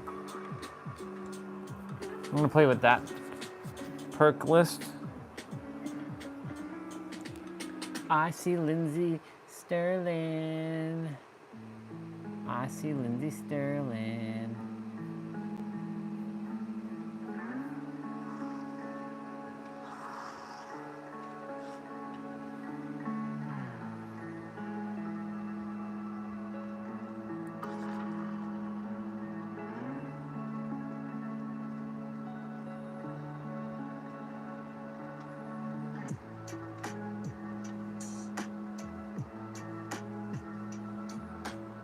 Whoa.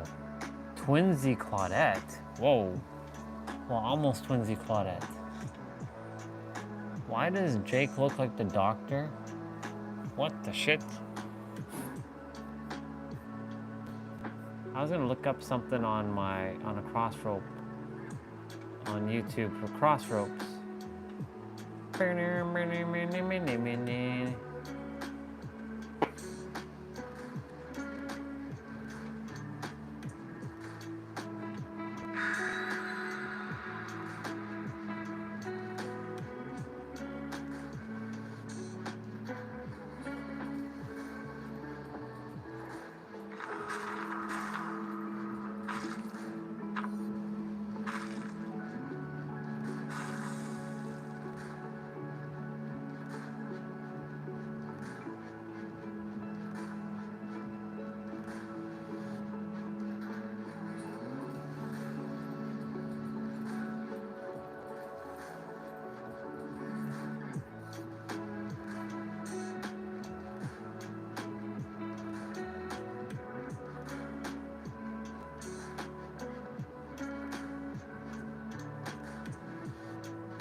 Okay, so we can see pallets. We have the ability to see.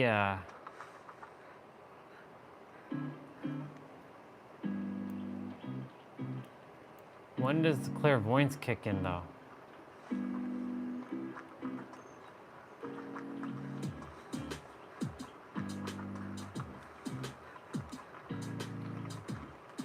Oh god, I moved so much slower.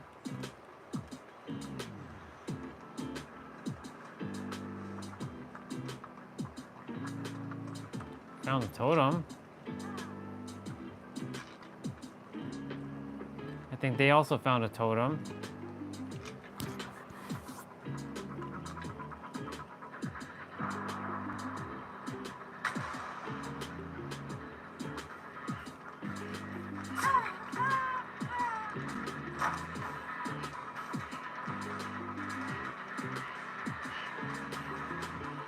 I got in their way. Ooh.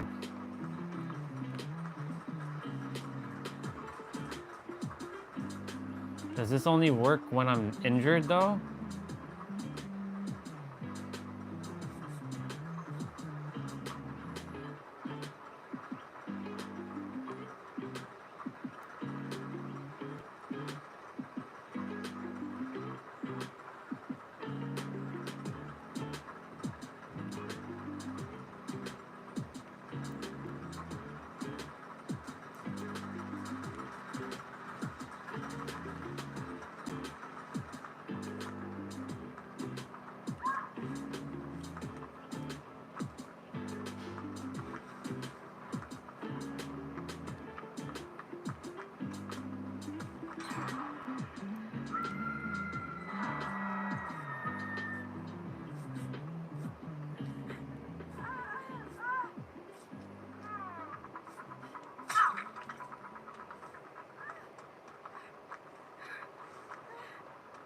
Oh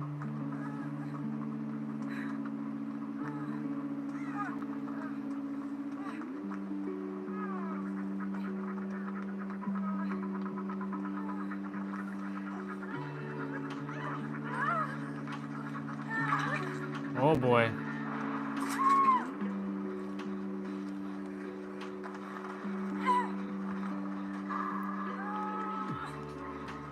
Just testing out a... Why do they do that? Always with those slashes. It's annoying.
So I'm just watching a YouTube video on the cross-rope mat. It's now been well over 6 months since I have got both the Get Strong and Get Lean cross-rope jump ropes. I just got in the jump rope mat, so I'm going to do an unboxing review of all of this in this video, so let's get right into it. So starting off, I currently own 4 different ropes from Crossrope in order to test and see if they help enhance my own workouts. I have a green speed crossrope that is a 1/4 pound rope I use again for things like quick jumping when I do it in my workouts. The next rope I have is a 1/2 pound rope that is all white, but is still within a speed set. So again, these comes in sets, so mine was the green and white, which come in the speed set, and the next 2 are in the heavy set. The first rope in my heavy set is a gray color, and this is the 1 pound jump rope.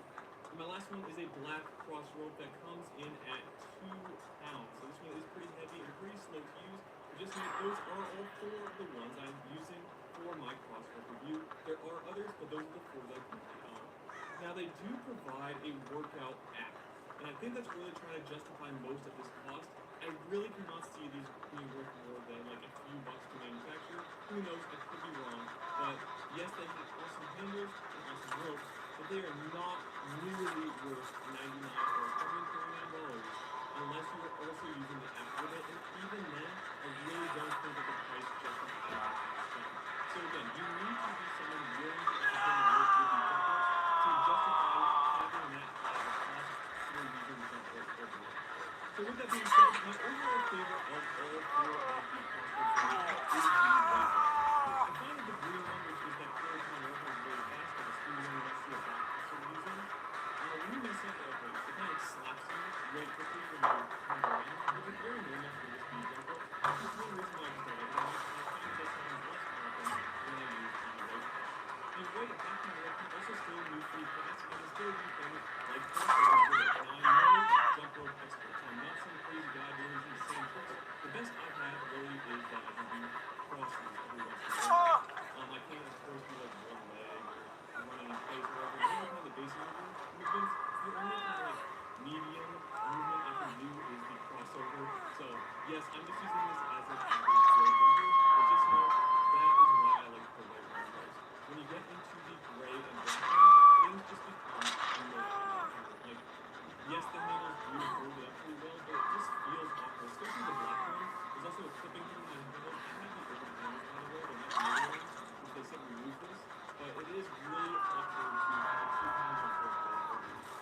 next thing with these jump ropes is they're marketed as a muscle builder, which is very misleading to me because jump rope is actually a cardio-based exercise.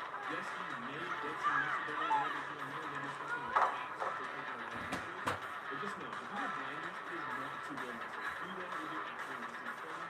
This is to do a cardio-based workout. If you want to level up and go down the cardio all the way up to your 2 pound, that way you can work on it over time and be able to do it faster and better. By all means, I don't care, you can go ahead and do that. But just know, this is not going to be a big muscle building thing. It is a cardio-based piece of equipment. And just know that's a good thing because your heart is the most important muscle / organ in your body. So make sure that you're making that big and strong, and jump roping can help do that. So the new item that recently came in is the jump rope mat. So this is the Crossroad LE jump rope mat if you want to look it up online. But what it is essentially is just a mat that you can use in your house and jump on or outside to help protect the jump ropes as you use them because again, these are very expensive, so you don't want these things to rip apart very quickly. So looking over the dimensions of the Crossroad mat, they are as follows. You have the length of the mat at 54 inches from the furthest point. The furthest width dimensions are 36 inches. The thickness reaches a quarter inch, but this is tapered just so you know, so it does go up to that thing. And then the total weight of the mat is 6.5 pounds. At first glance, this is actually a lot bigger than I thought it was going to be. It's kind of a drawback for me. As you know, I like to put all the equipment at home in my closet. Unfortunately, it doesn't fit all that well. It takes up a lot of the room, which I wasn't expecting. While I do like the mat itself and allows you, again, if you can do it inside, which I really can't, if you want to do it inside, you can do it with this mat. And it'd be nice if you wouldn't be damaging your floors and the floor at the same time. So it is something that is very useful. However, it is something that will take up a lot of room and it is kind of decently heavy to move around. And again, the main reason I bought this item was really to protect the ropes over time. I do not want to be shelling out more money to replace the ropes if they indeed did end up wearing down and broken after using it for that amount of time. So I bought this to help protect the ropes from those jumps. So I've already alluded to many of the pros and cons in this list, but let's do a quick breakdown of each just to make sure we get those out of the way. So some pros for the Crossroad jump ropes are that one, they are very, very durable as I have used these in dirt and in water for quite some time, and they're still holding up pretty well. Next pro is that the jump ropes, while using them feel great, the movement around just doing jumps with them, it still is awesome. It's like kind of nothing you've really used before on a jump rope. Yes, jump ropes are supposed to be all that awesome, but these are really high quality jump ropes in my opinion, which is good for the money. But it is something, if you have the money and you're willing to spend it, it is a good jump rope overall, especially that white one which I do use for the The next pro is that the handles do feel really great in your hands. It kind of goes along with the actual jump rope, it's working very well. But I love the actual handles themselves. Everything feels smooth. They have a little bit of a give to them, so they really last well under my hands. And again, the whole experience with actually using them is very positive. Also, those handles are simple to put in design. So if you have multiple ropes, it takes all of 5 to 10 seconds to swap out the ropes themselves. It's super, super easy. There's nothing special about them. You just take a couple off the one and put on the other and you're ready to go. And now let's jump into the cons of the Crossroad jump ropes. And of course, that number one con I have is the price, ranging right now from $99 for the speed set to $139 for the heavy set. So combined, you are spending a lot of money, almost $240 for that, almost $238.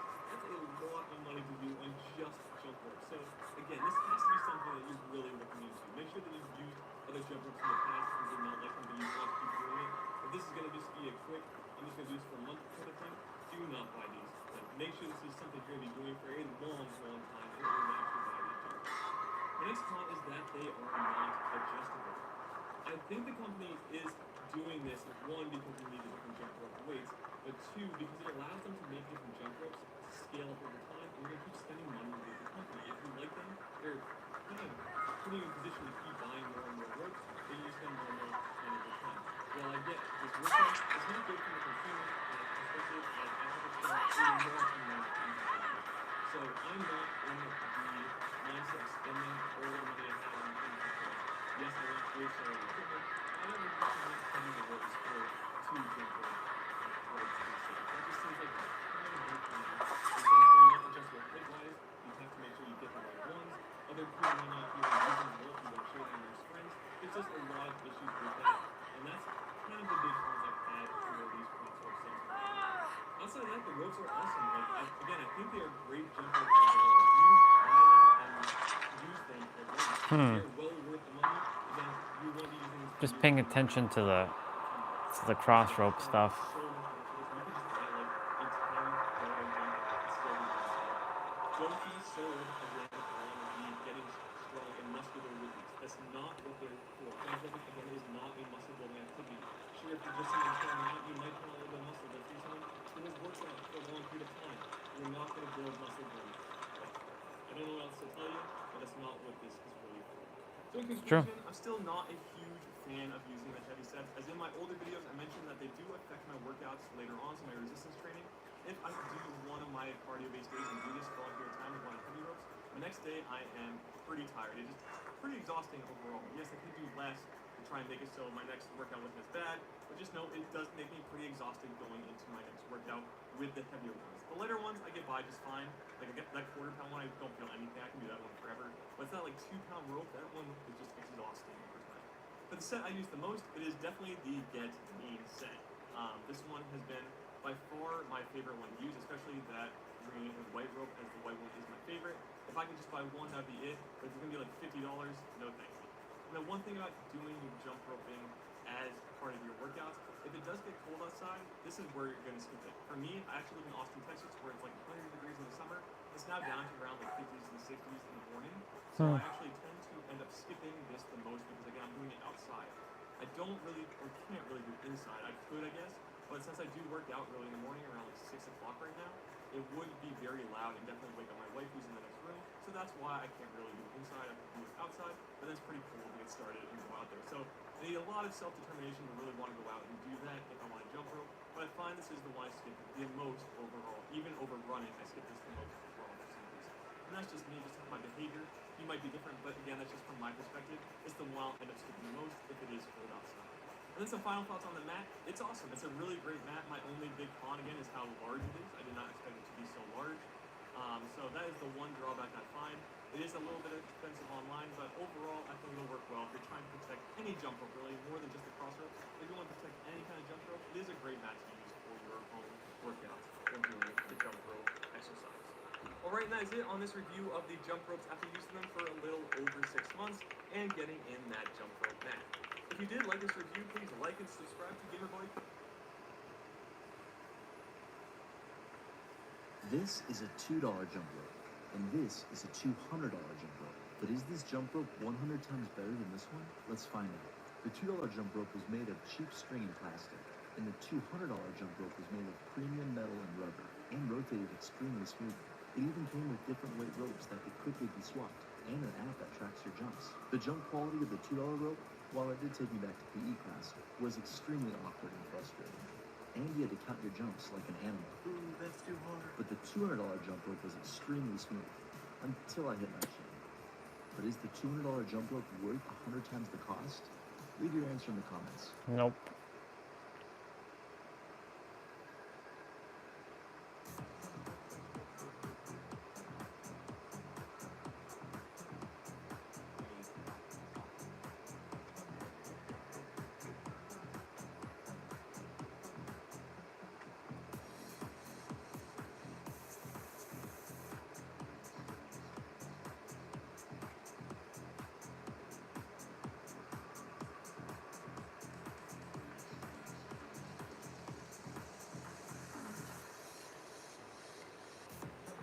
KHK 360. What's this?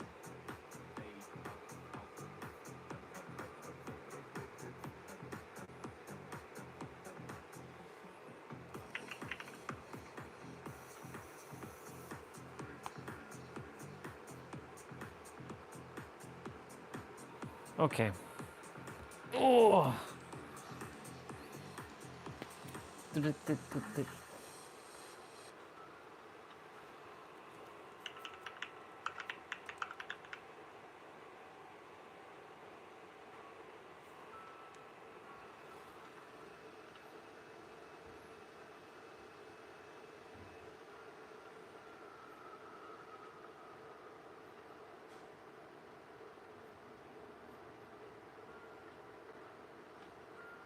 Hi today I'm here to show you these exercise mats that I got off Amazon and why I like them. So first of all, it comes with a super nice carrying case. Here are 3 reasons why you need a skipping mat. 1, skipping on hard surfaces like concrete is going to put a lot more pressure on your muscles and your joints. 2, because the concrete on my patio here is uneven, it's going to affect the way the rope spins. And number 3, skipping on hard surfaces like concrete is going to damage your ropes. So investing in a large skipping mat like this is not only going to provide you a little bit more comfort, it's going to give you more success because the rope now can spin in a nice smooth rotation, and also it's going to save you a few quid because your ropes aren't going to be damaged. Here are 3 reasons why you need a skipping mat. 1,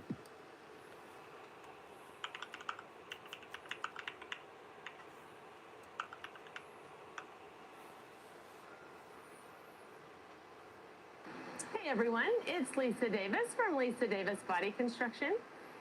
Over the last few years, since I've really started jump roping more seriously, I've spent a lot of money on jump ropes. And I want to preserve them. Also, as I've been getting older, hate using that term, but you know, it's true. Anyway, I need to prevent injuries. I'm kind of nursing an Achilles injury, so I have to be careful with too much impact. So, All right. So back to what we were doing. Clairvoyance was useless for me. Windows was good.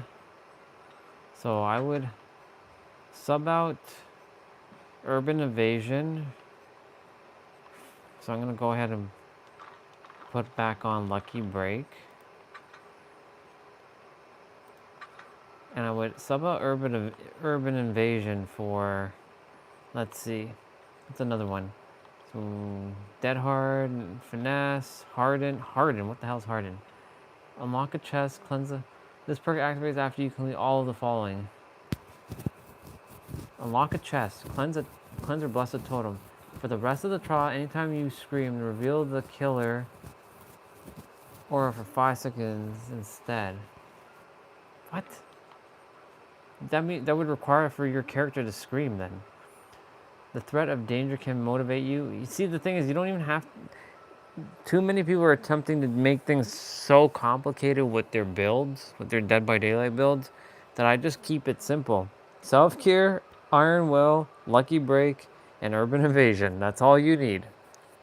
I've been doing that for practically several years, and it's just been serving its purpose. I used to use something called Borrow Time, which when you unhook somebody, gives them an extra 10 seconds. It used to be an extra 30 seconds after you got unhooked, but the problem is now that you immediately get a 10-second borrow time after you get unhooked from the hook, borrow time just adds another 10 seconds, so it's kind of useless. So borrow time used to be one of the most broken ass perks. Like everybody had borrow time. I think that's a bill. Yeah, that's a bill. Yeah, it was a bill. What's Bill's name? Bill Overbeck, or William Overbeck, and so his borrow time was so good. I have it on Kate. The problem is it's not even worth it, and so now I'm just switching. I'm seeing what can replace Urban Evasion because I don't really crouch around much now. I barely crouch around, so head on, no. Hope. What's what hope?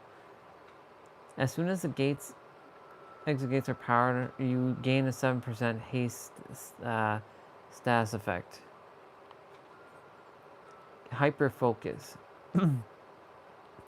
You throw yourself entirely into the task and you find yourself to be more efficient than anyone. After hitting a great skill check while repairing or healing, this perk gains 1 token, up to 6 tokens. Each token increases the chance of skill check triggered by 4%. The skill check cursor speed by 4%. and the bonus progression for the skill check by 30% of its base value. That's like a waste of time. Invocation spider, weaving spider. When in the basement near the circle, press the ability button to begin the invocation. Invocation takes 60 seconds. Other survivors will see your aura. Da, da, da. You become injured and broken until the rest of the trial. Reduce the maximum required generator charge of the remaining generators by 10. Of all the remaining generators by 10.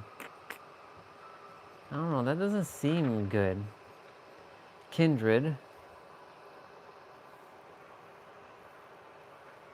While you're on the hook, all survivors' auras are revealed to other survivors. If the killer is within 60-meter range, the killer's aura is revealed to you and all other survivors. While a survivor other than you is on the hook, all survivors' auras are revealed to you. If the killer is within a 60-meter range of the hooked survivor, the killer's auras are also revealed. Leader. I'm gonna listen to this video. My ropes that I've spent a lot of money on and that I like.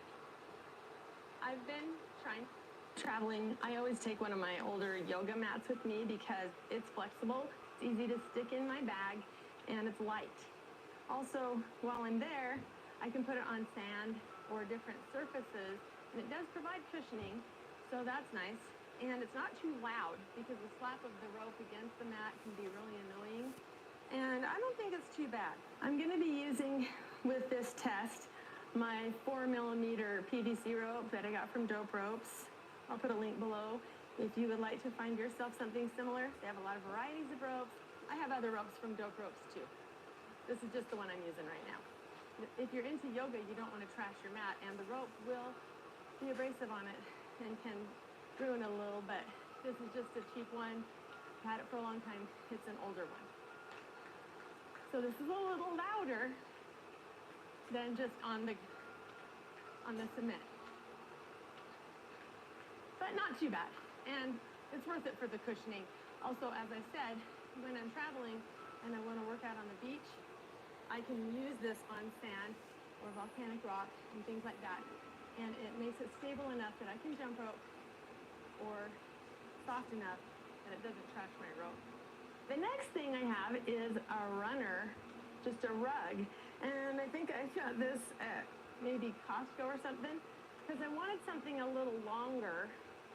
And it's roughly the size, roughly the length of the yoga mat. It's also light, it's flexible. It was probably $10, so pretty darn cheap. And I feel like it has about the same cushioning as the yoga mat, but I think it's more durable than the yoga mat. Let's listen.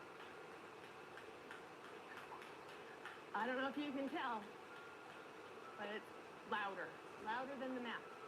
So here's on the cement, here's on the mat.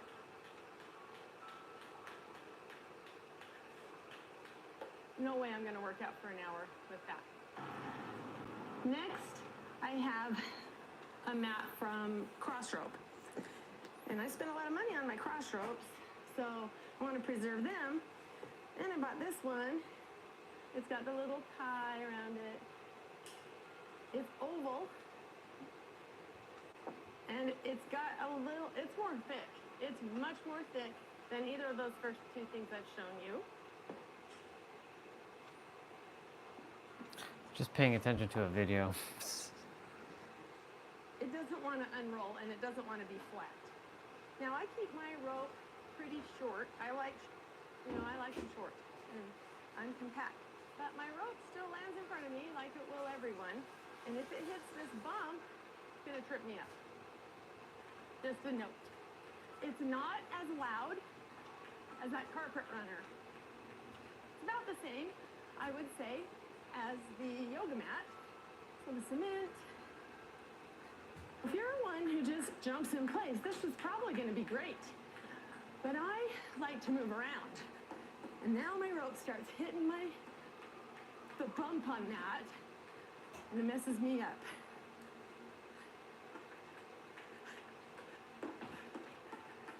So, something to keep in mind. I have left this thing out flat for weeks, and it doesn't lose the bump. It stays there no matter what. So it doesn't seem to matter whether I roll it or keep it flat. Okay, this mat is from Dope Ropes, and it's really cushiony. It's probably about the same amount of cushioning as the one from Cross Ropes. It's much more flexible though, and it's rectangular, and it lays flat. If I roll it up, put it out of the way, get it out, it just lays flat right off the bat. It's about the same length and width. Obviously it's not oval, but about the same.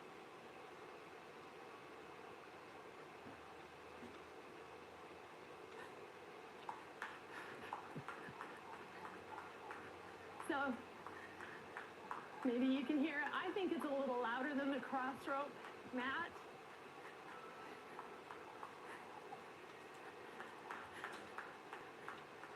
So I like it. It slips around a little bit. I don't know if the cross rope mat moves around. I've never noticed it do that. This one, it moves. So sometimes it just drives me batty and I can't. Now if I were on cement, it wouldn't move, but this is a coated surface. I use it on my deck. That's Trex, and it slides on that too. So that's something to keep in mind. But it is a little noisy, bothers me a bit. So I bought a doormat, again, Costco, 10 bucks, and I put it on top. It's about the same length, but it's a little bit narrower than the width. Now this feels great because it's two mats in one. Well, two mats in two. And it is got such nice cushioning, and you can't even hardly hear that rope. It is the quietest thing that I've put out here yet for you. And I love that it is so cushioned with the two mats. That's awesome. However, it's, again, kind of like the cross rope mat, a little too short. It doesn't have the bump like the cross rope mat, but what happens is my rope catches on the corner. And I'll show you a picture of a couple weeks ago. I was doing a trick, and it was not a crazy trick, and I've done it before, but it caught the edge, and the rope just came up in a weird way and whipped me right in the face, and it broke the skin. I had a scab. It looked like I'd been beaten by my husband, probably. Anyway, had a U-shaped mark on my face for about a week. So that was awful. I did not like that at all. If I'm outside, I wear sunglasses, and that might have helped. But I never wear sunglasses indoors to protect my face from the rope. So that's a risk. And we all know, we get whipped all the time. It's going to happen.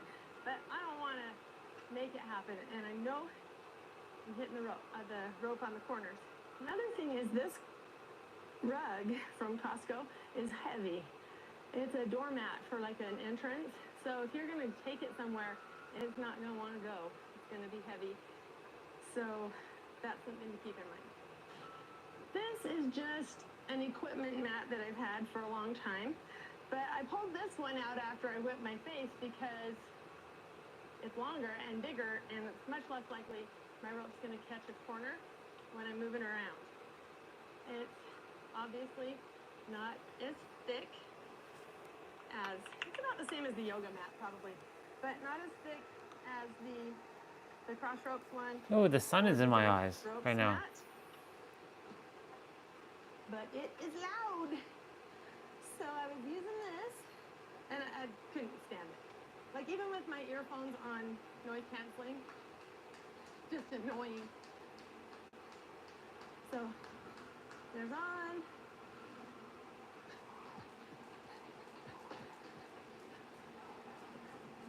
But longer. I can move around. I can do things that make me lengthen my arms and therefore my reach and my rope. And I haven't whipped myself at all. Well, I have from normal stuff, but it hasn't caught the end. So, long, but loud, and not as thick. Then I got this one off of Amazon, Serene Life. It's upside down, probably backwards for you too. It's thicker, just a tad, maybe, than that one I just showed you. And it was cheap. I think it was like $35. So not bad at all as far as cost. It already has a gouge out of it, so it's not going to be super durable, I'm guessing. And I've hardly used it. So it's loud. You can see it, maybe you can see. If you roll it up, it doesn't flatten out. At least the equipment, as I've shown you, like, So it's louder than the floor. The Sprint NSU is more expensive, as I've shown you, other than the doormat. Okay, I decided to splurge. Well, for me, I think this one's more expensive than any of the others, but it's much bigger, thicker. It was also from Amazon. It's Sensu, S-E-N-S-U, and I noticed it had some different prices after I bought it. I think I paid like $125 or something for it. And the equipment mat, by the way, I don't remember how much that cost because I've had it for a long time. It probably wasn't very much. And I told you how much this Serene Life one was. Yeah. The cross rope mat, I don't remember. I want to say like $85. I don't know. And the dope ropes one was around 65 or 85. I can't remember. They have a big one too. I just haven't bought that one. And so this Sensu mat was more. But look how big it is. It's, I don't know, what's that? 3-4 feet. I don't remember. It's big. So I have really liked this. It has these little suction cups on the bottom kind of things. They're not really suction cups, but they're grippy. And this doesn't move. So it's thicker to start with, it's grippy, and it's big. It's louder than the floor, but no louder than any of the other things. And definitely quieter than just the equipment mat or that cheap mat. The Serene Life mat, that was so loud. Cement. Remember, this is a coated cement.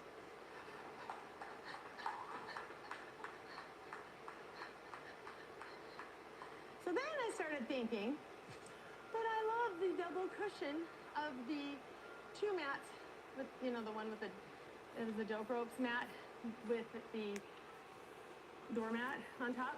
I love that cushioning. So I decided to double up the equipment mat and this Sensu mat. They're the same length, they're just not the same width. So now I have that double cushioning, and I have been using this for about 2 weeks like this, and this is my fave. These are lighter, so I can tote them around the yard, use them in the backyard, then the front yard, then in here. And I have lots of room. It doesn't slip even on my deck. And I can move around. I can do all sorts of moves and not have it hit the corners. I'm still moving on working on this. You know, I always thought I was a quick learner, but I'm not. But I do learn. So, and I am a hard worker. So there's that hard worker. I'm not gifted with any tricks, that's for sure. I have to practice forever. And then I still think my form needs a lot of honing. I will list each of these mats that I've talked about in the description box along with the current prices. And if I can find links for them, I will also include those. The dope ropes mat will also include, if you were to use a link for that, that would include a 20% discount if you use my code or my link there, and my discount code of Lisa Davis. And they have a bigger one too, so I'll list those prices as well. So go out and get yourself something. Anything's better than nothing. It'll preserve your...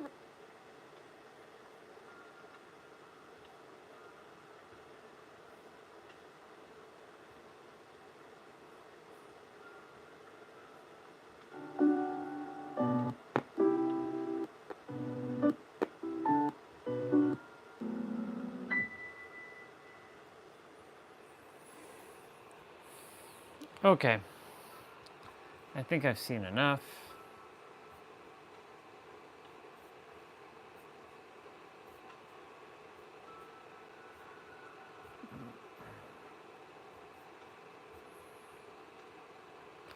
I'll just wait until that rope, that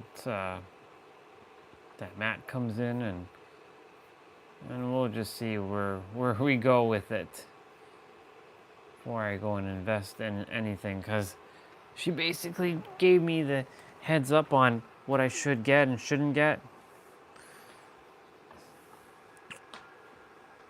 Okay. All right. Let's continue. Left behind. If you're the last survivor remaining in the trial, you can see the aura of the hatch within 30. Lightweight, with scratch marks, lithe. After performing a rush vault, you gain 50% of haste for 3 seconds. Low profile. You best work alone when it's just you and your pursuer. You know how to disappear. When you're the last survivor standing, this perk activates. Hide your scratch marks.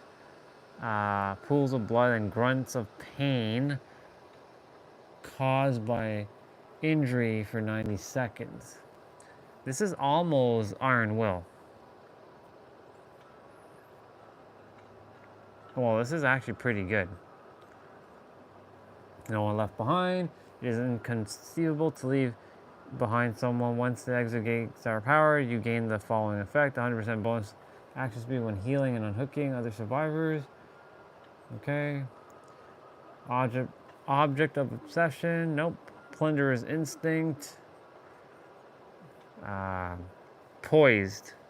When you start repairing a generator, reveal the killer's aura for 6 seconds. When a generator is completed, you leave no scratch marks for 14 seconds. Premonition. When you have the undeniable capabilities to sense danger, get an auditory warning when looking in the direction of the killer in a 45-degree cone within a 36-meter. Premonition has a cooldown of 30 seconds. Prove thyself. For every other survivor working on a generator within a 4-meter range, gain 10% of bonus, 10% speed bonus. The same bonus is also applied to all other survivors within the range. Quick and quiet, reactive healing. That's Ada as well. The more the situation becomes compromised, the more determined you become to complete the operation. When another survivor loses a health state in a 32-meter radius, when you're around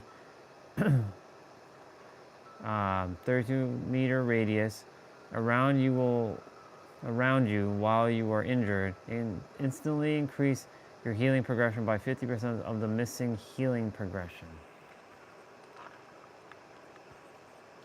Reassurance. Your presence helps allies focus, assuring the panic associated with extreme condition. When within a 6-meter radius around a hooked survivor, use the active ability button to pause the struggle progression for 30 seconds. If they are on a struggle phase, it also pauses the skill check. Okay. Specialists. I skipped a bunch because, like, we already know what self-care does. We know what Saboteur does. It breaks hooks and it repairs it back. Resilience is slippery meat. You develop a efficient way of getting up to grants up to three extra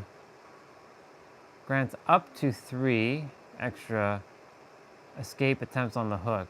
Hook escape attempts have a 4% chance increase to succeed. Small game. You have the undeniable capabilities to sense danger, get an auditory warning, the direction of the totem, blah, blah, blah. Yeah, I don't care about that. Soul Survivor. I know what that does. Specialist. Adventure Explore Excavation. Explore Excavation. You are in the element. What's up, dude? If you're there, I'm just reading perks right now. I'm just seeing what I might potentially swap out. Spine chill. Hold on. When you perform a skill check on a generator, consume all tokens. Then, for each token consumed, reduce the maximum required generator progress by 4. Meh. None of these perks are that good. When in the basement, this perk activates. Unlock the Strength in the Shadow's ability, which allows to heal without a med kit at 70% normal healing speed. Wait. Which allows you to heal without a med kit at 70% the normal healing speed. So is that better than self-care? I have to go in the basement for this one though. Which allows you to heal without a med kit at 70% normal speed. When you finish a heal in the basement, you see the killer door for 10 seconds. Alright, so what I'm going to do is switch out self-care with this one. And this with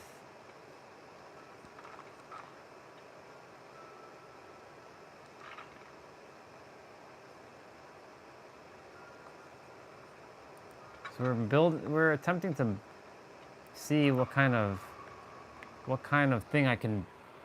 perks, just playing around with things. Since I leveled up the Claudette to level 3 today, I have everybody with level 3 self-care now, which is great.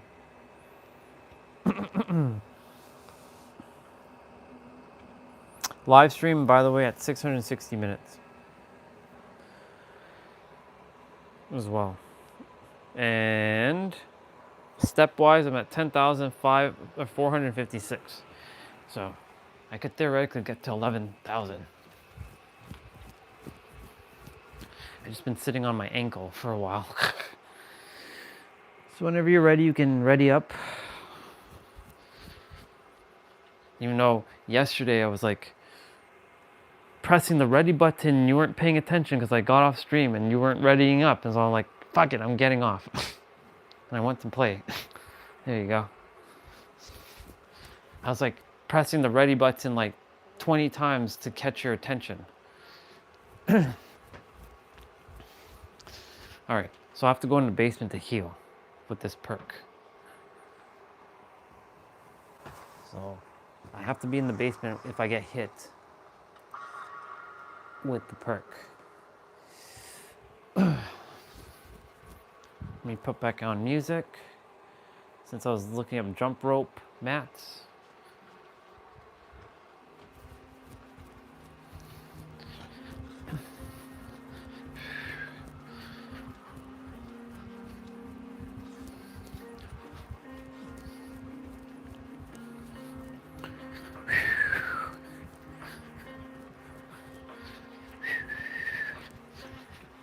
I trust you're doing good, Mr. Jose. Yeah, I readied up. The killer didn't ready up. It's like...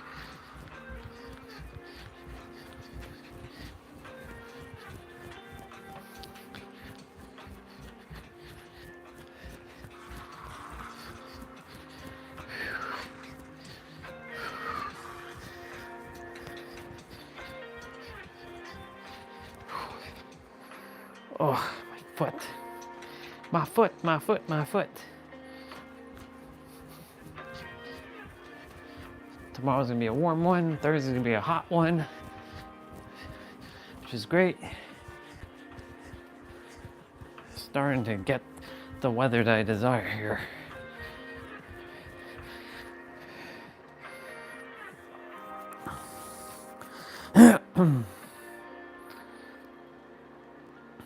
$10,725.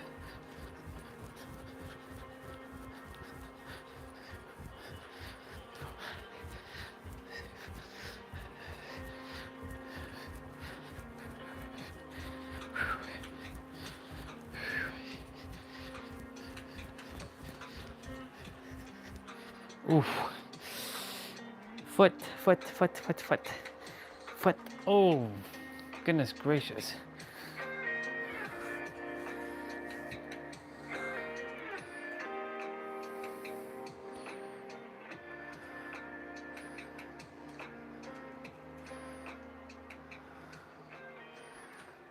That's interesting, the game hasn't loaded yet.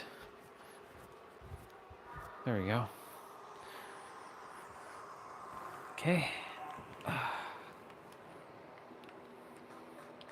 All right, I have windows of opportunity, which feels like a bigger distraction than anything, but it helps. And we have the dredge. That's what we're facing. Mr. Lockerman, who comes out and haunts our nightmares.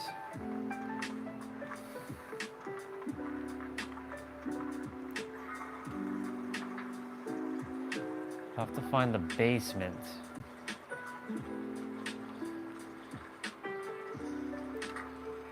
So reactive healing only kicks in when I'm in the basement without a med kit. The basement is definitely in the big house here.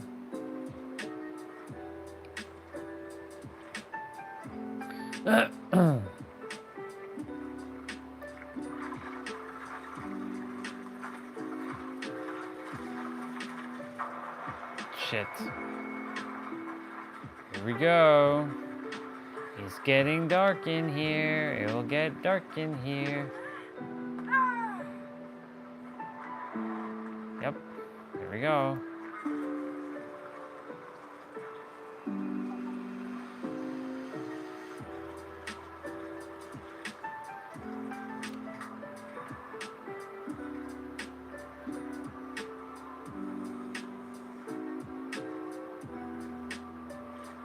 I'm walking through the mansion, and you got agenda. I managed to get all my stuff done on the challenges, so I'm like done. I don't have to do anything now. I'm just like doing this for the sake of doing it now.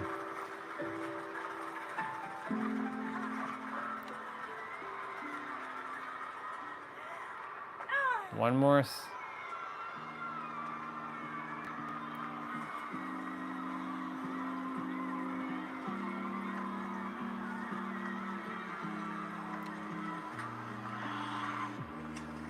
I'm gonna be finishing the one in that big house. I just gotta hurry the hell up and finish this one and... Okay. I can put that jug down. Adios, amigo! Okay, so I don't have urban evasion, so... I'm just seeing if I use urban evasion enough to require it or not. But I don't really use urban as much anymore. I don't really crouch much. So that's why I'm like testing things out.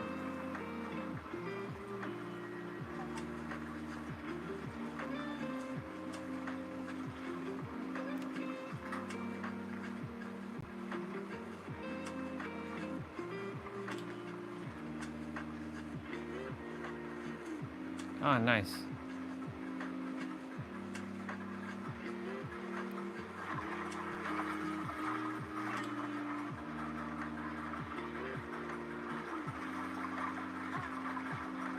wonder whoever's doing this generator here.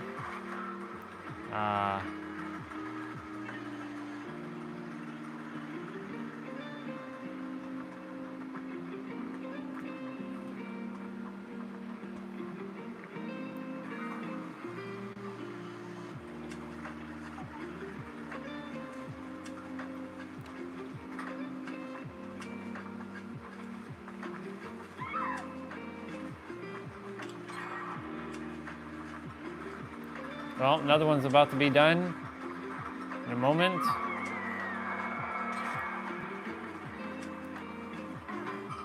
Cool beans. We got one more gen to do. We're kicking butt right now. Whooping candy ass. I'd have to get hit by the killer.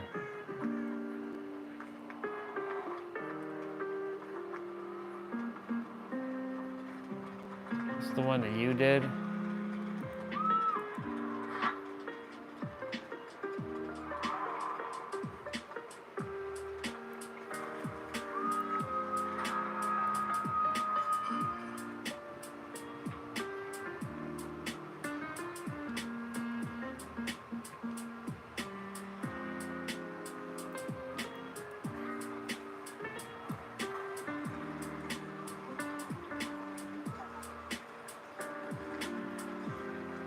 Well, you're almost done in gen, so I should.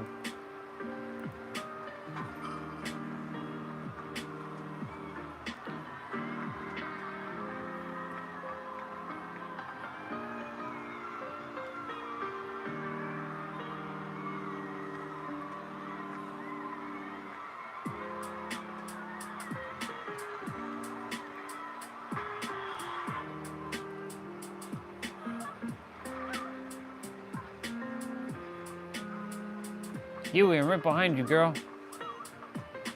I'm like right behind you. Hello, I'm like right behind you. Silly girl, I'm right behind you.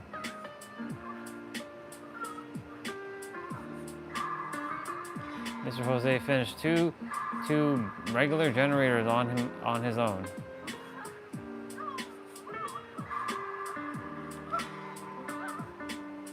It's game.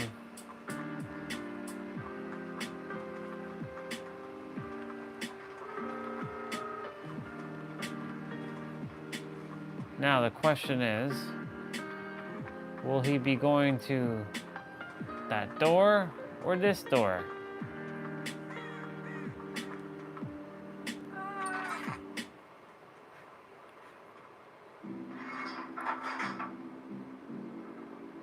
Hopefully that girl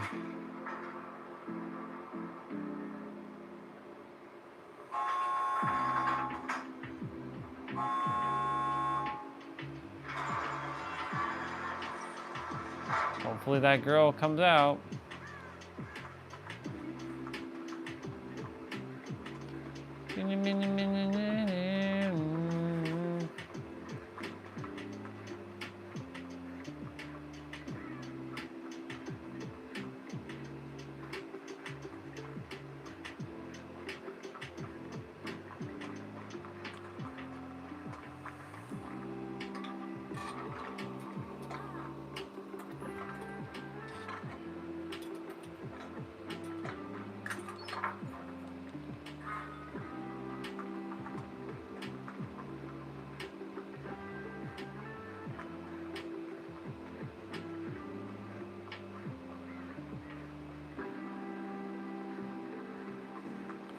I'm gonna head out as well.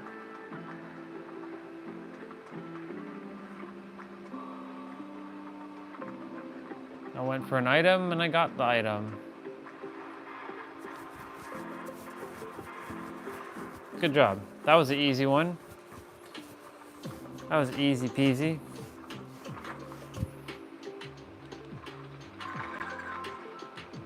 Didn't have to do much on that. Do do do do do do. Apparently, I played this game over 60 hours in the last 2 weeks. That's crazy. That is absolutely nuts. I played this game for 60 hours over the last 2 weeks.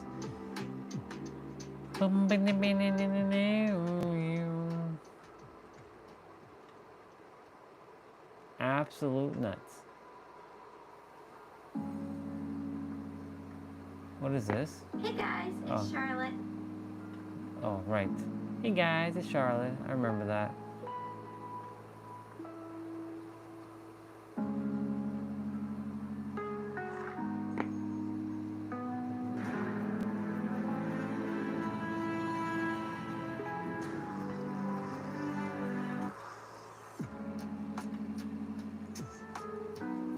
Oh, I remember that music. It's very heroic.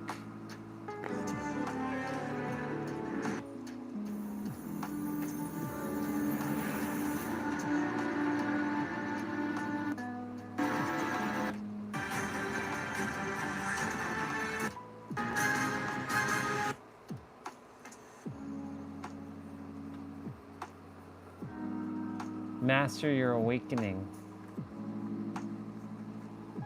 I'm like way beyond that now. My infinity.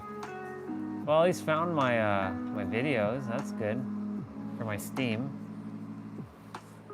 All right, we are at 10,789.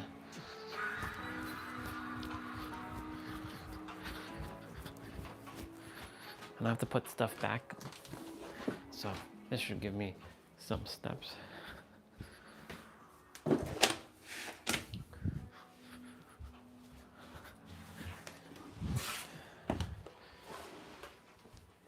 It's Tuesdays. It's a Tuesday thing.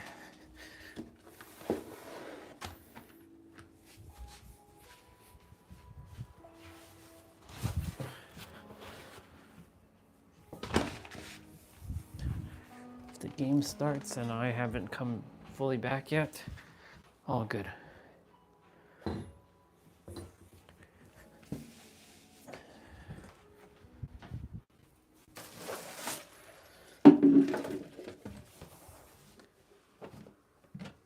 I hear the game started.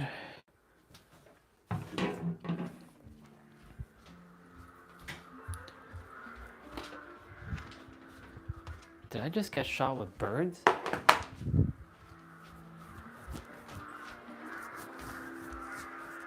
Nope, I'm just upstairs. I'm just hiding up here. All right, let's just move me over here for a moment. Let's just hide in the locker for a sec so we can put away our stuff.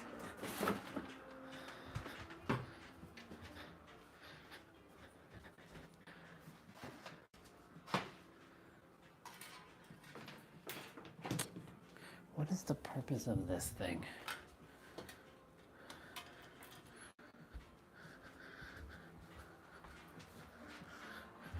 Okay. All right. Now, let's get to test this ability.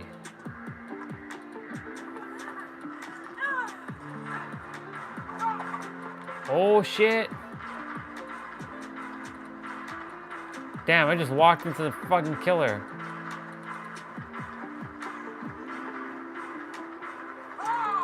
Oh, get stoned.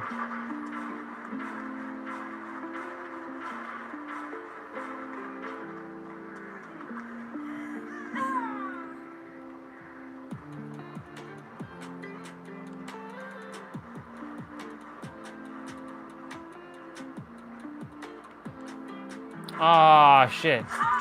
No!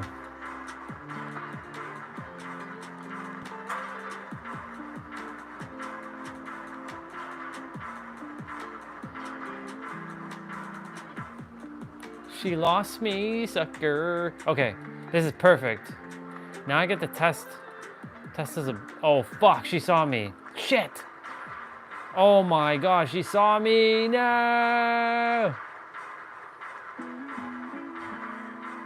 Holy fuck.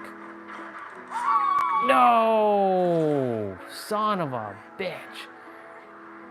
Haha, sucker. Damn it. I'm not gonna get the, haha, she can't get me. Sucker. Oh, now she picked me up. Fuck. I'm going in the basement. Oh, no, I'm not. No, I am not. Well. Shit. I wasn't too sneaky with my movements, but hey, he's all good in the hood. Now I have to go in the basement and see if I can get,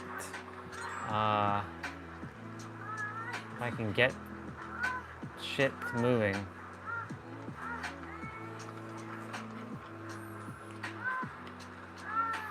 Do do do do.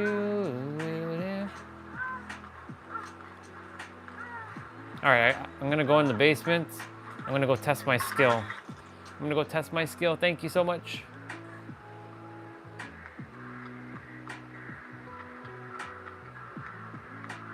Please, God, don't find me down here.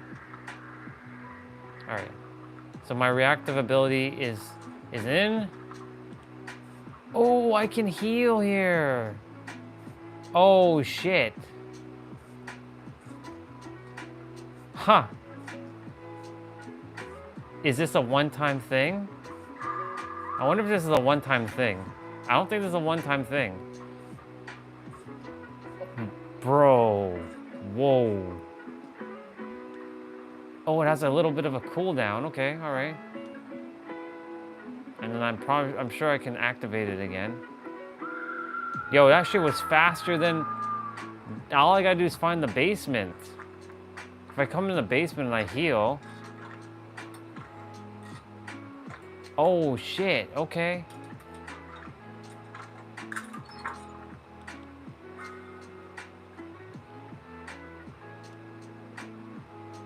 Okay. So I found another healing ability. Interesting. Well, everybody's got windows of opportunity because this is Kate's perk. So all I gotta do is maybe level up Sable over Nia, potentially.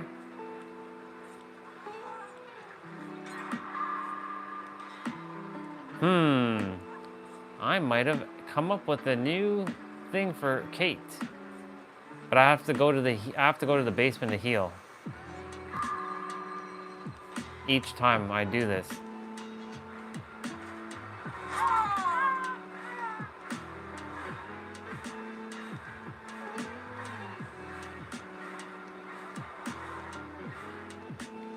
Sucker. So guess what now? I have a med kit. I have to go back in the basement. That's the only thing. I gotta go in the basement and heal. But it heals faster in the basement. Holy shit. This thing actually heals so much faster than self-care.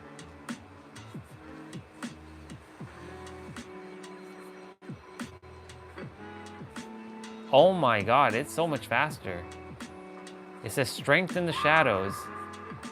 I'm digging this perk. Okay. And then it takes a moment for it to cool down. Yes, sir. And then once I leave the basement, so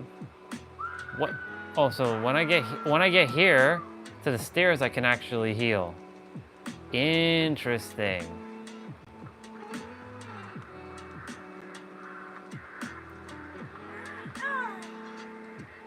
I think I found one of my new favorite perks. Reactive healing.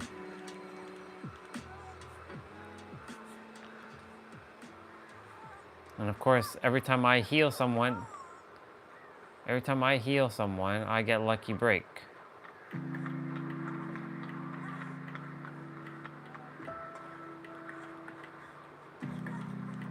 Oh, fuck. That person's dead. Damn it all.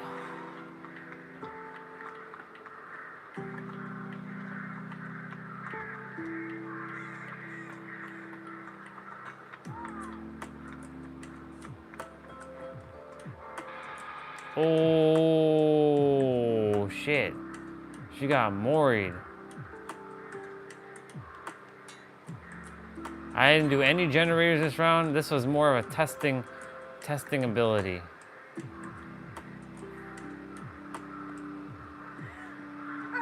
Okay. So, reactive healing. I'm digging this.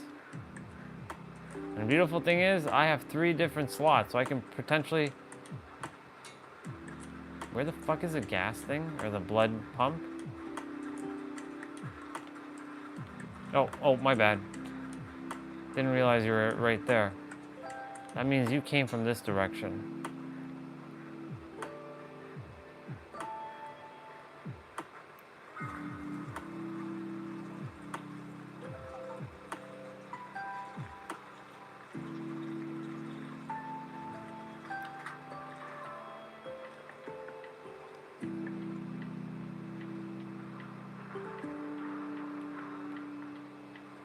Honestly, I still prefer urban evasion.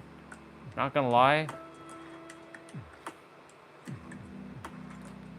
Windows is great, but Windows is annoying, to be quite honest. I was better off without seeing pallets and stuff, because I can find that stuff without having to see windows of opportunity.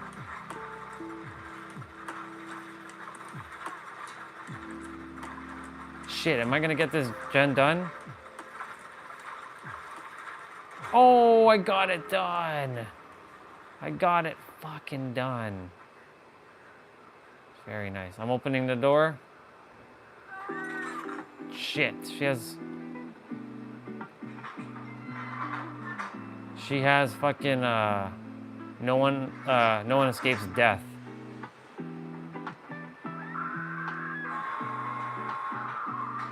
And the other person's not even opening the damn door.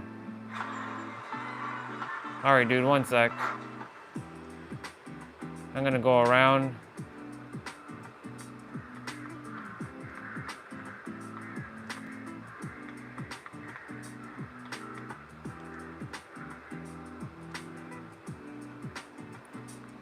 Where you saw me open the door. Oh, I saw the totem. I see it.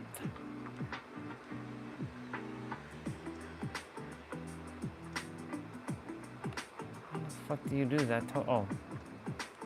One sec.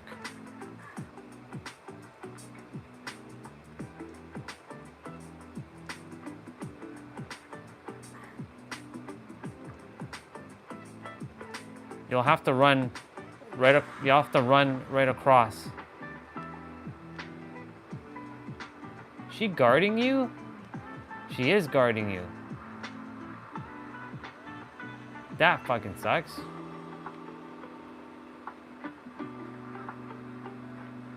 You piece of shit. Dude, what the fuck?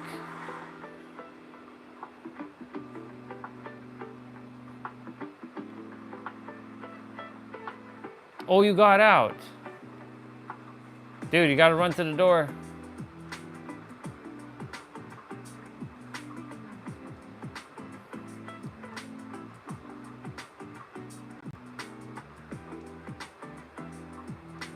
Damn it, I don't know which way you ran.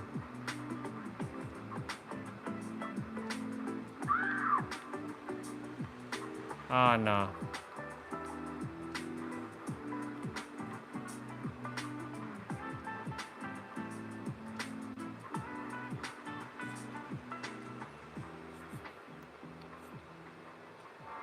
Ah, she moried you.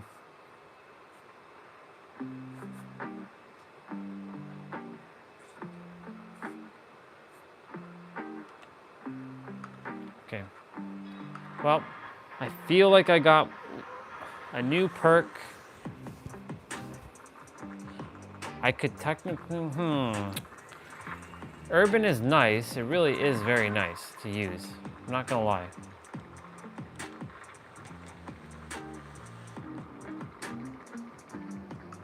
Reactive healing is the way to go, I think.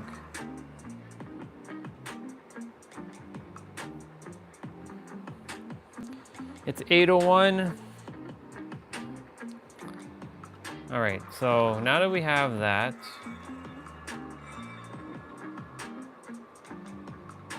I'm gonna attempt this this again with, who is reactive healing? One sec. This is a Sable Ward. Fuck, I gotta level up Sable to get that. Strength in the shadows. When you heal in the basement, you see the killer's aura for 10 seconds.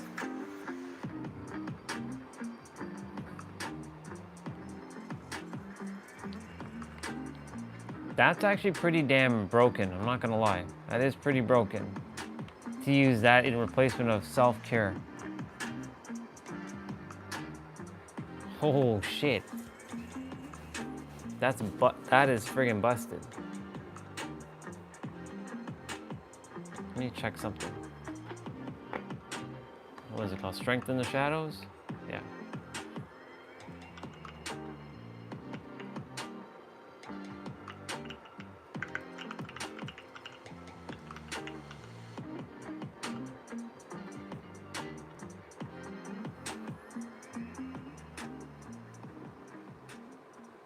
Strength in the shadows is the best healing perk. Oh yeah.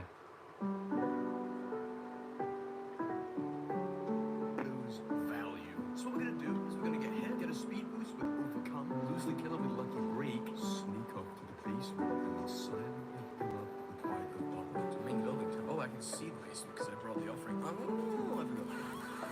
Oh, yeah, mate. Hell, I'm not gonna be doing that again.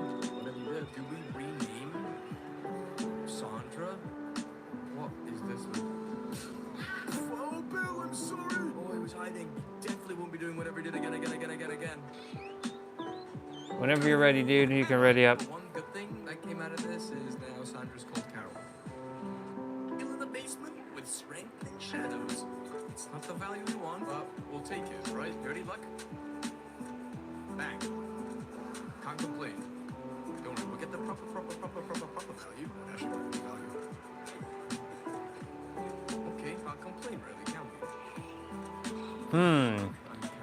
If I take out windows of opportunity for botany knowledge,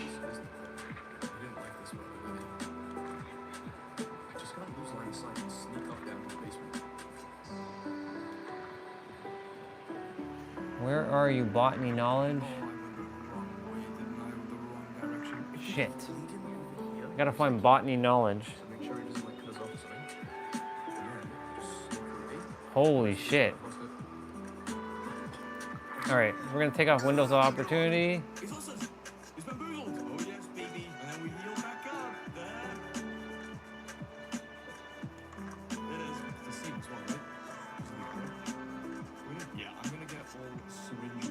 Empathy. Botany knowledge. Healing is increased by 50. Healing. Ooh, let's see what happens here.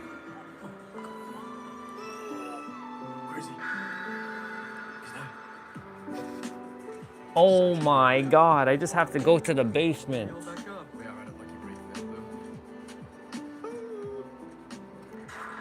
so it turns out the limit of getting this build to work is 1. This will be your pit. Yes. Oh, it's in the main building. That's gonna be good on this map. What are the odds of this guy M1ing us, though? Oh, I don't know. He looks pretty scary. Oh, cheeky. Okay. I think if you... He put on reactive healing, or bite the bullet. He put on bite the bullet. I have iron will though.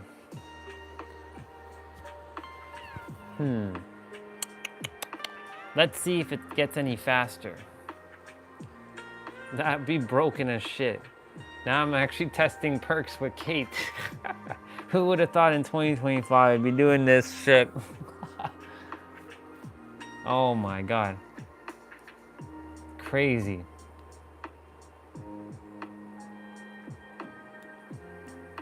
Absolutely bonkers. live stream is at 693 minutes, and we'll be able to do one game, and I'm gonna get me like 200.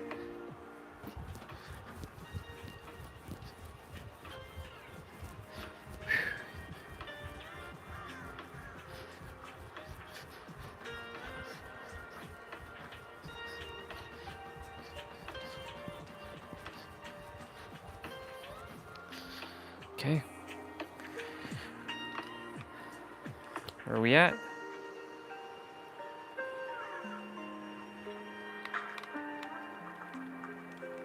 I gotta get slapped by the killer and test something. Oh shit, okay. Now I just gotta find the basement. So my primary objective is to find the basement each time.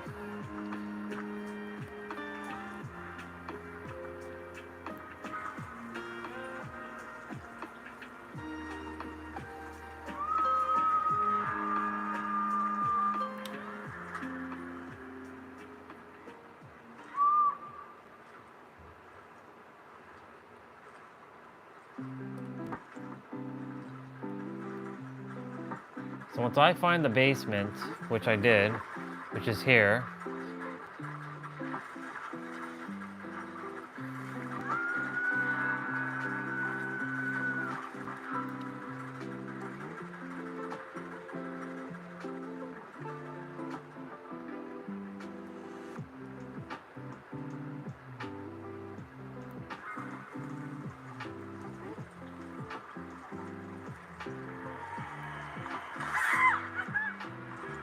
okay, so this is where I have to lose the killer. Shit, you're over there.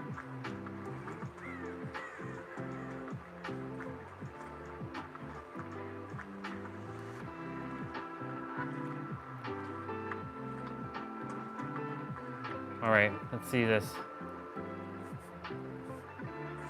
Oh my God. Holy shit, it is fucking fast.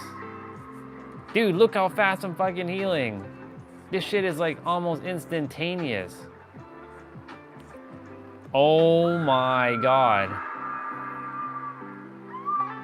Yo, what's going on with everybody? What the fuck's happening here?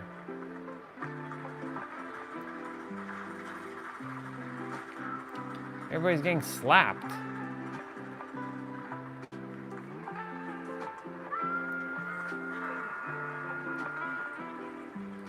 Sorry, people, you're gonna have to wait a moment.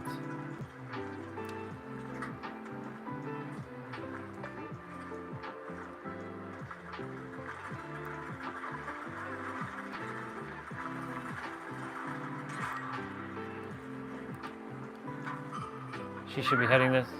Oh my God, what the fuck is happening?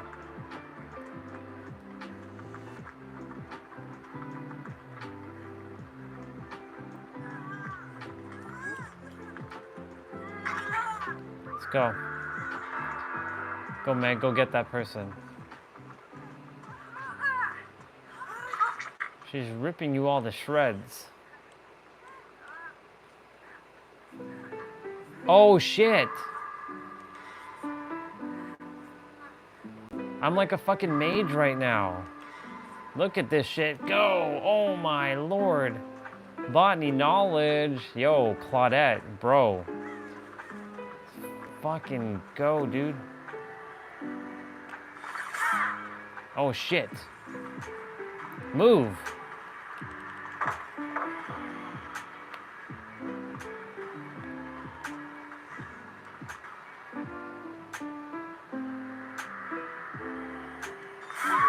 Shit, she found me. Fuck.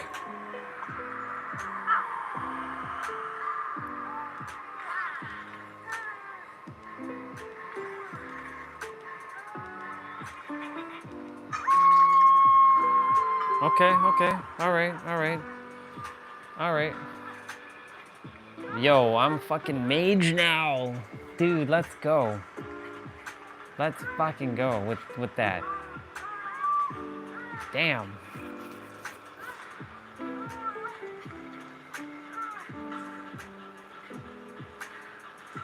Strength in the shadows for the absolute win. Well, she's dead. She's coming, she's coming, she's coming. You so.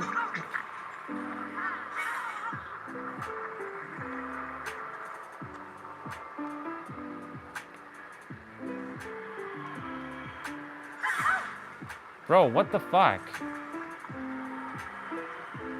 Okay. Get smacked.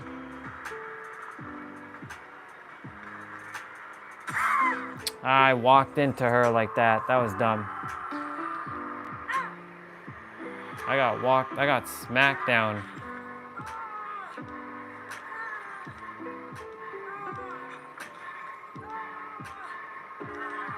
Not bad. So live stream timer's at 699 minutes.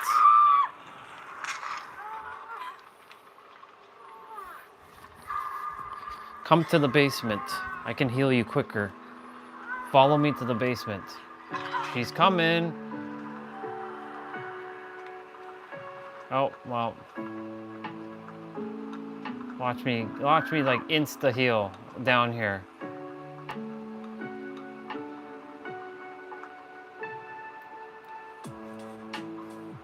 One, 2, 3, 4, 5, 6, 7, 8, 9, 10, 11, 12, 13, 14, 15, 16, 17, 18, 19. Basically 20 seconds I can heal. Oh my god. Fucking broken. And I can see the killer for 10 seconds. Okay. Strength in the shadow is definitely worth it. I'd have to just find the basement each time though. So I'll be spending a lot of time in the basement. Oh, fuck.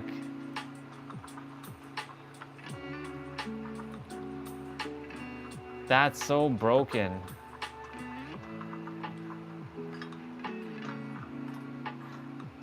So the basement will be my best friend then for a while.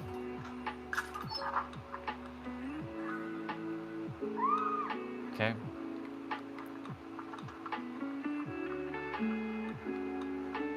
Where?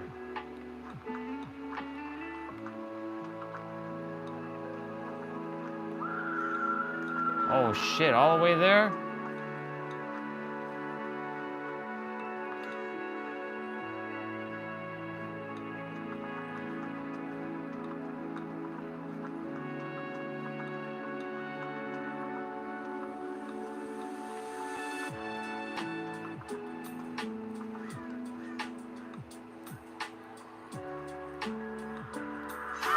She knew? What the fuck? Alright, we're switching places. I'll get you.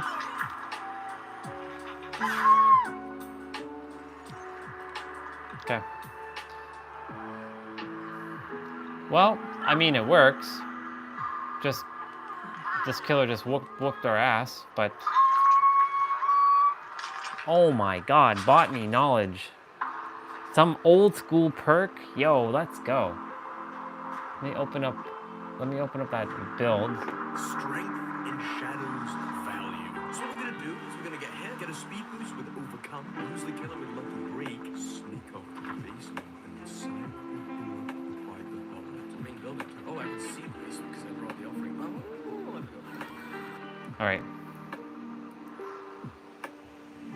So, I don't think I can do another one while I'm on the stream. Unless the game goes super quick.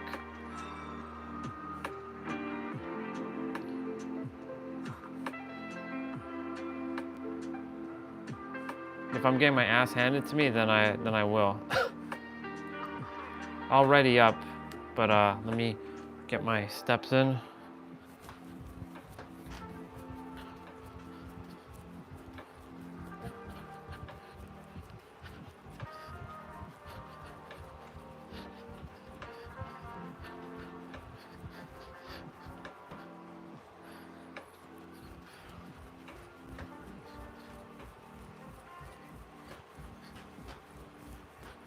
We'll do, if yeah, I'm gonna have to like end the live stream in Less than 15 minutes. So this game's got to be quick.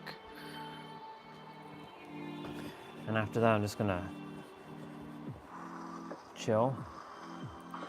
Or I'll leave the live stream on, but I mean, I'm gonna go hang out with myself. Or just test builds. Well, I made it pretty simple.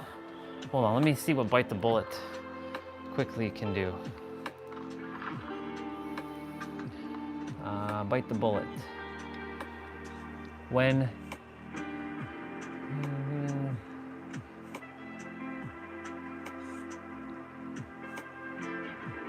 yeah, you'd have to run downstairs, heal.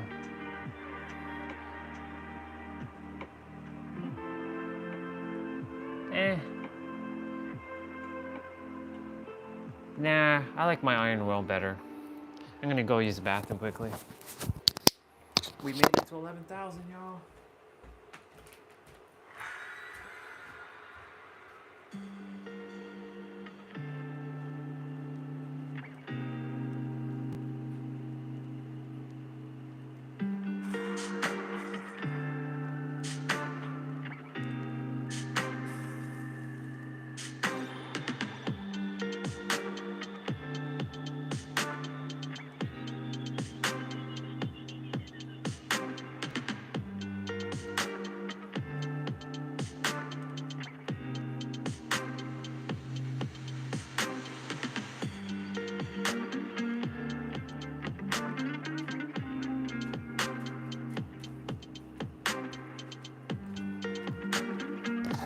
Okay, so even if I'm getting my ass handed to me, I'll have to pause the game. Well, when pause, I mean, I'm just gonna have to say fuck it.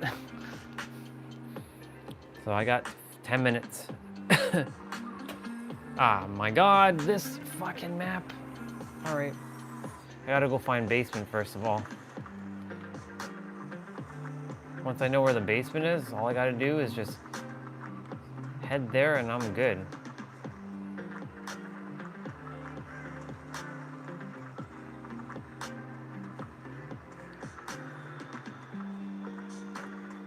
Basement should be... Ah, shit.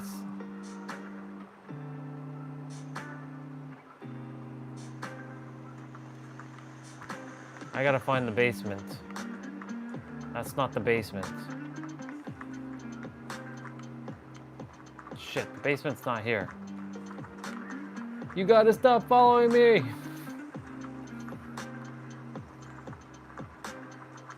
There's a gen.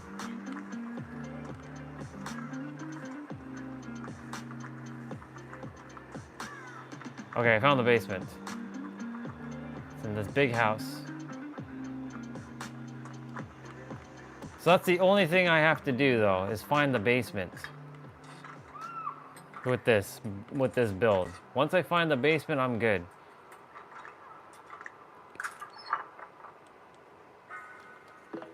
So this is the basement. So I can come down here and heal when I require to. Now I know where the basement is, now I can get to work or get to play.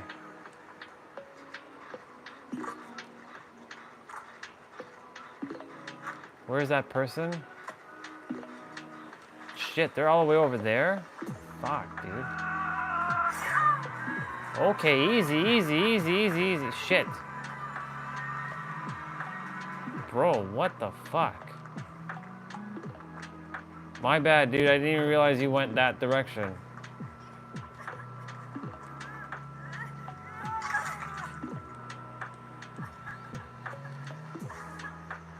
I can heal you faster than you healing me.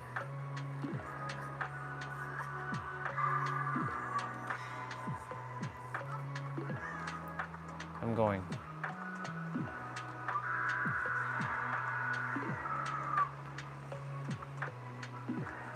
And that's the only thing. I gotta run to the basement, heal, come back.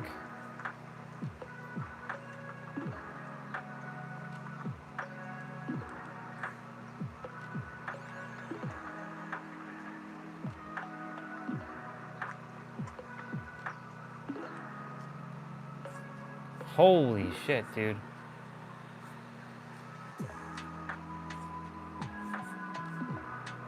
I heal so fast. Oh my god. Look how fast I heal. Shit is busted. Thank you, Sable Ward.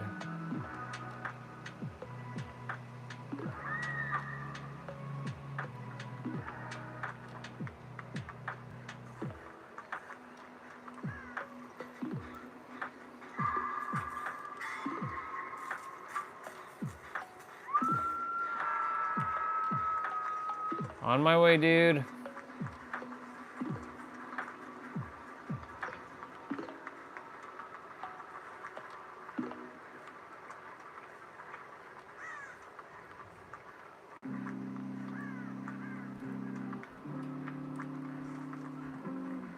I have like almost instantaneous healing.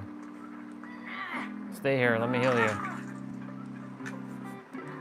Don't move. I can heal you very quickly.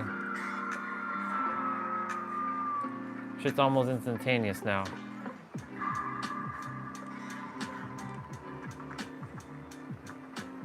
I'm like the fucking healer.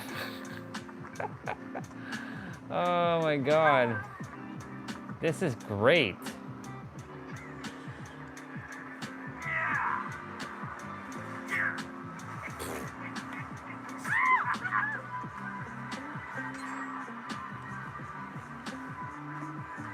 Sucker, I lost you.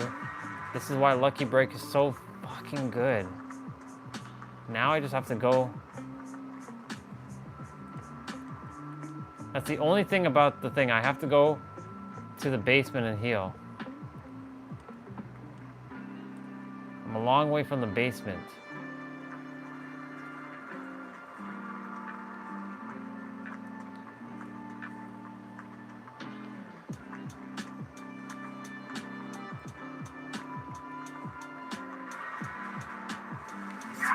Shit. He was waiting for me. Fuck. Okay. I'm at a little bit of a disadvantage with that though. So there's a little bit of a flaw to it, but hey, I'll take it.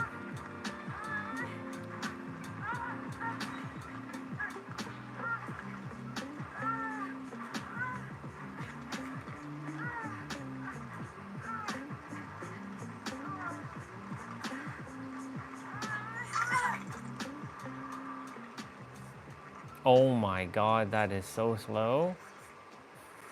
Well, actually, it's not that slow. It's definitely faster to do, you know.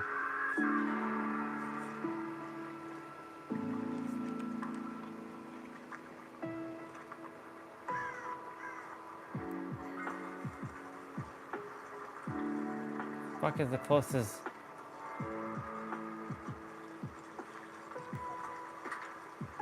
Oh, up there.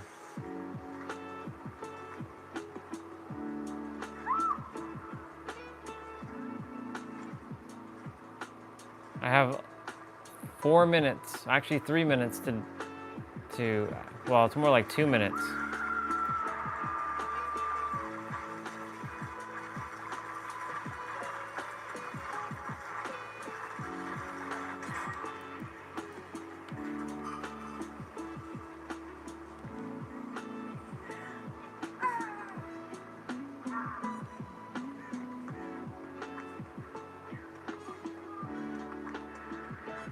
Here he comes.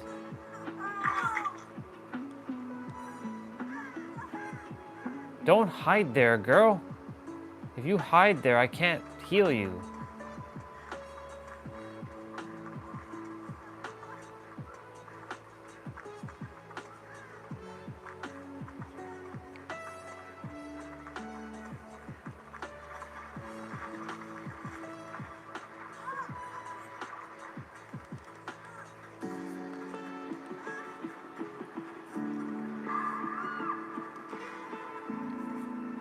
I got basically a minute, so I gotta go hide in a locker or something.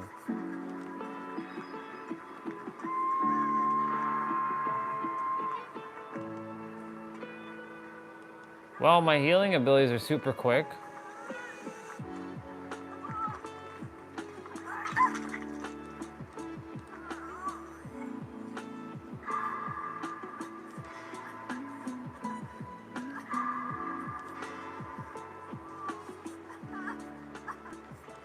Cool. I'm gonna go hide in locker quickly. Slow locker. Okay, Google, turn on light.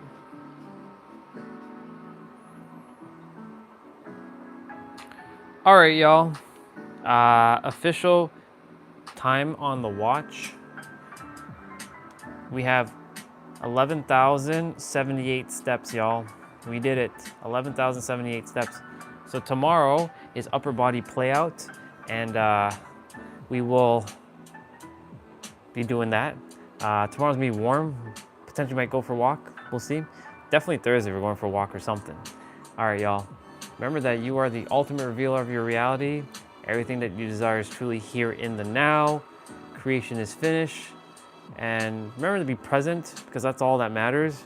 You came here to master yourself or self-actualize. That's your role. That's it.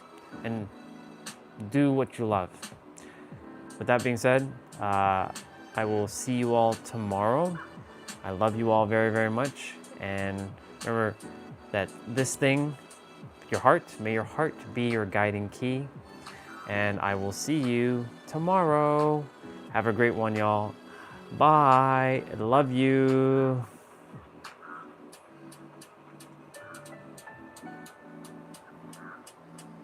All right.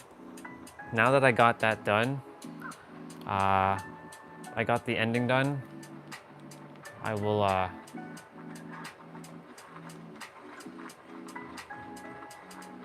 continue to play and